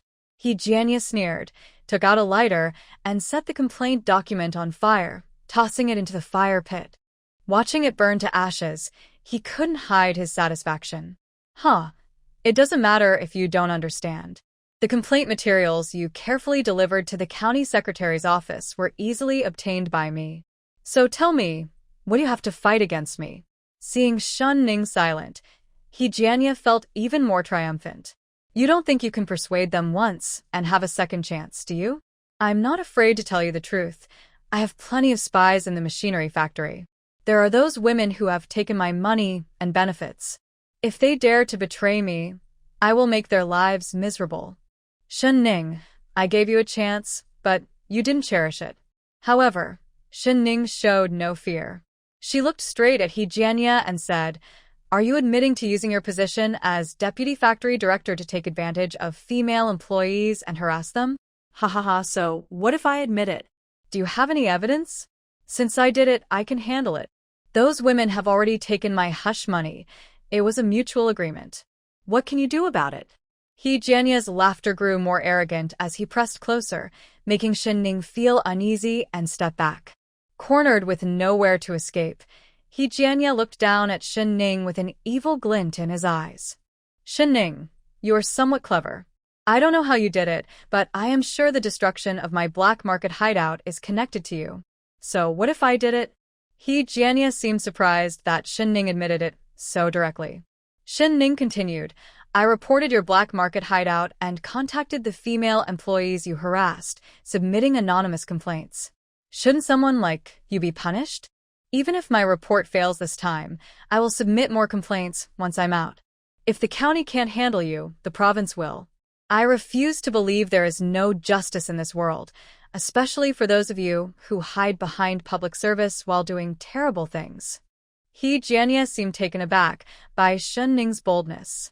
Alone in a room, with such a significant power imbalance, she dared to provoke him. He laughed angrily. I thought you were smart, but you're being foolish. Do you know why I tricked you into coming here today? You think you have a chance to report me? Dream on. If you are sensible, you should hand over your money to me.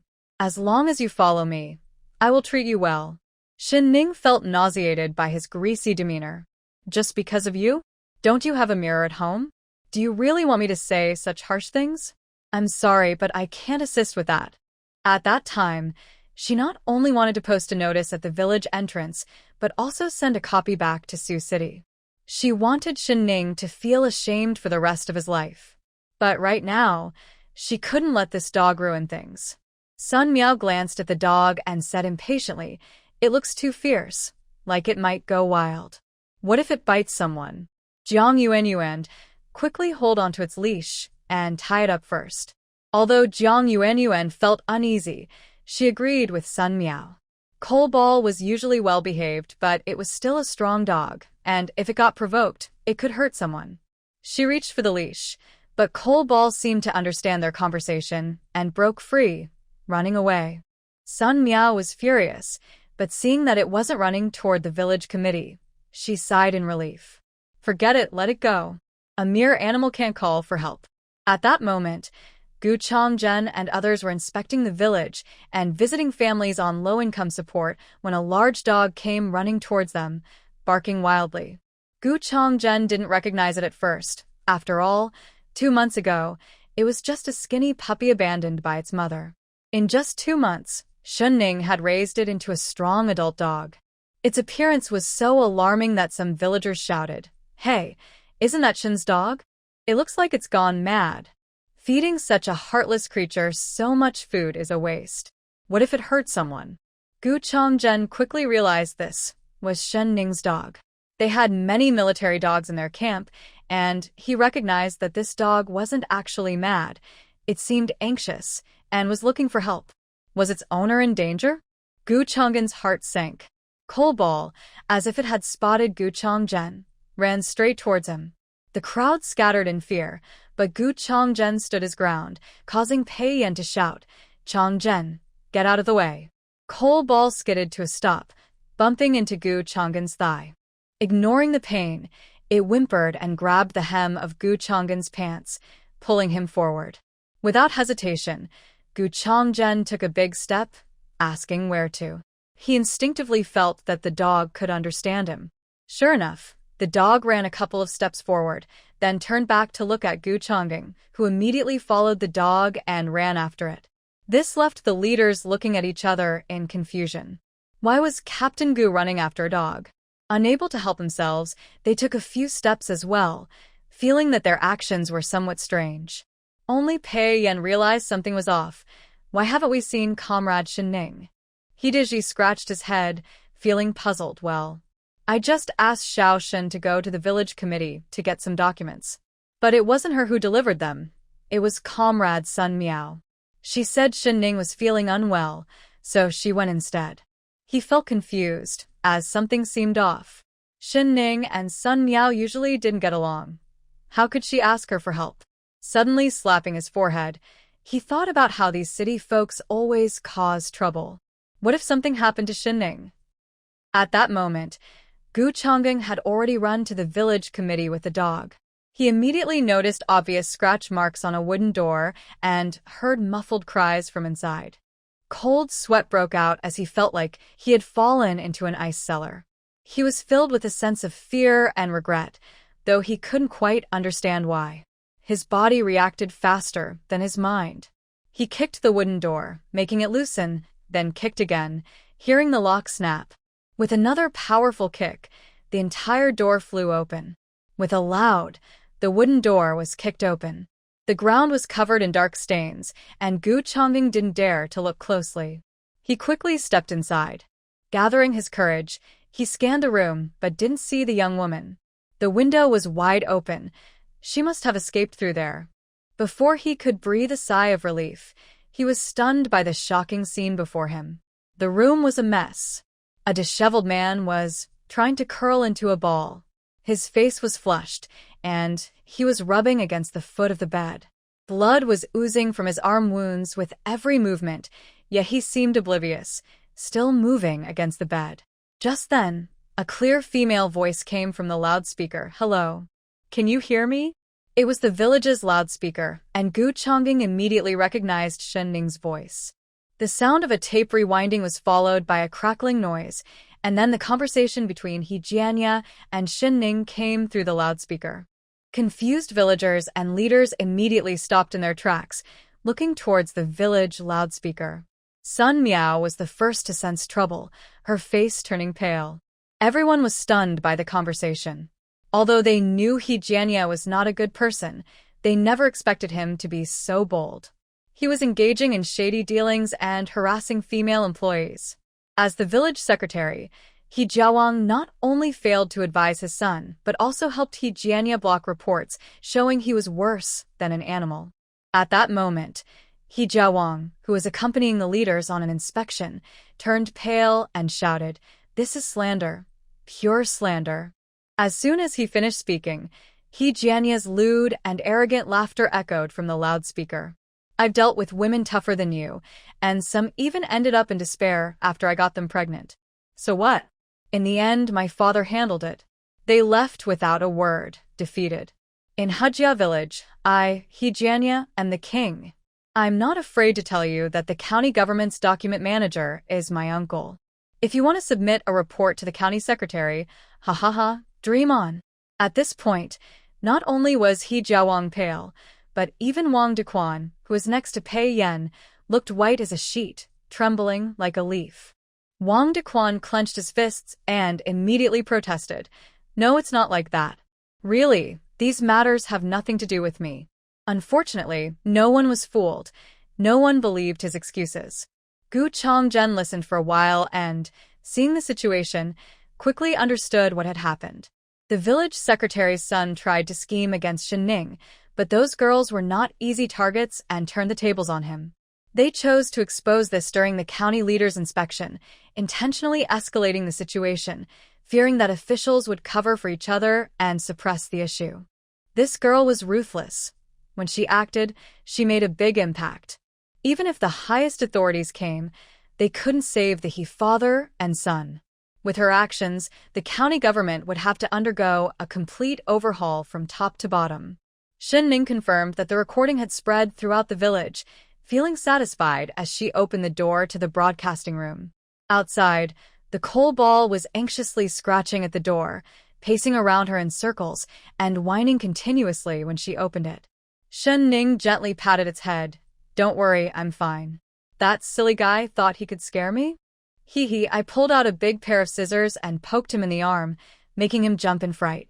You wouldn't believe how funny he looked at that moment. How funny? Huh? Tell me more. This time, it was Shen Ning who was shocked. She looked up and nearly fell to the ground, her legs feeling weak, her voice no longer confident, trembling as she said, "Gu. Captain Gu, what are you doing here?" Woof. Woof. The dog wagged its tail excitedly against Shen Ning's leg, looking for praise. Seeing this made Shen Ning grit her teeth, thinking, silly dog. But she forced a sweet smile. What a coincidence. I didn't expect you to come for an inspection today, Captain Gu. If I hadn't come, I wouldn't have known you had such skills. Where did you get those scissors? You must have guessed that he Jianya was up to no good and didn't think to avoid the risk. You went in armed with a tape recorder and a weapon. Shen Ning, you have quite the nerve. I think you have the makings of a bandit. Gu Chongqing stepped forward, making Shen Ning shiver. Why does he always catch her in the act? Shen Ning was no longer suspicious. She was sure that she and Captain Gu were simply not meant to get along. No, I would never do that. I just brought my tape recorder to learn English. Yes, I want to learn English, and I happen to record evidence. As a woman living alone, it's not safe, so carrying scissors for protection can't be wrong, right? Gu Chongqing laughed in disbelief, thinking she took him for a fool. But suddenly, Shen Ning's eyes turned red, and big tears started to fall. Woo, you can't blame me for this. Ever since I came to the countryside, he Jianya has bullied me because I'm an orphan and always tries to take advantage of me. I've been forced to feel scared. I made a mistake. I hurt someone, but it was out of self-defense. Do I really have to wait until he attacks me before I can fight back? Perhaps the sight of the crying girl was too pitiful. Gu Chongqing thought of such a scene and felt a surge of anger toward that scoundrel. His fierce demeanor softened. No, I didn't mean that. It's just that you were too reckless. From a distance, loud voices approached as onlookers arrived. Shen Ning quickly pulled out the tape from her recorder and handed it over. Seeing Gu Chongzhen still wearing a cold expression, Shen Ning gritted her teeth and took off her watch. This watch was something he Jianya sold on the black market. He is the son of the village secretary and also the deputy factory director. I had to go with him to the black market. I was too scared not to. I ended up spending 260 yuan on this watch to avoid trouble. As soon as I got out of the black market, I went straight to the police station to report him.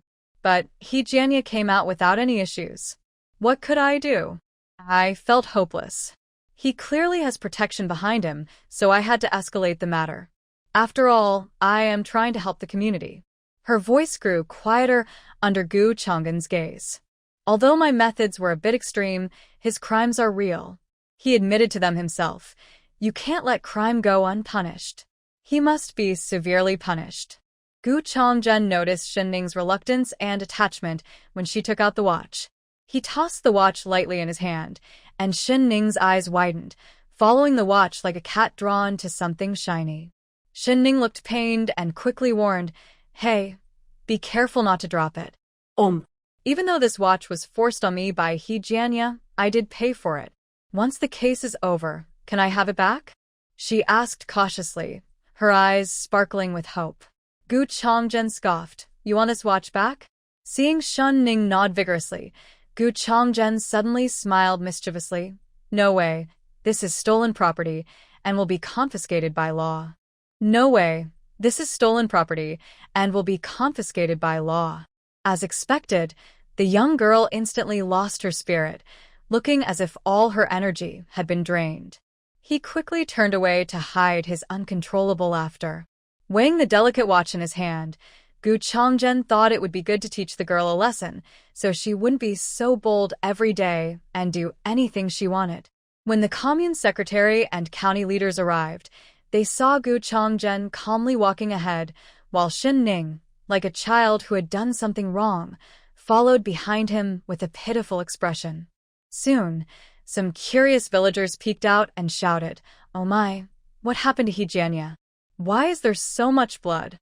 Goodness, it looks like a wild animal. That's disgusting." The village leader, He Jiawang, was held back by the villagers. Upon hearing the news, he broke free and rushed forward. He immediately saw the ground covered in blood and his son, Hejianya, who was still moving but was clearly disoriented. His eyes turned red with anger as he grabbed his son and glared at Shen Ning with open hostility, wishing he could hurt her. "You shameless person! How dare you plot against my son?" He no longer cared about pretending. He was ready to take someone down with him if he had to. "Leaders, don't be fooled by her innocent appearance. She seduced my son and then resorted to this despicable scheme. She is not a good person. She even goes to the black market. She bought a watch there." The villagers were skeptical of He Jiawang's claims, but they remembered Shen Ning's beautiful watch. Before Shen Ning could defend herself, Gu Changgang, a tall and strong figure, stepped in front of her, blocking He Jiawang's venomous gaze. He held up the exquisite lady's watch for everyone to see. "Is this the watch you're talking about? This is evidence given to us by Shun Zhqing. She was forced into the black market by Hejianya to buy this watch, which is understandable. But you seem to be admitting to having connections with the black market yourself?" He Jiawang was instantly silenced. He hadn't expected Shen Ning to act so quickly, indicating that everything was premeditated. "All right, I underestimated you. A young girl. I made a mistake. But don't get too proud. I will not let you off easily." Shen Ning quickly grabbed Gu Changgang's sleeve with one hand and raised the other high. "Report, Captain Gu. He Jiawang is threatening me and my safety." Seeing the once timid young woman now transformed into an angry whistleblower, Gu Changgang couldn't help but smile slightly. "What's this? Are you scared now?" Shen Ning, not noticing the warmth in his eyes, thought he was looking down on her and mocking her. She let go of his sleeve, turned her head away, and coldly replied, "Who's scared? I am a recognized, brave young person. Any dark force trying to harm me will not succeed." As soon as she finished speaking, the crowd erupted in applause, shouting, "Well said." Shen Ning suddenly realized her earlier behavior was a bit over the top and awkwardly scratched her head. Gu Changgang looked at her blushing ears, pressed his lips together, and cleared his throat. "Don't worry, we will ensure your safety and won't let any bad forces harm you." He paused for a moment, and his usually cold tone carried a hint of humor. A good young person who fights against crime and stands up for justice. For some reason, even though his tone was normal, Shen Ning sensed the teasing in his words and couldn't help but blush even more. Meanwhile, the county leaders accompanying them were sweating and nervous.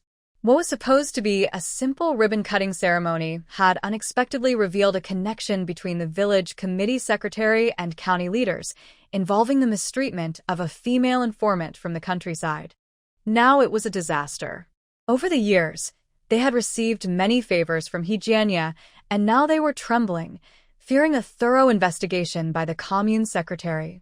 They were desperately trying to suppress the issue, but on this grand day of the new road's opening, everyone in Hajia village and all the attending leaders could hear the shocking scandal clearly. There was no way to hide it. The commune secretary, Pei Yan, had a face as cold as ice and scanned the crowd. "Take all personnel related to this case for investigation."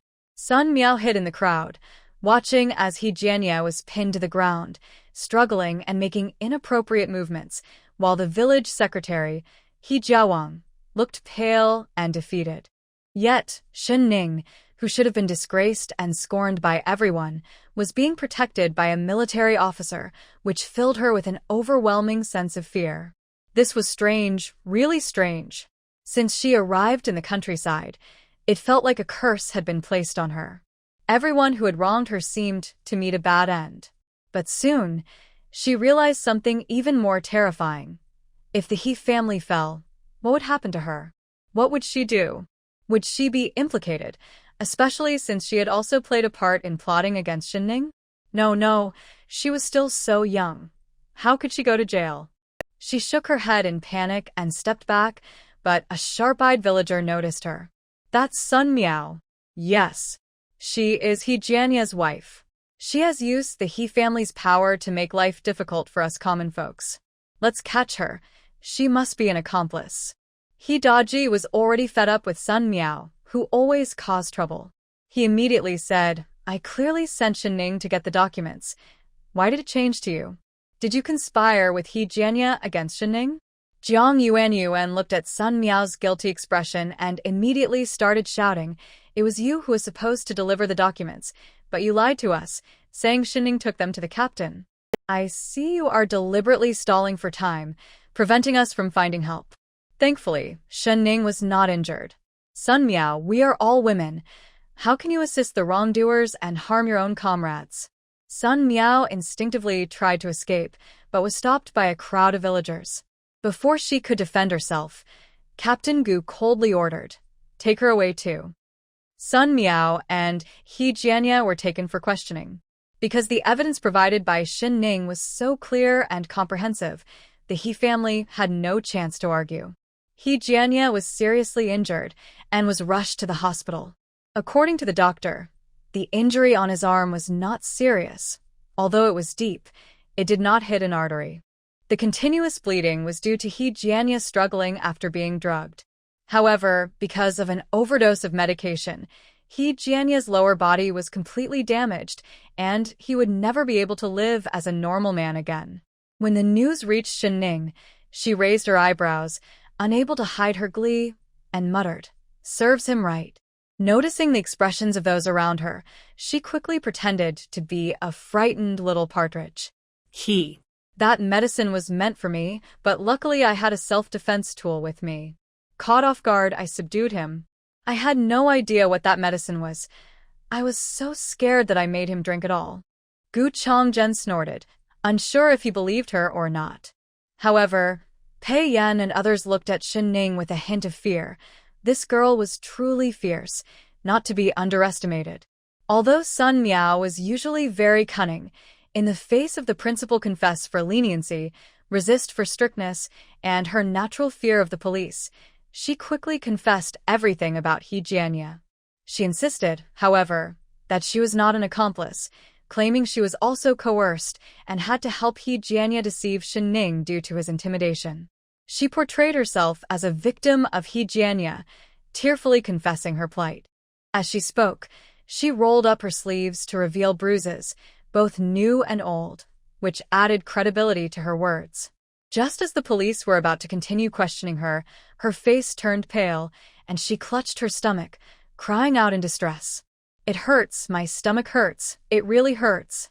The female officer nearby was startled and immediately took her to the hospital. She found out she was over a month pregnant. Sun Meow didn't know whether to cry or laugh. She was carrying He Jianya's child at such a time. She hated He Jianya and the child, but it was this child's existence that kept her safe. She cried bitterly, and the female police officer who accompanied her felt a bit sorry for her. After all, she was just a 20-year-old girl. How would she live her life from now on? Considering that Sun Meow was pregnant and there was no clear evidence of her involvement in He Jianya's illegal activities or the harm done to the young women, the police officer educated her and let her go. But as Sun Meow stood at the police station's door, holding her still flat belly, the feeling of being lost almost consumed her. In just 4 short months in the countryside, she had gone from being a praised good girl to someone everyone in the village avoided and looked down upon.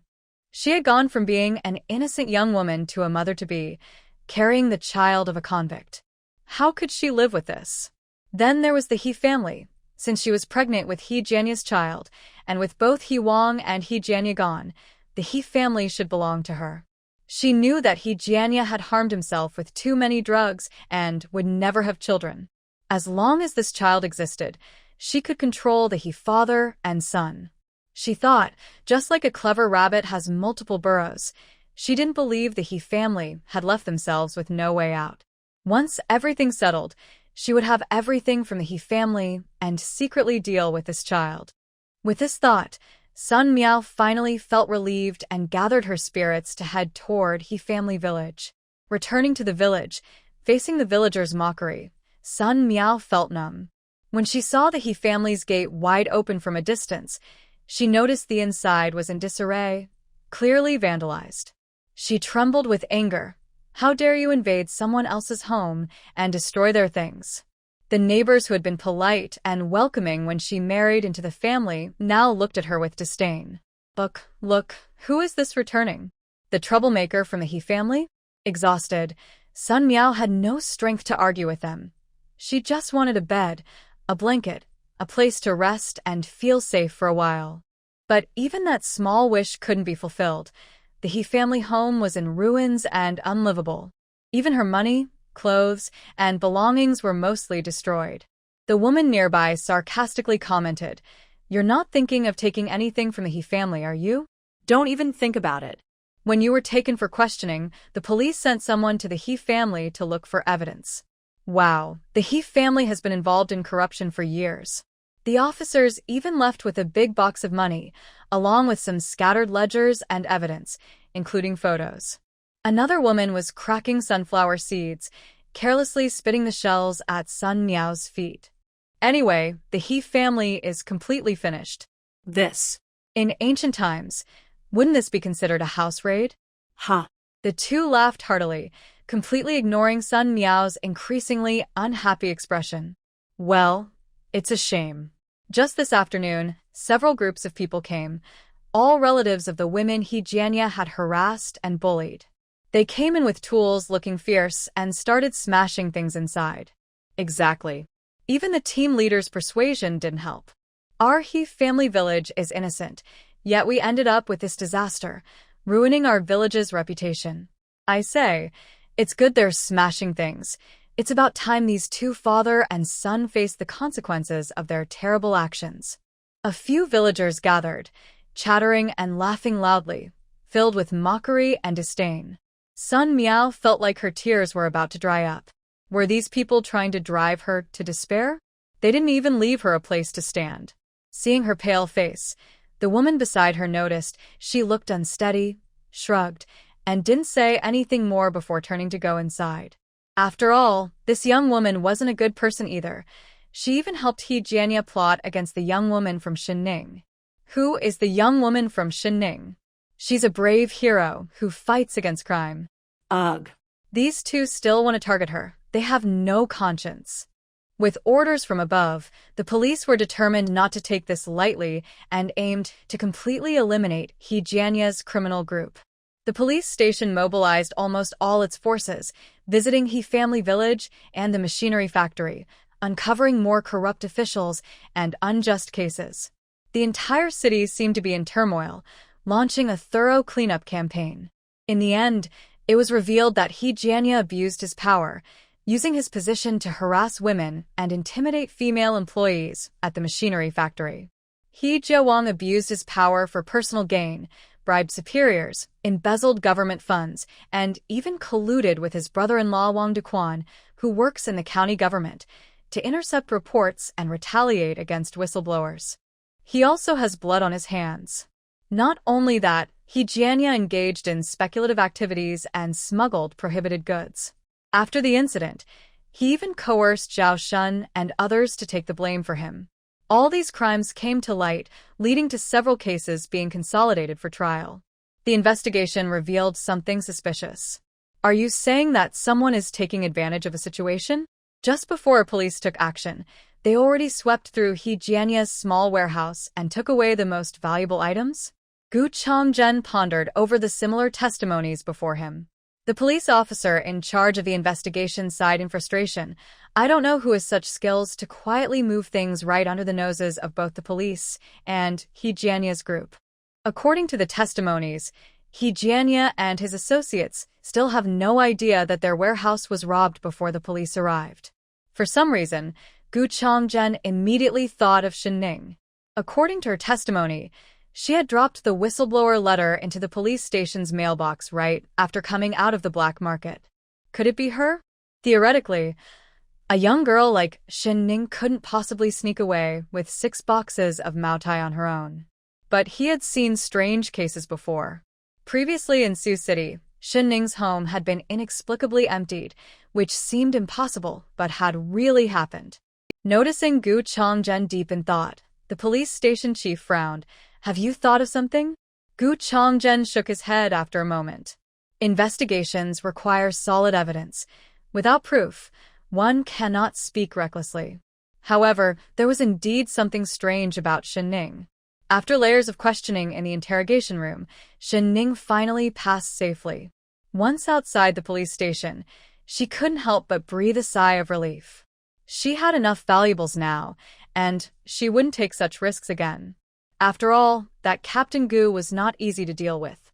The memory of his cold face made her shiver involuntarily. Suddenly, a joyful voice called out, "Shen Jiqing, you finally came out." Several female workers from the machinery factory, with tears in their eyes, hugged her tightly. "Ning Ning, you finally made it out. If they hadn't released you soon, Ching Ching and I would have rushed in to get you. I'm just saying, if it weren't for Shen Jiqing standing up and connecting us victims, giving us courage, we might still be." Fong Qing started crying again. Shen Ning patted her back. "It's okay. Everything is in the past now. You all need to look forward." Fong Qing wiped her tears and took out a big red scarf she had knitted, handing it to Shen Ning. "Even though that terrible person is in jail, he ruined my reputation before. I really can't stand the rumors anymore. I need to move away. I don't know if we'll meet again, but I will write to you. Shen Ning, thank you so much. If it weren't for you, I don't know if I would have had the courage to go on." Fong Qing's eyes were filled with tears as she buried her head on Shen Ning's shoulder, her frail body shaking. Shen Ning gently patted her back until she calmed down, sniffled, and shyly wiped away her tears. She waved her hand at Shen Ning with determination. "I'm leaving. If fate allows, we will meet again." Shen Ning watched Fong Qing's fading figure, and the heavy gloom in her heart began to lift. Her actions might not have been entirely honorable, but no matter what, she had saved a life and removed a harmful presence from society. Perhaps, besides seeking revenge, she had found a new purpose in life. Gu Changgong's figure hid in the shadows, his intention to question her suddenly halted. Seeing the female employees surrounding Shen Ning, crying and laughing with gratitude, he felt that the hidden details of the case were not so important anymore. A gentleman judges actions, not intentions. Regardless of Shen Ning's motives, she had done a great good for society. If one day he obtained evidence of her wrongdoing, he would not let it slide. The first snow of the season began to fall gently from the sky. Shen Ning exhaled, catching a snowflake. Thinking of son Meow, who had escaped a crisis, her mood was not very pleasant. Was this fate? But if this was fate, where could she seek justice for her tragic past? With a cruel smile in her eyes, Shen Ning decided that since son Meow had evaded legal punishment, she would write the final judgment herself. The snowflakes danced in the air, but they could not compete with the coldness in Shen Ning's gaze. At that moment, she seemed less like a living person and more like a vengeful spirit rising from. Shen Ning did not return to the village, but went to the post office to call son Meow's family. The He family had been destroyed, and son Meow had to move back to the youth station. No matter how the villagers and Wang Baozhu mocked her, she remained indifferent, becoming even more silent. Every day, she hid in her room, fully focused on studying for the teacher selection exam. Shen Ning watched all of this and sometimes admired son Meow. Even in such a terrible situation, she was like a resilient little fighter, striving to find the best way forward. With solid evidence and witnesses, the people who had once been silenced by the He family's power began to speak out, accusing the He father and son of their various wrongdoings. Soon, the verdict was announced. Although He Jiawang tried everything he could no longer protect his son as he had before. Knowing he could not escape serious punishment, He Jiawang took all the blame, but He Jianya still could not avoid legal consequences and was sentenced to 15 years in prison. On the day He Jiawang was executed, He Jianya seemed to age 10 years overnight, his tall figure becoming completely hunched. He could not bear such a. Without his father to protect him, he was no longer the powerful deputy factory director in Hajia village. Here, he was just an ordinary prisoner. He Jianya tried to form alliances in prison, but no one was interested, and he ended up being taught a lesson by others, gradually quieting down. His eyes lost all light, like a walking corpse, wandering aimlessly all day. Until one day, someone came to visit him. He was surprised and instinctively guessed the visitor's identity. It would be surprising if his relatives from his hometown came to see him, let alone to support him. Could it be that Shen Ning? But to his surprise, he saw Sun Miao's thin and weary face in the meeting room, and his eyes immediately warmed, almost bringing him to tears. "What are you doing here?" Sun Miao touched her belly, her eyes holding a certain depth. "I came to see you." With the baby. He Jianya was stunned, as if struck by lightning. "You? What did you say?" Sun Miao remained silent, only pulling out a pregnancy test result. "I am almost 2 months pregnant. I heard that you were hurt and might never have children again. The baby in my belly is the only heir of the He family." His eyes, once dull, seemed to light up as he pressed greedily against the glass window, carefully examining the pregnancy test results. There was a flicker of excitement in his gaze. Finally, he couldn't help but laugh out loud. "Haha. I knew it. How could I, He Jianya, have no descendants? It seems my fate is not yet sealed." Sun Miao watched him in a frenzy and felt annoyed. She couldn't help but urge softly, "You know that with both of you in trouble, my life won't be easy." "This child." He Jianya's expression immediately turned cold. "What do you mean? You don't plan to keep this child?" Sun Miao quickly wiped away her tears. "How could I bear to?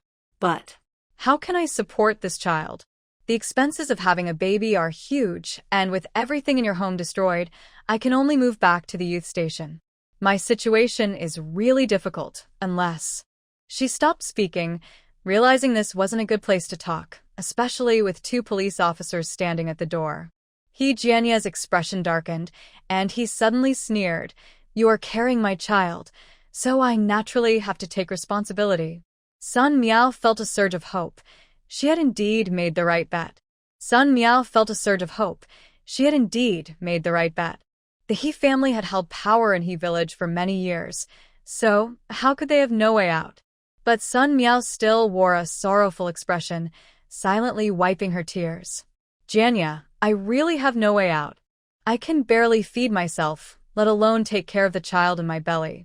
He Jianya's face darkened. Although this woman always seemed weak, he had spent enough time with her to know the malice hidden beneath her gentle facade. She was clearly trying to threaten him. If he didn't satisfy her today, this ruthless woman might really consider getting rid of their only child. He Jianya raised an eyebrow and looked at her coldly. "Since you married into the He family, you are mine. If you dare to have any wrong thoughts, I will not let you off easily. I have my ways." Sun Miao nodded with tear-filled eyes. He Jianya glanced at the police officers at the door, his expression cautious. "When you have time, please light some incense for the ancestors of the He family and bow a few times." Sun Miao received the answer she wanted and immediately stood up, but she still had to maintain appearances. "All right, it's getting late, so I'll head back now. I'll come to see you again when I have the chance. Don't worry, I'll take good care of myself and the kids." Before dawn, Sun Miao walked alone on the dirt road in the countryside. The dark path was empty, and occasionally she could hear the howls of wolves in the mountains. Sun Miao encouraged herself as she cautiously made her way to the He family ancestral home. He Jianya was not a dutiful descendant. There must be a reason he wanted her to pay respects to their ancestors. Sun Miao suspected there was something valuable in the He family home. Holding a slightly rusty key, she nervously opened the big door of the ancestral house. It was located at the far east of the village, next to several dilapidated houses that had long been abandoned. The low buildings cast eerie shadows, making the place feel even more frightening. Gathering her courage, Sun Miao pushed open the courtyard gate. Inside, there was a main room, a side room, and a small courtyard of about 20 square meters filled with clutter. The entire yard felt cramped, decayed, and neglected. The main room of the He family ancestral home only had an offering table left, with a few tablets on it and an incense burner in front. During the day, it wouldn't seem so scary. But now, with the moon hanging in the sky and the darkness surrounding her, Sun Meow was nearly terrified. She muttered, "Don't blame me. I'm here for the sake of the He family's descendants." With that, she gritted her teeth and bowed 3 times deeply to the tablets, then began to search around the small room. The old offering table creaked ominously as she touched it. Sun Meow was almost in tears from fear, but thinking of her recent hardships and the villagers' mockery made her grit her teeth and press on. Sure enough, she felt a cold touch that was different from the wood where the table met the corner. Her heart filled with excitement as she dove in and started to dig. After a while, there was a loud clunk, and a small yellow fish wrapped in black mud fell out. Joy burst in Sun Meow's eyes as she hurriedly picked it up, not caring about the dirt, and took a big bite. Looking at the shallow bite marks and the dazzling golden color, tears streamed down her face, as if all her struggles had finally found meaning. With the thought that money could solve problems, the fear she felt earlier was now washed away by overwhelming joy. Energized, she continued to dig and search, even turning over the tablets of the He ancestors, knocking and tapping around. Sure enough, 2 of the plaques had a hidden compartment. Sun Meow used all her strength to pry it open, revealing a thick stack of money that almost made her scream with joy. She bit her lip to suppress her excitement. Her eyes were bright with anticipation, and she felt a heavy, animal-like growl in her throat. She was thrilled, feeling a sense of clarity that everything would work out. However, her excitement caused a tight pain in her stomach, so she took a few deep breaths and pinched herself to calm down. Standing up, she brushed off the dust and placed the plaques back in their original spots. With this money, she felt more confident. She could ask her parents to help her find a job in the city. Once she returned to the city, her bad experiences here would fade away. Sun Meow was filled with hope for the future as she carefully tucked away the 2,000 yuan she found behind the plaque into her clothes. The 2 small gold bars weighed about 5 or 6 pounds, but she didn't feel their weight as she held them close, ready to sneak out of the He family's old house under the moonlight. Just as she was about to step over the threshold and embrace her new life, she heard a faint sound behind her, followed by a rush of wind. With a thud, she collapsed to the ground, unable to feel pain or fear before losing consciousness. Shen Ning, satisfied, put away the laundry stick and looked coldly at the smiling Sun Meow, her hatred no longer restrained. If she hadn't held back, she could have easily harmed Sun Meow severely. Fortunately, she had anticipated this. She knew Sun Meow's character well. Driven by self-interest, Sun Meow had acted unusually by not terminating her pregnancy and even visiting the police station. Shen Ning felt uneasy, sensing that something unexpected was about to happen. Sure enough, the He family was still restless even in prison, leaving a way out. Sun Meow wanted to use her unborn child as leverage against the He family, but Shen Ning would not let that happen. A soft scratching sound came from outside the door, and Shen Ning opened it to let in a coal ball. The coal ball let out a low growl and glanced at the unconscious Sun Meow before stepping over her without hesitation. The thick tail was like a big broom, striking Sun Meow's face hard. Shen Ning watched the creature's human-like actions, and the cold expression on her face softened instantly. She patted the coal ball's head, laughing lightly as if chatting with a friend. "Thank you so much. I'll cook you some big bones when we get back." Thanks to the coal ball keeping an eye on Sun Meow these past few days, tonight she was finally caught. If Sun Meow got her hands on this fortune and turned her life around, Shen Ning felt she would be sick. The smell of money surprisingly calmed Shen Ning's anxiety. She touched the small yellow fish she got from Sun Meow and thought this money could be used to build roads, create hope schools, or even just thrown in the water to make a sound. Anything was better than letting Sun Meow have it. After putting everything away, Shen Ning shook the thick stack of cash in her hand and her eyes sparkled with joy. She clicked her tongue and let the coal ball sniff carefully, instructing, "Good coal ball, help me look for more." The coal ball soon showed signs of movement, digging continuously in a corner of the He family's yard. Shen Ning's eyes lit up as she took out a small shovel from her space and started digging without hesitation. Before long, she unearthed a wooden box about 1/2 meter long, which she immediately stored in her space and called for the coal ball to hurry up. The coal ball trotted a few steps to catch up, stepping heavily on Sun Meow's foot as it passed by, then ran to the door before turning back. It could sense Shen Ning's dislike for this person. The coal ball didn't understand human grudges, but in its world, if Shen Ning was happy, it was happy. If she was unhappy, then it would take action. Lifting its hind leg, it let out a fresh, warm stream right on Sun Meow's face. When Shen Ning turned around, she couldn't help but laugh at the scene. Seeing Sun Meow's miserable state eased some of the frustration that had built up in her heart, but it still wasn't enough. The coal ball proudly raised its head, its tail wagging like a propeller, looking eager for praise, which was just too cute. Shen Ning chuckled and urged, "Good coal ball, let's go. Are 2 big bones enough? Let's add some more food. You seem a bit overheated." The coal ball instantly looked satisfied, showing its big teeth, wagging its tail, and happily stepping on Sun Meow as it dashed down the village path. Shen Ning followed behind, feeling safe with the coal ball leading the way, not worried about encountering other villagers. By this time, the sky was already lightening, and Shen Ning walked briskly back to her yard. Until she locked the courtyard gate, she took a deep breath and pulled out the wooden box she had dug up from the He family. It had a large rusty lock. Shen Ning found a big axe for chopping wood and struck the lock hard, causing it to open. Carefully, she opened the box and was surprised to find another wooden box inside. This one looked specially treated, giving off a faint fragrance, and was well preserved against insects. Shen Ning's heart raced. It seemed like the contents were quite significant. Meanwhile, Sun Meow felt as if she had just had a colorful dream.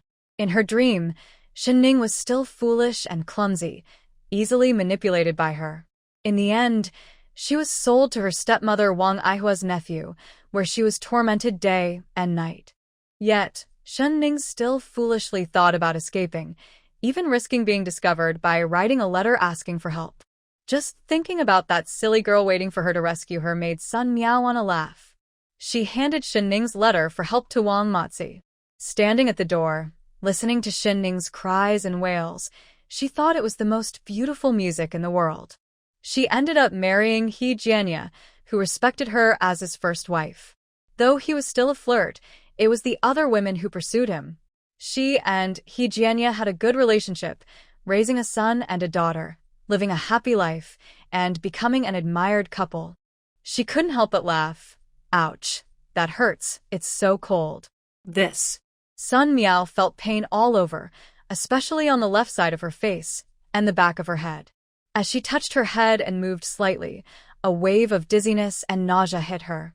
Taking a deep breath, she was overwhelmed by a strong smell. Ugh. She couldn't help but gag, but after not eating all night, she only brought up a little bile.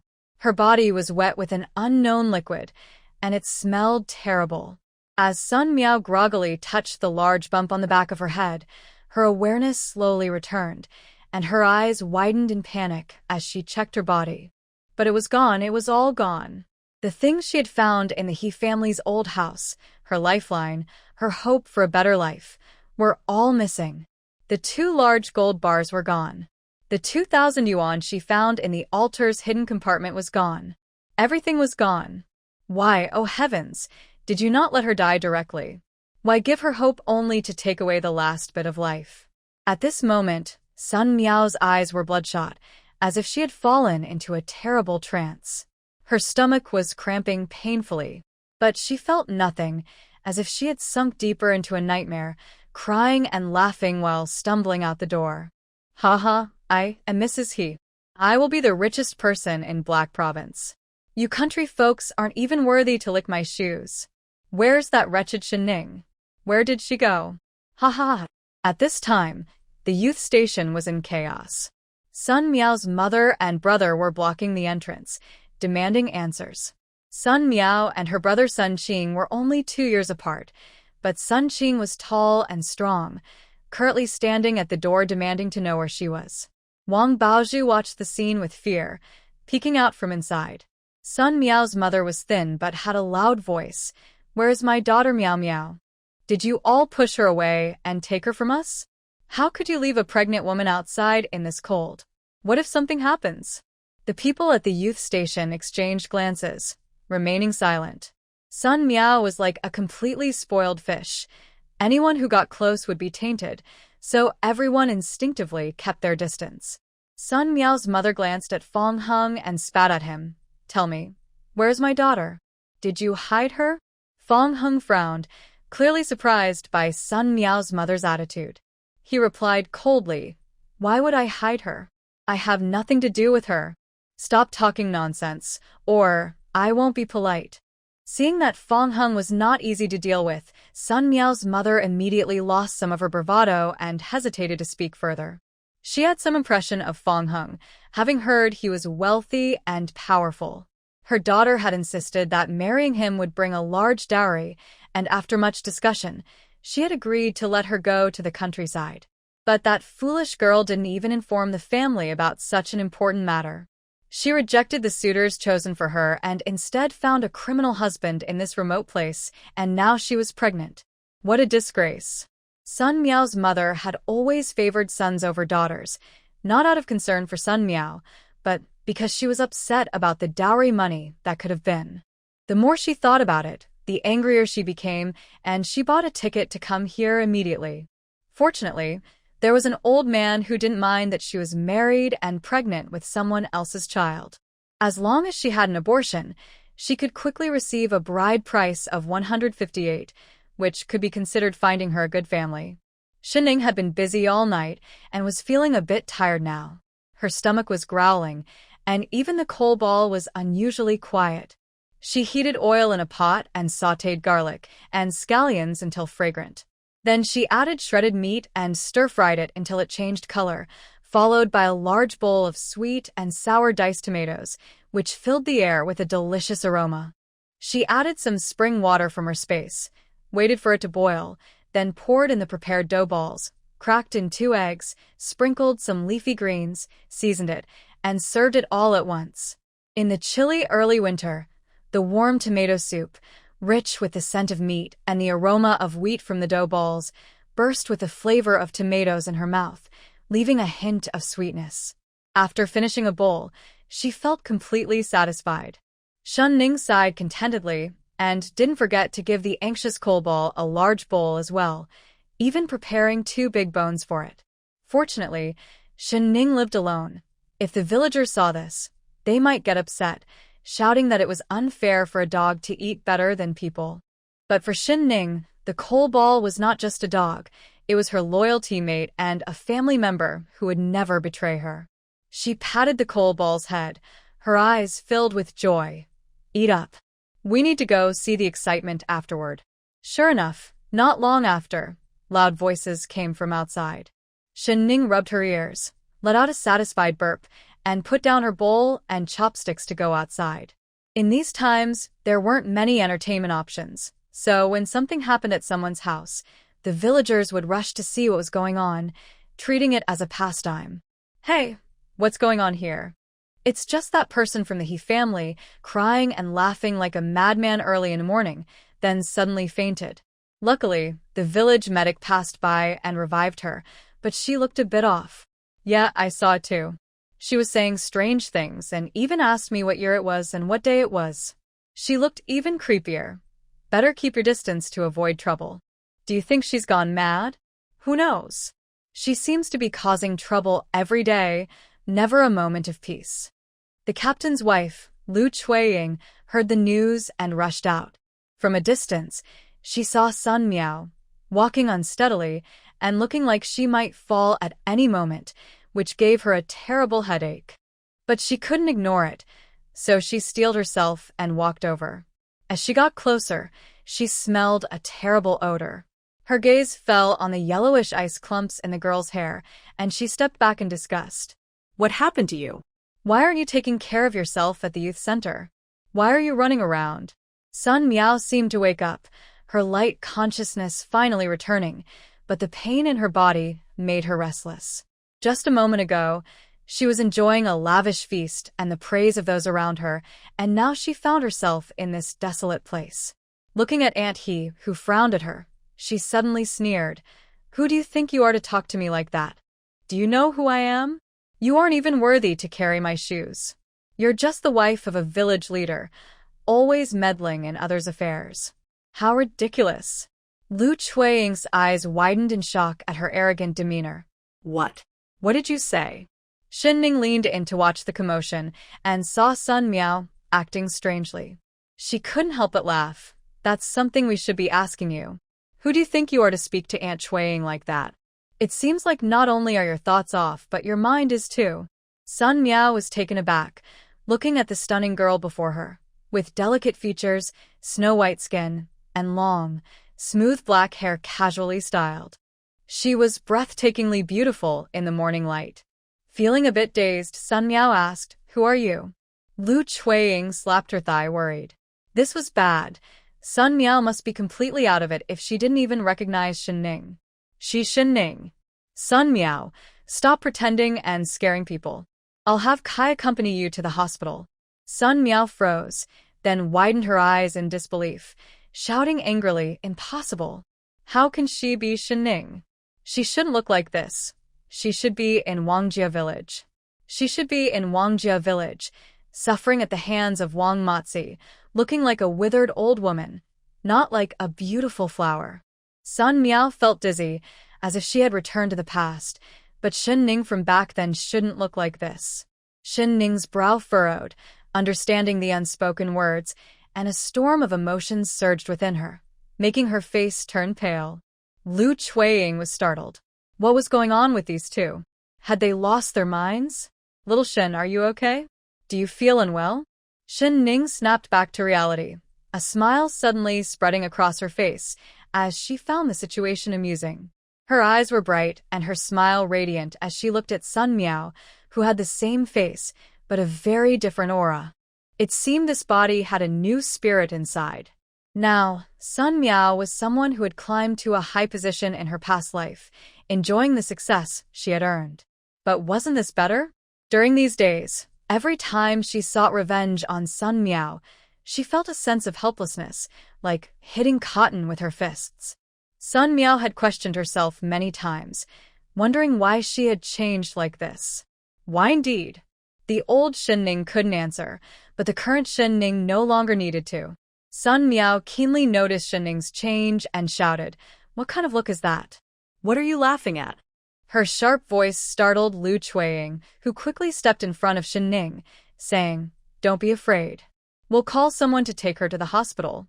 It seems she has truly lost her mind. Shen Ning looked at the arriving Sun family members and patted Lu Chueying's hand, saying, It's okay, I'm not scared. Sun Meow's mother and brother are here. They can take her home. After all, she is pregnant with He family's child.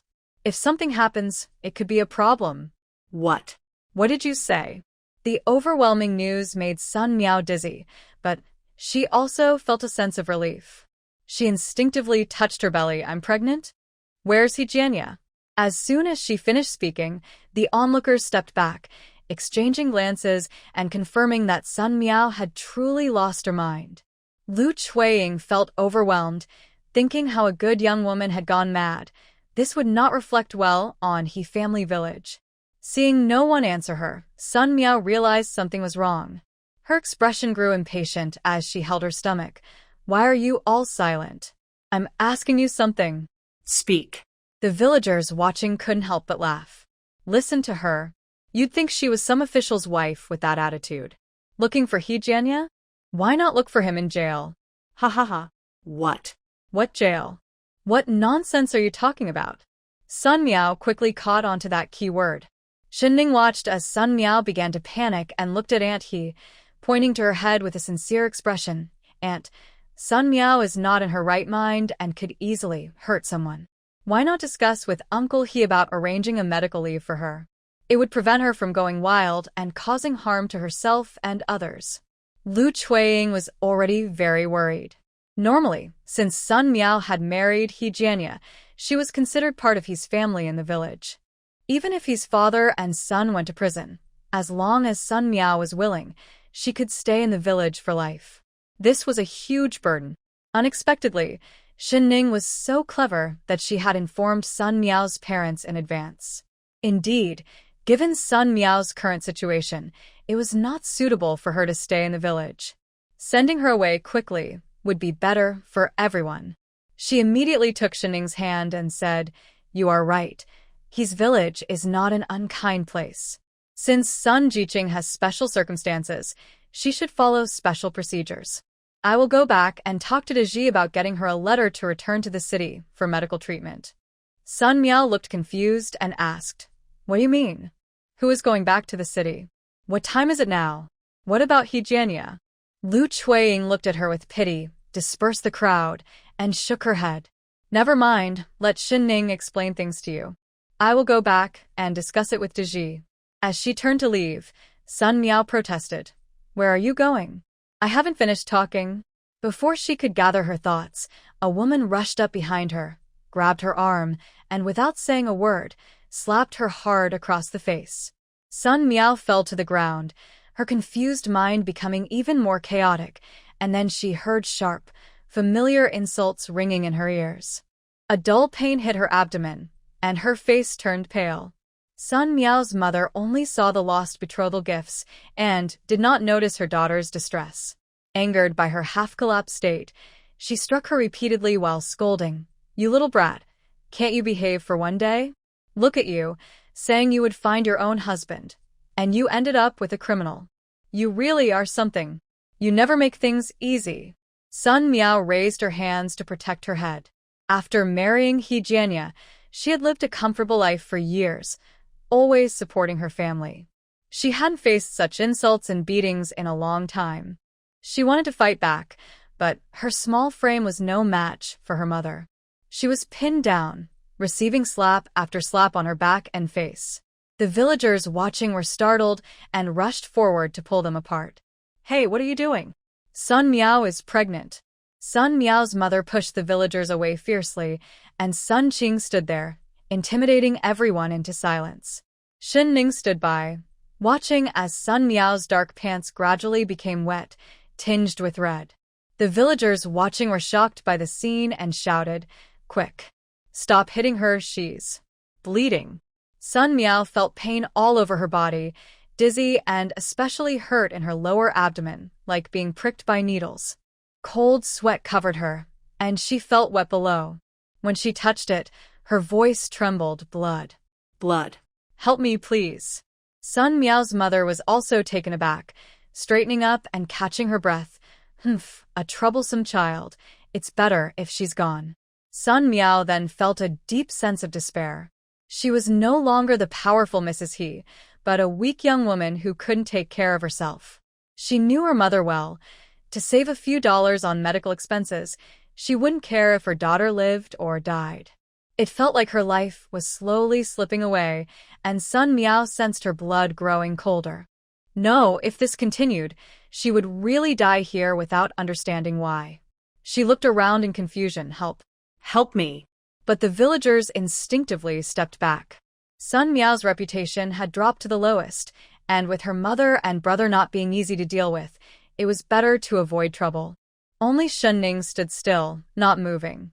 At this moment, it seemed her only hope was Shen Ning. Sun Miao felt more helpless than ever. She stretched out her hand, gripping Shen Ning's pant leg tightly, tears streaming down her face as she cried out, "Ning Ning, help. Help me. Please, save me." This scene was so similar, just the roles had reversed. The one who once begged on the ground was now Sun Miao. She pleaded desperately, "Ning Ning, take me to the hospital, please. If you don't help me, I will die.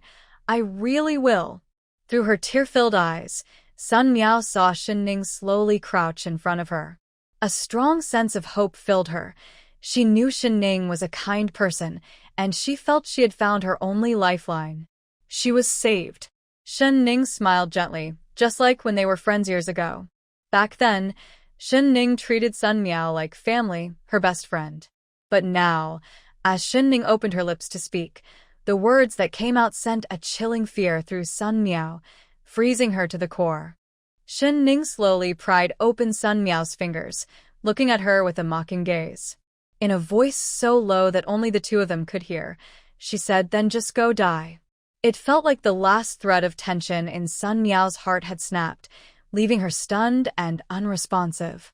Was she imagining things? The gentle and kind Shen Ning, who was almost foolishly nice, had just told her to die?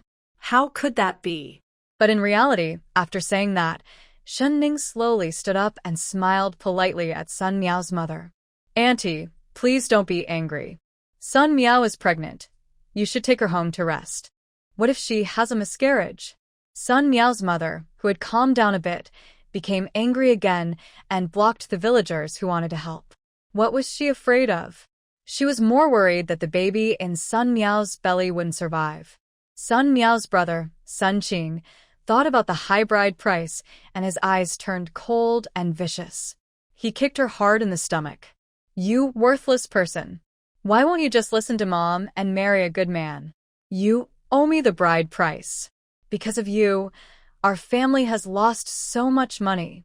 The pain tortured Sun Meow, making her face pale and her body involuntarily curl up. "No, don't hit me. I have money. Help me. If I die, you won't get anything."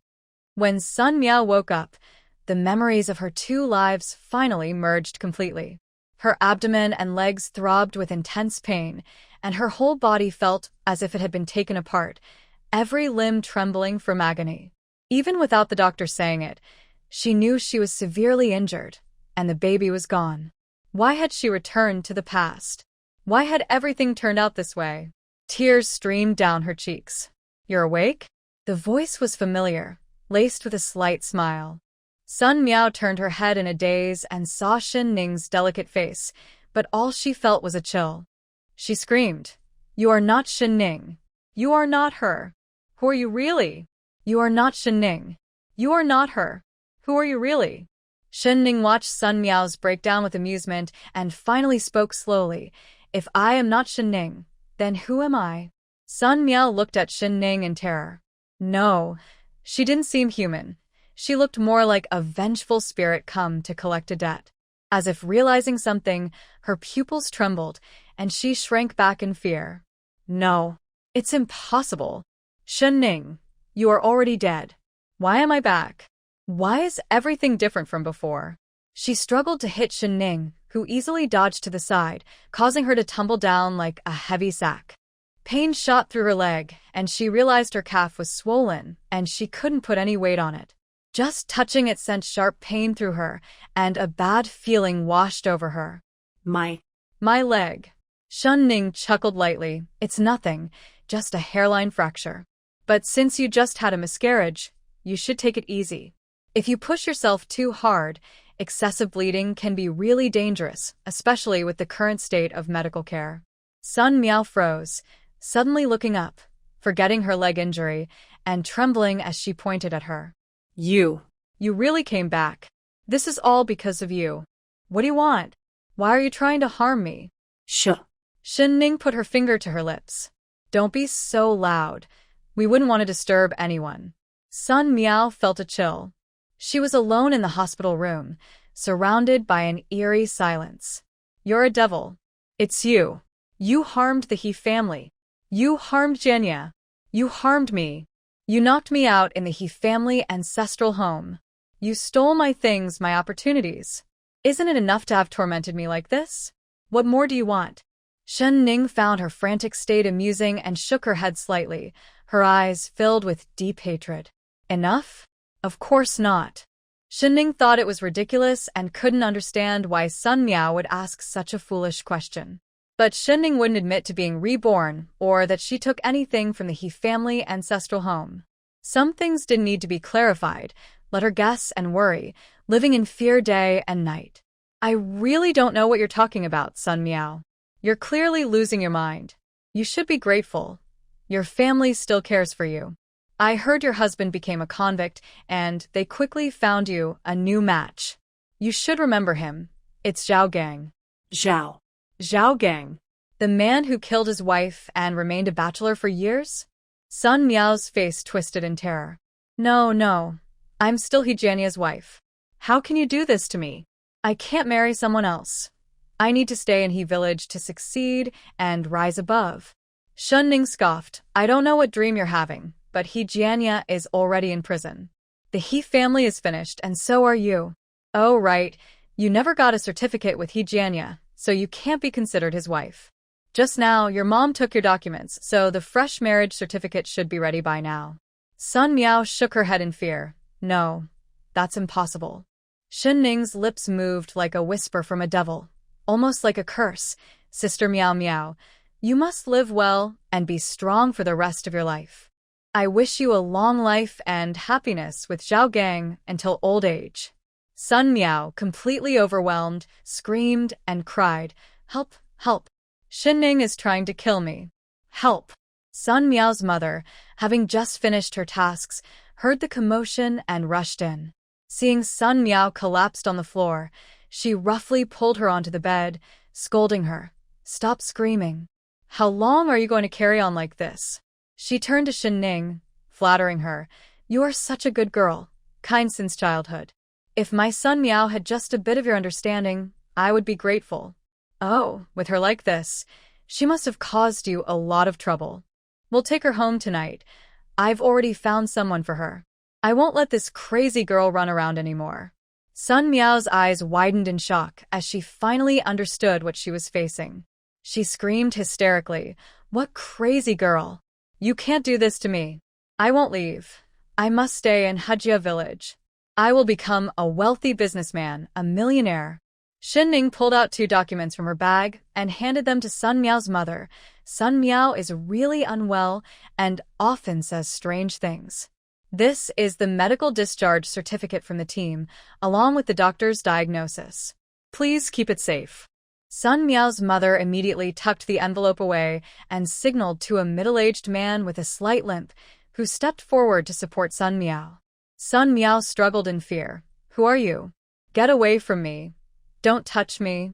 The man spoke gently. I'm Zhao Gang, your husband. I used to carry you when you were little. Once you get better. Get away, you.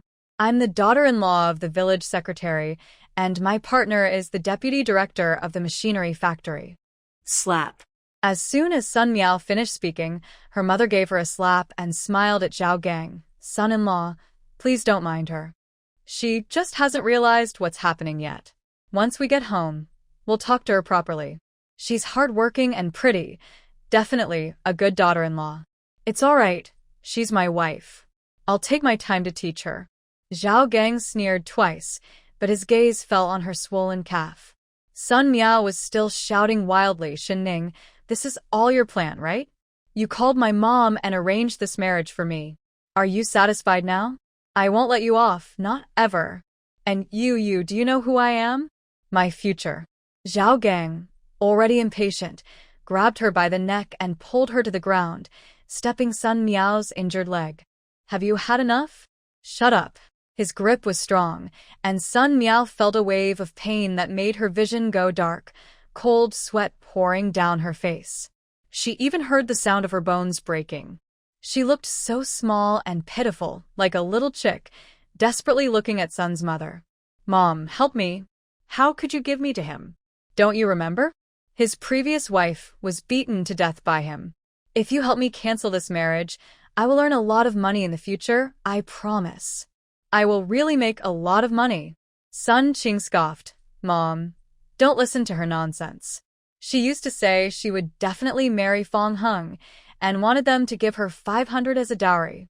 And now? Ha! She's just second-hand goods. Who would want her except Zhao Gang? Sun's mother's face immediately darkened as she scolded Sun Miao. Be quiet.